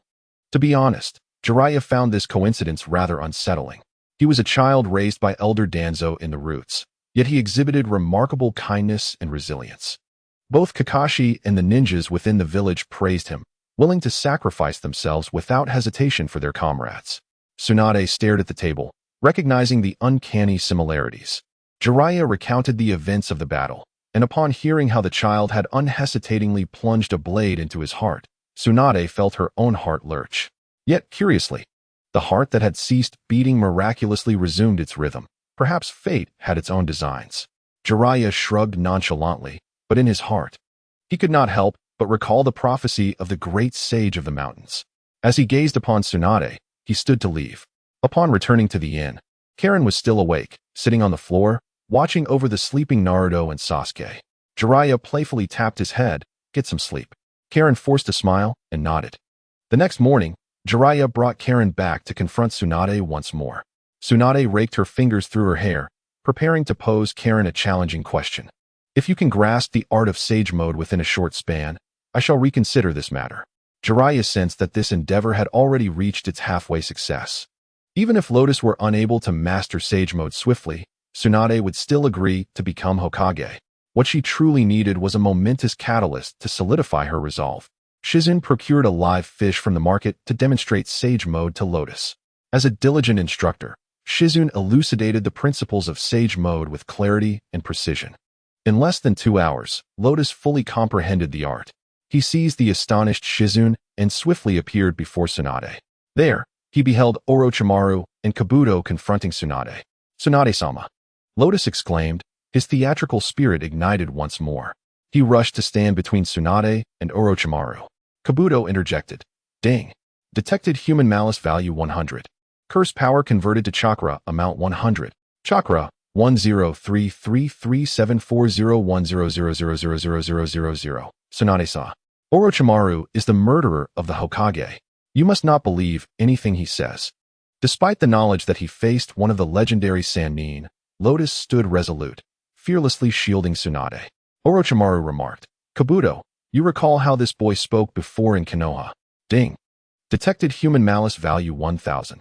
Curse power converted to chakra amount 1000. Chakra 103347401000000000. Ding. Detected human malice value 1000. Curse power converted to chakra amount 1000. Chakra 103357401000000000. Orochimaru and Kabuto, however, discreetly concealed the matter of their collaboration with Lotus. The enemy of my enemy is my friend. After all, there may yet be further opportunities for cooperation. Orochimaru, gazing at Tsunade, declared, "I will not assist you in healing your hands." His expression darkened. Tsunade turned to Lotus, a faint smile gracing her lips, in a sense. "I have already seen both Dan and Sh. With his back to Tsunade, Lotus winked at Orochimaru. "Do not fret, I can heal your hands." This revelation struck Lotus during his study of Sage Mode. Since his transformation could alter the physical form, capable of taking lives, it could also save them. The examples of healing Shin and Kiyoshi were living proof. Orochimaru failed to decipher the meaning behind Lotus's gaze, yet sensed an uncanny opportunity for a second collaboration looming ahead. "Why do you respond thus, Princess Tsunade?" Orochimaru's eyes flickered toward Lotus. Could it be because of him? Yet, Lotus bore no resemblance to either Dan or Sh. "You wish to kill me?" Orochimaru, having perceived the murderous intent in Tsunade's eyes, questioned in confusion. "Have I not stated that I could resurrect both of them? Is there nothing more significant than witnessing the revival of one's beloved and kin? I too wish to see them again." Tsunade's voice suddenly interrupted Orochimaru, laden with profound sorrow and helplessness. Tears cascaded down her beautiful and resolute face, as if an unfathomable flood had been unleashed. "I long to catch but a glimpse of them. If only I could see Sh. See Dan once more. Yet, I cannot." Her tone grew resolute, conveying to Orochimaru and herself that such a reunion would never garner their forgiveness, nor would she ever forgive herself. Drawing a deep breath, her eyes glistened with tears, that which they sacrificed their lives to protect must not be destroyed by you. Tsunade seemed to be transported back to a distant past. In her memories, the gentle Dan smiled at her, stating, "Because I cherish the village and my comrades within it, I will give everything for its sake." She would forever remember that twilight, the moment she first felt a stirring in her heart for Dan. As the grandson of the village's founder, I must protect Konoha, even if it costs me my life. Sh's vibrant voice echoed in her memories. How could Tsunade betray their wishes? Tears fell onto the crystal necklace around her neck, blurring the images of Sh and Dan, while the visage of Lotus became increasingly vivid. After all these years, she realized that such a simple truth eluded her, far more than it would a child. She looked up at Orochimaru. "The tangible will one day perish, Orochimaru. You have said this before, have you not? Yet, the will shall never fade." Tsunade's gaze slowly settled upon Lotus's silhouette before her. Though Dan and Sh had passed, Lotus, who had never even met them, embodied their shared ideals entirely. The negotiations had broken down. There was no turning back. Orochimaru cared little for Tsunade's words. Had he been swayed by her sentiments, he would not have dealt such a lethal hand to his own teacher, Hiruzen Sarutobi. With the situation escalating, he resorted to brute force. The air crackled with the tension of impending battle. Tsunade pulled Lotus behind her, and in a blink, the walls of the street shattered. "Come forth, Orochimaru." Orochimaru and Kabuto deftly sidestepped, Orochimaru appearing 10 meters away, a sinister smile playing upon his lips. His gaze unnervingly cold and damp, reminiscent of a serpent slithering. "Ah, we have yet to engage in combat thus far." "Indeed," Tsunade responded, shedding her obstructive outer garments and charging toward Orochimaru. "I shall eliminate you scoundrels here." With a powerful punch, she shattered the ground beneath her feet, cracks rapidly spreading toward Orochimaru and Kabuto. The two retreated gracefully, leaping onto the branches of a nearby tree. It appeared that battling in this confined space would be challenging. Orochimaru glanced at Kabuto, who nodded, the sunlight glinting off his glasses as he prepared to move. "Let us relocate the battlefield." In the next instant, Tsunade vanished, her fist imbued with terrifying might aimed at Orochimaru and Kabuto. They both understood the gravity of such a blow. It could cost them their very lives. In an instant, they sprinted toward a more expansive terrain. "You shall not escape." Tsunade crushed the stone in her hand and pursued them swiftly. Meanwhile, Lotus leisurely braided his blue hair, following at a relaxed pace. Upon his arrival, the ground bore the scars of Tsunade's fury, pockmarked with deep craters, an unequivocal assault on nature. Tsunade breathed heavily, while Kabuto fared little better. The two stood in a silent standoff. "I am not particularly adept at taijutsu," Kabuto admitted, retrieving a soldier pill from his ninja tool pouch. Feeling his stamina returning, he formed hand seals, and in but 3 seconds, his hands glowed with a blue light. Tsunade leapt into the air, and in the next moment, the ground beneath her was shattered by Kabuto's attack. She threw a punch at him, but he evaded while simultaneously grazing her arm and thigh. Upon landing, Tsunade quickly sensed something amiss. Gritting her teeth, she fixed her gaze upon Kabuto. "I've severed your biceps and thigh muscles. You should be incapable of utilizing your brute strength now." A subtle smirk crept onto Kabuto's lips. He preferred to employ his intellect during battles, knowing full well that cunning often triumphed over sheer force. Deprived of her power, Tsunade was compelled to fend off Kabuto's agile strikes. His chakra scalpel targeted her intercostal muscles. With a swift cut, her breathing became erratic. Tsunade knelt awkwardly, her eyes solemnly fixed on Kabuto, recognizing that his prowess in medical ninjutsu surpassed even her younger self. However, a shadow darted past Kabuto. Despite his quick reflexes, he was struck at the nape of his neck and collapsed, clutching it, though his intercostal muscles were severed, rendering most incapacitated due to respiratory distress. He was indeed the most formidable medical ninja in the shinobi world. Just as Kabuto attempted to rise, his limbs suddenly spasmed uncontrollably. His eyes widened in realization. It was his nerves. Tsunade's earlier strike had attacked his nerves. Now, with his nerve control disrupted, his brain would command his left hand to move, but his right foot would respond instead. Though challenging, he would not be completely helpless. In an instant, Kabuto regained his footing. The gleam of a kunai flashed in Tsunade's eyes as Kabuto raised it, lunging towards her. "Are you afraid of blood? Let me show you plenty." With a sharp thrust, the kunai sliced through the air, producing a cacophonous sound. The blade pierced through Tsunade's hand, prompting her to retaliate with a kick. Kabuto released the kunai, swiftly retreating. Tsunade yanked the kunai from her palm and discarded it onto the grass. The wound healed almost instantly, yet Tsunade's arm was splattered with the warm blood of her comrade. Trembling, she stared at the crimson stain, and memories of a helpless rainy night flooded her mind. She had watched in despair as her beloved bled out, his blue hair stained red, powerless to save him despite being the strongest medical ninja in the shinobi world. "I won't die. My comrades are waiting for me in Konoha, so please believe in me." The determined gaze of her comrade pierced through Tsunade's heart. His unwavering conviction was like a potent tonic, reviving her spirit. He turned to face Kabuto, declaring, "You lack proficiency in taijutsu. Coincidentally, I excel in it." A blazing orb of black and red lightning enveloped his fist.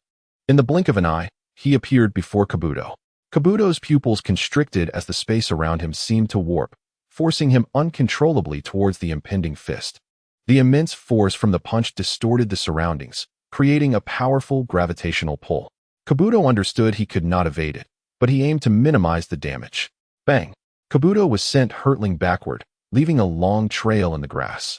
He coughed up blood, swiftly assessing his injuries: broken ribs, a ruptured liver. He could not continue fighting, otherwise, his fractured ribs might pierce other organs and blood vessels. The risks were too great.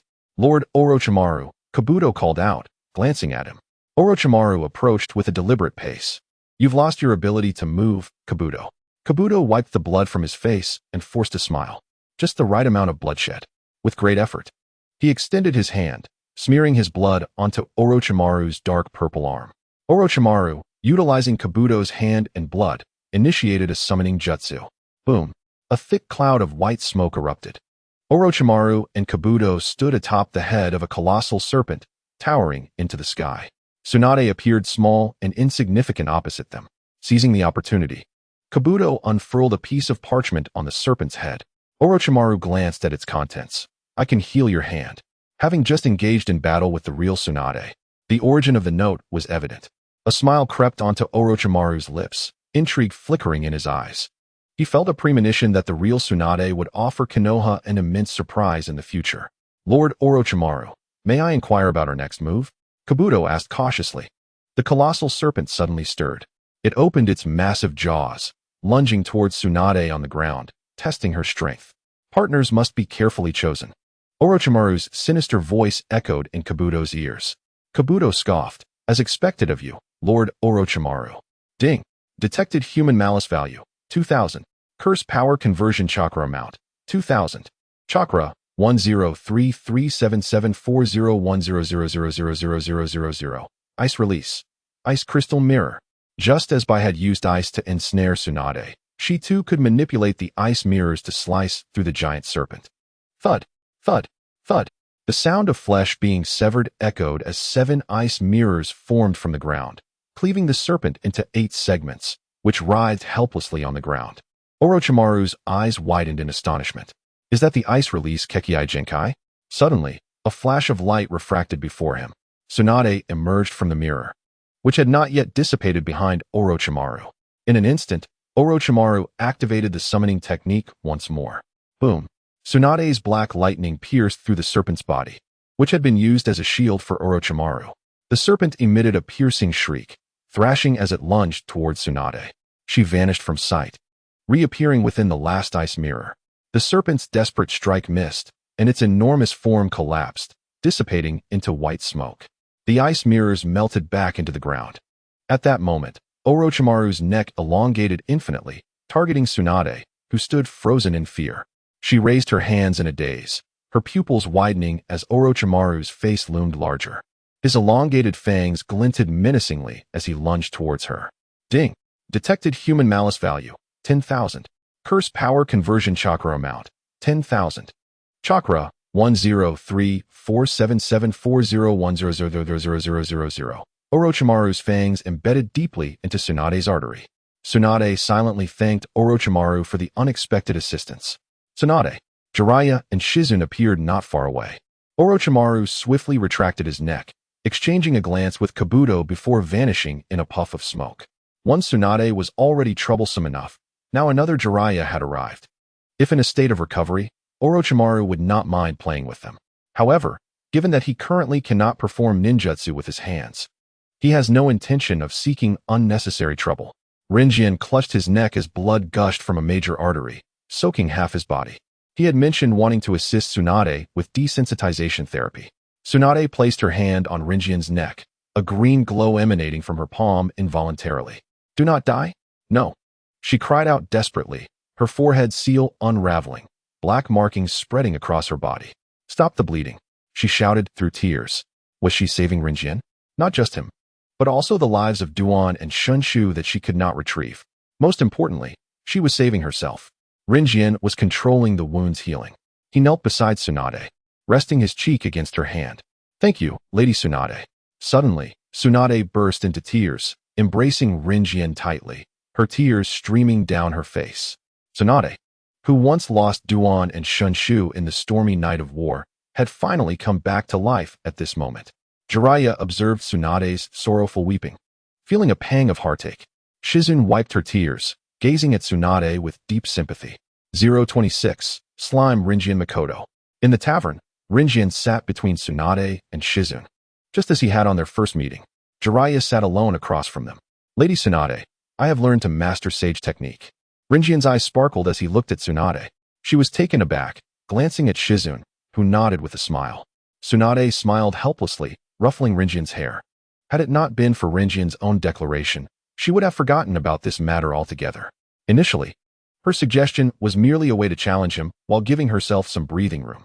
She never expected him to actually accomplish it. Truly remarkable. He is indeed the young man I have faith in. As Jiraiya began to speak, Tsunade pinched Rinjian's cheek and said to him, "From today onward, do not call me Tsunade." Jiraiya looked at her in astonishment. Rinjian joyfully exclaimed, "Hokage-sama." Tsunade pulled him into an embrace, playfully rubbing his head. "How are you so clever?" Rinjian felt envious of the treatment he received from Tsunade and Shizune, forgetting what he had intended to say. "Hokage-sama, what about my companions?" Rinjian looked at Tsunade with anticipation. Tsunade had overcome her fear of blood and gazed at her hands. She was no longer the powerless Tsunade. She had to pull herself together. "When we return to Konoha, I will treat them, but..." She fixed her gaze on Rinjian. "I want you and Shizune to assist." Rinjian's face fell slightly at her request. "Me?" He glanced at Shizune. "I can understand Shizune assisting with the surgery, but I do not know medical ninjutsu." Shizune, holding Tun-Tun, earnestly replied, "Rinjian, your talent for medical ninjutsu far exceeds mine. Lady Tsunade means for you to study medical ninjutsu diligently during this time." Rinjian looked at Tsunade and nodded earnestly. "I will do my best." Suddenly, a cold sensation enveloped Rinjian's neck. He looked down to find a crystal pendant necklace strung on a black cord. His pupils constricted. If he recalled correctly, this crystal necklace contained the wood-release powers of the first Hokage, Hashirama Senju. Rinjian had always focused on researching wood release. Although he possessed chakra of all attributes and the memories of Hashirama awakening wood release, he found its development far less straightforward than other ninjutsu. To this day, he had yet to gain any insight. This necklace would undoubtedly provide significant assistance. "This is for you." It was not a request. Tsunade pressed a finger to Rinjian's forehead. Holding the pendant around his neck, Rinjian vowed, "I will not betray your trust, Lady Tsunade." Tsunade believed in him.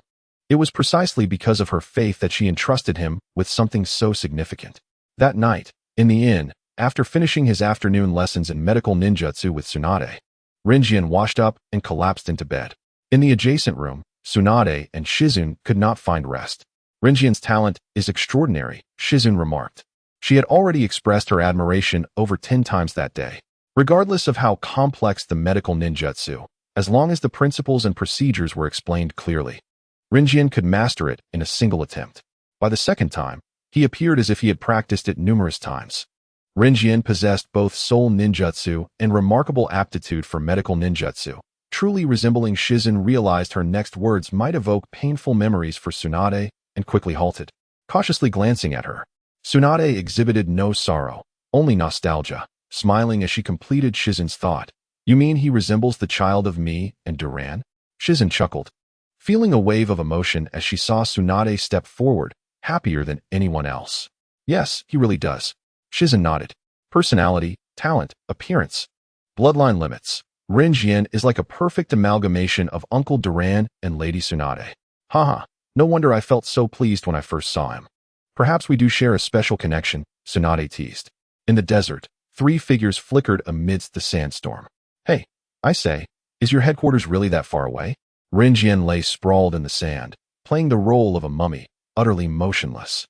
"I'm tired. I can't go on," he said. Kisame Hashigaki and Itachi Uchiha stood on either side of him, staring at the lifeless figure on the ground. Ding. Detected human malice value 100. Curse energy converted to chakra amount 100. Chakra 10347840100000000. "Didn't you want to join the Akatsuki?" Kisame felt a headache coming on. His partner, though silent, was easy to communicate with, unlike this lively yet utterly uncommunicative ninja. "I do," Kisame regretted picking up Rinjian. Yet, now he couldn't get rid of him. Nor could he bring himself to kill him. The other seemed like a stubborn piece of gum. Rinjian calmly closed his eyes, hands resting on his abdomen. "I'm just tired," he stated. Kisame replied, "You're too weak to join the Akatsuki." Upon hearing this, Rinjian opened his eyes, a serene expression on his face as he looked at Kisame. "How about you carry me?" Ding. Detected human malice value 500. Curse energy converted to chakra amount 500. Chakra 103483401000000. Kisame gripped Samahata firmly, his attitude unmistakable. Rinjian shifted his focus to the silent Itachi Uchiha, brother Itachi. Could you do me a kindness? Itachi's dark eyes fixed on him, a fleeting crimson glow flashing in his depths. Rinjian thought, these two truly cannot take a joke. Rinjian stood up, shaking the sand off, and continued walking alongside them through the desert. Along the way, a wandering swordsman, unable to discern the situation, attempted to rob them. The outcome was that Rinjian effortlessly conjured a camel from thin air. Kisame and Itachi led the way, while Rinjian rode on the camel, racing through the desert. Haha, this is so much fun. The modified camel, usually quite temperamental, galloped tirelessly through the sands like a perpetual motion machine. Ding! Detected human malice value 500. Curse energy converted to chakra amount 500. Chakra 1034884010000000. Ding! Malicious intent detected 500. Chakra converted from curse power 500. Chakra 103493401000. The duo of Kisame Hoshigaki and Itachi Uchiha were nearly driven to the brink of insanity by the unpredictable antics of Rinjian Maki. After traversing the desert and crossing the river, the rain village finally appeared before Rinjian Maki. The camel-modified man had become so exhausted that he had lost all signs of life. Rinjian Maki extended his hand, causing the man's head to explode, splattering blood onto the unsuspecting Kisame and Itachi. Maki, however, had managed to keep his distance, remaining unscathed. Ding! Malicious intent detected 60. Chakra converted from curse power 60. Chakra 1034940010000000. Ding! Malicious intent detected 100. Chakra converted from curse power 100. Chakra 10349500100000. Rinjian Maki dashed into the curtain of rain. Kisame and Itachi glanced at the bloodstains on their clothes and swallowed hard as they made their way toward the tallest iron tower in the rain village. Rinjian Maki looked up at the towering structure, approximately 100 meters high, and sincerely inquired, "Do you both usually ascend by the stairs? Is this how the Akatsuki organization trains its members' stamina?" Kisame did not understand the question. Were there other means besides climbing stairs? "You go ahead," Maki waved them off, his face adorned with an encouraging smile. To demonstrate his sincerity, he even made a gesture of cheer. "Go for it, Kisame. Go for it, Itachi." Ding! Malicious intent detected 50. Chakra converted from curse power 50. Chakra 1034955010000000. Ding! Malicious intent detected 50. Chakra converted from curse power 50. Chakra 10349600100000. The figures of Kisame and Itachi vanished into the dark staircase. Meanwhile, Rinjian Maki sat in a small shop across from the tower, savoring Oden. Was he truly trustworthy? Inside the silent tower, Itachi suddenly broke the stillness as they climbed the stairs. Kisame shrugged. Isn't that a matter for the leader to consider? He glanced at Itachi, whose expression was obscured in the darkness. How many members within the Akatsuki could truly be trusted? After their brief exchange, the two fell silent until they reached the top of the tower, where they encountered the leaders standing amidst the downpour. The mission had failed. Jiraiya, one of the legendary three, stood beside the Nine Tails. Kisame reported. In the next moment, a figure appeared out of thin air beside him. The aroma of Oden wafted through the confined space. Rinjian Maki had outsmarted himself. He had relinquished the opportunity for physical training by climbing the stairs to Kisame and Itachi, opting instead to utilize their flying thunder god marks to ascend. In an instant, he moved faster than a rocket. Ding! Malicious intent detected 50. Chakra converted from curse power 50. Chakra 1034965010000000. Ding! Malicious intent detected 50. Chakra converted from curse power 50.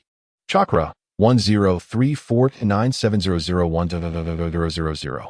It appeared that Kisame and Itachi had realized why he had them go first. Wow! Rinjian Maki's eyes sparkled as he approached Pain. "You must be the leader of the Akatsuki, right? I'm not here to break you apart. I've come to join your ranks." Rinjian Maki gazed earnestly at Pain, his mouth full of Oden. "This Oden is delicious." Ding! Malicious intent detected 2000. Chakra converted from curse power 2000. Chakra 1035170010000000. What is this? A welcoming gift? Rinjian Maki blinked. the fierce flames reflected in his eyes. Wow, this young man lacks martial ethics. Ding. Malicious intent detected. 2000. Chakra converted from curse power. 2000. Chakra 1035370010000000. Boom. The intense red light expanded explosively. A tremendous force rippled outward. After the explosion subsided, Rinjian Maki's figure was nowhere to be seen. Suddenly, Conan turned to look behind her. With a kunai spinning in his fingers, Rinjian Maki flashed her a radiant smile. Starting a fight right away suits my taste. Let us engage in a fierce battle. As his words fell, countless explosive tags surrounded him in an instant. The tags detonated all over his body, unleashing immense destructive power that shattered the top of the tower. Countless steel fragments shot toward Rinjian Maki like bullets. Ding. Malicious intent detected. 2000. Chakra converted from curse power. 2000. Chakra 1035570010000000. Pinprick holes appeared on his body, and blood gushed forth. In the eyes of Conan and the others, Rinjian Maki's body was riddled with wounds from the explosive tags. Yet, the injuries healed almost instantaneously, so swiftly that they barely registered. Now it's my turn to counterattack. A strange, excited gleam shimmered in Rinjian Maki's eyes. As his words concluded, he vanished from sight. His explosive burst of speed was so rapid that even his afterimage disappeared. The air shattered, producing a spine-chilling cracking sound. His fist, enveloped in black-red lightning, struck Conan's chest mercilessly. The speed was so incredible that Conan could not react in time. She fell like a kite with a severed string, plummeting toward the ground. Ding. Malicious intent detected. 2000. Chakra converted from curse power. 2000. Chakra 1035770010000000. The sky around Rinjian Maki was now filled with explosive tags. The air reverberated with relentless explosions. A mushroom cloud blossomed above the rain village. The powerful shockwaves battered against Rinjian Maki. A spherical shield enveloped him like an infant, absorbing most of the impact. Wings formed from white paper unfurled behind Conan, halting her descent and gradually lifting her upward. Suddenly, her pupils dilated as she sensed an ominous chill behind her. Rinjian Maki materialized behind her, a joyful smile gracing his lips. Boom. Under the might of the black flash, Conan's body was sent flying like a cannonball. This time, she could no longer summon her paper clones. Her body crashed through the buildings along the streets of the rain village, rolling uncontrollably on the ground. Ding. Malicious intent detected. 10,000. Chakra converted from curse power. 10,000. Chakra 10367700100000. Rinjian Maki grinned, tilting his head, his provocative gaze fixed upon pain. 10,000 units of malevolence. Such was the extent of Nagato's regard for Conan. Universal pull. Bang. Rinji Makiki's body was uncontrollably hurled towards Nagato. His shoulder was pierced by a black rod. Ding. Detected human malevolence value. 2000. Curse power converted to chakra. 2000. Chakra 10, 369, 700, 100. 000. Rinji quickly grasped the black rod in Nagato's hand, transforming his other hand into a long blade, unexpectedly piercing Nagato's shoulder in kind. Almighty push. Rinji's body was again repelled by a force. In the blink of an eye, he vanished from his original position, inexplicably appearing beside Nagato. The distance between them scarcely exceeding a centimeter. Who else could wield the black rod but Nagato himself? The Flying Thunder God technique was notoriously difficult to detect, especially with Nagato's rod being entirely black. How could one possibly discern it? Suddenly, Rinji transformed into a sea urchin, its 2-meter-long spines effortlessly turning Nagato into a sieve. This was Rinji's first attempt at employing a shape-shifting technique in such a reckless manner. Despite the loss of dignity, the exhilaration of combat was undeniable, a certain beauty in disregarding both opponent and onlooker alike. What manner of ninjutsu is this? The observing Kisame Hashigaki gazed at the distant sea urchin that had pierced their leader, genuinely perplexed. In his understanding, Mr. Itachi was erudite and should surely know. All Kisame received in response was silence. A flurry of thoughts flashed through Itachi Uchiha's mind. He had never encountered ninjutsu that allowed the user to morph their body into weapons. However, he had heard of the technique Rinji had previously employed, the Flying Thunder God technique. A forbidden art renowned in the ninja world, attributed to the fourth Hokage, Minato Namikaze. Ding. Detected human malevolence value, 2000. Curse power converted to chakra, 2000. Chakra, 10, 371, 700, 100, 000. A colossal shadow rapidly magnified within Renji's field of vision. A massive split hound lunged at him. Crack. The air erupted with a sharp bang. Renji's hands morphed into elongated sword whips, cleaving the hound into segments. Boom. A missile surged from behind him. The air exploded once more. Renji swiftly shrank, resembling a puddle of slime as he adhered to the wall. The missile missed its target, crashing into the vast ocean beyond. The waves roared. Ding. Detected human malevolence value, 2000. Curse power converted to chakra, 2000. Chakra, 10, 374, 700, 100, 000. The slime-like Renji reverted to his original form. He performed a brief stretching exercise, surveying the now fully manifested 6 paths of pain in the distance. Ah, wait, 5 paths of pain. The Deva path had been punctured by him. Only upon transforming into a human did he realize the sheer joy of engaging in such a manner. You have passed the test, declared the Azura path. Renji fixated on the bald head, eager for more. Can we continue? This is so much fun. Ding. Detected human malevolence value, 1000. Curse power converted to chakra, 1000. Chakra, 10, 374, 800, 100, 000. Renji approached the injured Konan. Her complexion was pale, beads of sweat adorning her forehead as she was supported by the animal path. Upon reaching her side, Pain's gaze bore down on him. Remember to give me a raise. Renji placed his hand on Konan's face. Suddenly, her body was enveloped in blue flames. As the flames extinguished, all her wounds had healed. She stared at Renji in astonishment. Huh, have I enchanted you? Renji leaned against her shoulder, playfully lifting a strand of her hair, winking flirtatiously. Ding. Detected human malevolence value, 100. Curse power converted to chakra, 100. Chakra, 10, 374, 800, 100, 000. Renji felt elated. Operating room.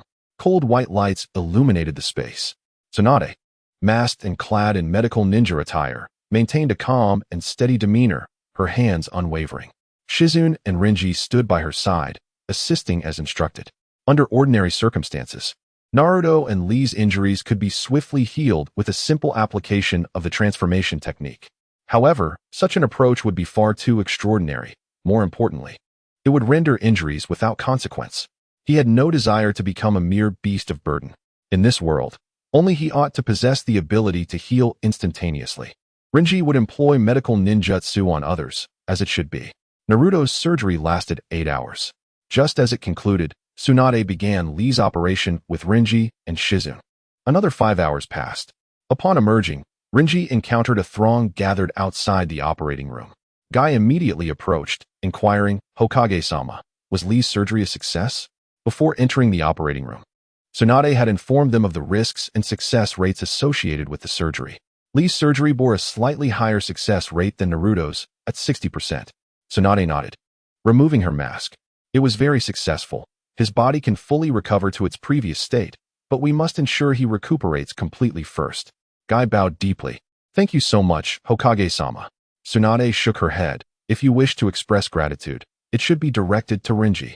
This operation was nearly a failure, and it was his talent as a medical ninja that salvaged it. Lee's condition had deteriorated longer than Naruto's. During the surgery, Renji discovered that Lee's bones had begun to atrophy, creating an issue with continuity. He made some adjustments, and as the foremost medical ninja in the ninja world, Tsunade certainly noted the subtle difference. Renji explained that he had activated Lee's cellular vitality with chakra.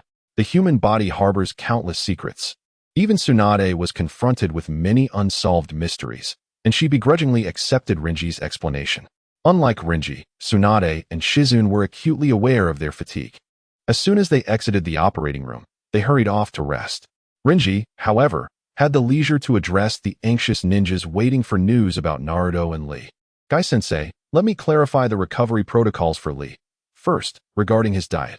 Guy was too overwhelmed with emotion to listen, tears of gratitude shimmering in his eyes. Renji had done it. He had truly brought back Tsunade and helped Lee achieve full recovery. Guy-sensei, Renji said softly, observing Guy's rapturous state, shaking his head in resignation. Never mind. I will keep an eye on Lee. Yes, and Naruto has even more recovery considerations. Leave him to me. Renji felt that entrusting Naruto's care to Kakashi, who seemed lost in thought, was unreliable. Sakura, who was solely focused on Sasuke, was equally untrustworthy. Jiraiya had just returned to the village and promptly disappeared, so there was no use hoping for him either.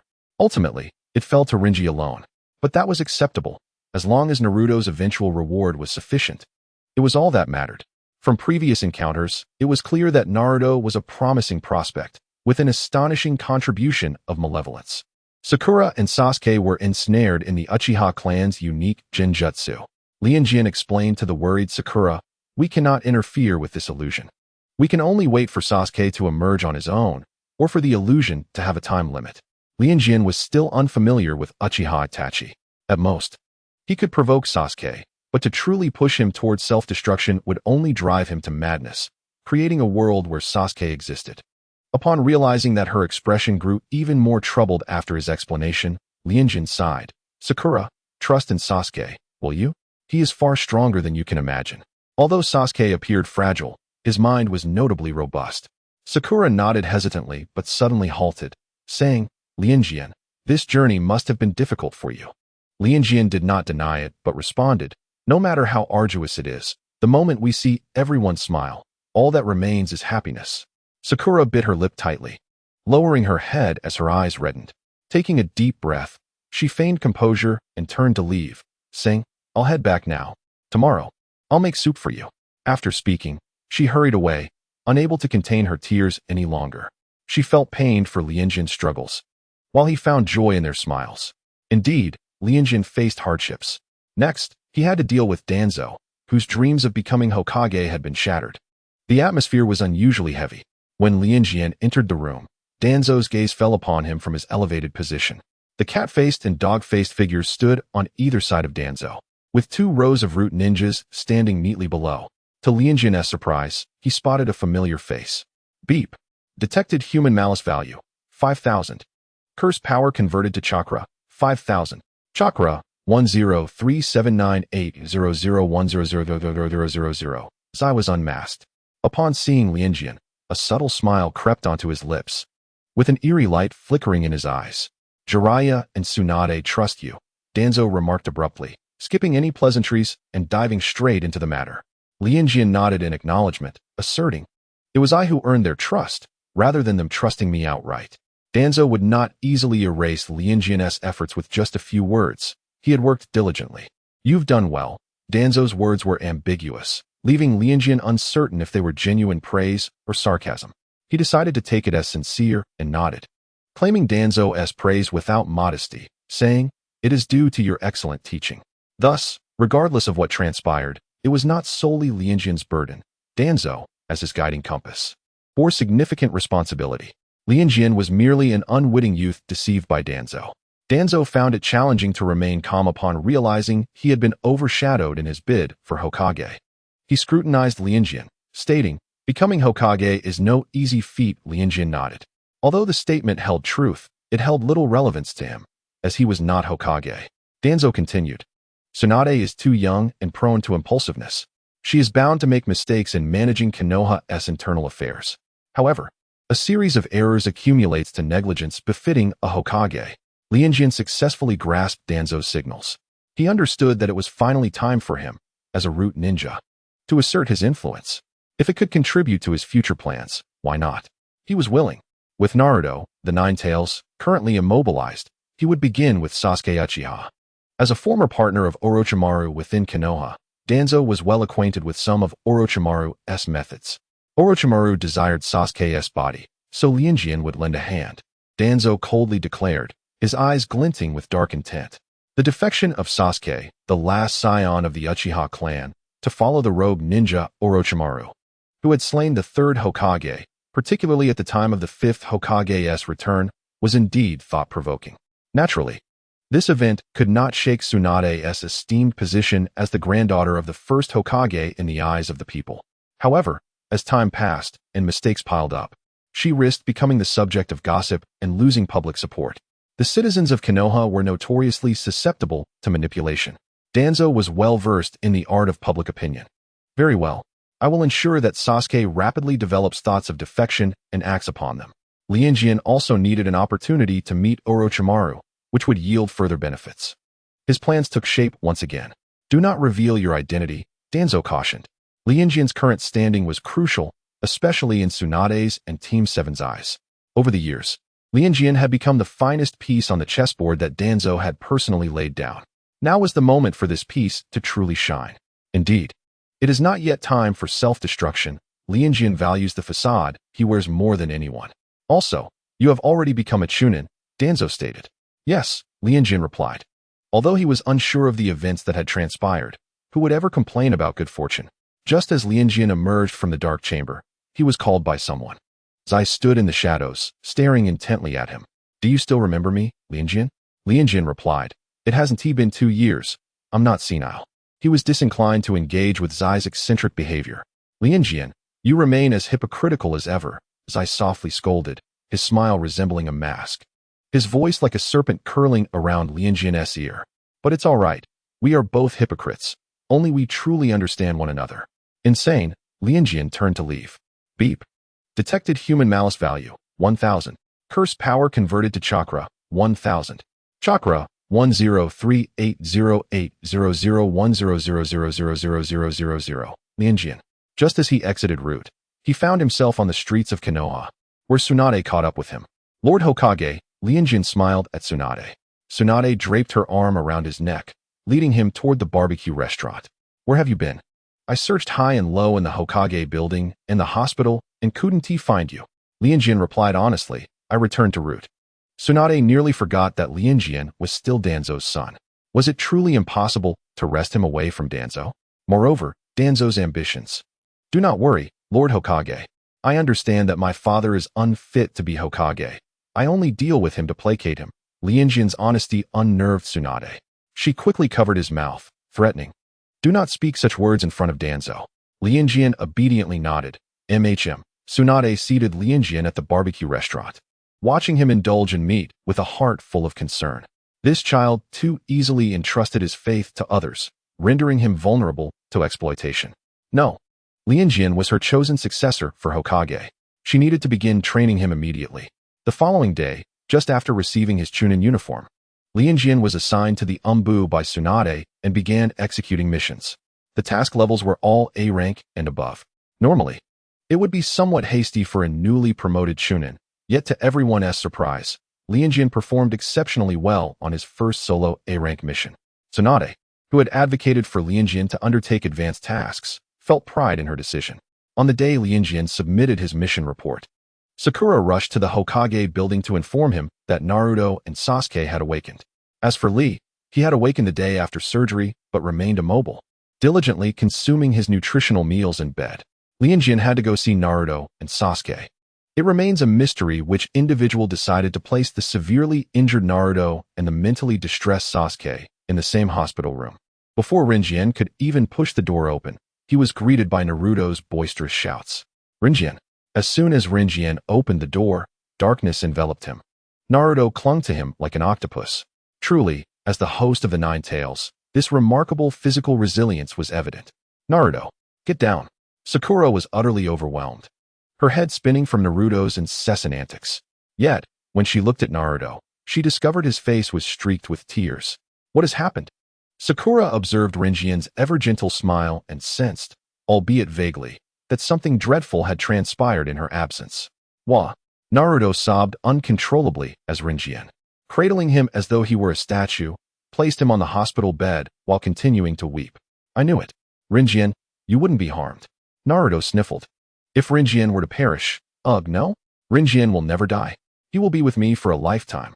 Hearing Naruto's words, Sakura felt as if she had fallen into an icy abyss.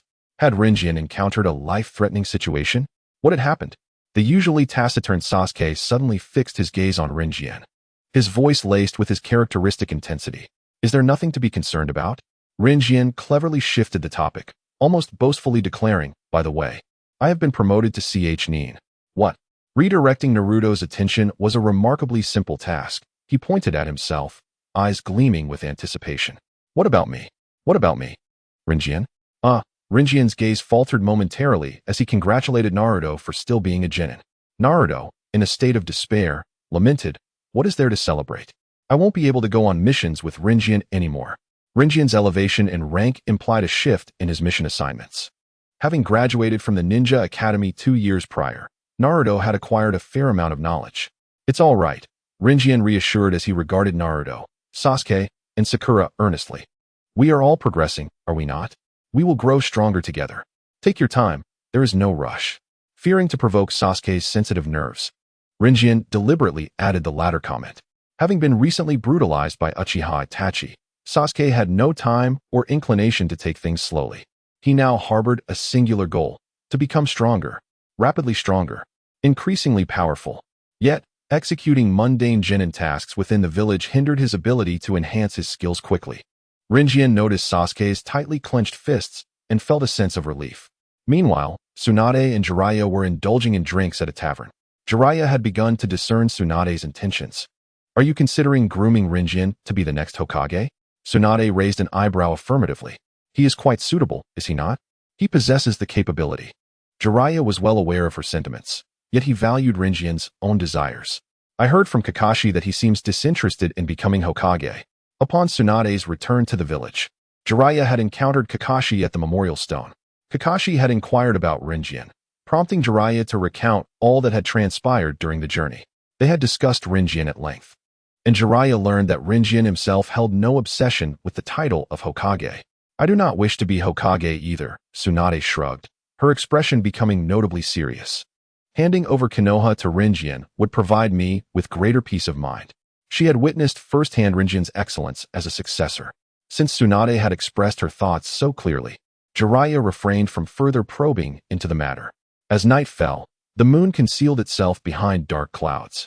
Outside the land of rain, amidst the low mountains, Kisame found himself at a cliff's edge. Carrying Samahata on his back, he ascended the winding path slowly. A pitch-black cave entrance appeared midway up the mountain, and upon reaching his destination, Kisame halted. The clouds dispersed, revealing the moonlight. Standing in its glow, the cave remained shrouded in darkness. Yet within the inky depths emerged a blood-red Sharingan. "Do you know Rinjian?" Kisame's voice shattered the night's silence as he focused on the figure within the cave. "Rinjian?" The voice from within was hoarse and low, yet it carried a slight uplift. Unable to decipher the other's intent, Kisame awaited a response. Silence enveloped them. "Do you not recognize him?" "Yet he knows you," Kisame pressed, uttering the name, Uchiha Madara. The masked figure emerged from the cave, bathed in moonlight. Clad in an identical Akatsuki robe to Kisame's, with a yellow vortex mask obscuring his face, revealing only one crimson Sharingan. The masked man scrutinized Kisame. "Is that so?" Kisame nodded, his eyes glinting as if witnessing a spectacle. "I assumed he was your pawn infiltrating Konoha." The masked man scoffed. "Perhaps he is not a mere pawn in Konoha, but the true Uchiha Madara hidden within." Aside from Black Zetsu, there were other hidden pieces in play. Rinjian has an elder brother, Rinjian Makoto, who has joined the Akatsuki and is quite the character. Kisame recalled the other's troublesome demeanor and how recently he had stirred chaos within the Akatsuki, struggling to find the words to describe Rinjian Makoto, a complete oddity. Though many peculiar beings resided within the Akatsuki, their eccentricities paled in comparison to Rinjian Makoto's. He was utterly unpredictable, leaving one guessing about his next move. Such a dreadful personality was matched only by formidable strength. Currently, Rinjian Makoto had established himself as a dominant force within the Akatsuki. Due to his unique healing abilities and exceptional combat prowess, the leader exhibited considerable tolerance towards him. Ultimately, Rinjian Makoto had become a figure of disdain within the Akatsuki. Yet due to his strength, they were compelled to endure his tyranny. The masked man remained silent, contemplating. The sudden appearance of these two individuals was certainly not a mere coincidence. A ripple of air surged before Kisame as Uchiha Madara vanished from sight. Kisame raised an eyebrow, hoping that when next they met, he would uncover more useful information regarding both Rinjian Makoto and Rinjian. On a moonless night, Rinjian sat by the window, reviewing his recent endeavors in harvesting malice points. It was inevitable, as his cursed spirit constitution rendered sleep unnecessary. The most substantial wave of malice points came from Naruto, contributing a staggering 10 million. However, Employing this tactic before Naruto again would yield diminished effects. Yet, it could be effectively utilized in the presence of Sakura, Sasuke, Kakashi, and Tsunade. The malice points contributed by the main trio, Sakura and Sasuke, would likely be comparable to Naruto's. Once this tactic was exhausted, several more strategies remained that could yield bountiful returns. As Rinjian pondered, a figure materialized behind him. Has anyone informed Uchiha Obito that appearing suddenly behind others is a profoundly impolite act? Such behavior surely warrants condemnation. Rinjian, Uchiha Obito fixated on the top of Rinjian's head. With Obito's lack of decorum, Rinjian decided to reciprocate. Uchiha Obito, on how a name can break a sentimental man. The sentimental rogue traversed the world relying on Uchiha Madara's infamous name to con others. Yet, having unintentionally revealed that the masked man was, in fact, a grown child. How could he not be enraged? Obito's hand struck towards Rinjian's neck with malicious intent, aiming to deliver a lethal blow. However, Rinjian had already devised a nauseating counter-strategy. As the palm of Obito descended, a row of 10-centimeter spikes sprouted immediately from his neck. If he had the skill, let him strike downwards. Unless his hands were riddled with bloody holes, he would not call himself a true practitioner. Why the urgency to kill me? Lianjian inquired, unfazed. Observing Obito retract his hand while he too withdrew the spikes from his neck. We are not enemies, unless you wish to betray Madara. Lianjian was adept at resurrecting the dead to spin tales of heaven and earth, speaking fancifully. After all, they were all deceased. Once again, he reiterated. What harm was there in extracting the oil from corpses? The resurrection of Uchiha Madara from his coffin was a matter of the Fourth Great Ninja War. At that moment, who could tell who was the subordinate and who the master? He feared nothing. What about Black Zetsu, you ask? That would be addressed when Black Zetsu came knocking, and he would continue to deceive. He was the master of the narrative, akin to a deity. With his physical form, what was there to fear? He could wreak havoc endlessly. He dared to wager that, by this point, Obito had already come to believe that he was a pawn left behind by Uchiha Madara, lurking in Konoha and monitoring him. Ding! Detected human malice value, 5,000. Cursed energy converted to chakra, 5,000. Chakra, 103858001000000000. At the time of Uchiha Madara's death, you were likely not yet born. Obito certainly would not entrust his faith solely based on the words of a mere child. Trust? He and Madara were merely collaborators. What trust was there? What the eyes perceive is not always the truth. In an instant, Lianjian's form shifted, transforming into that of a 16 or 17-year-old youth. Under Obito's single-eyed gaze, his body swiftly diminished to that of a 3-year-old child. The diminutive Lianjian climbed onto the table, swinging his legs and making a silly face at Obito. Ding! Detected human malice value, 100. Cursed energy converted to chakra, 100. Chakra, 1038590010000000. It was evident that Uchiha Obito was repulsed by his transformation. The Moon Eye plan is of great significance. How arduous it must be for you alone.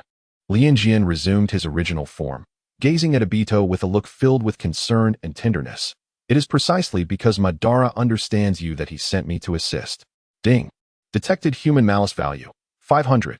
Cursed energy converted to chakra, 500. Chakra, 103864001000000000. Understanding? Assisting? It should be monitoring, right?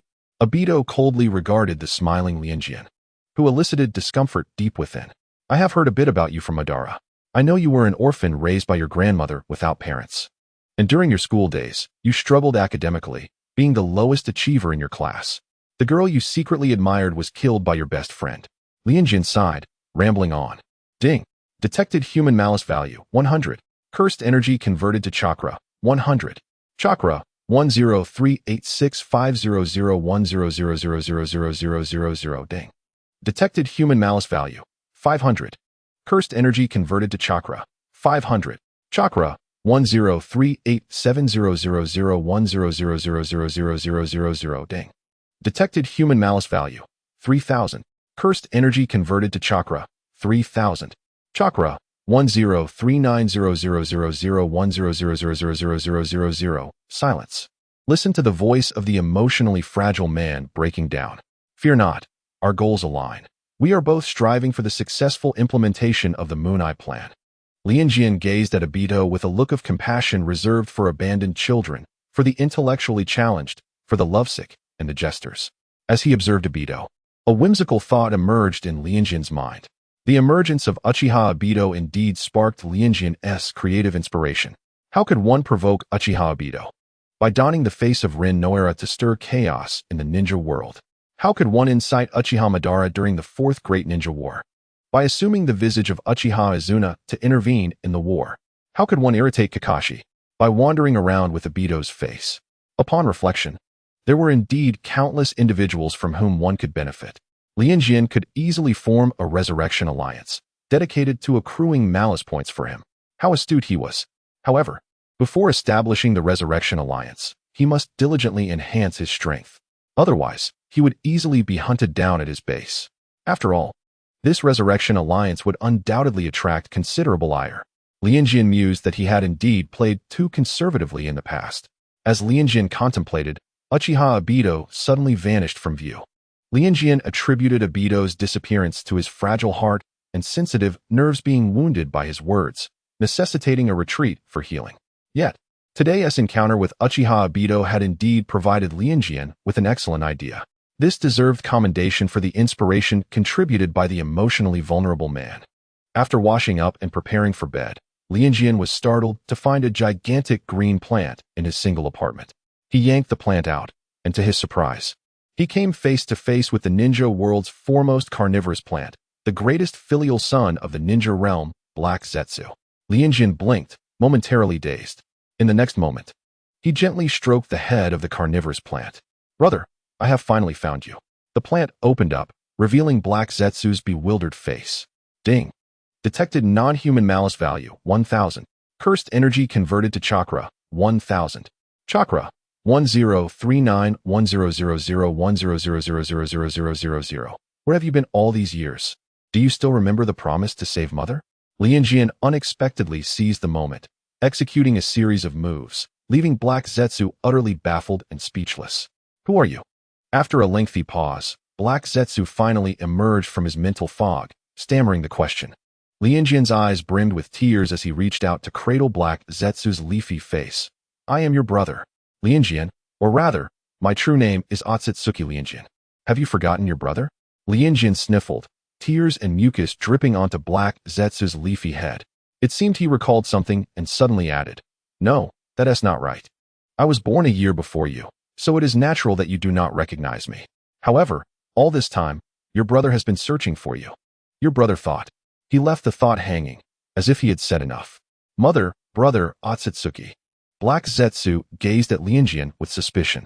Who exactly was this person before him? How did he know about Mother? And Otsutsuki? Black Zetsu's mind was a whirlwind. Lianjian, with a warm demeanor, led Black Zetsu to sit at the desk. He seemed intent on having an all-night conversation with Black Zetsu. At that moment, Black Zetsu completely forgot the purpose of his visit to Lianjian. The concept of a family brother appeared for the first time in his scheming mind, causing his thoughts to become muddled, as if his brain were on fire. Lianjian sat across from Black Zetsu, spinning lies as effortlessly as breathing. "You descended into the ninja world when Mother was sealed, and I was born a year prior to you. When Mother was sealed, I was no match for Kagaya and the villagers, so I could only hide away. However, I witnessed the moment of your birth, yet before I could reach you, you vanished. Fearing discovery by UE and UCUN, I had no choice but to hide and could not seize the opportunity to find you. I have been tirelessly seeking a method to unravel the seal. Now, I have devised a plan to utilize Uchiha Madara and Uchiha Obito to gather the tailed beasts and the Rinnegan, thereby initiating the infinite Tsukuyomi." Lianjian's eyes glimmered with unwavering determination. Kuroju remarked, "The life experiences of Otsutsuki Kagaya are strikingly similar to mine."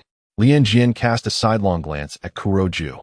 As his body began to undergo a transformation, his blue hair gradually shifted to a silvery white, cascading down to his ankles.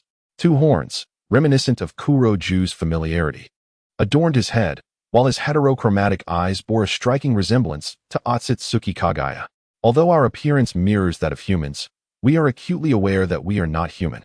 Lianjian addressed the carnivorous plant. "We possess no gender, no physiological needs. Like our mother, we are superior beings that transcend humanity."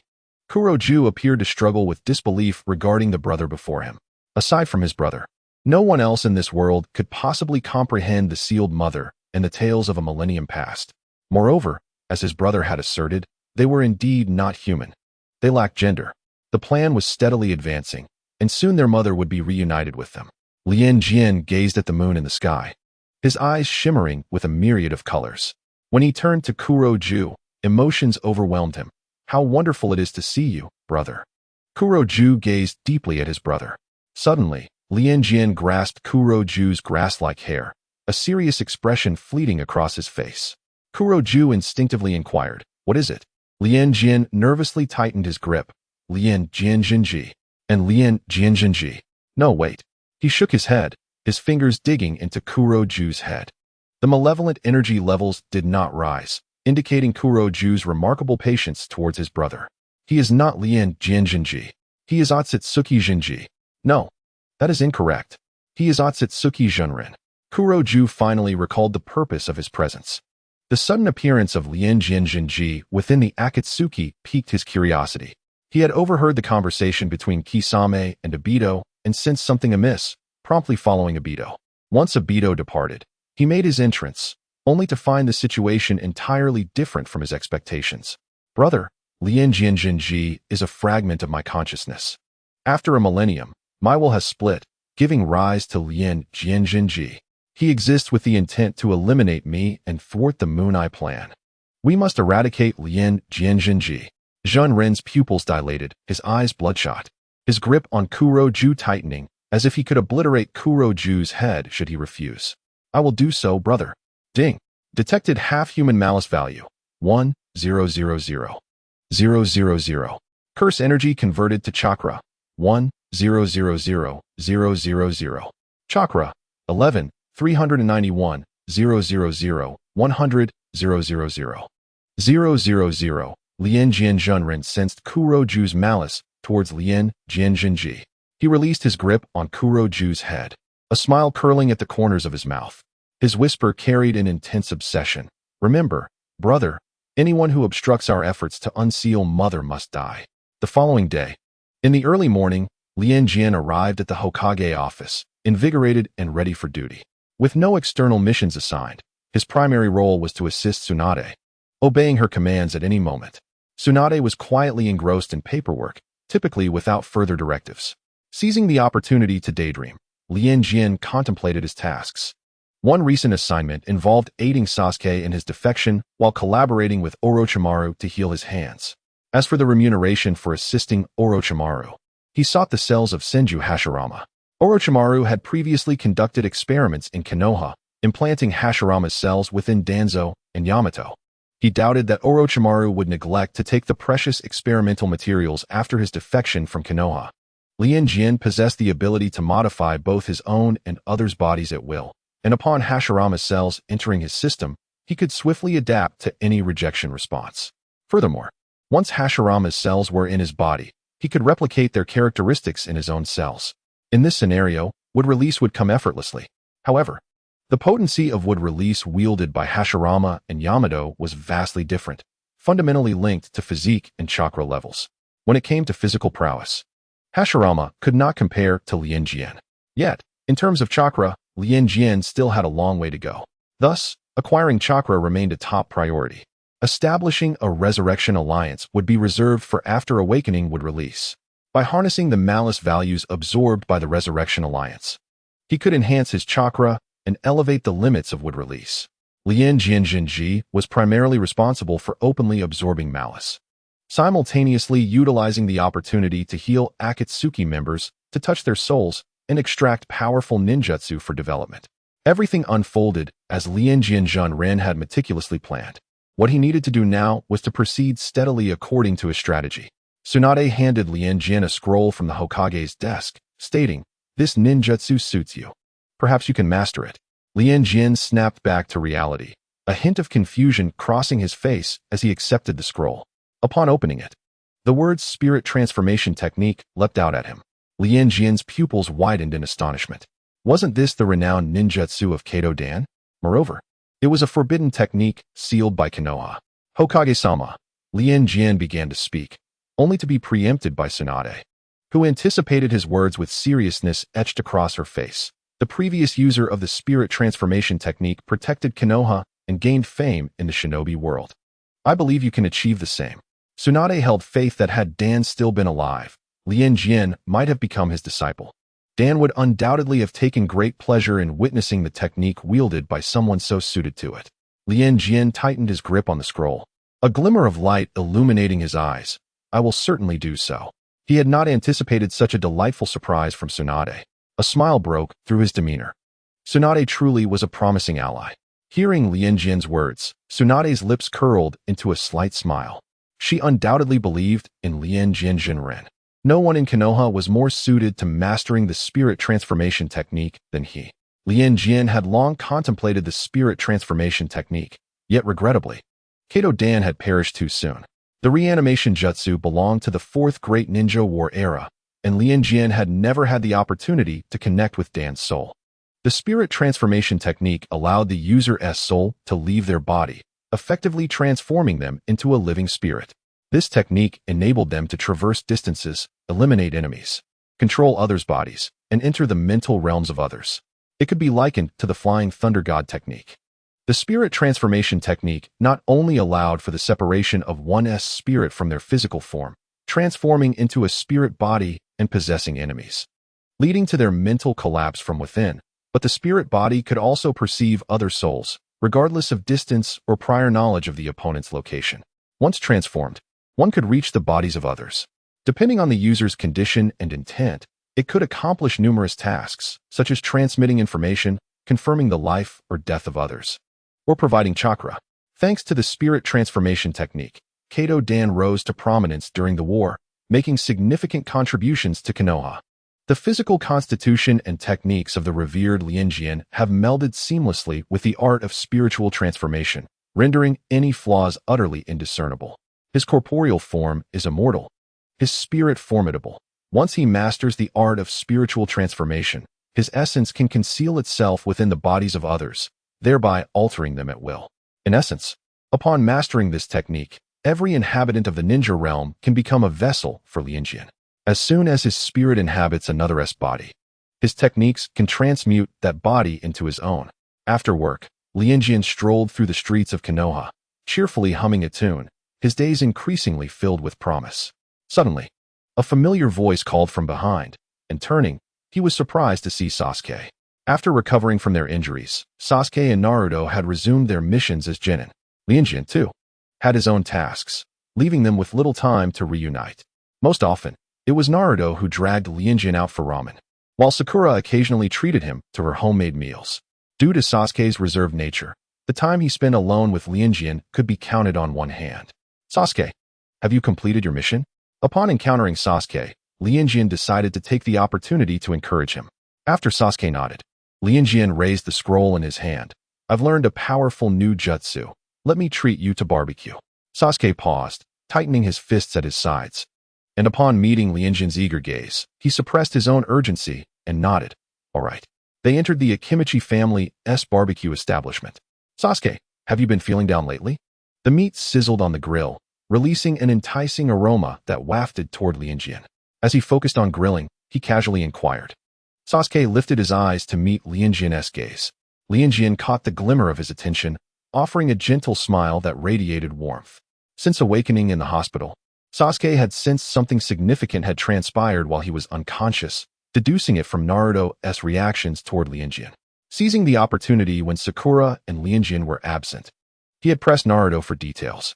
Initially reluctant, Naruto was easily coaxed into revealing information. Through his inquiries, Sasuke uncovered a shocking revelation. Lianjian had nearly been killed by his own brother, Lianjian Maki. A secret thrill of malicious joy surged within Sasuke at this revelation. It dawned on him that he and Lianjian were alike. Within Team 7, and indeed all of Konoha, only they could truly comprehend one another. Their lives and destinies resonated in unison, destined from the very beginning. From Kakashi, Sasuke gleaned a more precise understanding of the entire ordeal. Lianjian's brother had aimed to take his life. How absurd. How tragic. It is often those closest to us who inflict the deepest wounds. Upon learning the truth from Kakashi, an overwhelming sorrow enveloped Sasuke for Lianjian and for himself. Lianjian, do you hate him? Sasuke replied with a question. his gaze fixed intently on Lianjian, scrutinizing the slightest shift in his expression. Upon hearing the inquiry, Lianjian's hand, poised to grasp more food, momentarily stiffened. He blinked and offered a weary smile. In the moment he harmed Naruto, I did hate him. Observing the vulnerability in Lianjian, a cruel impulse stirred within Sasuke. He wishes to kill you, to make you suffer. Do you not desire revenge? End his life. Witnessing the pain and turmoil on Lianjian's face inflicted anguish upon Sasuke as well, yet he felt an almost masochistic need to prolong this emotional slaughter. Lianjian could not respond. Yet Sasuke was determined to extract an answer from him, gripping Lianjian's hand tightly, preventing his retreat. I will not permit him to harm those I cherish. To Sasuke, Lianjian's response seemed a sign of weakness and retreat. Yet when the time came for him to take the life of someone dear, it would be too late. Sasuke withdrew his hand, coldly gazing at Lianjian. In him, he saw a reflection of his former self. However, unlike himself, Lianjian had yet to fully grasp the taste of total loss. Thus, he still harbored illusions about his so-called brother.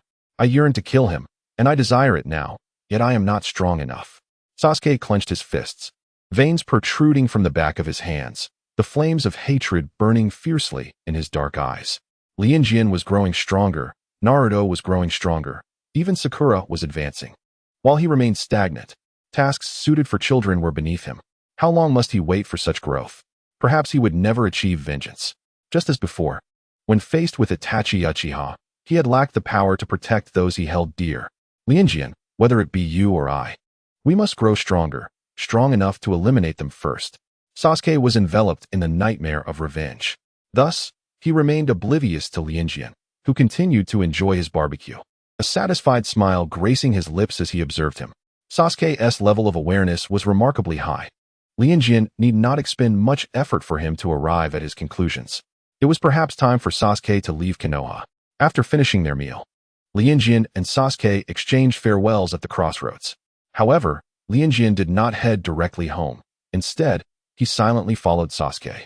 He watched as Sasuke returned alone to the Uchiha compound, quietly packing his belongings, shouldering a heavy backpack. As nightfall descended, shadows lengthened across the ground. The Sound Force stealthily appeared beside Sasuke. Without hesitation, Sasuke glanced back at the Uchiha clan and resolutely followed them, heading towards the gates of Konoha. The lack of surprise on Sasuke's face at their sudden presence indicated that the Sound Force had likely sought him out beforehand. The moon tonight was particularly full and bright. Lianjian stood on the path leading to the gates of Konoha, the sound of footsteps approaching. Sasuke's figure gradually emerged from the distance. Upon spotting Lianjian, Sasuke halted. The Sound Force exchanged glances, frowning at the unexpected obstruction. Are you leaving, Sasuke? Lianjian gazed at him, the sadness in his eyes illuminated by the moonlight. Yes, our paths are destined to diverge. I once thought I could walk alongside you, but I have resolved to seek revenge. Sasuke replied with calm determination. These words had lingered in his heart for long, and when spoken, carried a profound tranquility. The catalyst for his resolution had been the reappearance of Itachi Uchiha.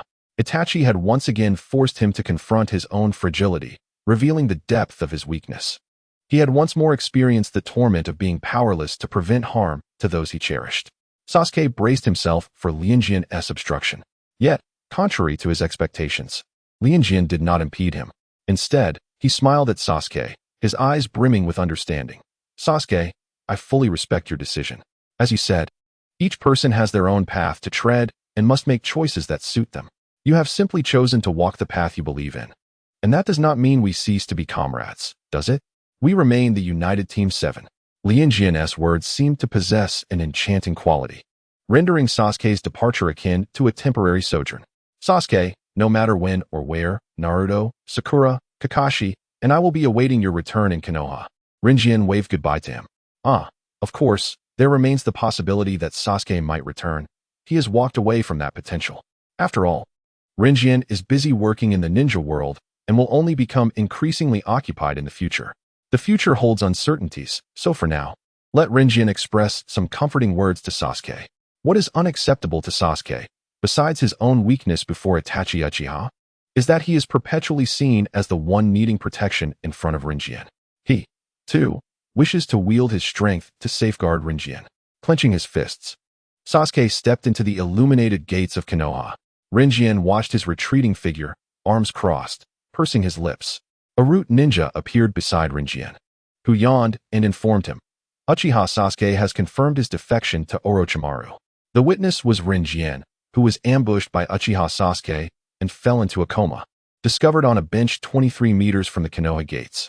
The discovery time was set for tomorrow morning at 9. Rinjian turned to the root ninja. Spread this news after 9 tomorrow morning. The root ninja nodded and vanished into the night. Rinjian stretched and sat down on the bench, crossing his legs. Once the news of Sasuke's defection spreads, Naruto will surely seek out Tsunade, demanding to retrieve Sasuke. Tsunade, aware of the importance of the last Uchiha heir to Konoha, will undoubtedly agree to Naruto's retrieval plan. Rinjian can also play a role in the recovery plan, subtly orchestrating his own scheme. The early morning mist carried a refreshing chill that awakened the senses. Kanetsu, clutching a thick stack of documents, stifled a yawn, blinking to dispel the drowsiness. It's already 8 in the morning. Kamizuki Izumi walked alongside Kanetsu, similarly burdened with a towering pile of papers. He peeked out from behind the documents, gazing at the rising sun. Suddenly, a familiar silhouette caught Kamizuki's eye. What is going on? Noticing Kamizuki had stopped, Kanetsu inquired. Recognizing Rinjian sprawled on a stone bench, Kamizuki freed a hand to shake Rinjian's shoulder. Hey, Rinjian, wake up. You'll catch a cold sleeping here. Rinjian jolted awake, instinctively gripping Kamizuki's arm. Sasuke. Kanetsu's expression grew serious. Rinjian, what happened? Rinjian's unfocused gaze gradually sharpened, landing on the Konoha gatekeeper, his lips pressed tightly together. Last night. Sasuke left Konoha with the Sound Ninja. His head hung low, disappointment and sorrow evident. Kanetsu and Kamizuki exchanged solemn glances, their expressions grave. In the Hokage office. The wall clock's hour hand pointed to 9. The atmosphere within the office was particularly oppressive. Tsunade rested her forehead in her hand, her brow deeply furrowed. Memories of Orochimaru's previous words echoed in her mind. I will take what I desire, and simultaneously, I will utterly destroy Konoha. It was clear that what Orochimaru sought was none other than Uchiha Sasuke. Tsunade bit her lip, unable to contain her frustration as she slammed her palm onto the desk. That bastard Orochimaru. The only other Chunin present, Shikamaru, shivered and took a step back, fearing the wrath of an enraged woman, reminiscent of his own mother. Shikamaru's gaze fell on Rinjian, who was dejectedly keeping his head down. Shikamaru frowned. This is bad. Lady Tsunade. The office doors suddenly swung open, revealing Shizune, who exclaimed anxiously. News has spread throughout Konoha about Uchiha Sasuke's defection with Orochimaru. What? Tsunade's fist struck the wall, though this time her strength was restrained, leaving only spiderweb-like cracks on the surface. Anger filled her eyes. How could this happen? Rinjian looked up in shock. Kamizuki and Kanetsu hurriedly explained. Lady Hokage, when we found Rinjian, there was no one else around, and Rinjian was still unconscious. After learning the truth, we rushed to inform you, so there was no chance for a fourth person to be aware. Baka. Tsunade turned to the eager explanations of Kamizuki and Kanetsu. I am not doubting Rinjian and you. I suspect this was all premeditated. What worried Tsunade further was the possibility of someone in Konoha being in contact with Orochimaru. How could that be? Kanetsu murmured. How could it not be? Tsunade shot a glance at Kanetsu, resuming her seat. It would not be difficult for someone familiar with Uchiha Sasuke to exploit his desire for revenge to lure him into defection. Lady Hokage, what should we do now? Shizune asked, her voice filled with concern. The village is now abuzz with discussions of the last heir of the Uchiha clan's defection from Konoha. At this critical moment, the ruling Hokage is a descendant of the Senju clan, which casts a shadow over Tsunade's reputation. Shikamaru, I hereby assign you your first mission as a Chunin. Tsunade formally addressed him. Shikamaru glanced at Rinjian, aware that the village ninjas recognized Tsunade's trust and favoritism towards him. He was surprised that she bypassed Rinjian to assign him the task. Retrieve Uchiha Sasuke. This mission was not only urgent, but could become exceedingly complex. Tsunade warned, because Orochimaru's subordinates may lead Sasuke astray, combat may be unavoidable along the way. Shikamaru felt overwhelmed. Such a task seemed more suited for a Jonin. As a Chunin, he felt inadequate. He displayed his reluctance, and Tsunade explained. The incident was sudden. The Jonin in the village already departed Konoha for missions between 7 and 8, leaving no available Jonin to dispatch. which is why I called upon you. Shikamaru glanced at the persistently silent Rinjian and remarked to the Hokage, but in terms of strength, Rinjian would be more suited to lead this mission, wouldn't he? Tsunade wearily rubbed her temples, frustration evident in her tone. Look at him now. He is someone who would be too soft-hearted towards his companions. How could we complete the mission if Uchiha Sasuke sways him with a few words? Tsunade was thoroughly dissatisfied with Rinjian, though he possessed many admirable qualities. His most fatal flaw was his excessive compassion. There was no way Sasuke could easily ambush Rinjian. The only possibility was that Rinjian had never considered the need to guard against Sasuke. He might have thought they were merely training together when Sasuke attacked. The thought made Tsunade furious. How could a child raised by Danzo be so soft? Shikamaru, Lady Hokage's concerns are not unfounded. He had personally witnessed how Rinjian treated the remaining 3 members of Team 7 as if they were children. Shikamaru, within the next 30 minutes, gather all the capable genin you can find and prepare to leave the village. Rinjian and Shikamaru exited the Hokage office. Rinjian gazed at Shikamaru with eager anticipation. In his watery almond eyes, a plea was unmistakable. His entire expression seemed to implore, "Take me with you." Shikamaru forced himself to look away, not wanting to acknowledge Rinjian's request. After all, Uchiha Sasuke possessed a formidable charm. If he ended up taking Rinjian away, how could he explain this to Lady Hokage? No, that cannot happen. Shikamaru closed his eyes, resolutely declining. Rin walked beside him, looking disheartened, and assured, "You are the captain. I will heed your words. And there will be no circumstances that you need to worry about." Although he was unaware of Shikamaru's concerns, he believed that making a promise in advance could only be beneficial. Shikamaru tilted his chin defiantly, shaking his head. No. Rin promptly moved in front of Shikamaru, blocking his path. "I promise to follow your orders. Whatever you say, I shall do." Shikamaru narrowed his eyes. "Really?" Rin nodded. "Lying to you." "Indeed." Shikamaru was reluctant to part with Rin, who was a valuable ally. With Rin's presence, the likelihood of success for this mission was significantly heightened. But that depended on Rin being able to set aside personal feelings and follow commands. Fine. Shikamaru reluctantly acquiesced. He turned to glance back at the Hokage building, silently praying that Rin would not falter during a critical moment. Otherwise, the consequences would be dire. Soon, the remaining 3 members were gathered, Naruto, CHG, and Kiba. Upon hearing the news of Sasuke's deception, Naruto could not contain his anger, exclaiming, "That bastard. What was he thinking?" Knowing that Rin had failed to prevent the ambush and was knocked out by Sasuke, Naruto glared at Rin. "Rin, you are such a fool." Rin feigned ignorance, internally vowing to switch personas and give Naruto a thorough beating later. Next, Shikamaru began formulating the battle plan. His demeanor grew serious as he surveyed the defiant expressions of Kiba and Naruto, reminding them, "If you do not pay attention, we might die." Kiba and Naruto's expressions shifted. Since this was a rescue operation, they were the pursuers, meaning they could easily be caught off guard by the enemy. First and foremost, Kiba, you will be responsible for leading the reconnaissance. You are familiar with the terrain and can track Sasuke's scent.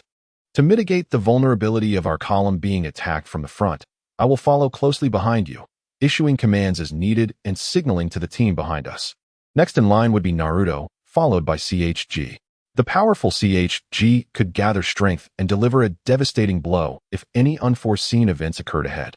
As for the critical rearguard, it could only be entrusted to the most capable Ren. In essence, the safety of the entire team rests on your shoulders, Ren. Shikamaru stated, his gaze fixed on Ren. Ren nodded. "Do not worry, I will ensure your safety," he solemnly promised. Shikamaru's mouth twitched as he corrected. "It is our collective safety that must be prioritized. Do not always disregard your own well-being, as it truly concerns us."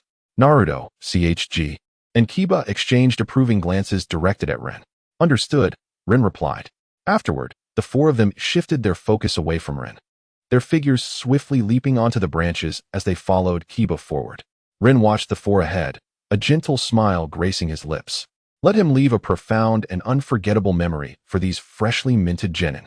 "There is the scent of blood," came Kiba's voice from the front. Instantly, Naruto and the others heightened their vigilance, noticeably slowing their pace. Boom, boom, boom, boom, boom. 5 explosive tags detonated simultaneously around Ren and the others. "Be careful. Dodge," Shikamaru shouted. In the dense forest, fierce flames flickered, and countless fragments were propelled outward by the shockwave. 5 figures suddenly descended from the smoke surrounding Ren and his companions.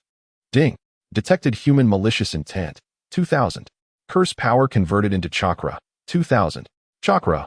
113930001000. A fist as large as a sandbag hurtled through the air, striking directly at Ren's face. Ren slightly tilted his head to evade it, grasping the assailant's arm and forcefully yanking it, the fist enveloped in black-red lightning, instantly penetrating the body of the sound ninja before him. Zhua and Jin spat out a mouthful of blood mixed with flesh, their expressions reflecting confusion and disbelief. How could their heart be shattered so easily by a single punch?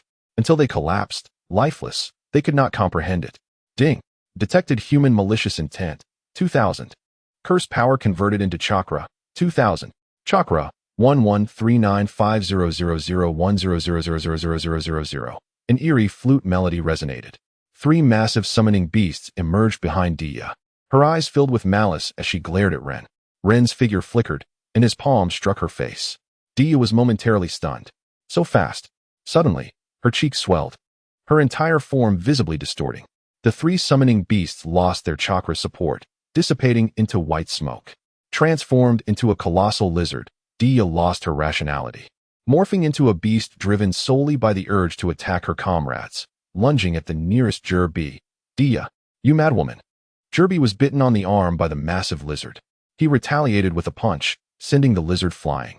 But it swiftly regained its footing and pounced at him again. Earth style, earth return. A raised stone slab blocked the lizard's assault. Jinchuriki breathed a sigh of relief, only to feel a hand resting on his shoulder. A chill ran down his spine as he caught a glimpse of Ren's smiling face. In the next instant, he transformed into a massive bear. The bear and the lizard lunged at Jinchuriki. Caught off guard, Jinchuriki was knocked to the ground by the two. The lizard and the bear's sharp teeth relentlessly tore at Jinchuriki's flesh. "Ah, what are you doing?"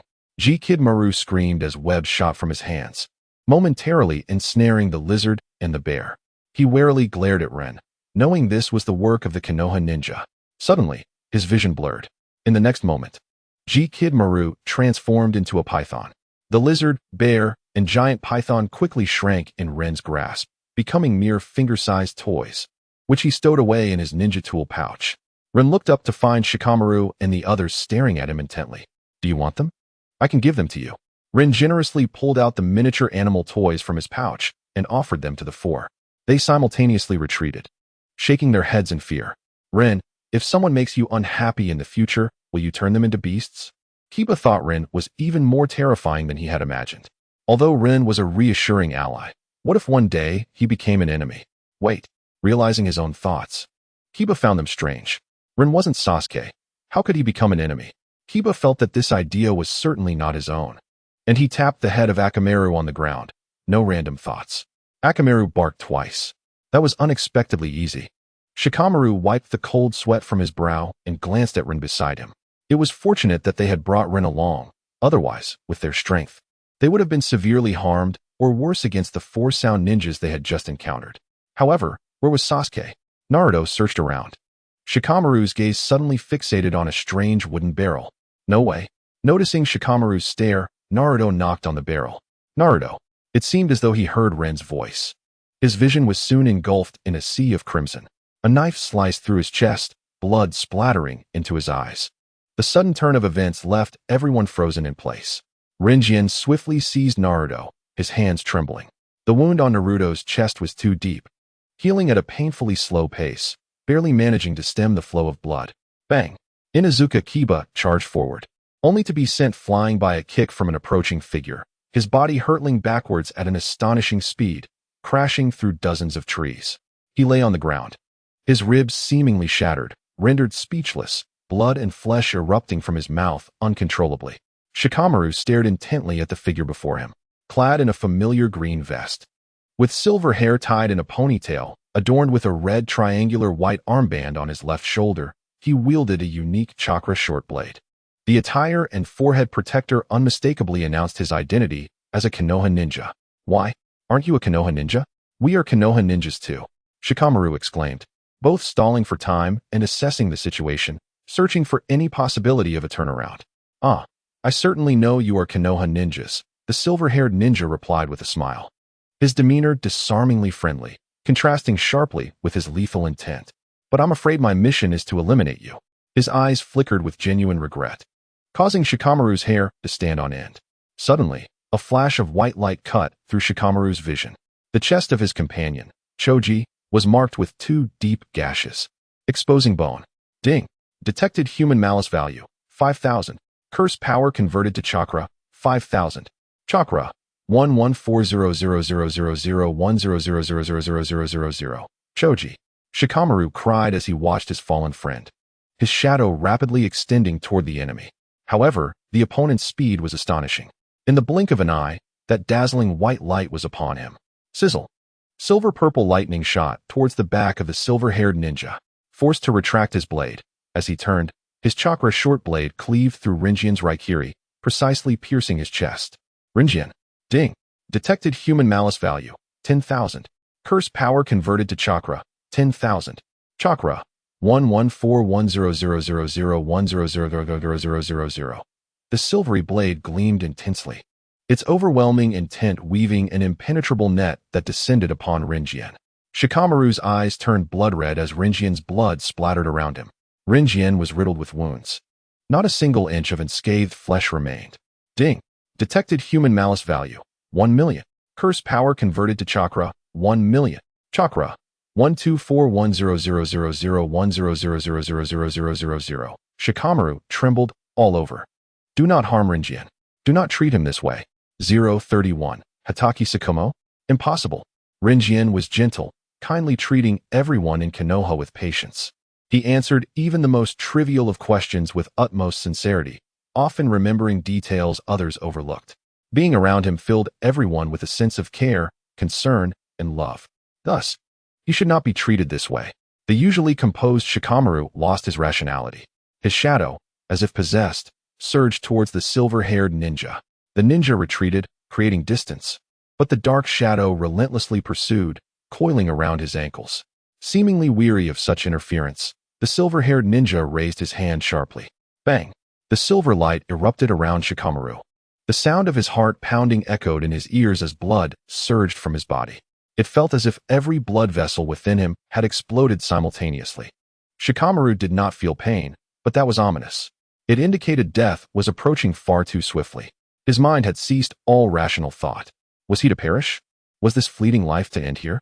He had merely wished for a simple, ordinary existence, yet it seemed so elusive. Life had too many attachments to relinquish, and thus he was willing to sacrifice everything, even his life.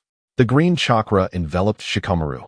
The searing pain from countless wounds surged toward him. His face paled, yet he sensed his injuries slowly healing. In his mind, Rinjian's bloodied visage reflected back at him. Rinjian locked eyes with him, lowering his voice. Take them away. A flurry of thoughts raced through Shikamaru's mind, leaving only one. Rinjian intended to sacrifice himself to hold back the ninja before them. From a purely logical standpoint, it was the only viable option left. But how could Shikamaru accept this? How could he live on, stepping over the remains of his companions? Suddenly, the silver blade exploded forth, like a ferocious beast, seizing Rinjian's throat. Rinjian gritted his teeth, blood dripping from the corner of his mouth onto Shikamaru's cheek. He clutched the silver-haired ninja's wrist tightly, preventing the blade from penetrating further, his other hand morphing into a deadly weapon, piercing through the enemy's shoulder. Go! Rinjian cast one last glance at Shikamaru, ensuring his sacrifice would not be in vain. That gaze sent a chill through Shikamaru. Was this what his father had spoken of? As the leader, one often faced choices more challenging than life and death. One side was the right choice, the other was emotion. The scales tipped, leaving no room for hesitation. Otherwise, he would lose everything. His mind blank, Shikamaru felt his spirit leave him, moving mechanically. He rose, gathering Naruto, Choji, and Kiba. Advancing towards Konoha, he dared not look back, tears mingling with blood as he ran. It felt as though he had been cleaved in two, one half carrying his companions towards Konoha while the other had already followed Rinjian into death. Ding! Detected human malice value, 5 million. Curse power converted to chakra, 5 million. Chakra, 17410000010000000. Shikamaru and his companions vanished from sight. Rinjian discarded the knife embedded in his neck, his wounds healing instantaneously, commending himself. Not bad, my acting. The silver-haired ninja smiled faintly, a gentle demeanor spilling forth. Not at all. Rinjian looked at him with disdain. Be quiet. As Rinjian approached the barrel, he noted how pitiful Sasuke was, curled up in the small wooden container. Orochimaru was rather stingy, not even providing Sasuke with a larger barrel. Rinjian tossed the barrel to the silver-haired ninja. Let us go deliver a gift to Orochimaru. Wait. Rinjian paused, glancing at the dense forest ahead. I've killed the sound ninjas. How will I find Orochimaru? The silver-haired ninja widened his eyes slightly, maintaining his cheerful smile. Indeed. Caw. The air was cleaved, emitting a sharp crack. A grayish-white bone spike ruthlessly swung towards Rinjian. With a flick of his wrist, the air surged like a tempest. In that fleeting moment, Kagaya Kimimaro felt the opponent's fist tear through space, creating a scar in its wake. The sudden surge of power cascaded towards him, inducing a slight sensation of suffocation. Yet, as the black-red glow extinguished within a mere centimeter of his chest, Rinjian fixed his gaze on Kimimaro and explained, "We are here to deliver Sasuke to Orochimaru and, in the process, to treat his hands." He gestured towards the wooden tub in the silver-haired ninja's grasp. Kimimaro accepted the tub from the silver-haired ninja. Lead the way, Rinjian commanded. Kimimaro observed the Leaf Village headbands atop Rinjian and the silver-haired ninja, the frostiness in his eyes unwavering. TSK. With a swift motion, Rinjian placed his hand on Kimimaro's shoulder. A fierce blue flame enveloped Kimimaro, as if he were ablaze. Moments later, as the blue fire dissipated, he stood frozen in place. Has my ailment truly been cured? Kimimaro gazed at Rinjian in disbelief. Stop dawdling. The leaf's reinforcements may arrive at any moment, Rinjian remarked, casting a glance at Kimimaro. Having experienced the remarkable treatment, Kimimaro was now utterly convinced of Rinjian's ability to heal Orochimaru's hands and swiftly took the lead while carrying the tub. In the land of rice, Sound Village. Amidst the swirling dust, the trio's figures emerged at an underground entrance. Right here, Kimimaro stated, descending the staircase, vanishing into the darkness. Rinjian and the silver-haired ninja followed closely behind. Orochimaru's underground base was expansive, each room identical, easily inducing visual fatigue. After navigating a maze of corridors for an indeterminate time, Kimimaro halted before a door. Suddenly, it swung open from within. Rinjian beheld the face of Kabuto Yakushi. Upon seeing Rinjian, Kabuto's face broke into a smile. You've come, he greeted, his tone implying an intimacy as though he and Rinjian shared a deeper connection. Ignoring him completely, Rinjian brushed past and entered the room. Kabuto's smile widened, entirely disregarded by Rinjian. Inside, Rinjian spotted Orochimaru lying on the bed, appearing to be on the brink of death. His already pallid complexion had taken on a ghastly hue, leading one to believe he had been deceased for quite some time. The smile that once graced Orochimaru's face vanished upon noticing the silver-haired ninja following Rinjian. His slit pupils narrowed, scrutinizing the silver-haired ninja's form inch by inch. This is not Edo Tensei, Orochimaru quickly deduced. Has Kakashi Hatake truly been resurrected? How is this possible? Kimimaro handed the tub to Kabuto, who took it and exited the room. Kimimaro then approached Orochimaru, kneeling on one knee. Lord Orochimaru, my illness has been cured. Orochimaru was momentarily stunned by the revelation, before a low, raspy laugh escaped him, reminiscent of a saw cutting through wood. Ha ha ha, it appears your medical prowess surpasses even Tsunade's. Orochimaru had meticulously studied Kimimaro's condition, knowing his affliction was an exceedingly rare blood disease with no known cure. Moreover, as Kimimaro had stated, the members of the Kagaya clan had suffered from this ailment for centuries, leading to their premature demise. Orochimaru was certain that even Tsunade was powerless against it. Yet now, Kimimaro claimed that someone had healed the blood disease. This offered hope for his own hands. Orochimaru's gaze burned intensely as he fixed his eyes on Rinjian. I require the cells of Hashirama Senju. Rinjian cut straight to the chase, voicing his demand. Orochimaru chuckled coldly. You truly are asking for a lot. You may refuse. Rinjian retorted. Yet, Orochimaru could not afford to turn down the offer. For the sake of his hands, he was willing to barter anything. Orochimaru cautioned. Not everyone can withstand Hashirama's cells. Most will perish from the strain. However, this concern did not weigh on him.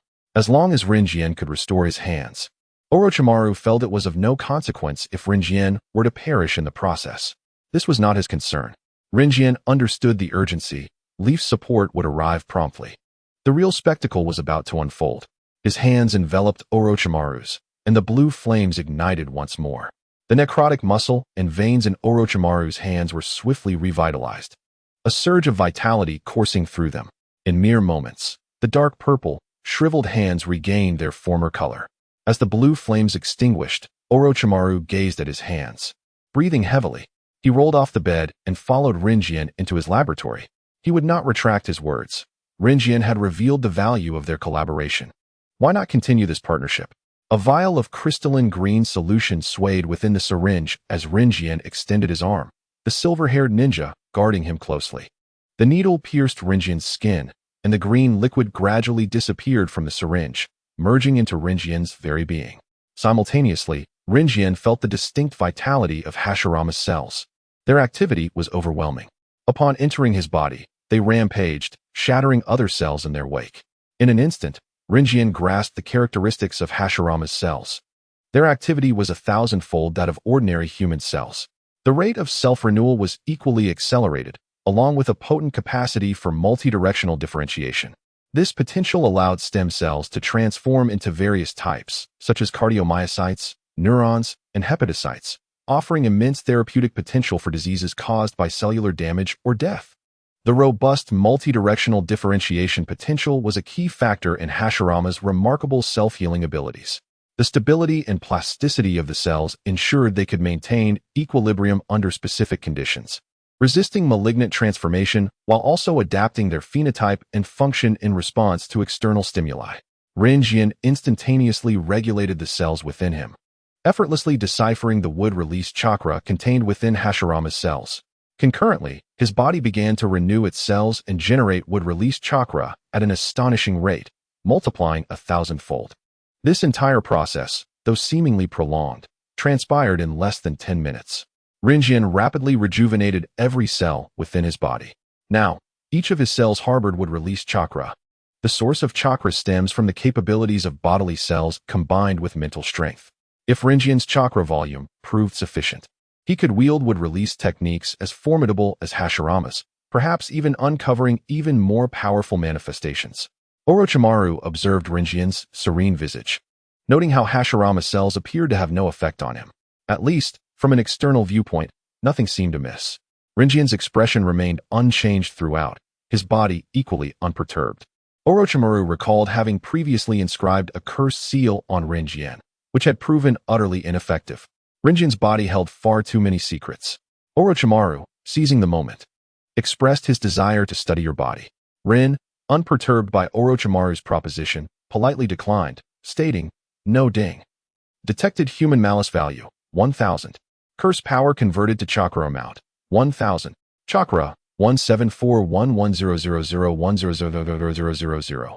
Orochimaru regretfully set down the now empty syringe. Rin and the silver-haired ninja departed from Orochimaru's secret base. Shikamaru, Naruto, what has happened to you? At the entrance, the on-duty Inuzuka and Kotetsu spotted Shikamaru, drenched in blood. He was supporting his gravely injured comrade, who was completely unconscious. Shikamaru's pupils appeared saturated with blood, the whites of his eyes stained crimson. As he faltered, Naruto and the others collapsed to the ground. But Shikamaru lacked the strength to continue. His only remaining resolve was to save Rin. Save Rin. His voice was hoarse, each word laced with the scent of blood. Inuzuka and Kotetsu immediately recognized the gravity of the situation. Inuzuka hoisted Shikamaru onto his back and rushed to the Hokage's office, while Kotetsu took the remaining injured trio to the Konoha hospital. In the Hokage's office, Guy and Kakashi had just completed a mission when the door was violently flung open. Kakashi raised an eyebrow, questioning who would burst into the Hokage's office with such fervor.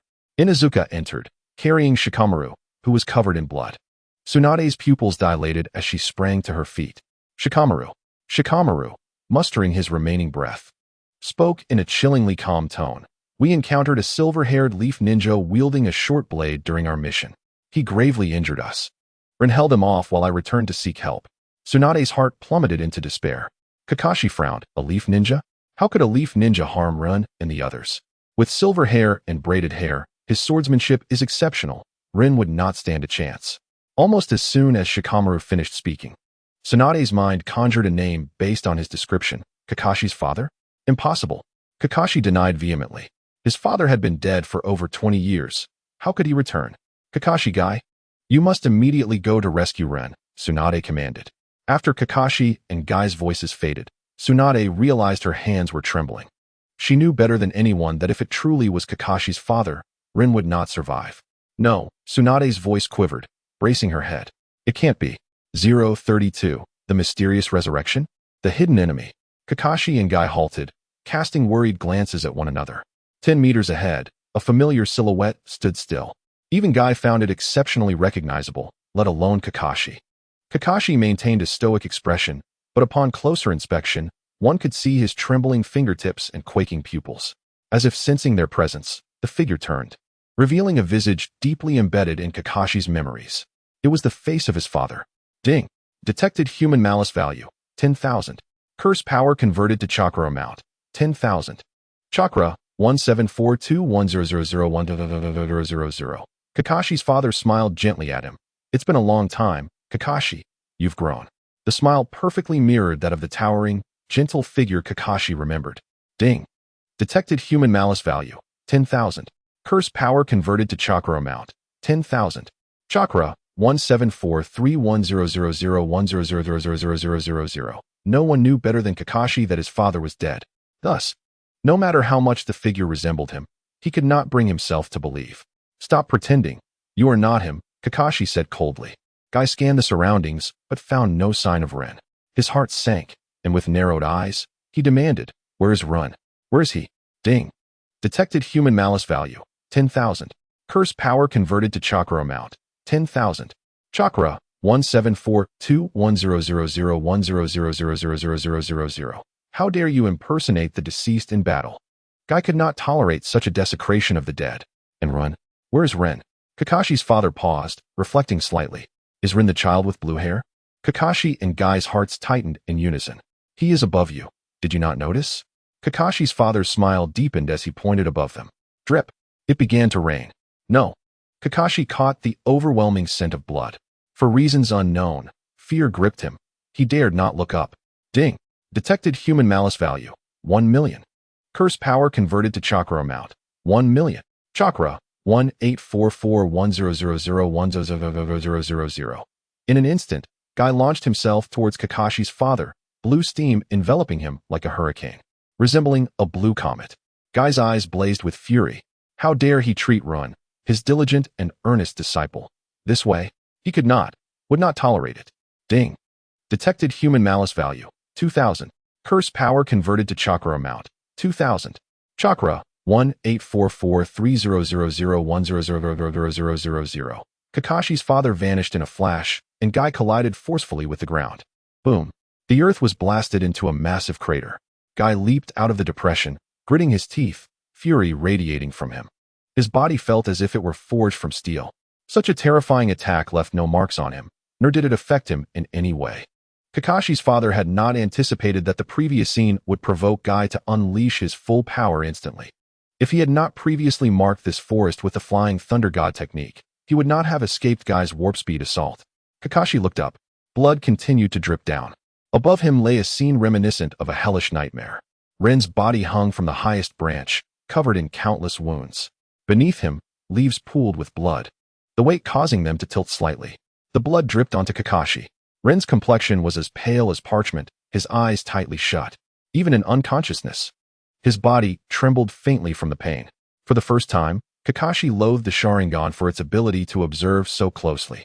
Each of Ren's countless wounds felt as though they were inflicted upon him, subjecting his spirit to endless torment. His Sharingan burned with agony, akin to a heated iron ball embedded in his eye socket. His head throbbed with excruciating heat. Ding. Detected human malice value, 5 million. Curse power converted to chakra amount, 5 million. Chakra, 234430001000000. As Kakashi's father evaded Guy's attack, an unusual sound echoed from behind him. Guy, moving at breakneck speed, charged towards Kakashi's father.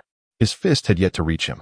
A sudden eruption of white energy manifested as a colossal tiger's head, Day Tiger. A series of deafening roars echoed as the white tiger lunged towards Kakashi Hitaki. Ding. Detected human malice value, 2,000. Curse power converted to chakra, 2000.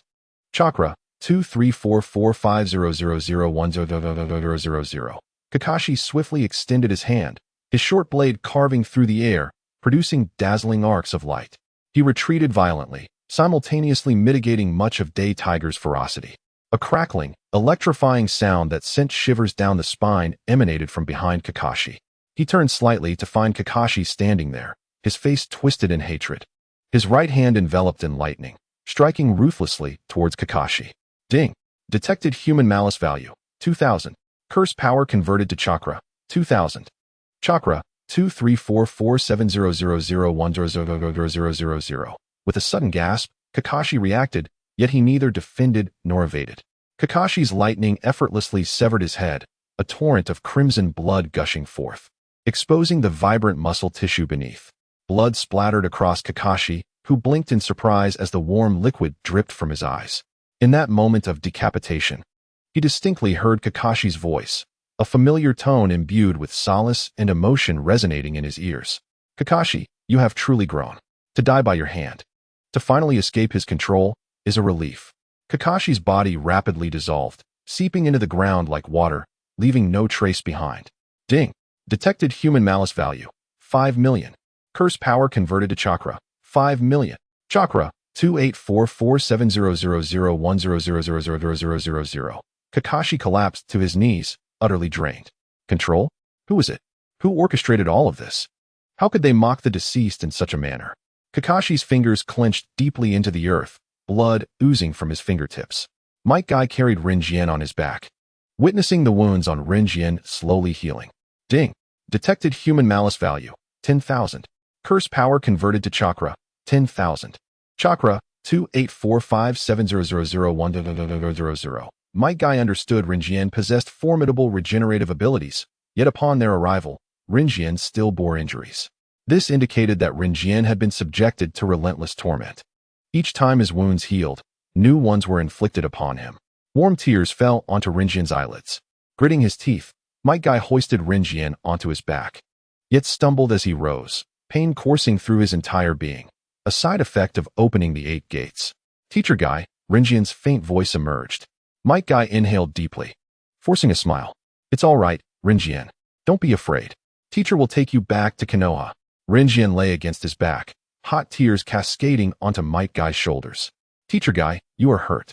Might Guy's tears surged forth, overwhelming him as he struggled to maintain composure. This minor injury is nothing for your teacher. Rinjian instinctively murmured Shikamaru's name. Might Guy promptly reassured him, rest easy. Rinjian, they are all safe. A sigh of relief escaped Rinjian, his consciousness fading into darkness, continuously apologizing. Compared to the anguish of the mind, the pain of the body was trivial. Might Guy had never wished so fervently for time to rewind, to prevent this mission. Kakashi was utterly exhausted, both physically and mentally. He gently brushed Rinjian's forehead and said to Might Guy, allow me, your body. Might Guy shook his head. The will is always stronger than the flesh. He and Rinjian shared this conviction. If Rinjian could endure until Kakashi and he arrived, then he too could persevere until he brought Rinjian back to Konoha. As Rinjian's teacher, he could not afford to be weak or surrender. Konoha Hospital. Tsunade sat by Rinjian's bedside, gently caressing his pale cheek. Tears suddenly fell, but she quickly blinked them away. Might Guy tended to his injuries, while Kakashi, sustaining lighter wounds, soon entered the room. Tsunade sniffled, forcing her tears back. Was it Kakashi Hatake? She asked, her voice trembling slightly. Kakashi yearned to deny it in every possible way. Yet he knew the truth. No transformation jutsu had been employed. Yes, but he was controlled. Reflecting on Kakashi's last words before disappearing, he added, he was under someone's influence. Tsunade's expression turned grave. Reviving the dead, controlling the deceased, who is responsible? Kakashi shook his head, contemplating a crucial point. The method of revival is not the impure world reincarnation. It appears to be true physical resurrection. Tsunade pressed her lips together. True physical resurrection? How could that be possible? This matter was of great significance. If they could resurrect Kakashi Hatake, they could also revive other shinobi. They remained oblivious to the lurking enemy, yet were forced to confront the possibility of battling the loved ones of powerful foes. Tsunade took a deep breath. I will have Jiraiya investigate this matter. If there is any intelligence, I will inform you at once. After all, Kakashi was the first victim of this situation, with the revived being his own father. Indeed, Kakashi responded, gazing at Rinjian's unconscious form. Lady Hokage, let Rinjian rest for a while. Tsunade offered a bittersweet smile. I understand. She had been so eager to aid Rinjian's growth that she forgot each individual has their own unique journey. As Kakashi and Tsunade exited the ward, they encountered Shikamaru waiting outside. Go see him, Tsunade urged. Shikamaru's face was tense, filled with anxiety. After making the decision to confront Rinjian again, he was haunted by the image of Rinjian's final gaze. Did he truly have the right to visit Rinjian after abandoning him? Kakashi patted Shikamaru's shoulder. Don't overthink it. Rinjian knows you care. He will be glad to see you. Shikamaru lingered at the door, long after Kakashi and the Hokage had departed. Yet, he lacked the courage to open it. He knew Rinjian wouldn't blame him, yet he couldn't overcome his own guilt. He feared the look in Rinjian's eyes. Sakura, carrying 2 thermoses, spotted Shikamaru loitering outside Rinjian's room. Why don't you go in? She asked, unaware of the circumstances. All she knew was that Rinjian had been severely injured during the mission. Shikamaru noticed the redness around Sakura's eyes, indicating she had been crying, and averted his gaze. You go ahead. Sakura found Shikamaru's behavior odd, but said nothing more as she pushed open the door. She skillfully placed the thermoses on the table beside Rinjian's bed, replaced the wilted flowers in the vase with fresh lilies, and cracked the window open a bit. A gentle breeze wafted in, stirring the curtains. Sakura adjusted Rinjian's blanket, feeling a palpable gaze upon her. She looked up to find Rinjian awake, a faint smile gracing his lips. Sakura, he greeted, his mood brightening. What a bountiful harvest. He struggled to suppress the grin, threatening to break free. Sakura could not help but smile as she raised the table by the bed and opened the thermos. Inside was papaya and cuttlefish soup, nourishing for the blood and energy. In addition to the soup, the table was adorned with salmon soba, shrimp cakes, soy sauce meatballs, and pickled cherry tomatoes. Watching Rinjian eat heartily, Sakura felt a profound sense of satisfaction and happiness. The mere sight of Rinjian sitting before her, enjoying the food she had prepared, filled her with contentment. I'm sorry, I couldn't bring Sasuke back, Rinjian suddenly murmured, lowering his head mid-meal. Sakura chuckled softly, her eyes glistening as she shook her head. It's all right. As long as you and Naruto return safely, that's all that matters. If Rinjian and Naruto had faced life-threatening danger during their mission, Sakura knew she would never forgive herself. Sakura blinked, a tear slipping down her cheek as she spoke with a sense of acceptance. Sasuke has his own path to follow, I understand that. Holding Rinjian's hand, she smiled and asked, as long as each of us stays safe, Team 7 will never truly disband, right? Rinjian nodded, his eyes brimming with tears. Yes. After Rinjian finished eating, Sakura tidied up. Before leaving, she relayed Shikamaru's message to him. Rinjian paused for a moment, quickly grasping what Shikamaru was afraid of. Once Sakura departed, Rinjian performed a full set of stretches in bed. Feeling invigorated, he jumped out of bed and opened the door to his room, startling Shikamaru, who stood outside with wide, fearful eyes. Rinjian. Shikamaru's muscles tensed, his gaze flitting about, unwilling to meet Rinjian's eyes. You don't feel guilty, do you? Rinjian guessed correctly. Shikamaru stiffened further. How about this? To make it up to me, you can take me out for 3 years of barbecue. Rinjian proposed. 3 years? Shikamaru questioned. Is that too much? Rinjian replied. No, not at all, Shikamaru assured, feeling an odd sense of relief wash over him. Was it because he had received Rinjian's understanding? No, it wasn't quite that. Shikamaru realized that Rinjian wasn't truly angry. Rinjian had merely sensed Shikamaru's feelings and suggested the barbecue to ease his mind. Absolutely not. Hokage-sama. I will definitely bring Sasuke back, Naruto exclaimed, having been unceremoniously thrown out of the Hokage's office for the 23rd time by Tsunade. He plopped down at the office door, arms crossed, seething with frustration. How could he abandon the mission to retrieve Sasuke? No matter what, he was determined to bring Sasuke back. Naruto? Rinjian called, ascending the stairs and spotting Naruto at the door. Ah, Rinjian. Naruto rushed over and clung to him. Rinjian, how's your health? What happened after I passed out? Why won't anyone tell me? Naruto was frustrated by the lack of information. The mission to retrieve Sasuke had ended abruptly, and when he woke up in the hospital, he discovered that others had been injured too. However, when he attempted to find Rinjian, Kakashi had stopped him, unable to articulate the reasons clearly. Each time he tried to inquire further, Shikamaru would deftly change the subject. So annoying. I'm alright. It's nothing serious, just a failed mission and everyone got hurt. So we had to abort it. Rinjian answered Naruto's questions one by one. Are we really just going to abandon that bastard Sasuke? Naruto pouted. Despite calling him a bastard, it was clear he cared deeply for Sasuke. Rinjian sighed. Naruto, this is the path Sasuke has chosen. Even if we find him, he won't come back with us. Naruto paused, having never considered whether Sasuke would even want to return with them. He had assumed that bringing Sasuke back was the only priority, subconsciously overlooking Sasuke's own wishes. But Naruto began. But before he could finish, the office door swung open. Tsunade yanked Naruto by the collar and unceremoniously tossed him out, as if he were a shot put. She dusted off her hands, ushering Rinjian into the Hokage's office. A stack of documents was placed on Rinjian's desk. Help your teacher with some of this, Tsunade instructed, handing him a pen. He is not too keen on it. Rinjian replied. Tsunade smiled knowingly, her grip tightening on the pen. But I am willing, he added, and Tsunade nodded in satisfaction. The documents she provided were simple tasks that had been filtered through Shizune, such as assigning ninjas to village-level missions, like walking dogs, tasks that required little technical skill. Rinjian promptly assigned a newly graduated Jinnin to execute them. Naruto, having been sent flying, nearly crashed into Jiraiya. Jiraiya distanced himself slightly, allowing Naruto to land face-first in the ground. Pulling his head out from the dirt, Naruto shook off the debris and glared at Jiraiya. Recognizing the force and speed of Naruto's fall, Jiraiya understood who was responsible. I told you not to interfere with the Hokage's work. He scolded, scratching his foot. Naruto, hands on his hips and brimming with anger, retorted, Are we really just going to ignore Sasuke? Jiraiya pursed his lips, seeing through Naruto's determination. As if you could handle it. Can you really bring Sasuke back from Orochimaru?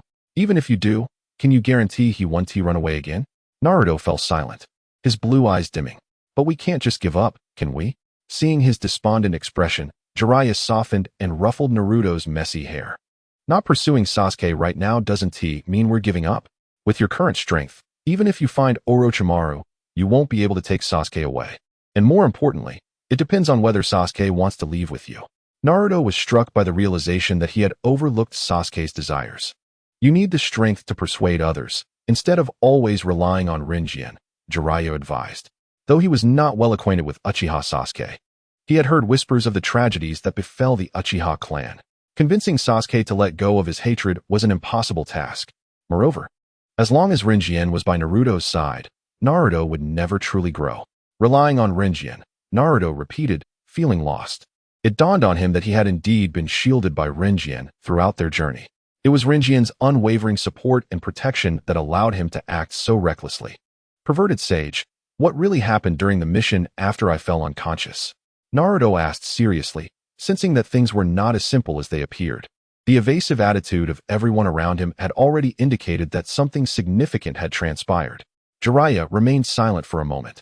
Upon returning to Konoha, he had heard from Kakashi about the grim events that unfolded. Kakashi had been deeply affected, unable to contain his emotions as he recounted the tale.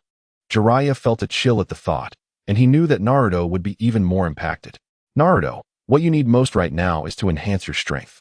You have the 9 tails within you, and the dangers you will face in the future will only multiply. Therefore, if you wish to stand independently from Rinjian, you must train diligently, Jiraiya warned, shifting the topic. Naruto clenched his fists. I will. Jiraiya decided to take Naruto under his wing, while also gathering information regarding the Akatsuki organization and the puppet master behind the recent mission involving Kakashi. Tsunade supported his decision, as it would also provide her with a respite from Naruto's incessant demands. Secondly, the hidden leaf indeed requires the intelligence of the Akatsuki organization and those who manipulate the deceased. Naruto believed that training would take place within the village, only to discover that he would need to venture beyond its borders. Furthermore, it is likely to span over the course of years. Naruto immediately felt a pang of reluctance. Kirby Sage, let us bring along Konohamaru too, he suggested to Jiraiya within the ramen shop. Jiraiya shook his head, no way. Tsunade would kill him. Naruto's face twisted in disappointment, quietly grumbling. Even the pervy sage can't manage that? A vein throbbed on Jiraiya's forehead. If you bring Konohamaru along, your training will become nothing but play. That night, Naruto hugged his small pillow and knocked on Konohamaru's door. Upon seeing Naruto, Konohamaru's face registered unmasked surprise. Naruto, what brings you here? Naruto, Clutching his pillow, spoke heavily. "Konohamaru, I'm leaving with Pervy Sage for training early tomorrow." His eyes brimmed with unshed tears. However, Konohamaru's reaction was entirely contrary to what Naruto had anticipated. He expressed genuine happiness. "That's wonderful. When you return, you'll be incredibly strong." This was not the answer Naruto yearned for. His face fell. "Aren't you going to miss me?" Konohamaru replied. "If you truly can't bear to part, I can send my shadow clones after you every day." There would indeed be a sense of loss. But the thought of reuniting with a transformed Naruto made that loss turn into anticipation. Who was Konohamaru? The foremost performer in the ninja world. There was no query he could not answer. His perfect response effectively soothed Naruto and injected him with exhilaration. "When we meet next, I will undoubtedly be super cool." With enthusiasm, Naruto entered Konohamaru's room, placed his pillow beside Konohamaru's, and lay down as if returning home, patting the empty space beside him. "Konohamaru, come up here." Naruto lay there with wide eyes, eagerly awaiting Konohamaru's arrival. With great reluctance, Konohamaru stiffly lay down. It was Naruto's first time sharing a bed with someone, and he found himself unable to contain his excitement. He sniffed the air. "Konohamaru, you smell amazing." Konohamaru landed a light punch on Naruto's head. With that, Naruto shut his eyes and drifted into a deep sleep. Konohamaru sighed in relief and closed his eyes. In the morning, Naruto awoke with a throbbing headache. Clutching his head in confusion. When had he fallen asleep? Why couldn't he remember? And why was his head hurting so much? Glancing at the peacefully sleeping Konohamaru, he tiptoed out of bed, took one last look at him, and exited the room. Tears of reluctance streamed down Naruto's face as he departed the hidden leaf with Jiraiya. 3 years later, amidst the dense forest, a blue figure suddenly shot forth. A fist crackling with black and red lightning struck with the force of a cannon. Boom!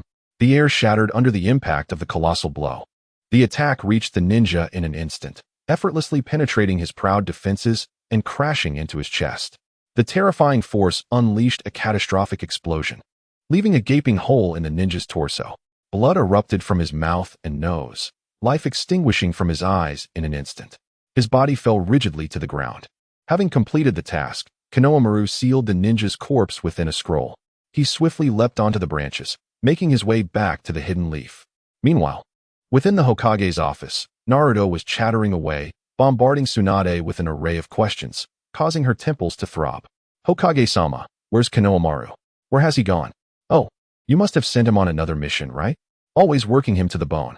Sakura, do you think I've become more handsome? Still as ugly as before? What? Impossible. Absolutely not. I need to ask Konohamaru. Hokage-sama, when will Konohamaru be back? Can he return soon? He must not know I'm back in the hidden leaf today. Otherwise, he would have come to pick me up. He asked the best to me. Don't you think, Sakura? I don't know. Anyway, over the past 3 years, Konohamaru has been eating barbecue with Shikamaru every day, rain or shine. What? That's impossible." Naruto held his head in despair, unwilling to accept this reality.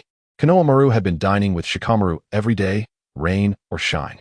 The phrase echoed repeatedly in Naruto's mind until, "Hokage-sama." A figure appeared at the window, gracefully flipping into the office and presenting a scroll to Tsunade. Blue hair drifted past Naruto's vision as a ninja clad in an umbu uniform, masked with a fox visage and adorned with flame-like tattoos on his right arm, entered.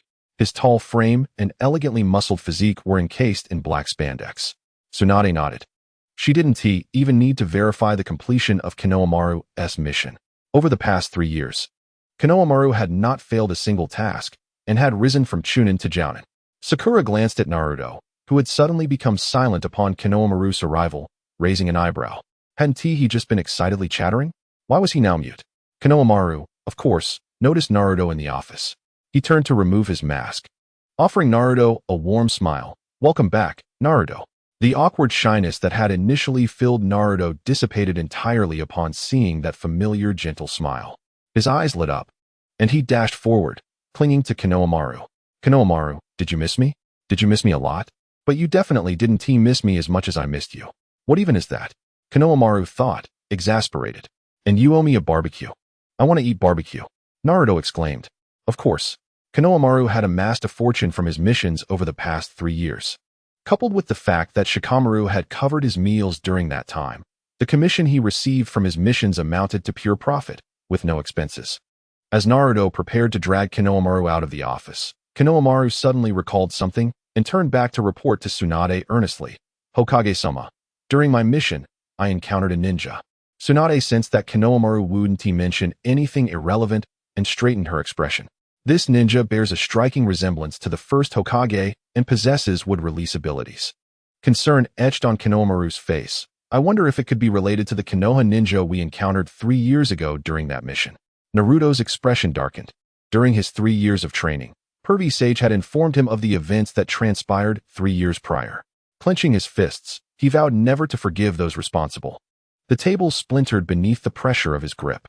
Tsunade's forehead throbbed with veins, her expression darkening. The hidden enemy had dared to reach out to her grandfather. Ding. Detection of human malice value. 50,000. Cursed energy converted to chakra. 50,000. Chakra. 285, 500, 001, 000, 000. Just hearing about it had already contributed a malice value of 50,000. If he were to witness it firsthand, the malice value would surely soar even higher. To control the original creator of Konoha, Hashirama Senju, and destroy the village would undoubtedly yield a substantial amount of malice value. Speaking of which, I have gathered some intelligence regarding the resurrection of ninjas over the past 3 years. At the window, Jiraiya's figure appeared. This organization is a mercenary group established in the black market, seemingly composed of resurrected ninjas, which has only recently begun its activities over the past 3 years. Among them, Tsukumo Hatake appears to be the first member to engage in action. The specific details regarding the leader and the number of members remain elusive. However, the organization has been promoting itself in the black market with the hype of the god of the ninja world, Hashirama Senju.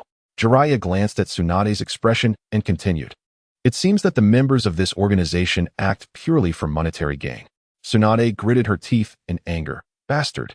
Suddenly, the ground beneath exploded. Debris and chunks of earth scattered everywhere, and dust filled the air. Rinjian gracefully evaded Sakura's brute force strike, a smile gracing his lips. In the distance, Jiraiya, Tsunade, and Kakashi observed the battle between Rinjian and the others with keen interest. To assess the progress of Naruto and Sakura's training over the past 3 years, Kakashi proposed organizing a battle among the three of them. Naturally, considering the disparity in strength and the constant pressure Rinjian had exerted on Naruto and Sakura, the two quickly devised a plan to ally against Rinjian as soon as the battle commenced. Both Sakura and Rinjian had been learning ninjutsu under Tsunade's guidance. But Rinjian's offensive approach extended beyond mere brute strength. Throughout the fight, Rinjian had yet to launch a formal counterattack. Effortlessly dodging the barrage of attacks from Sakura and Naruto was a trivial task for him. Rinjian has yet to reveal his true power, Jiraiya mused, stroking his chin. Tsunade, with a hint of pride, remarked, I can hardly discern the extent of Rinjian's current strength. Kakashi nodded, acknowledging, after all, Rinjian is a ninja who has grown through combat, possessing exceptional talent and advancing at a rate nearly 10 times that of others. Suddenly, movement arose from the ruins shattered by Sakura's punch. Unbeknownst to everyone, Naruto had concealed himself underground, launching a punch upward toward Rinjian. A smirk of mockery appeared on Rinjian's face as he effortlessly sidestepped the attack, grasping Naruto's wrist with one hand while the other struck towards Naruto's chest. Naruto felt no pain. It was as if Rinjian's hand merely rested upon his chest. In the next moment, Naruto suddenly felt his body stiffening. He was immobilized. Looking down, he saw a thick layer of ice rapidly spreading from his chest, enveloping his entire body save for his neck. He had become an ice sculpture, capable of moving only his head. With wide eyes, the frozen Naruto exclaimed, Incredible! Rinjian, this is too amazing. Jiraiya facepalmed, exclaiming, At least you're in a fight. Don't get lost in praising the enemy. Sakura, Naruto's battle partner, was exasperated. Naruto, you're so unreliable. Unbeknownst to Rinjian, Sakura stealthily maneuvered behind him, her fist emanating an ominous force. As her fist cut through the air, it produced a series of explosive sounds. Bam! Her fist struck fiercely against Rinjian's palm. Sakura's eyes widened. Whoa, Sakura, that was too harsh. Naruto's heart sank at the sight. Is Rinjian hurt? Kakashi tensed, placing a hand on his shoulder. Tsunade wore a subtle smile, her confidence radiating. Kakashi, don't underestimate Rinjian. Kakashi focused intently. noticing that a thin layer of frost covered Rinjian's palm. However, the tremendous force behind Sakura's strike had done nothing to damage the seemingly fragile ice. On the contrary, Sakura's arm was rapidly encased in ice, silently eroding her body. Unlike Naruto, whose freezing began externally, Sakura was being invaded from within. The human body contains about 60 to 70 water. Controlling this internal moisture allows one to easily govern a person's life or death. Rinjian's formless transformation had significantly aided him in developing ninjutsu and bloodlines. Over the past 3 years, he had elevated his mastery of ice release to new heights. Initially, he activated the opponent's internal water molecules through contact, freezing them from the inside out. Later, he escalated the challenge, abandoning the need for physical contact with the body, so that mere contact with his chakra-formed ice would result in internal freezing. It appears the outcome is already determined. Jiraiya crossed his arms, expressing no surprise at this conclusion. If Naruto and Sakura emerged victorious, he would indeed be astonished. Tsunade's eyes sparkled with excitement. It hasn't been long, yet the outcome is clear. I am eager to witness the extent of Rinjian's growth. Upon uttering this, Tsunade and Jiraiya exchanged glances, sparks igniting in their eyes. Then, they simultaneously turned their gaze toward Kakashi, who suddenly felt a sense of foreboding rise within him. It can't be what I'm imagining, can it? In the next moment, Kakashi found himself hoisted up. Both the Hokage and Jiraiya had lifted him. The three stood opposite Rinjian. All right, Rinjian, let us engage in a friendly exchange. Jiraiya winked at Rinjian. Naruto, who could only move his head, protested, hey, if you three team up, that's just bullying. Jiraiya patted Naruto on the head and, along with Tsunade, moved Naruto and Sakura's ice-encased forms to a safe distance where they wouldn't interfere in the battle. Kakashi, devoid of fighting spirit, had no desire to join the fray. While Jiraiya and Tsunade were undoubtedly curious about the battle's outcome, Kakashi felt none of that intrigue. After all, when Rinjian first joined Team 7, he had nearly caused Kakashi to spit blood with his technique, the Black Flash. He must be even stronger now. Rinjian, unleash your full strength. Tsunade urged, her fighting spirit ignited. Full strength? Flying Thunder God? Rinjian feared the battle would conclude in mere seconds, with Tsunade and Jiraiya lacking any sense of participation. A straight punch. Tsunade launched a punch through the air. Though Sakura was Tsunade's pupil and their techniques shared similarities, the results were worlds apart. Not to mention, Tsunade's combat experience and skills from the war era made her far more formidable than Sakura. Rinjian dodged, but Tsunade's next strike was quick to follow. Hook punch, whip kick, side kick. Almost no intact ground remained around Rinjian. Tsunade's onslaught left the spectators in awe. Rinjian's already terrifying speed surged once more. A green mist enveloped him, as if the air around him was being shattered. A terrifying white shockwave, reminiscent of supersonic speed, formed around him. In the blink of an eye, he closed the distance of several meters, his fist colliding directly with Tsunade's. Rinjian's Black Flash was not an ordinary technique. It was a 20th version he had developed by integrating Tsunade's immense strength. Between Rinjian and Tsunade, the space seemed to crumple like a wrinkled piece of paper. Tsunade sensed the overwhelming force behind the strike and swiftly bit her finger, summoning technique. A giant slug appeared before Tsunade, absorbing the brunt of the powerful blow, then scattering like water, evading Rinjian's attacks. In the next instant, Tsunade's elbow, infused with tremendous power, surged toward Rinjian's head. Bam! To Tsunade's astonishment, Rinjian did not evade. Instead, he swiftly formed an ice mirror that stood beside him. Tsunade's eyes widened in disbelief. The ice mirror, having withstood her lethal strike, not only remained intact, but was now consuming her arm. A powerful gravitational force emanated from within the ice mirror, incessantly drawing Tsunade towards its depths. After mastering the secret technique of Ice Release's magic mirror, Rinjian realized how wasteful White had been with such an ability. Since he could traverse within the ice mirror, it could equally serve as a prison, completely ensnaring his adversaries. Fire Release, Toad Oil Fireball. The air instantaneously heated up as an immense force of fire was unleashed. The wind element intertwined with the fire release intensified the flames. The range of the ninjutsu was vast, encompassing not only Rinjian but also his ice mirror and Tsunade within the attack scope. Although the ice mirror was a secret technique of ice release, its surface was still composed of ice, which was vulnerable to fire. While the ice mirror could withstand tremendous force, It would inevitably struggle to remain intact under the scorching flames. Water release, water barrier. A rapidly spinning wall of water, akin to a waterfall, enveloped Rinjian. The two elements clashed, producing a thick cloud of white smoke that obscured visibility. Within this dense smoke, Rinjian heard a familiar sound of intertwining thunder. It was Kakashi's Raikiri. Rinjian instantly deduced the situation. Wind attribute counters lightning attribute. Supergiant Rasengan. The colossal Rasengan erupted with a fierce whirlwind. Rinjian's Rasengan required no build-up and could be unleashed instantaneously, a point where Kakashi could not keep pace. Kakashi sensed impending doom. In the next moment, he felt as if he were a leaf caught in the wind, violently propelled away by the expanding air currents. The situation once again reached a stalemate. Kakashi, Jiraiya, and Tsunade surrounded Rinjian from three distinct directions. Even from a distance, Naruto could not remain silent. Rinjian, defeat them. You can do it. Jiraiya muttered.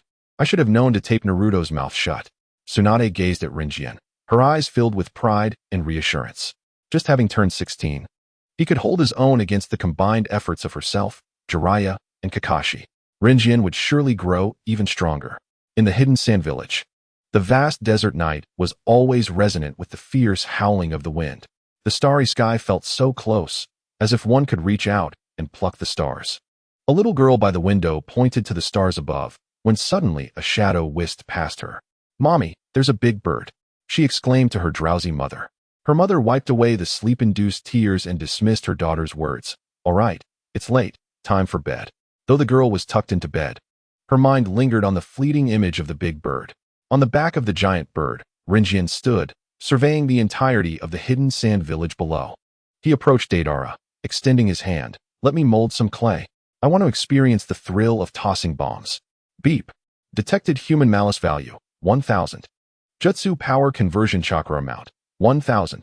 Chakra, 285510001000. Deidara cast a discontented glance at Rinjian, who had insisted on tagging along. What did he mean by following them on a mission that was clearly his and Sasori's? He thought the leader was being exceedingly lenient with this kid. Hey, little Deidara, what's wrong? Can't understand human speech? Rinjian tugged at Deidara's hair with concern. Beep. Detected human malice value, 2000. Jutsu power conversion chakra amount, 2000. Chakra, 2855300010000000. Deidara gritted his teeth, veins popping on his forehead. Observing Deidara's stinginess, Rinjian reached into Deidara's bag of explosive clay. If he wouldn't share, then Rinjian would take matters into his own hands. Beep. Detected human malice value, 2000. Jutsu power conversion chakra amount, 2000. Chakra, 28555000100000. Deidara glared at Rinjian. Could you please stop bothering me? Rinjian blinked innocently. I just think your explosions are really cool. I want to try it too. Deidara, oddly soothed by this remark, generously handed over his bag of clay. Take it. He realized he had misjudged Rinjian. The kid had a keen appreciation for the art of explosions. With the explosive clay in hand, Rinjian began to hurl bombs freely in all directions across the hidden sand village. Boom. Intense flames erupted, and mushroom clouds rose above the village, overwhelming the senses. Beep. Detected human malice value, 2000. Jutsu power conversion chakra amount, 2000. Chakra, 2855700010000000. Beep. Detected human malice value, 500. Jutsu power conversion chakra amount, 500. Chakra, 2855750010000000. Beep. Detected human malice value, 200. Jutsu power conversion chakra amount, 200. Chakra, 28557700100000. The slumbering hidden sand village was suddenly thrown into chaos. Fragmented malice values continuously surged from Rinjian in the sky. Amidst the turmoil, a red figure launched skyward from atop a high roof, surrounded by swirling sands. The Kazekage is here. We are saved. Once feared and shunned by the village, Gaara had now become its guardian. His gaze swept over the three figures before settling on Rinjian, whose face bore an uncanny resemblance to his own. Who are you? Gaara asked coldly. Who would dare answer him? Countless small birds flew from Deidara's hands. Boom, boom, boom. The successive explosions reverberated, and the fierce flames engulfed the entire hidden sand village. Gaara realized that protecting such a vast area alone was impossible. The village simply lacked sufficient manpower. Cover the Kazekage. Kankuro was the only ninja to respond, promptly commanding the surrounding ninjas. Weapons were hoisted into the air. Whoosh, whoosh, whoosh. A torrential rain of arrows was unleashed toward Rinjian. Simultaneously, Gaara's sand rushed to envelop them. Don't attack, Deidara shouted. Let me handle this. A flicker of excitement crossed his lips. In the next moment, the sky was filled with his densely packed explosive clay. Boom. A colossal mushroom cloud erupted across the desert landscape. To Gaara's astonishment, the hidden sand village, which should have been utterly devastated by such overwhelming force, remained unscathed. Rinjian observed Gaara on the ground, his absolute defense shattered completely. Blood trickled from the corner of his mouth as he knelt on the ground. With sheer determination, he shielded the entirety of Sunagakure beneath him. At this moment, Gaara felt akin to a caged bird within the confines of the village. Here, he was forever unable to unleash his true potential. Rinjian Maki's mind illuminated with a spark of inspiration. 035, the culprit? The twin brothers? Hey! A thunderous roar echoed, and Deidara widened his eyes. Gripping Rinjian Maki's hand tightly, fury and dissatisfaction flickering in his gaze. Rinjian Maki, did I not expressly forbid anyone from intervening? One tail is mine. In Rinjian Maki's hand lay several shuriken inscribed with the flying thunder god seal. Despite Deidara's furious reprimand and firm grasp on his wrist, his expression remained as tranquil as still water, devoid of any turbulence. In response to Deidara's inquiry, he merely smiled slightly and casually replied, "Oh, so what?" As Deidara grasped the underlying meaning in Rinjian Maki's words, his countenance darkened further. Gritting his teeth, he fixed a penetrating gaze on Rinjian Maki, enunciating each word with palpable intensity. I have declared that one tail is my prey. No one shall take it from me. With that, he forcefully flung Rinjian Maki's hand away. Rinjian Maki's hand hovered momentarily in the air before slowly descending.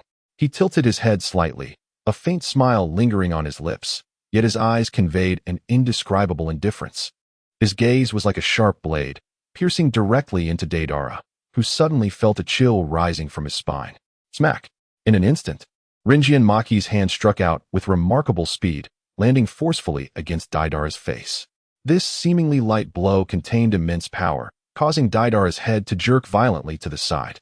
His cheek instantly swelled, blood trickling from the corner of his mouth. Deidara stared in shock, his eyes wide, utterly unprepared for Rinjian Maki's sudden assault. He covered his face, disbelief flooding his heart as he felt a profound humiliation. This lunatic! How dare he strike him? How dare he? Deidara was seething with rage. Rinjian Maki stood silently, expressionless. Observing Deidara wiped away the blood from his mouth, a glint of ferocity flashing in his eyes. I do not fancy disobedient children. Rinjian Maki's voice was gentle as he caressed the injured half of Deidara's face, his demeanor tender as if he felt remorse. Yet, in the next moment, boom. Deidara's entire right arm erupted, flesh and blood scattering.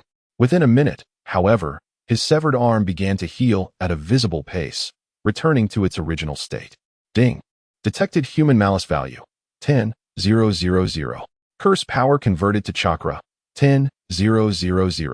Chakra. 28, 567, 700, 100, 000. 000. Rinjian Maki's smile broadened as he patted Deidara's resilient cheek. Such a good boy. Madman. Deidara's pupils constricted to pinpoints, his body almost immobilized against his will. Ding. Detected human malice value. 10,000. Curse power converted to chakra. 10,000. Chakra. 28, 577, 700, 100, 000. 000. Countless shuriken inscribed with the flying thunder god seal rained down like a torrential downpour, blanketing the ground of Sunagakure. In that instant, Rinjian Maki's figure vanished from sight, as if he had never existed. His movements were as swift as lightning, eluding capture. Smack, smack, smack. The air was filled with crisp sounds, the gentle contact of his palm upon people's cheeks. Yet, these seemingly innocuous touches appeared to inflict no significant harm. Or was it truly so? Before anyone could ponder for more than 3 seconds, a horrifying scene unfolded. Those Sunagakure ninjas whom he had touched underwent a remarkable transformation within a mere 3 seconds. Their bodies contorted grotesquely, their faces transforming into terrifying masks, utterly devoid of reason. Once familiar companions morphed into dreadful monsters, launching frenzied attacks on everything around them. Their eyes were bloodshot, low growls emanating from their throats as they recklessly rampaged through the village. Instantly, Sunagakure was engulfed in chaos and panic, its inhabitants fleeing in terror from this sudden calamity. Ding! Detected human malice value, 10,000. Curse power converted to chakra, 10,000. Chakra, 28, 587, 700. 100, 000,000. Ding! Detected human malice value, 5,000. Curse power converted to chakra, 5,000.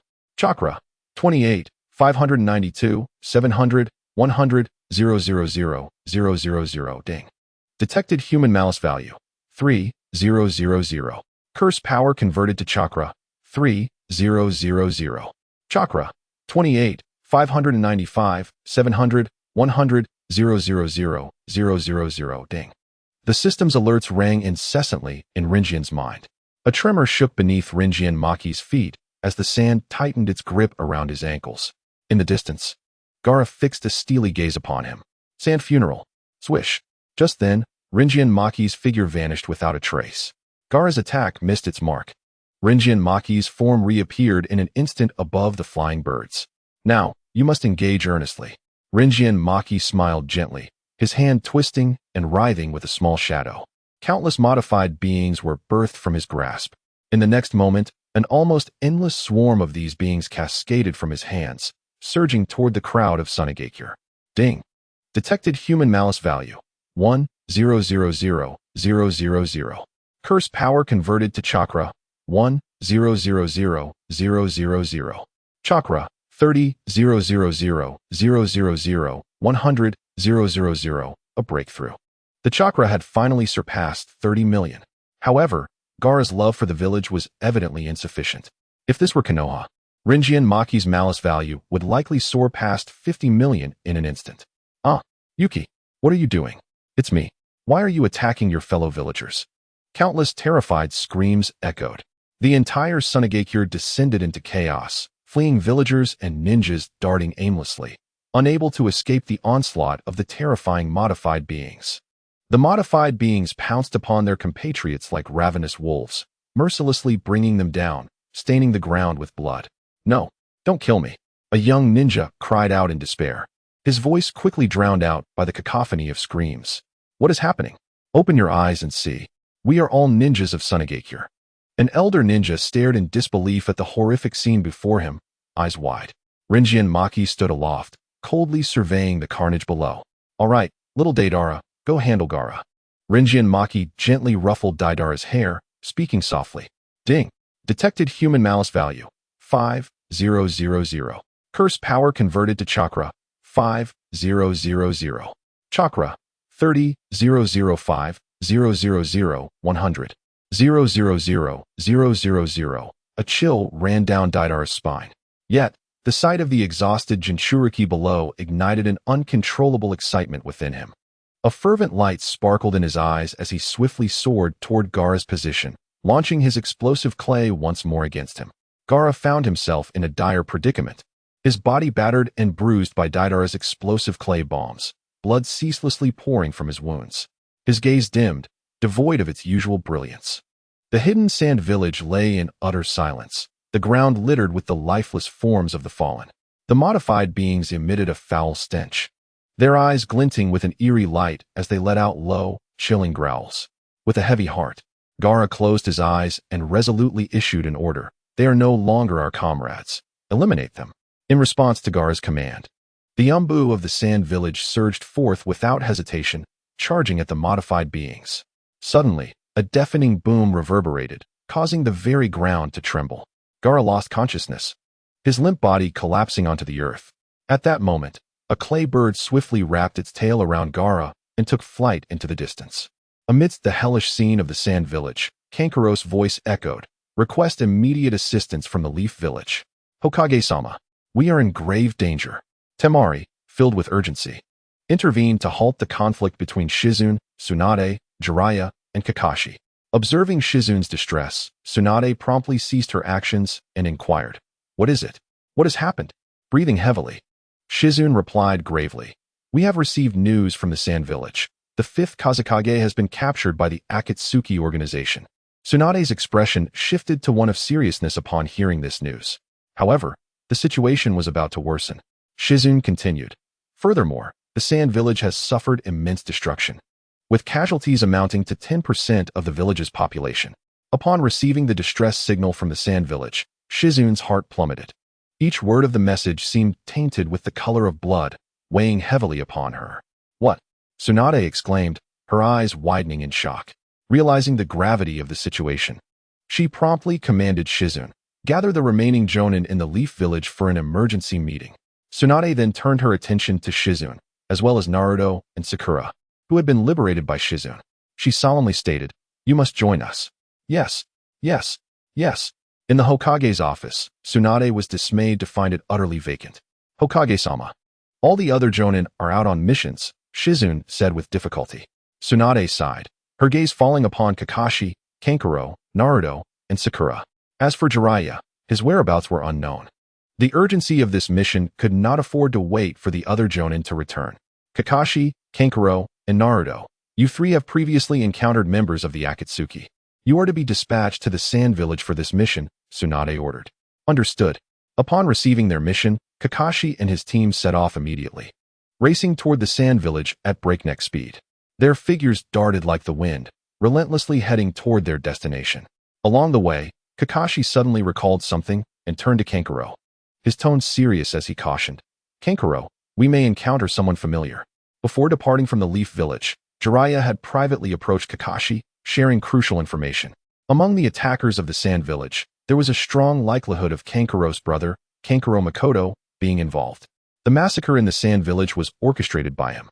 Jiraiya had specifically warned Kakashi that if they were to encounter Kankuro's brother, they must avoid direct confrontation at all costs. The priority was to evacuate the scene as swiftly as possible, as a similar situation had occurred years prior, nearly costing Kankuro his life. And Naruto had succumbed to a state of rage. Kakashi understood the gravity of the situation and felt an unprecedented weight upon his shoulders. He feared for Kankuro's safety and dreaded the possibility of reliving the tragedies of the past. Nevertheless, he resolved to give his all. Kankuro, initially taken aback, quickly grasped whom Kakashi referred to as someone familiar. "I understand," he nodded solemnly. Just as he spoke, Naruto's voice broke in. "Excellent. If Kankuro Makoto is here, I'll be sure to defeat him." The memories of that fateful encounter haunted Naruto, as Kankuro Makoto had once brought immense suffering and peril to Kankuro, igniting a fierce anger and unease within Naruto. The thought of anyone harboring murderous intent towards Kankuro was intolerable. Naruto's gaze hardened with determination as he vowed to protect Kankuro at all costs. "This time, I will not allow him to harm Kankuro again," Naruto resolved. His eyes shining with unwavering resolve, fists clenched tightly. Kakashi also reminded him, "Naruto, do not use the power of the tailed beast." This was another of Jiraiya's instructions. Naruto looked taken aback. Sakura's gaze flitted between Kankuro and Naruto. "Kankuro Makoto? A name strikingly similar to Kankuro's. Is he a relative? But why does Naruto wish to kill him?" Sakura buried her confusion deep within her heart, believing that once they reached the Sand Village to rescue Gaara, her questions would naturally be answered. The journey that typically took 3 days was condensed into 2 by Kankuro and his companions. 2 days later, they arrived at the Sand Village, greeted by a scene of devastation. Ding! Detected human malice value, 5,000. Cursed energy converted to chakra, 5,000. Chakra, 30010000010000000. Ding! Detected human malice value, 10,000. Cursed energy converted to chakra, 10,000. Chakra, 30020000010000000. Ding! Detected human malice value, 3,000. Cursed energy converted to chakra, 3,000. Chakra, 3002300010000. As Kankuro's figure emerged at the gates of the Sand Village, he was immediately surrounded by a throng of Sand Village ninjas. Their eyes were filled with deep hatred, fixated on Kankuro, their jutsu and weapons at the ready, awaiting a command to strike. "Hey, What do you think you're doing? Naruto rushed forward, positioning himself protectively in front of Kankuro, furrowing his brow as he loudly questioned the Sand Village ninjas. Sakura quickly followed suit, producing a scroll bearing the Hokage's seal from her pocket and tossing it toward the Sand Village ninjas. We are ninjas from the Leaf Village. This is a document from our Hokage. Sakura's voice was resolute and powerful. Nevertheless, the Sand Village ninjas remained unyielding. One ninja pointed at Kankuro, seething with anger. How did he end up here? Another ninja shouted, Is this your Leaf Village's doing? Or do you have ties to the Akatsuki organization? A ninja who appeared to be the leader stepped forward, gritting his teeth as he declared, He is the one responsible for the countless casualties in our Sand Village. 036. A world apart between the land of fire and the land of rain lies a small nation known as the Land of Rivers. This country lacks a ninja village and historically has chosen to align itself with great powers for survival during times of war. Unlike the vast lands and abundant resources of the Land of Fire, this nation is shrouded in water and barren mountains, suffering from a scarcity of resources. At this moment, beneath a prominent red rock that protruded from the waters of the Land of Rice, a colossal stone at the entrance of the red rock began to rise slowly. A radiant light gradually streamed into the cave, revealing the vast interior cavern within the red rock, which had been hollowed out by human hands. A colorful apparition had long awaited this moment, fixating on the figure that emerged in the light at the cave's mouth. Deidara and Sasori entered the cavern, placing Gaara gently on the ground as they turned their attention to the vibrant specter. The apparition cast a glance at Gaara, nodding in acknowledgement. Suddenly, a hand passed through the colorful figure. A pair of unique, azure eyes adorned with circular patterns locked onto Kankuro. Kankuro's hands curiously traversed the spectral form. Beep. Detected human malice value, 1000. Jutsu conversion chakra amount, 1000. Chakra, 30041000100000000000. How marvelous. Chief, what kind of ninjutsu is this? Kankuro exclaimed as he poked at the Rinnegan on the apparition's face. Just as before, his fingers penetrated the Rinnegan. The figure before him was indeed merely a shadow. Beep. Detected human malice value, 1000. Jutsu conversion chakra amount, 1000. Chakra, 3004200010000000. He's truly insufferable. How does the chief endure him? Deidara whispered to Sasori, who replied calmly, His abilities are invaluable to the organization, which is why the chief chooses to tolerate him. Each member of the Akatsuki possesses a unique personality. In the Akatsuki, the strong are entitled to exhibit their tempers. The colorful apparition paid no heed to Kankuro's incessant poking, maintaining its focus while forming hand seals for a summoning jutsu. White smoke filled the air behind it, unveiling a colossal, grotesque, demonic statue.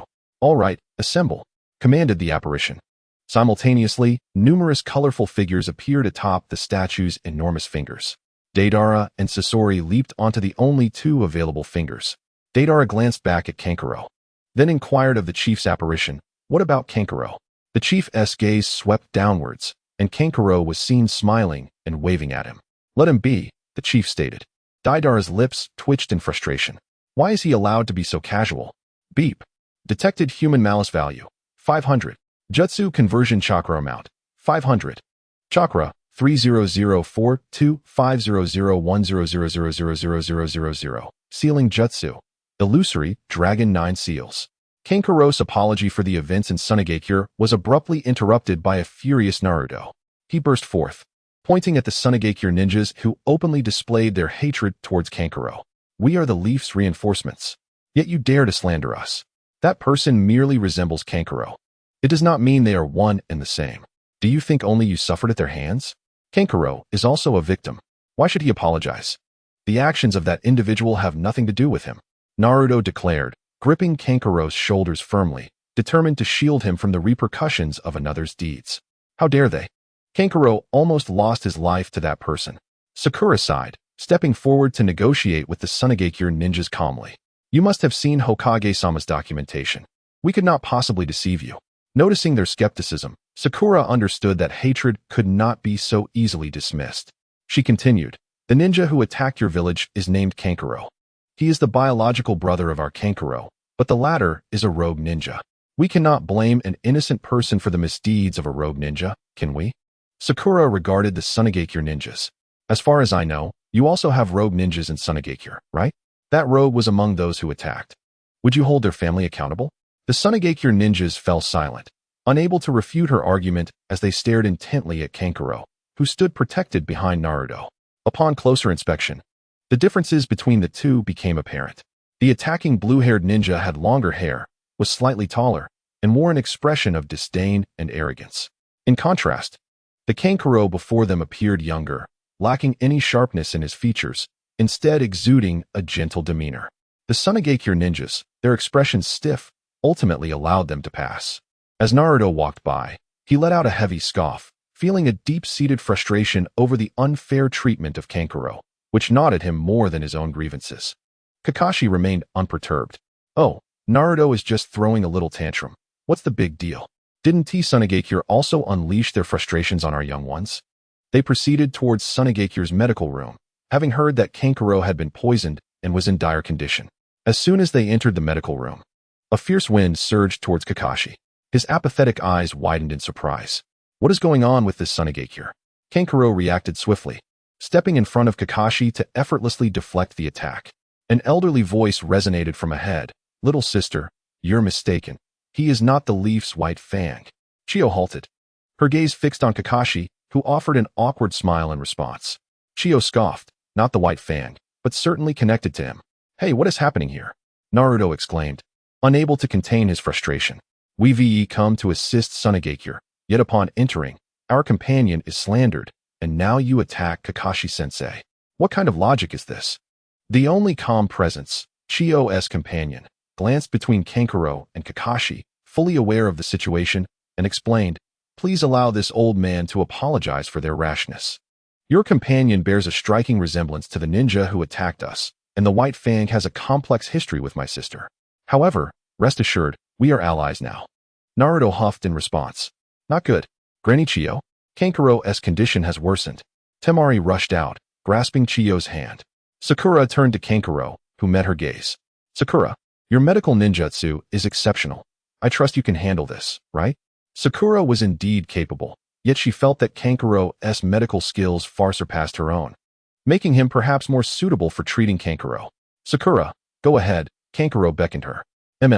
A glimmer of determination sparkled in Sakura's eyes as she tied her hair back, following Chiyo, Temari, and the elder into the treatment room. Meanwhile, Kankuro, Naruto, and Kakashi settled onto the public bench in the corridor. Kakashi-sensei, who is the White Fang of the Leaf that the old lady mentioned? Naruto inquired curiously. Kakashi was momentarily taken aback, seemingly unprepared for Naruto's question. His eyes crinkled with a smile as he replied, he is my father, and also. Kankuro interrupted, turning Naruto's attention back to Kakashi. Kakashi-sensei's father, Tsukumo Hatake, was an exceptionally skilled jonin of the Leaf, known on the battlefield as the White Fang. He was once a strong candidate for the 4th Hokage, quite impressive. Wouldn't you agree? Lianjian gently ruffled Naruto's hair. Naruto squinted his eyes and nodded repeatedly, exclaiming, incredible, truly incredible. Kakashi, observing Lianjian, leaned his head on his hand with a hint of resignation.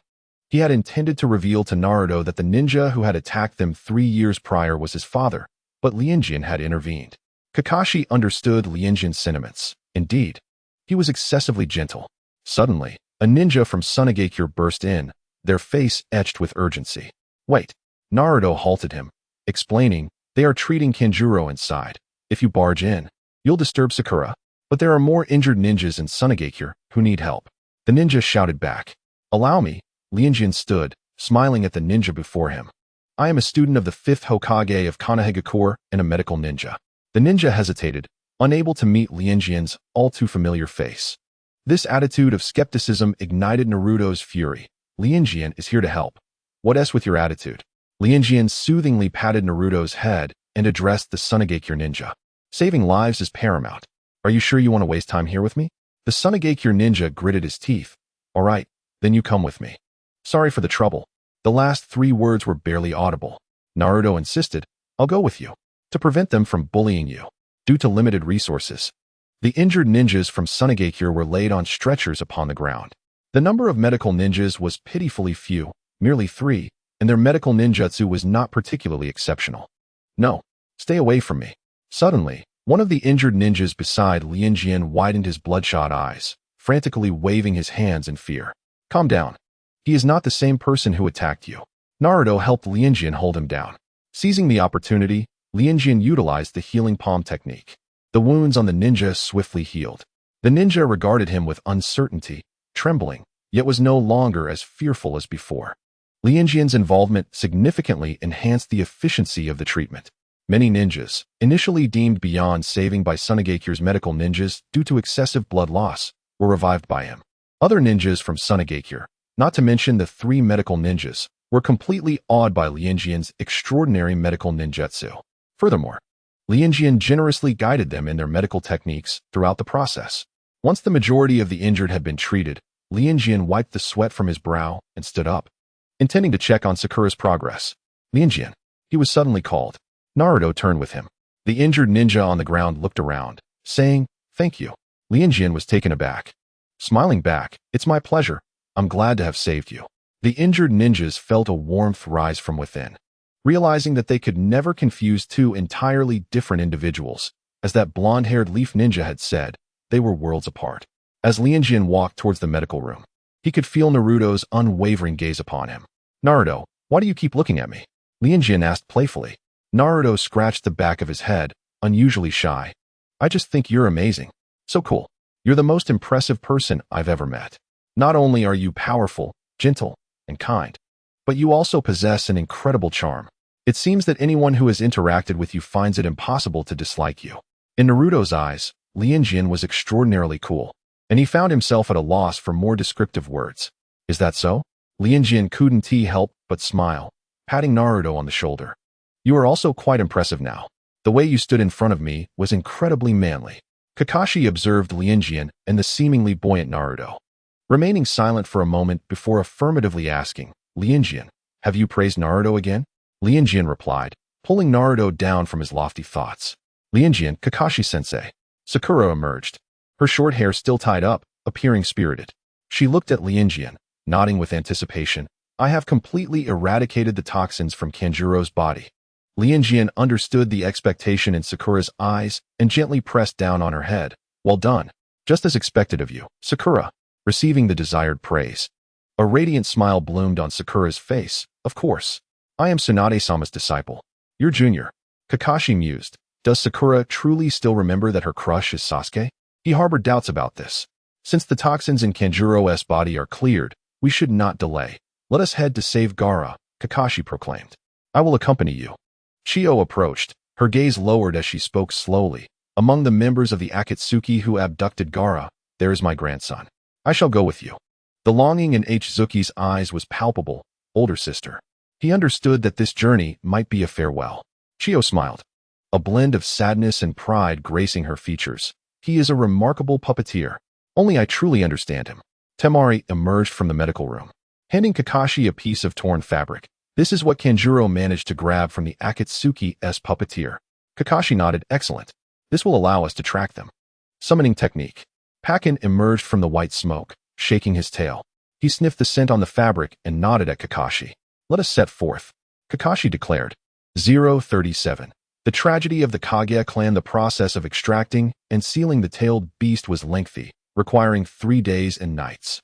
The enemy was approaching our rallying point. Zetsu received news from his clone, and his voice soon followed. "The enemy?" Deidara inquired curiously. "Who is coming?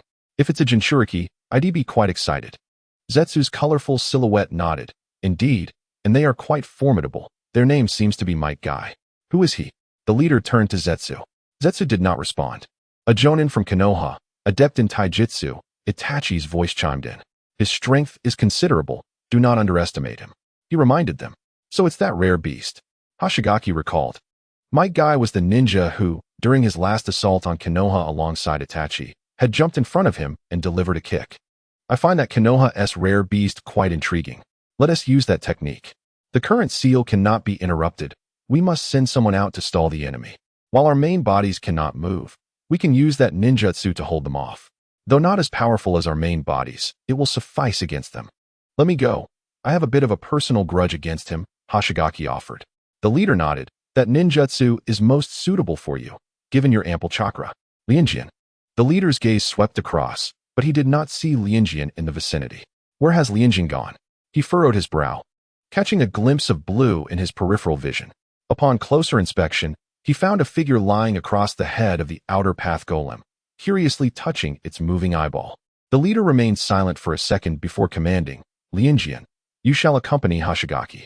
Lianjian sprang up, full of spirit. All right. I have nothing else to do anyway. Parker was leading the Might Guy squad, summoned by the Hokage for support, as they raced towards the Red Rocks, awaiting their rendezvous with Kakashi's team. Parker's nose twitched, catching an unfamiliar scent that was rapidly approaching them. Someone was coming in their direction. Might Guy glanced back at Niji, who nodded, veins bulging at his temples. Byakugan. In that moment, everything appeared vividly clear to Niji's eyes.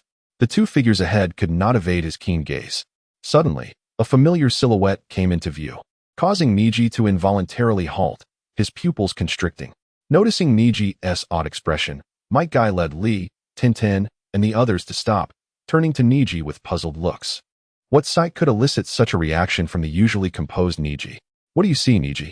Might Guy asked, his tone grave.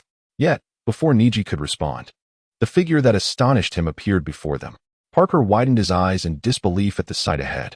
Rinji Manji stretched lazily, boredly surveying the group. Not seeing the person he wished to encounter, he immediately lost interest in the fight. Ah, how dull. You can handle them, Kisame. If you can't even deal with them, don't blame me for calling you fat fish from now on. Rinji yawned disinterestedly. Ding. Detected human malice value. 500. Curse energy converted to chakra. 500. Chakra. 3004-30001000. Kisame unsheathed his sword, Samahata, his eyes filled with provocation as he looked at Might Guy. Rinji? Lee exclaimed, dazed. The person before them bore an uncanny resemblance to Rinji. This address made Rinji raise an eyebrow, narrowing his eyes with a smirk. I don't believe we've met before. Rinji seemed to find the situation amusing, his demeanor shifting from lethargy to vibrancy. He stepped forward, pointing at his own face. So, you know my brother? Brother? It turned out this individual was Rinji's older sibling. Lee nodded enthusiastically, yes. Yes, we are great friends with Rinji. Hello, big brother. Hey, Lee. Tintin's expression changed, urgently interjecting. She shot a sharp glance at Rinji, filled with wariness and suspicion. Meanwhile, Lee remained blissfully unaware of the gravity of the situation. Tintin sighed internally, wondering how Lee could be so oblivious. The person before them was clad in the Akatsuki's attire, indicating that he was no ally. Ha ha ha. Rinji suddenly erupted into laughter, his voice echoing across the vast wasteland. He laughed until he doubled over, even shedding tears from mirth. You're truly adorable. He finally managed to compose himself, complimenting with a teasing tone that inexplicably sent chills down Tintin's spine. An instinctive sense of impending danger loomed. Rinji turned to Kisame, a cruel smile forming at the corners of his mouth. Fat fish, you can take care of that beast, while I personally escort these 3 friends of my brother to their final destination. The thought of exterminating them, causing pain to his brother, elicited a light chuckle from Rinji, the sound chillingly resonating in the air. What a pity, if only my brother were here to witness your demise firsthand. It would surely be despairing. A cold glint flickered in Rinji's eyes, as if he could already envision his brother weeping. Suddenly, his expression softened, adopting a tone of affection. But it's all right. I cherish my brother dearly. Once I've dealt with you, I'll immediately reunite him with you. He gently wiped a tear from the corner of his eye, seemingly moved by his own words, taking a deep breath as he gazed up at the boundless blue sky, a complex emotion reflected in his eyes. How fortunate my brother is to have such a thoughtful sibling like me. His voice was filled with a sense of pride and an unspoken sorrow. Ding. Detected human malice value, 1000. Curse energy converted to chakra, 1000. Chakra, 3004-400010000000. Kisame could no longer endure. Stop with the nauseating talk. He missed the days when Itachi was his partner, who never engaged in frivolous chatter and was always polite, so unlike the current insufferable individual. Hey, what are you saying? You're not really my brother's sibling, are you? Lee shouted in confusion. Why was he uttering such nonsensical words? Boom. A figure materialized before Lee.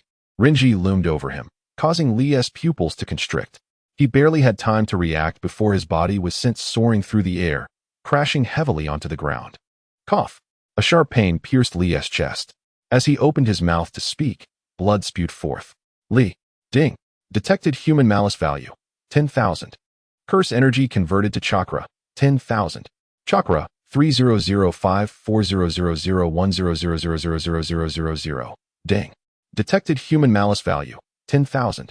Curse energy converted to chakra. 10,000. Chakra. 3006400010000000. Ding. Detected human malice value. 10,000. Curse energy converted to chakra. 10,000. Chakra. 3007400010000000. Was this just the beginning? Why were these three so agitated? If the real torment began, wouldn't the malice value explode? Indeed, this trip was not in vain. Renji stretched lazily, casually performing a few stretches. Might Guy's body suddenly erupted with formidable energy, blue steam pouring forth from him. Whoosh! He vanished in a flash, darting towards Renji like lightning. You face me. Kisame interjected, appearing before Might Guy, grinning as he swung Samahata toward him. Renji did not turn back, casting a slight smile at Tenten and Niji, who were helping Lee to his feet. His hand delved into the ninja tool pouch at his side, retrieving several modified beings. It was time to clear out the trash from his pouch. The tiny modified beings fell to the ground, instantly transforming into colossal beasts, roaring as they opened their enormous jaws towards Lee and the others. What is this? Tenten, being a girl, frowned at the grotesque appearance of the modified creatures. I remember my brother had similar abilities. Be careful, Niji warned just as the claws of a wild bear loomed dangerously close. Retreat. Tenten and Lee braced themselves, alert to the impending threat. They have witnessed the prowess of Renjian, who undoubtedly stands as the strongest among the new generation of Konoha. But what of Renjian's older brother? To be frank, an ominous premonition loomed in the hearts of the three. Up until now, Renjian's brother had not personally engaged in battle. He had merely dispatched these monsters, exhausting their stamina and chakra considerably. Shaoli inhaled sharply, accelerating to his utmost speed. Whoosh! An invisible wind seemed to swirl around him. His physical strength and capabilities surged to a terrifying level. In the next moment, swoosh! Shaoli's body propelled forward with ferocity, his leg whip reaching behind Renjian Makiki. Ding! Detected human malice value. 2,000. Cursed energy converted to chakra. 2,000. Chakra. 3007600010000000. Renjian Makiki's gaze was frigid, devoid of fear. Even as a slight smirk crept upon his lips, a hint of disdain. He swiftly unleashed a punch, the air splintering violently as it was struck. The crisp sound of bone fracturing echoed around them, akin to a lightning bolt coursing through Xiao Li's entire being. This sound was chilling, evoking the excruciating sensation of bones shattering. Xiao Li was like a powerless puppet, mercilessly sent flying by Renjian Makiki's fist, crashing repeatedly against the ground. His body flailed in the air, blood spraying, the scene horrifically tragic. Renjian Makiki's speed was as swift as lightning, rendering Ningji and Tian unable to discern his movements. They could only watch in horror and despair as Xiao Li was repeatedly hurled away. Finally, with a dull thud, Xiao Li fell heavily to the ground. His body was drenched in blood, limbs twisted and contorted, entirely stripped of human form. He lay there quietly, teetering on the brink of life and death. Ding! Detected human malice value. 1 million. Cursed energy converted to chakra. 1 million. Chakra. 3107600010000000. Ding! Detected human malice value. 1 million. Cursed energy converted to chakra. 1 million. Chakra. 3207600010000000. Shaoli. Shaoli. Ningji and Tian rushed toward him. A mocking smile graced Renjian Makiki's face. What a pity. Such a splendid scene went unseen by my brother. He shook his head with a TSK. Ding. Detected human malice value. 2,000. Cursed energy converted to chakra. 2,000. Chakra. 3207800010000000. Steel wires ensnared Renjian Makiki from all directions. Tian clutched the wires fiercely, her eyes filled with hatred as she glared at him. Ding. Detected human malice value. 2,000. Cursed energy converted to chakra. 2,000. Chakra. 3208000010000000. 8 trigrams, 64 palms. Ningji suddenly appeared before Renjian Makiki. A vast taiji pattern unfolded beneath their feet. Boom. The destined strike missed abruptly. Ningji's pupils dilated slightly, his gaze rigidly shifting backward. Ningji. He heard Tion's voice beside him. Rinjian Makiki's hand rested on Ningji's shoulder. Bang. Bang. Two crisp explosions resounded. Ningji's arms were obliterated. Ding. Detected human malice value, 5 million.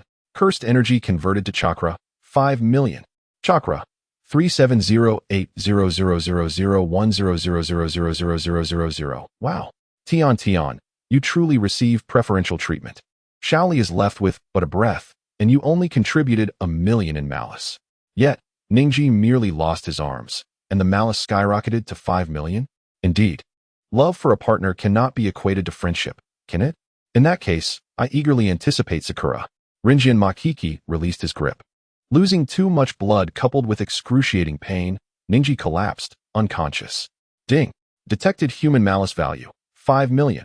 Cursed energy converted to chakra, 5 million. Chakra, 42080000010000000. Ningji. Shaoli. Might Guy's aura shifted dramatically. His body collided with Kisame's. Daytime Tiger. Boom. Boom. The ground cracked with the sound of an explosion. Kisame had overestimated his strength, and he was sent flying like a cannonball, skidding along the ground for at least 20 meters. In the next moment, Might Guy charged at Rinjian Makiki. Ding. Detected human malice value, 2000. Cursed energy converted to chakra, 2000. Chakra, 420820000100000. Rinjian Makiki's figure flickered, vanishing from sight, reappearing beside Kisame. All that remained was a lifeless body, the ninjutsu rendered ineffective. Rinjian Makiki glanced at Might Guy, stroking his chin. This won't do. The show has yet to begin. As he spoke, blue flames suddenly ignited on Shaoli and Ningji. Their wounds astonishingly healed, as if the preceding scene had never transpired. Don't think of escaping. The steam emanating from Might Guy began to hint at a crimson hue. Rinjian Makiki utilized the flying thunder god technique, vanishing once more. Might Guy, panting heavily, gazed at the fully restored Shaoli and Ningji, lost in confusion. Why? Why would they do this? Meanwhile, Rinjian Jinren, advancing through the forest toward the land of rice. Wore a smirk. Why do this? Of course, to recycle. If Shaoli and Ningji were gravely injured, Might Guy's mission would inevitably fail. He would take Shaoli and Ningji back to Konoha, which would diminish the malice value Rinjian could acquire. It would be better to incapacitate them in front of Naruto, Sakura, and the others later on. Reuse, it's environmentally friendly. Naruto, may I ask you a question? Sakura inquired, but before waiting for his response, she continued. When did you start attracting the Akatsuki's attention? I don't know. Naruto shook his head, involuntarily recalling 3 figures, Rinjian Makiki, Itachi Uchiha, and Kisame Hashigaki. He clenched his fists. Once, 2 members of the Akatsuki had visited Konoha seeking him, and after a 3-year hiatus, they were stirring once more. Kakashi explained. So why the 3-year pause? Sakura questioned. The response came from Granny Chiyo. As far as I know, extracting and sealing the tailed beasts from their Jinchuriki requires considerable preparation, which may have consumed their time. Tailed beasts? Sakura turned to Granny Chiyo. Granny Chiyo pouted. What? As a disciple of the Hokage, you don't even know this? Isn't they're the Nine Tails in Konoha? She looked toward Naruto. Kakashi promptly elucidated that the matter concerning the Nine Tails of Konoha is of utmost secrecy. Rin, in a cheerful demeanor, elaborated to Sakura that there are a total of 9-tailed beasts in the ninja world, each distinguished by the number of tails they possess. For instance, the 9 Tails of Konoha has 9 tails, while the 1 tail of Sunagakure has but 1. It is indeed pitiable, Rin mused inwardly.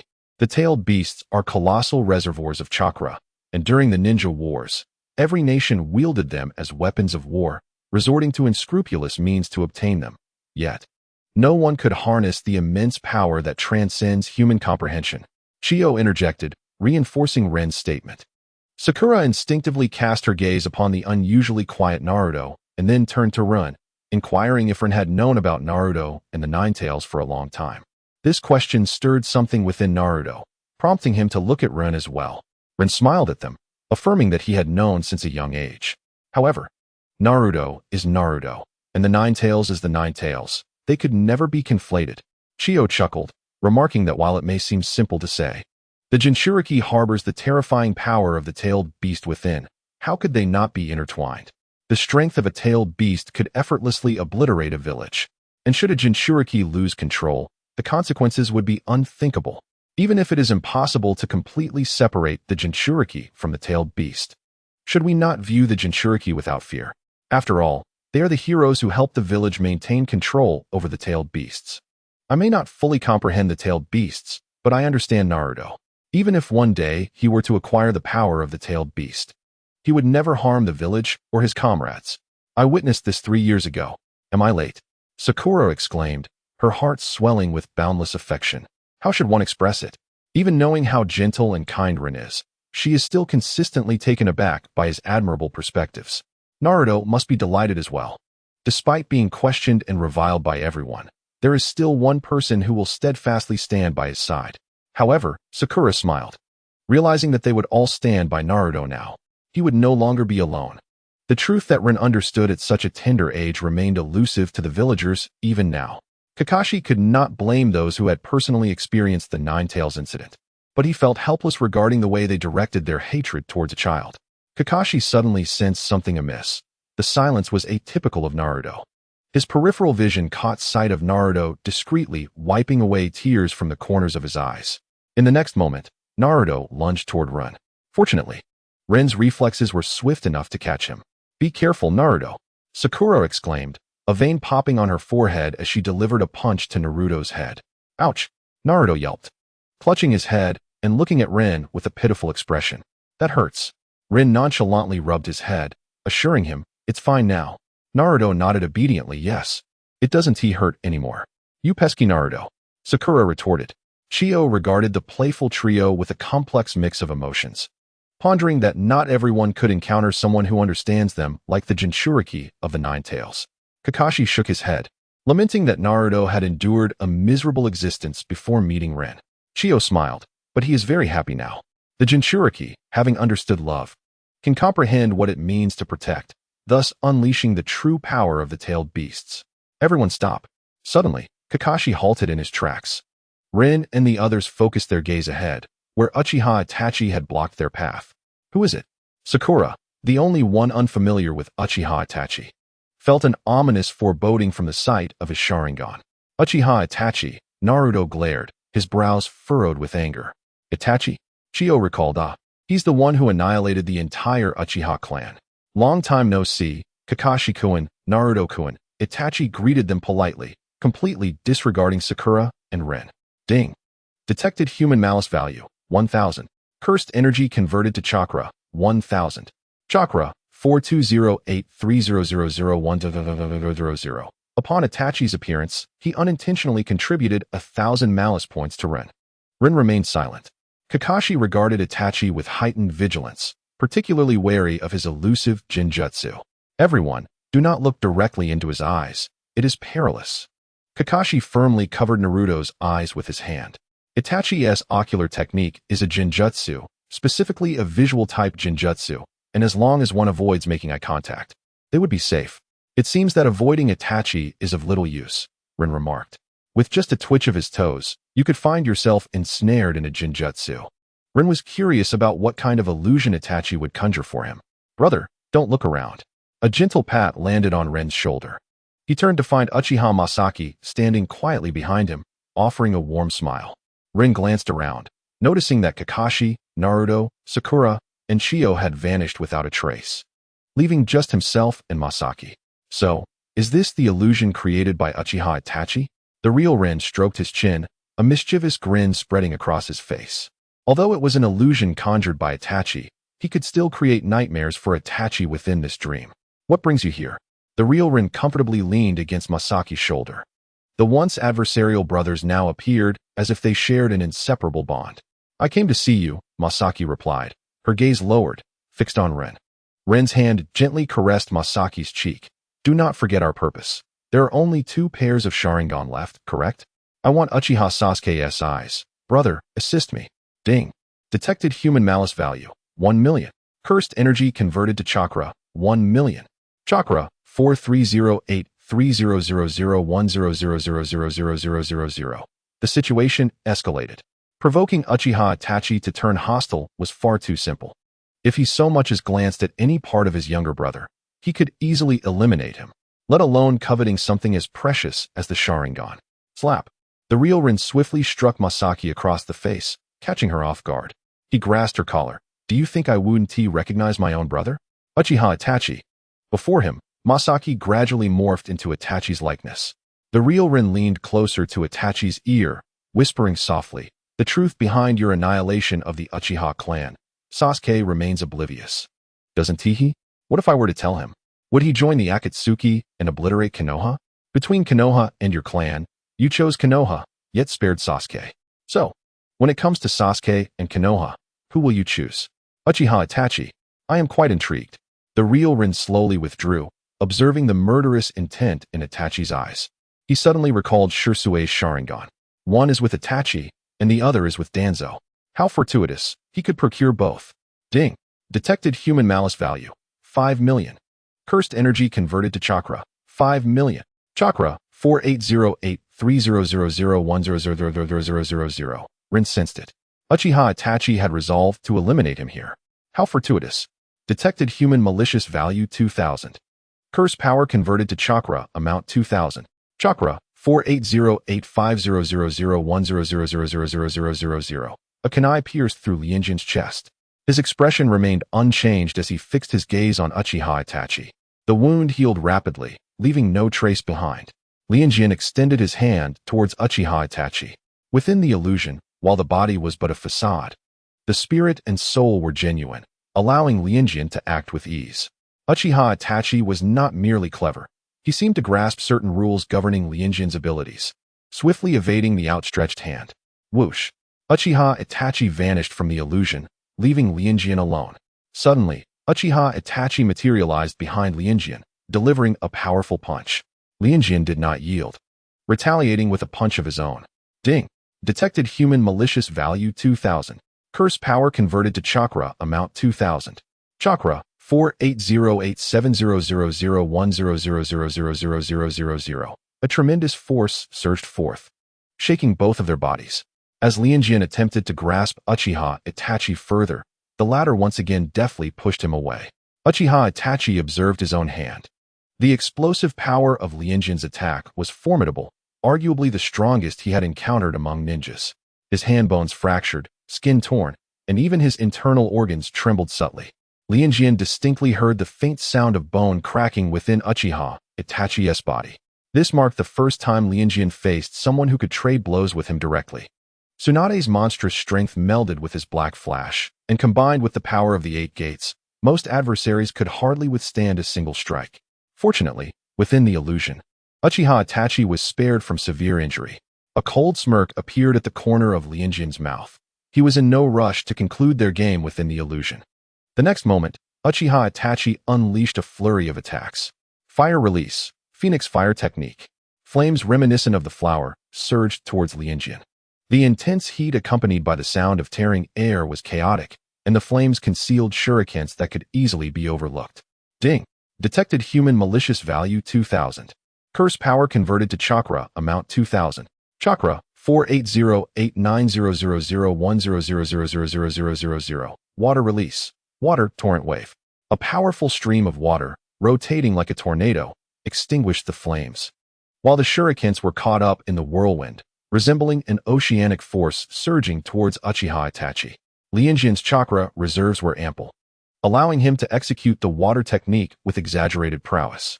Water release, water dragon bullet technique.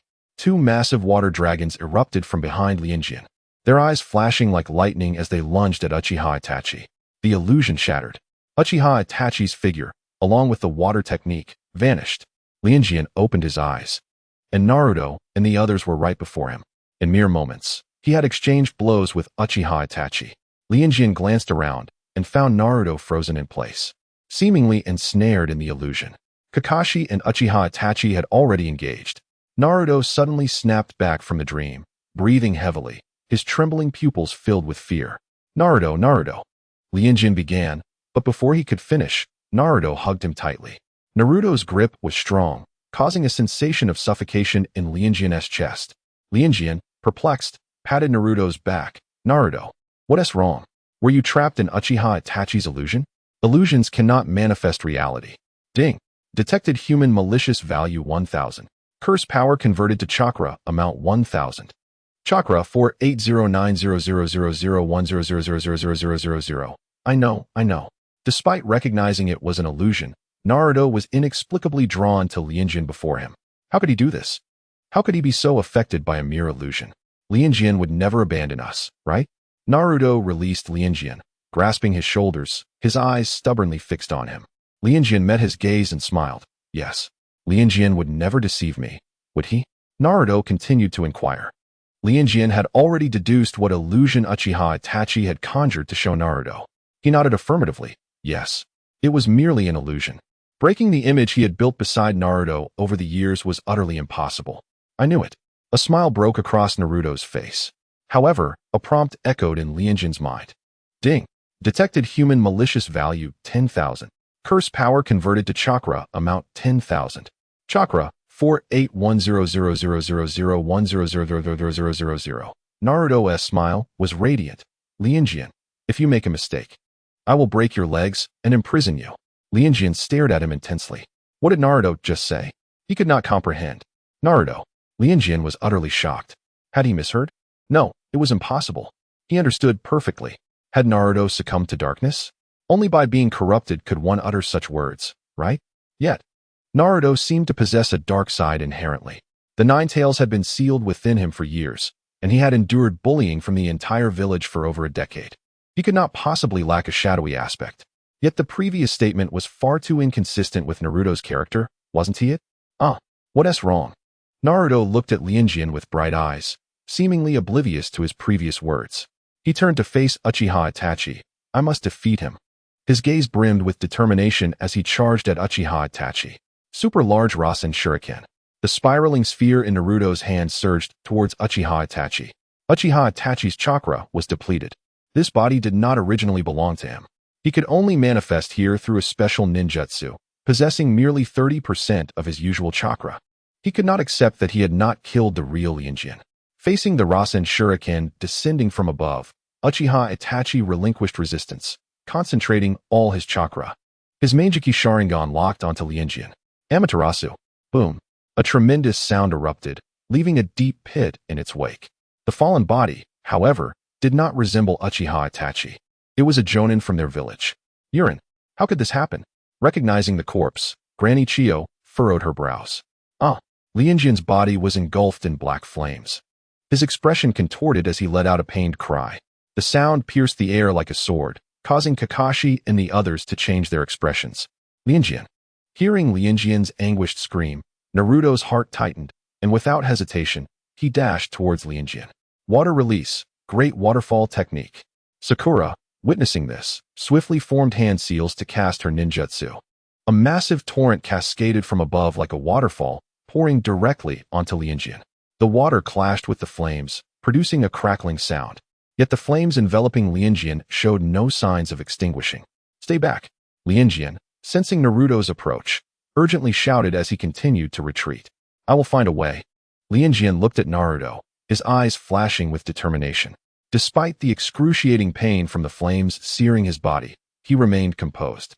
The fire licked at Lianjian's form, his skin reddening as if it were about to be charred. However, Naruto was entirely unfazed by these concerns, resolutely charging towards Lianjian, utterly unconcerned about the possibility of being engulfed by flames. Instinctively, he bit his finger and unfurled the scroll, sealing technique. The black flames were drawn into the scroll. Lianjian, weakened, plummeted towards the ground, only to be caught by Naruto. Wait a moment, when did Naruto learn sealing techniques? Even Naruto himself was unaware of when he had acquired this skill. The situation had been too dire. He had acted on instinct, mimicking the way the perverted sage had sealed the black flames that ensnared Lianjian. After all, Naruto was a descendant of the Uzumaki clan, renowned for their expertise in sealing techniques, which provided Lianjian with a semblance of justification. I hope I'm not too late. This voice caused Kakashi's eyes to widen. To have personally slain his father? Ding. Detected human malice value. 10,000. Curse power converted to chakra. 10,000. Chakra. 48,110,000. 100, 000, 000. Chiyo's expression turned blank. What? She instinctively glanced towards Kakashi. The already confirmed deceased fourth Hokage of Konohagakure, the Yellow Flash, Minato Namikaze. How could he possibly appear? What on earth was happening? Unfortunately, Kakashi could provide Chiyo with no useful information. His gaze was fixed intensely on the figure before him, his pupils trembling. How could it be my teacher? Clad in the standard attire of a Konoha Nin, Minato wore the headband of the Leaf Village. His short blonde hair slightly billowing in the wind, a gentle smile gracing his lips as he regarded the ninjas of Konoha before him. His gaze was irresistibly drawn to the similarly blonde-haired, blue-eyed youth. He stared unblinkingly at the swirling emblem on the boy's attire. Minato's pupils dilated slightly, as if he had suddenly comprehended something, yet he refrained from voicing it. You must be Renjian, the true one, right? Minato smiled at Renjian, having confirmed his identity. Given the distinctive features of blue hair and mismatched eyes, what do you intend to do? Kakashi, exhibiting an uncharacteristic aggression, positioned himself protectively in front of Renjian, warily scrutinizing his teacher. Based on his prior encounters with his father, he understood that his teacher and the others were being manipulated. Although they maintained their consciousness, they could not control their physical actions. Kakashi, you have truly become a reliable teacher. Minato's voice brimmed with satisfaction, delighted by Kakashi's growth. Gritting his teeth, Kakashi muttered, "Damn it, that organization controlling the resurrected is despicable. Why must they disturb the peace of the departed? Hey, you self-absorbed individual. Who on earth are you? How do you know Kakashi-sensei? If you are indeed a ninja of Konoha, why have I never encountered you before?" This situation eerily resembled that of 3 years prior. Naruto furrowed his brows in thought. No, wait. Naruto scrutinized the appearance of the person before him, finding it increasingly familiar. Suddenly, he gasped, incredulously pointing at Minato. You are the fourth Hokage? How is that possible?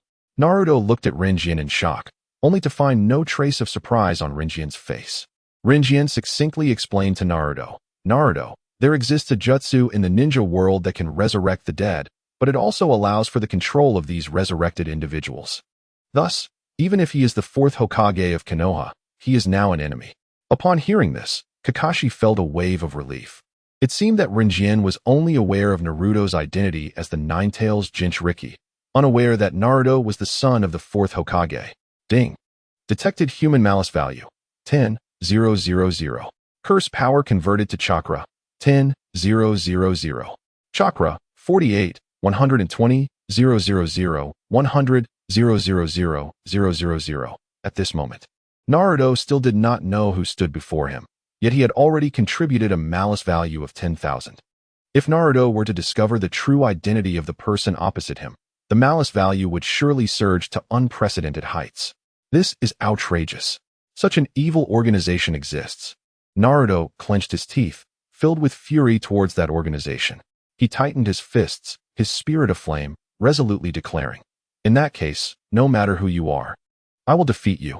Upon hearing Naruto's declaration, Minato's smile deepened. Quite impressive. He gave Naruto a thumbs up. Oblivious to the underlying implications, Naruto scoffed. "Don't think you can deceive me with such tactics." Kakashi cast a glance at Naruto behind him. Now was not the time to reveal secrets to Naruto. Moreover, disclosing the truth would only complicate the situation further, especially since his teacher was the renowned Yellow Flash of the ninja world, a formidable ninja with the flying Thunder God technique. Whether they could survive this encounter remained uncertain. "I apologize. I may have caused you to misunderstand something." Minato scratched the back of his head, a hint of embarrassment crossing his face as he rephrased his explanation. "I am not here to fight you. I have come to find Renjian. Someone wishes to see him, and my task is to bring him before that person. Is there any difference in what you are saying?" Naruto glared at him in anger. What if that person intends to kill Renjian? Should we simply allow Renjian to walk into his demise? A faint reddish glow flickered in his pupils as he extended his hand to shield Renjian. A fierce glint in his eyes. "I will never allow you to take Renjian away, even if you are the fourth Hokage of Konoha. We will fight you to the end." In stark contrast to Naruto's fervent tone, Sakura spoke with calm, yet unwavering resolve. Minato regarded them with a gentle smile. "The juniors of Konoha are indeed trustworthy. However, I must apologize." With a sudden explosion, his body shot forward. The speed exhibited was not merely the result of muscle power, but rather akin to ninjutsu. His figure abruptly vanished into thin air. It's the flying thunder god. Everyone be careful, Kakashi immediately warned, turning to look behind him at Rinjian. Ding. Detected human malice value. 10,000. Curse power converted to chakra. 10,000. Chakra. 48, 130, 000, 100, 000. Kakashi's pupils widened. Minato's form materialized above Rinjian, the Rasengan in his hand crashing down upon Rinjian's back. Ding. Detected human malice value. 2,000. Curse power converted to chakra. 2,000. Chakra. 48, 132, 000, 100, 000. Rinjian. It was too swift. No one had time to react. It had been the same when confronting Rinjian Makoto. Blood vessels crept into Naruto's eyes. Ding. Detected human malice value. 50,000. Curse power converted to chakra. 50,000. Chakra. 48, 182, 000, 100, 000. Whoosh. The Rasengan in Minato's hand, though identical in size to Naruto's, wielded an entirely different level of power. The Rasengan erupted against Rinjian's back, instantly dispersing the surrounding air. The combination of extreme speed and powerful rotation created violent friction with the air. The cyclone emanating from Rinjian's center swept towards those nearby, forcing them to squint against the onslaught. It was believed that this attack would be sufficient to incapacitate Rinjian. However, contrary to Minato's expectations, as the winds subsided, Rinjian remained unscathed. In a moment of inattention, Minato's palm was pierced by Rinjian's hand, revealing that virtually any part of his body could serve as a weapon. Upon seeing that Rinjian was unharmed, Naruto finally breathed a sigh of relief. Minato Namikaze seemed oblivious to the wound on his hand. Grasping the kunai imprinted with the Flying Thunder God seal, he urged Rinjian, "You already bear my Flying Thunder God mark. Resistance is futile. If you wish to avoid injury, come with me." Rinjian revealed the hem of his garment, and indeed, a black curse mark appeared on his fair, smooth skin, branded upon his spine. Suddenly, a warm body pressed against him from behind. Naruto leaned against him, glaring fiercely at Minato from a distance. With this, even if you appear behind Rinjian, there is nothing to fear. Rinjian thought, is Naruto a fool? In this situation, should Minato truly appear behind him, Naruto's fate would be sealed. Minato looked at Naruto with a troubled expression, lowering his eyelids, and after a moment, he slowly said, "It seems this cannot be avoided." Though he was reluctant to fight Naruto, it appeared he had no choice. In an instant, Naruto's peripheral vision caught a flash of yellow light.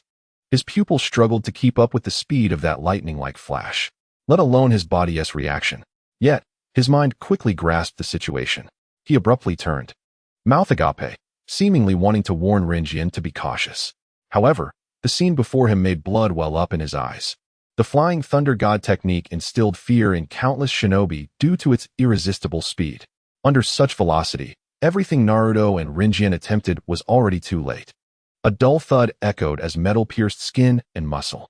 Under Minato's deliberate control, the kunai's tip plunged deep into Rinjian's neck, akin to a hawk's beak swiftly and accurately striking its prey's throat. However, once the tip penetrated the skin, it did not burrow deeper. Minato grasped the handle and reiterated, "Rinjian, if you willingly come with me." Before he could finish, a streak of red light surged past him.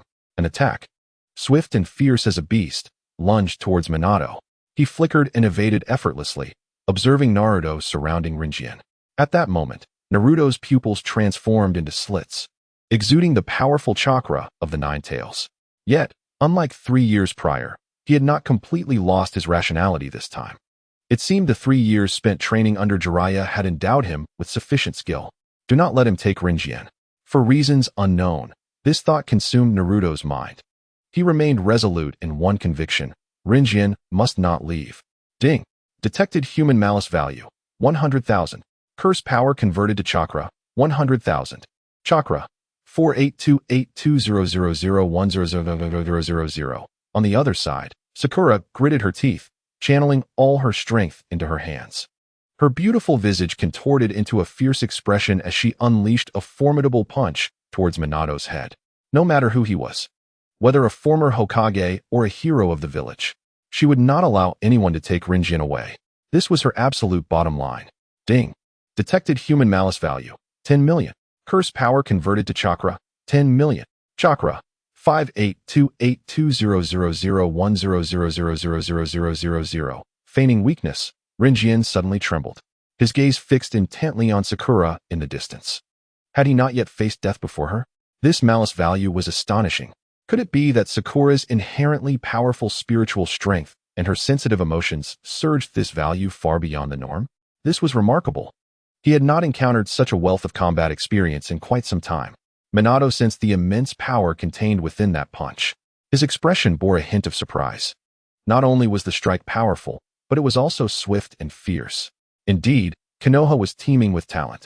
Vaguely, he thought he had glimpsed Tsunade-sama. Boom. Unfortunately, the Flying Thunder God was notoriously difficult to defeat.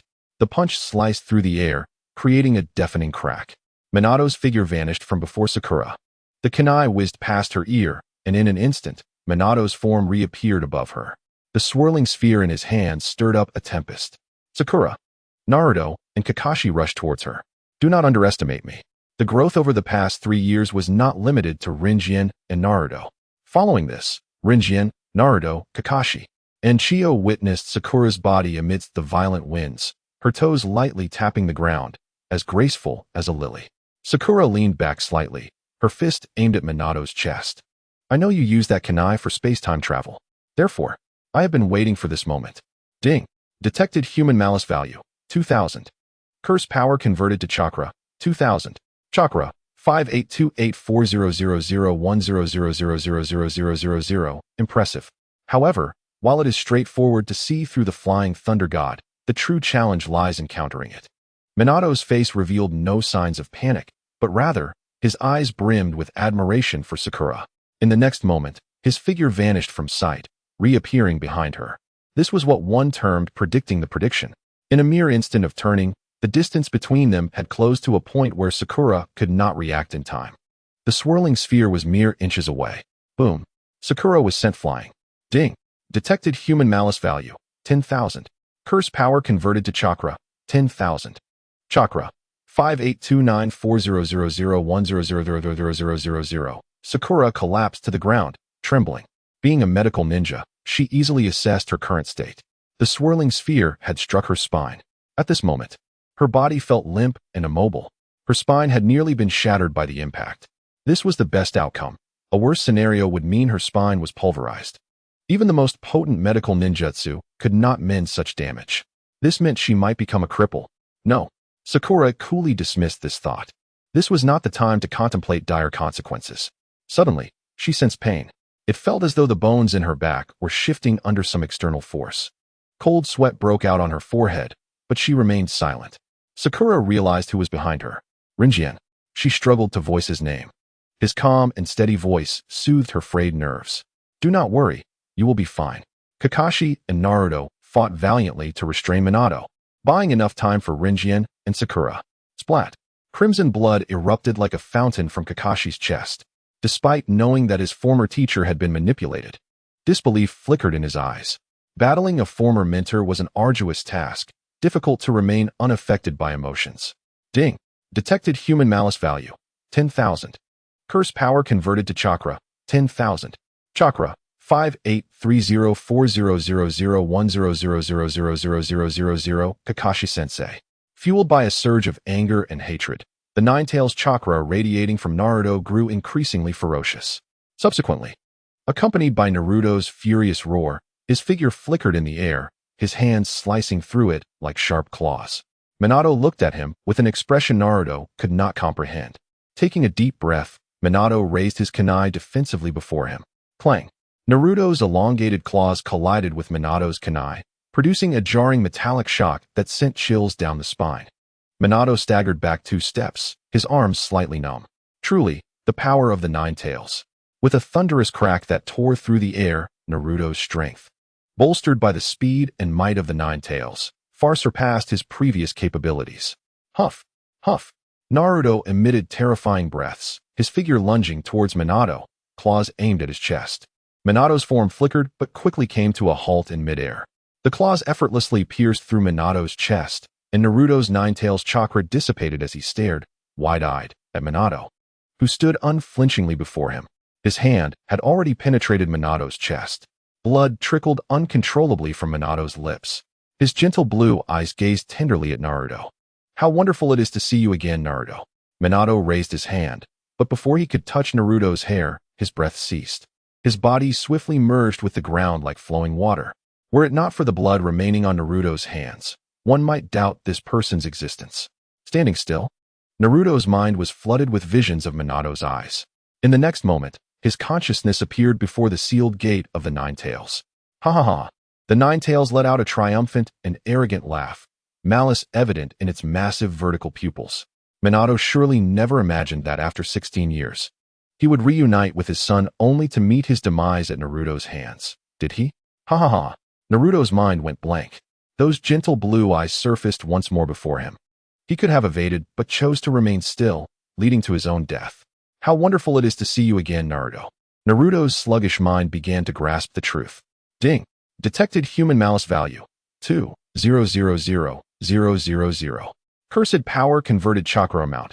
2,000,000. Chakra, 60, 304. 000, 100, 000, 040. Tension mounting. Kakashi-sensei. Suddenly, Naruto collapsed to the ground. His normally bright sapphire eyes were now dim and devoid of any luster. It was as if every emotion had been drained from him as he stiffly called out, "Kakashi." Rinjian was treating Kakashi's wounds from excessive blood loss. Upon hearing Naruto's voice, both he and Kakashi turned to look at him. Seeing Naruto in such a disheartened state, Rinjian raised an eyebrow. He had yet to inform Naruto that Minato was his father, yet Naruto's demeanor suggested he already knew. Who told him? The answer quickly emerged in Rinjian's mind. The Nine Tails. Naruto? Kakashi too was puzzled by Naruto's reaction at that moment. The wounds on Kakashi's body gradually healed. Rinjian approached Naruto, grasping his hand, mending the muscles and tendons that had been ravaged by the Nine Tails chakra. "Naruto, what's wrong?" Rinjian gently inquired. Naruto hung his head, silent, merely asking, "Kakashi-sensei, what is my relationship with the fourth Hokage?" Kakashi's heart sank, his expression suddenly grave. Granny Chiyo glanced at Kakashi's face, understanding everything. Every village harbors its secrets. Granny Chiyo remained silent. To have killed one's father upon their first meeting, even she, who had endured the cruel realities of war, felt a chill in her heart. Judging by Naruto's response, he must have arrived at the answer already. Kakashi understood that it was pointless to keep it from him any longer. Naruto had grown up. He possessed the capacity to bear the truth. "Lord Minato, the fourth Hokage of Konoha, is your father, and the Nine Tails is sealed within you by him."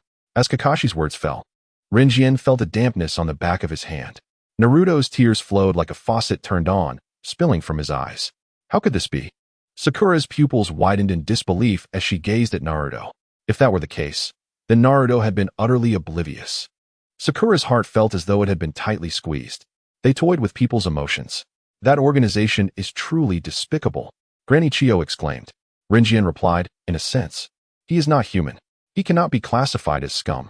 Yet he still felt displeasure at being insulted. Forget it. One shouldn't quarrel with the elderly.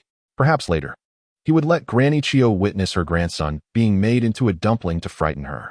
After all, Rinjian was fond of respecting the elderly and cherishing the young. It was a pity that Gaara died too soon. Otherwise, he could have performed a hand-rolled dumpling show for Naruto. Speaking of which, when he was exposed, if he directly rolled Sakura into dumplings, what would Kakashi think? How thrilling! Regardless of the myriad thoughts on art, Rinjian understood that honing his skills was of utmost importance, especially in such a challenging improvisation. He looked at Naruto with empathy, reaching out to wipe the tears from his cheeks, his own eyes reddening. Appearing even more sorrowful than Naruto, leaning against his shoulder, Naruto's suppressed sobs echoed. Rinjian gently patted his back, one hand caressing Naruto's head, continuously whispering words of comfort. "Naruto, it's all right. When Lord Minato saw you, he must have felt immense joy, rather than allowing him to become a controlled killing machine. Your actions have given him peace. How could he blame you? He would only feel pride, knowing you have become an exceptional ninja, wouldn't he?" If Naruto truly missed Minato, he could summon him daily to play, as long as Naruto could endure it. However, Naruto's emotional resilience was still too weak. Rinjian shook his head inwardly, realizing that he needed to administer a stronger remedy. There was also Kushina left to be rolled into dumplings. Naruto's despondency was fleeting. As Rinjian had observed, attacking the ninjas controlled toward Konoha was fundamentally against the will of the fourth Hokage. Thus, liberating them from control was the best choice for them. He believed his father would not blame him. With a newfound resolve, Naruto sprang to his feet, exclaiming, "We've wasted too much time. We must hurry to save Gaara." His eyes regained their brilliance as he pulled Rinjian up from the ground, radiating determination. "Let us go." Kakashi glanced at the revitalized Naruto and shook his head helplessly. Indeed, no matter the situation, Naruto could never remain despondent for long. Sakura sighed in relief. It was wonderful that Naruto could come to understand things on his own. Rinjian mused that he had underestimated Naruto's psychological resilience. He would have to add Jiraiya to his list of those who would help Naruto. Their figures continued to weave through the forest. Soon, a broad expanse of bright white light appeared ahead. They gracefully descended from the rocks, standing firmly on a glistening surface of water. Before them, several familiar figures had long awaited their arrival. Rinjian. Lee's eyes brightened as he waved to Rinjian. Before arriving here, Teacher Kai had already cautioned Xiao Li and the others to keep the events that transpired on the road a secret. Kai's keen intuition suggested that the opposing party was likely targeting Lianjian. If Lianjian were to learn of the happenings along the way, his emotions would undoubtedly be affected. In light of the uncertainty surrounding the true intentions of the enemy, concealing the truth seemed the most prudent course of action. Xiao Sakura. Naruto. Xiao Li winked at Xiao Sakura, who promptly hid behind Lianjian.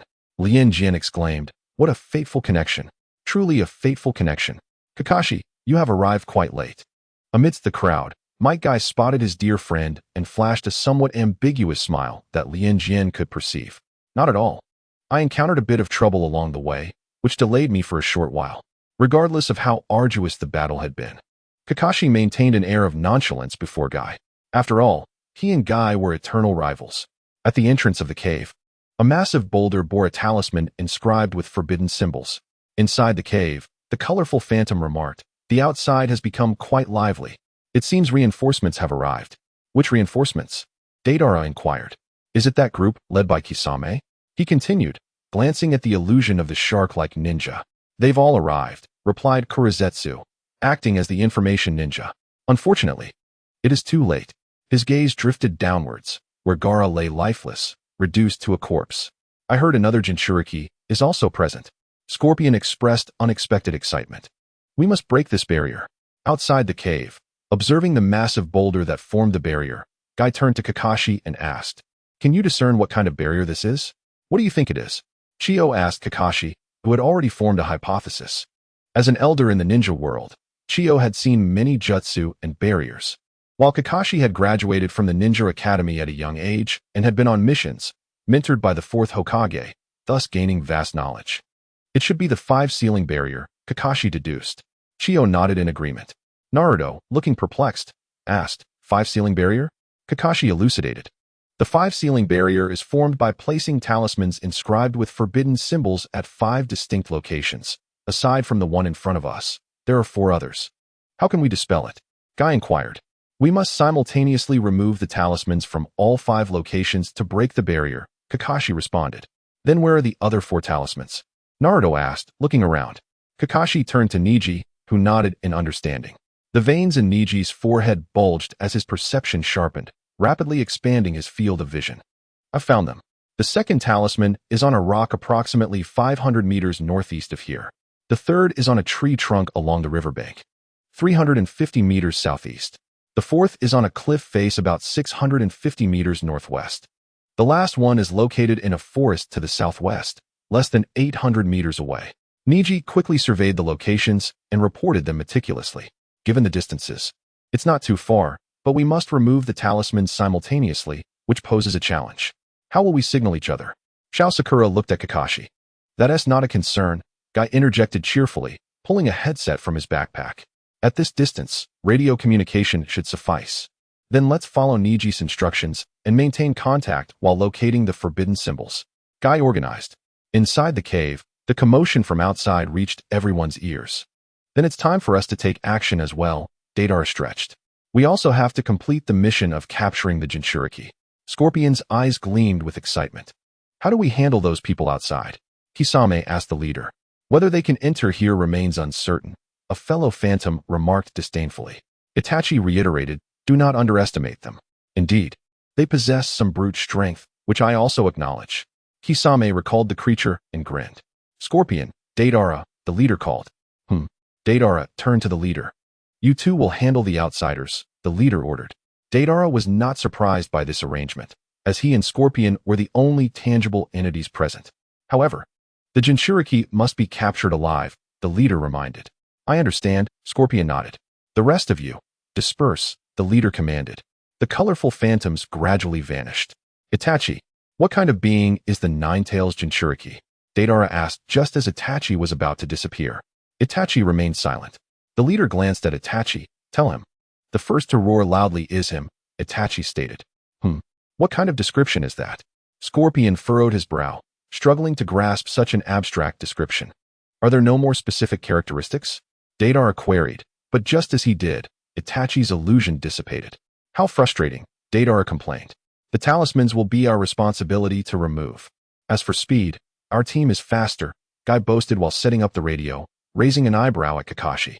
Then I shall rely on you, Kakashi replied, uninterested in bickering at that moment. All right, Shaoli, you take the northwest cliff. Yes, teacher Guy. Niji, you will handle the northeast rock. Understood. And Tion will go southeast. Got it. I will take care of the southwest talisman, Guy assigned. What is the frequency? Kakashi inquired as he adjusted the radio. 174. Came the reply. Understood, Kakashi confirmed, tuning in. In the next moment, can everyone hear me? Shaoli's booming voice nearly shattered the earpiece. Kakashi jolted, his body stiffening as he began to topple backward, only to be caught by Lianjian and Naruto. Kakashi-sensei, hold on, Naruto shouted. Guy nearly had his eardrums blown out by Shaoli's voice. Lee, your voice is way too loud. Turn it down. Shaoli fumbled to lower the volume. The radio is set. Guy nodded and, avoiding Tion and Niji's gazes, extended his hand. Shaoli immediately understood Guy's intent and placed his hand on Guy's palm. Tion, gritting her teeth, hesitantly extended her hand, placing it on Shaoli's.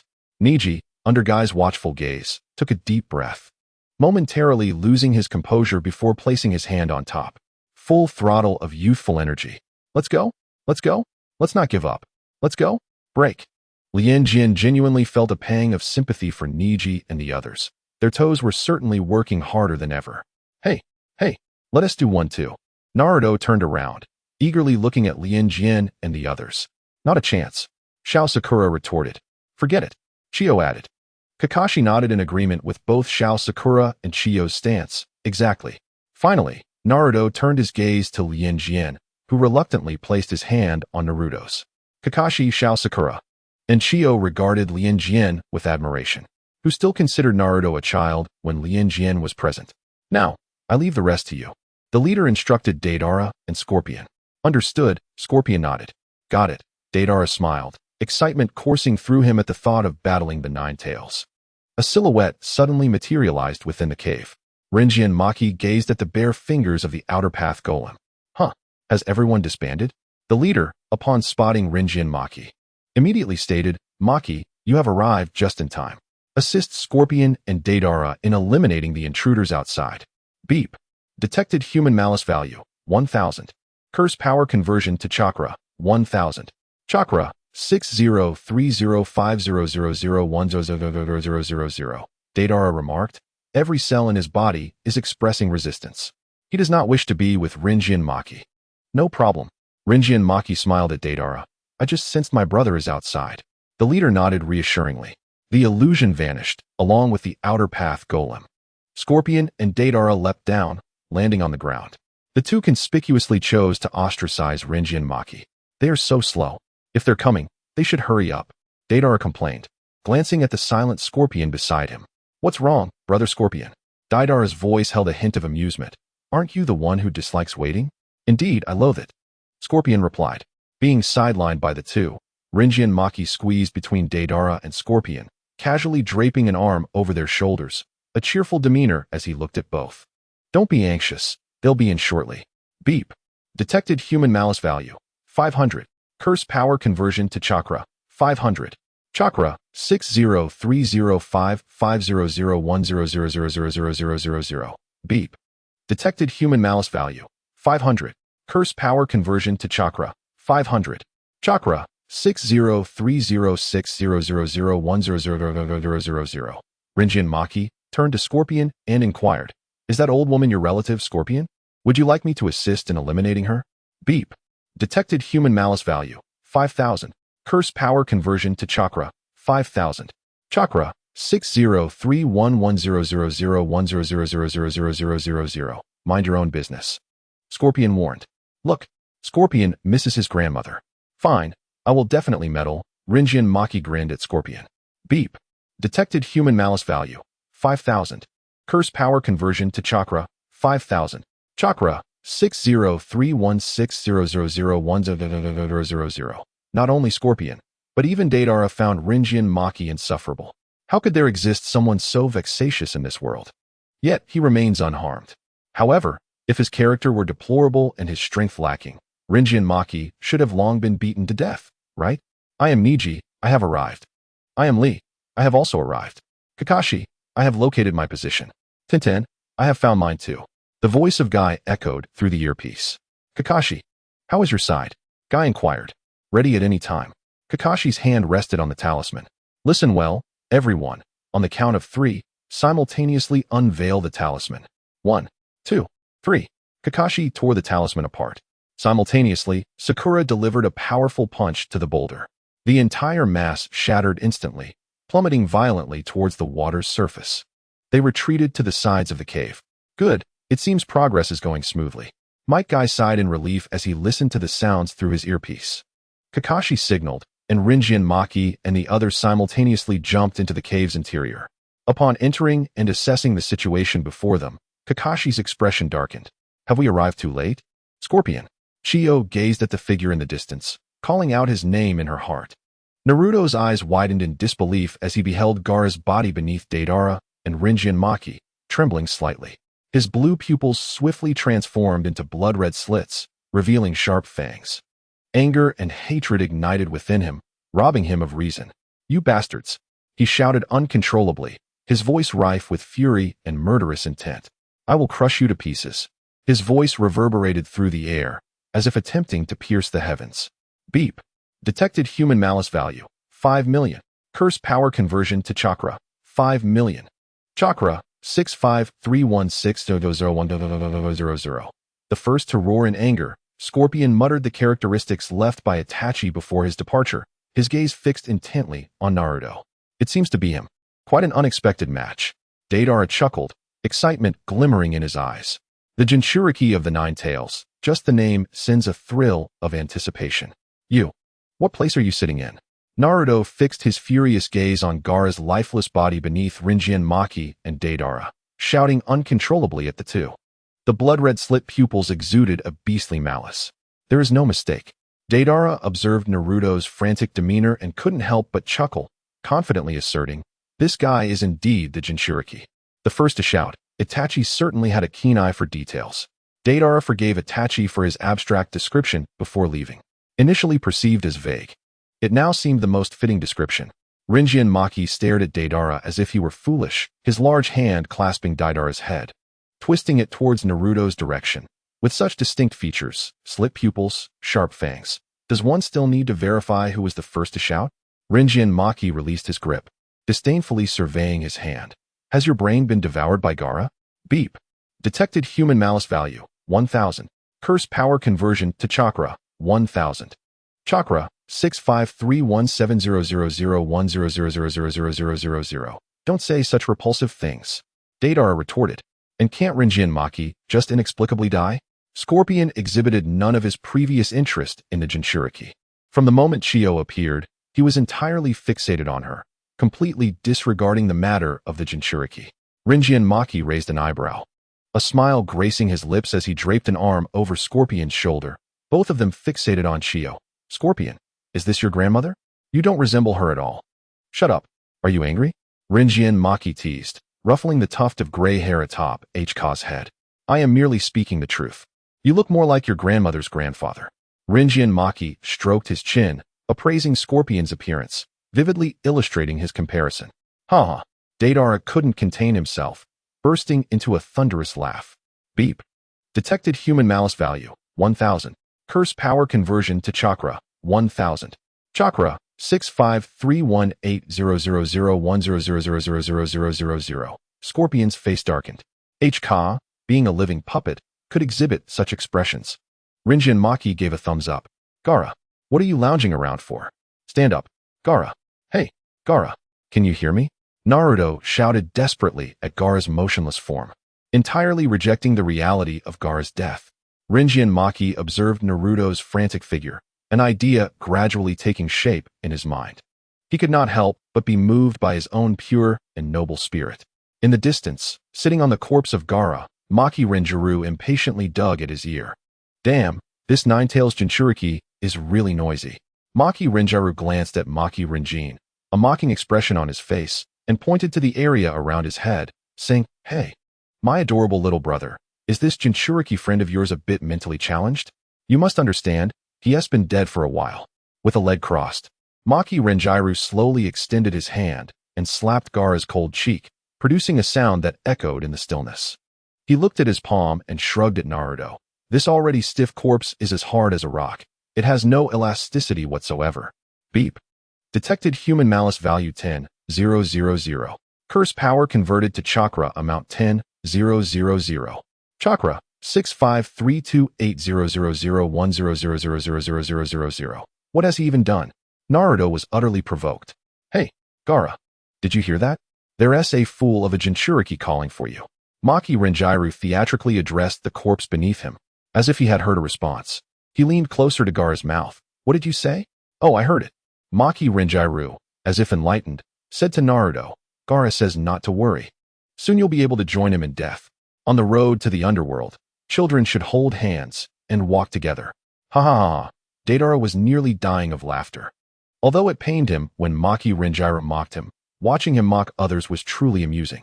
Oh, and you too, my cute little brother. Maki Rinjiro winked at Maki Rinjin, warmly saying, You came at a good time. It's so happy not to be alone on the road to the underworld. Beep. Detected human malice value 100,000. Curse power converted to chakra amount 100,000. Chakra 6542800010000000. Naruto was completely enraged. Give him back. Return Gaara to me. You bastards. I will kill you all. Malice was evident in Naruto's eyes. His body trembled as if it could not withstand such intense emotions. He charged at Maki Rinjiro and the others. But Kakashi blocked his path. Calm down. If you rush in without a plan, it will lead to disaster, Kakashi cautioned, his gaze fixated warily on the trio before him. His eyes briefly swept over Maki Rinjiro. TCH. He does indeed resemble the real one, but the real one is far cuter. That corpse is mine, Scorpion suddenly interjected. Huh. Deidara and Maki Rinjiro turned to him. It seemed that the Jinchuriki was quite eager to reclaim it. Every member of the Akatsuki organization desired to capture a Jinchuriki alive, especially one as powerful as the Ninetales. Scorpion's request for Gaara's corpse stemmed from their awareness of its location, knowing that the Ninetales Jinchuriki would inevitably engage in conflict over it. Unfortunately, Deidara's target was also the Ninetales Jinchuriki. Deidara, grinning at Naruto, said, I must say, Scorpion, you might be upset by this, but leave the Ninetales Jinchuriki to me. As an artist, if I do not seek a more intense stimulus, my sensitivity to things will become increasingly dulled. Given the strength of the Ninetales Jinchuriki, he is a fitting subject for my art. Deidara's face radiated confidence. What did you say? That kind of explosion can be considered art? Scorpion shot Deidara a sidelong glance, articulating his own perspective on art. Art is that which can endure and be preserved perfectly over time. Eternal beauty is true art. Eternal beauty is true art?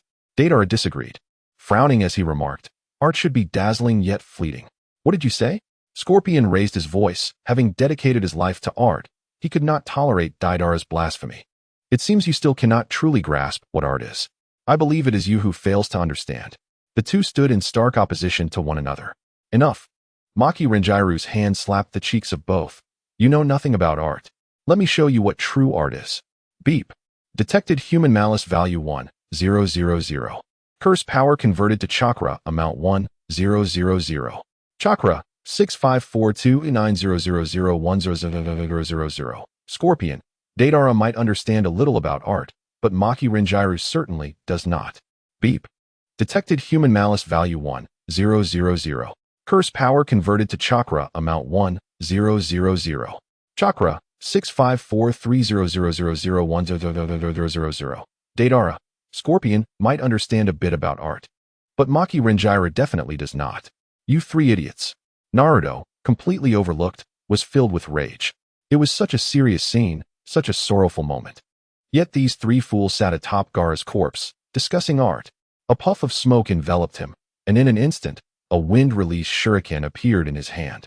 The flying shuriken was effortlessly intercepted by Scorpion, who didn't even glance at it. To me, art is explosion. The clay in Deidara's hands transformed into a massive bird. Swallowing Gaara's corpse whole, Deidara leaped onto the bird and soared towards the cave's exit, casting a provocative smile at the Nine-Tails Jinchuriki below, but you better keep up. Without a second thought, Naruto dashed out. In midair, the triumphant Deidara suddenly plummeted towards the water's surface. Maki Rinjairu had materialized on the water's surface. Gazing at the hapless Deidara who had fallen into the water, no matter who you wished to fight, it must be within this area. Otherwise, what about his audience who wished to see his performance? As an actor, Maki Rinjairu held great respect for the stage and the audience. Beep. Detected human malice value 1000. Curse power converted to chakra amount 1000. Chakra 654310001000. Deidara, having been struck down by Maki Rinjairu from above, was filled with rage. This lunatic, Maki Rinjairu, always attacking him. Why not Scorpion? His emotions were evident on his face. Maki Rinjairu rolled his eyes. Indeed, he wouldn't attack Scorpion. He would merely crush him into a ball and turn him into a cannon. Since you want to fight the Nine-Tails Jinchuriki, then he is yours, Maki Rinjairu stated, a single sentence perfectly quelling all of Deidara's dissatisfaction. Deidara looked at Maki Rinjairu with a strange expression. Although Maki Rinjairu often hit him, he usually leaned towards him in significant matters. Feeling disgusted by Deidara's gaze, Maki Rinjairu added, "But if you fail to handle the Nine-Tails Jinchuriki, I will deal with you." Maki Rinjairu wore a friendly smile. Beep. Detected human malice value 1000. Curse power converted to chakra amount 1000. Chakra 6543200010000000. Deidara gritted his teeth. He had just been speaking nonsense. Maki Rinjairu, this monster, had no heart at all. Deidara glared at the approaching Nine-Tails Jinchuriki, sneering, impossible. A rookie like him, how could he possibly handle it? When the time comes, not only will Maki Rinjairu deal with him, he will have no face left. Scorpion, Maki Rinjian gazed at the still figure of Scorpion within the cave. You can handle that old, wrinkled grandmother and the muscular woman. I'll take my brother and this salted fish on their final journey. Maki Rinjian addressed the real Rinjian and Kakashi with a friendly demeanor. His voice was gentle, almost indistinguishable from that of the real Rinjian. Yet the smile on his face exuded an unsettling aura. Ding. Detected human malice value 500. Curse power converted to chakra amount 500. Chakra 65432500100000. Sakura felt a cross appear on her forehead. Could the muscular woman be referring to her? Ding. Detected human malice value 500. Curse power converted to chakra amount 500. Chakra 65433000100000. Kakashi's eyes widened. Salted fish. Surely, he couldn't be talking about him? Upon first encountering Maki Rinjian, he found him quite repugnant. Ding. Detected human malice value 500. Curse power converted to chakra amount 500. Chakra 6543350010000000. You jerk. Chio exclaimed, deeply insulted for the first time. In my youth, I was the pride of Sunagakure. You had a youth? Maki Rinjian replied with slight surprise. I thought you were born looking like that. Ding. Detected human malice value 500. Curse power converted to chakra amount 500. Chakra 65433500100000. Chio appeared as though she might burst from anger. After all, her blood pressure was high and she could hardly tolerate such remarks. I heard you retired long ago. Before Chio could succumb to her rage, Scorpion spoke up. He couldn't fathom why Chio, having chosen retirement, would rush to meet her demise. Suddenly, he felt an overwhelming desire to see his grandson's appearance. Since arriving at the cave, Chiyo had worn a smile that was both sorrowful and hopeful. Unable to contain himself, Maki Rinjian burst into laughter. "Old woman, how does it feel to see a grandson who looks a decade older than you? Disappointing, isn't it?" "Haha.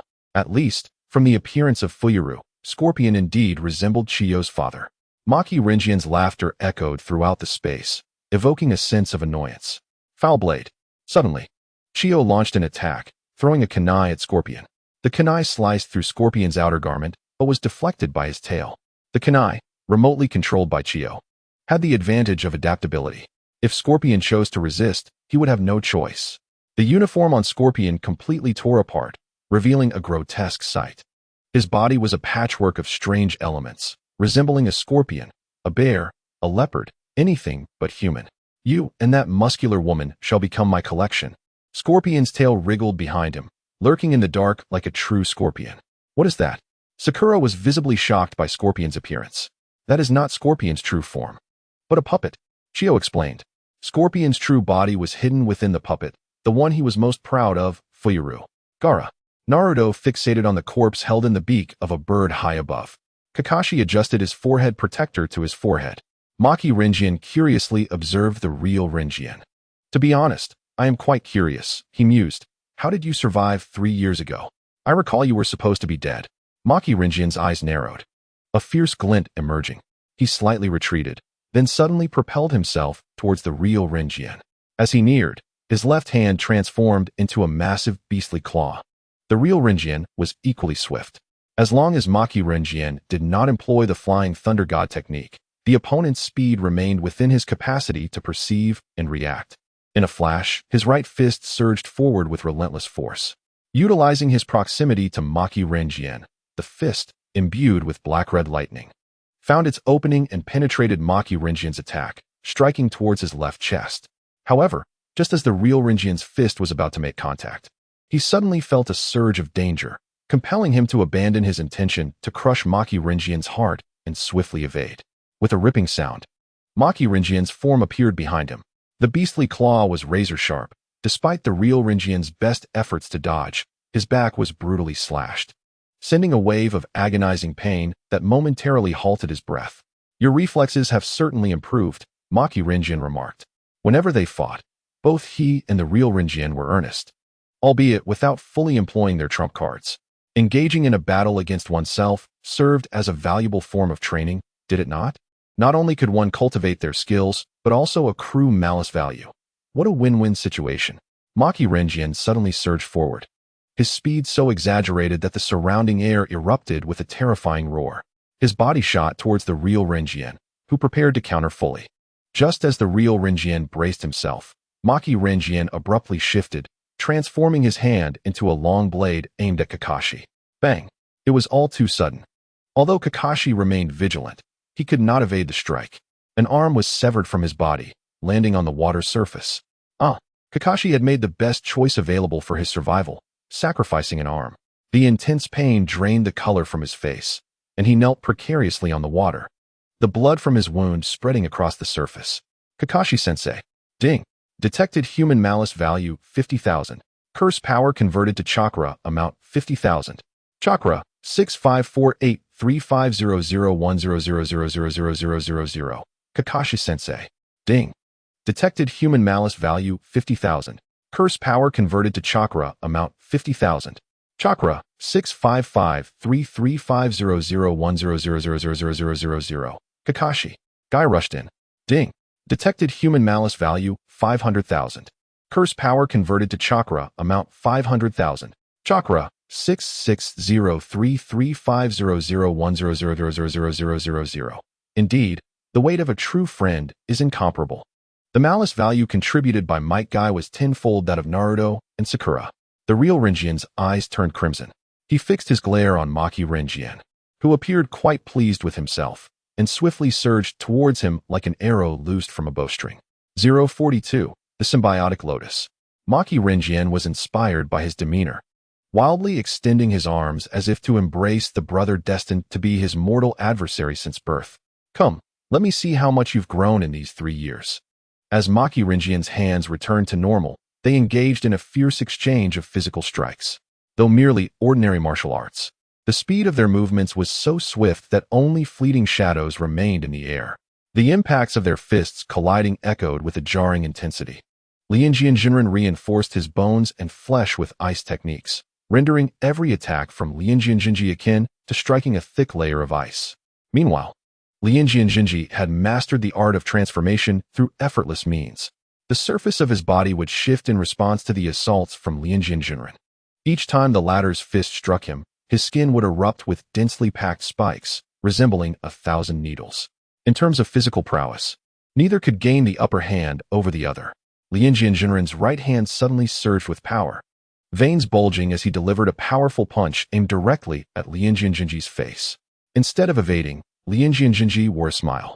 In the next moment, his face sprouted long, 30-centimeter spikes reminiscent of sea urchins. It was utterly grotesque. Even Lianjian was taken aback by the sight. The sound of the wind howled as the air seemed to be pierced, twisting, and distorting. With a roar, a terrifying pressure bore down on Lianjian's back. Ding. Detected human malice value, 2,000.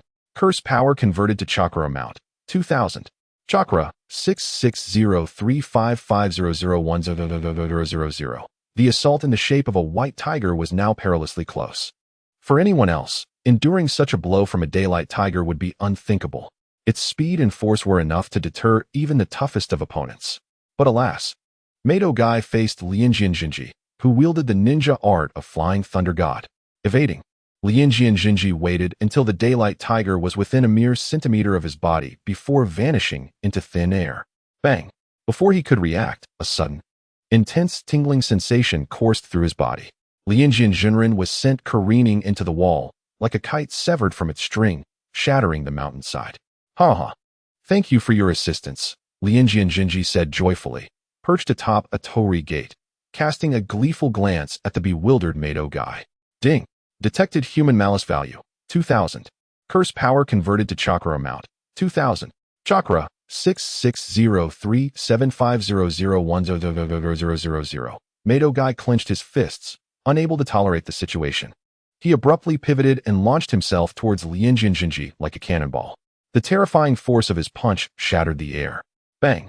Lianjian spun aside, narrowly avoiding the deadly blow aimed at his face.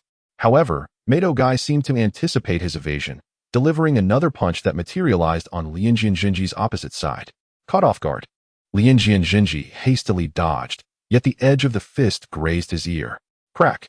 A gash opened instantly, blood spraying forth. Ding! Detected human malice value, 2,000. Curse power converted to chakra amount, 2,000. Chakra, 660395001000000. A shadow flickered in Lianjian's eyes. Very well. His chest heaved violently as the brutal instincts within him began to bubble forth. Countless kunai inscribed with the flying thunder god mark shot towards Mado Guy.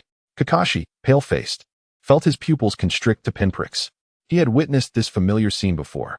It was as if a colossal net of blue lightning ensnared Mado Guy entirely.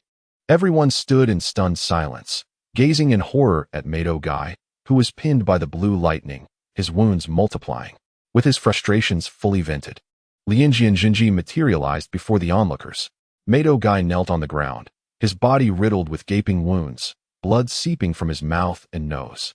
His eyes rolling back as he teetered on the brink of unconsciousness. Guy? Ding! Detected human malice value, 100,000. Curse power converted to chakra amount, 100,000. Chakra, 661395001000000. Ding! Detected human malice value, 100,000. Curse power converted to chakra amount, 100,000. Chakra, 662395001000000. Ding! Detected human malice value, 100,000. Curse power converted to chakra amount, 100,000. Chakra, 663395001000000. Guy. Kakashi's heart sank as he gazed at Mado Guy. Ding! Detected human malice value, 1 million. Curse power converted to chakra amount, 1 million. Chakra, 672395001000000. Teacher Guy. Naruto's facial muscles seemed to lose control, his ferocity becoming increasingly apparent. Ding. Detected human malice value. 2 million. Curse power converted to chakra amount. 2 million. Chakra, 69239500100000000. Indeed. The greater the protagonist, the higher the malice value. Just as a smile appeared on Lianjian Jinji's face, it abruptly froze. A hand pierced through his chest, seizing his pounding heart. Lianjian Jinren, watching from afar as he grasped Lianjian Jinji's heart, felt tears streaming down his face without his realization. For reasons unknown, his long-numbed heart was reawakened to a piercing pain. He recalled a time years ago when he had thrust his hand through Rin's chest. Lianjian Jinji's smile gradually faded, allowing the blood to flow freely from his chest as he turned to face Lianjian Jinren, a fierce light in his eyes. Why? Lianjian Jinren felt the heartbeat in his hand, the hot blood trickling down his arm, the overwhelming sensations challenging his nerves. Tears streamed down his face, filled with struggle and anguish. Do not harm them, please. He trembled, pleading with Lianjian Jinji before him. This must be a trick, Deidara exclaimed. Observing Lianjian Jinji being held by the heart, he clenched his jaw. Isn't he supposed to be powerful? How could he be so easily slain? How could this be? Ha ha.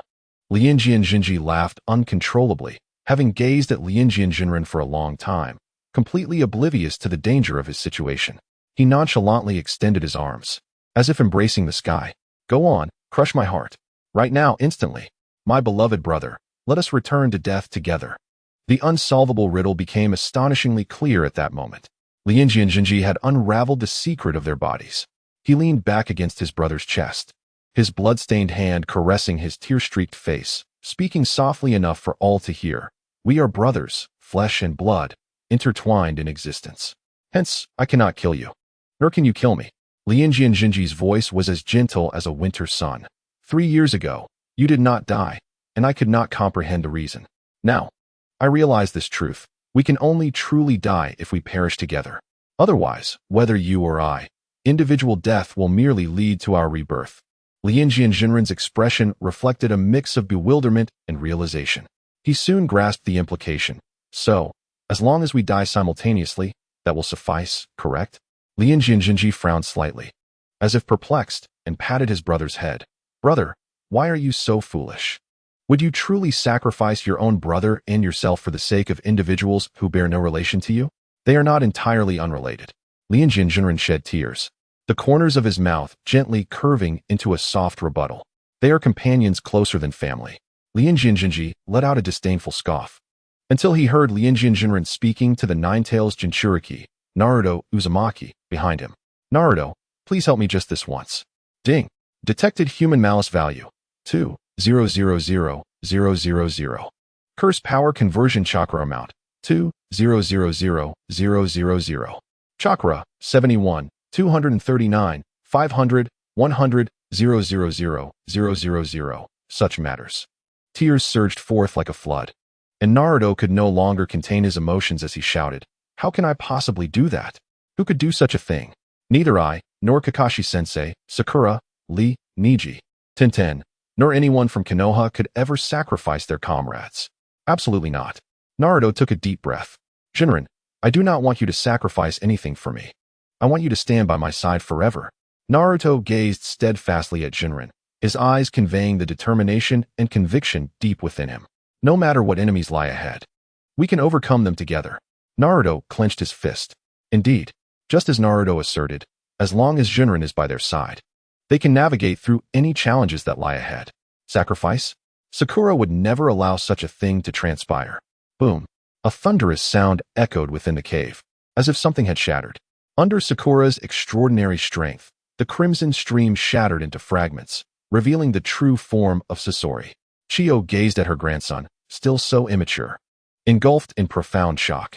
A thought flickered in her mind, one she was unwilling to entertain. After 20 years, this rare reunion would allow you, Granny Chiyo, to witness my most cherished collection to date. Sasori unfurled the scroll. 3. Sakura read the enigmatic number inscribed on the scroll. In the next moment, a puppet materialized before Chiyo and Sakura. Chiyo's pupils trembled. What is happening? Sakura inquired. That is the third Kazekage, the strongest Kazekage of Sunagakure, who vanished for over a decade. Chiyo's voice reverberated. Boom. With a deafening crash, Lianjian Jinren's arm was suddenly severed by Lianjian Jinji, blood spraying forth. Lianjian Jinji's body vanished from Jinren's sight like a wraith, as if he had never existed. Jinren clutched his wound, his face betraying shock and agony, but in mere moments. His arm regrew at an astonishing pace, restored to its original state. The escaping Lianjian Jinji arrived in the cave, standing beside Sasori. He regarded Sasori with a cold gaze, his eyes gleaming with a chilling light.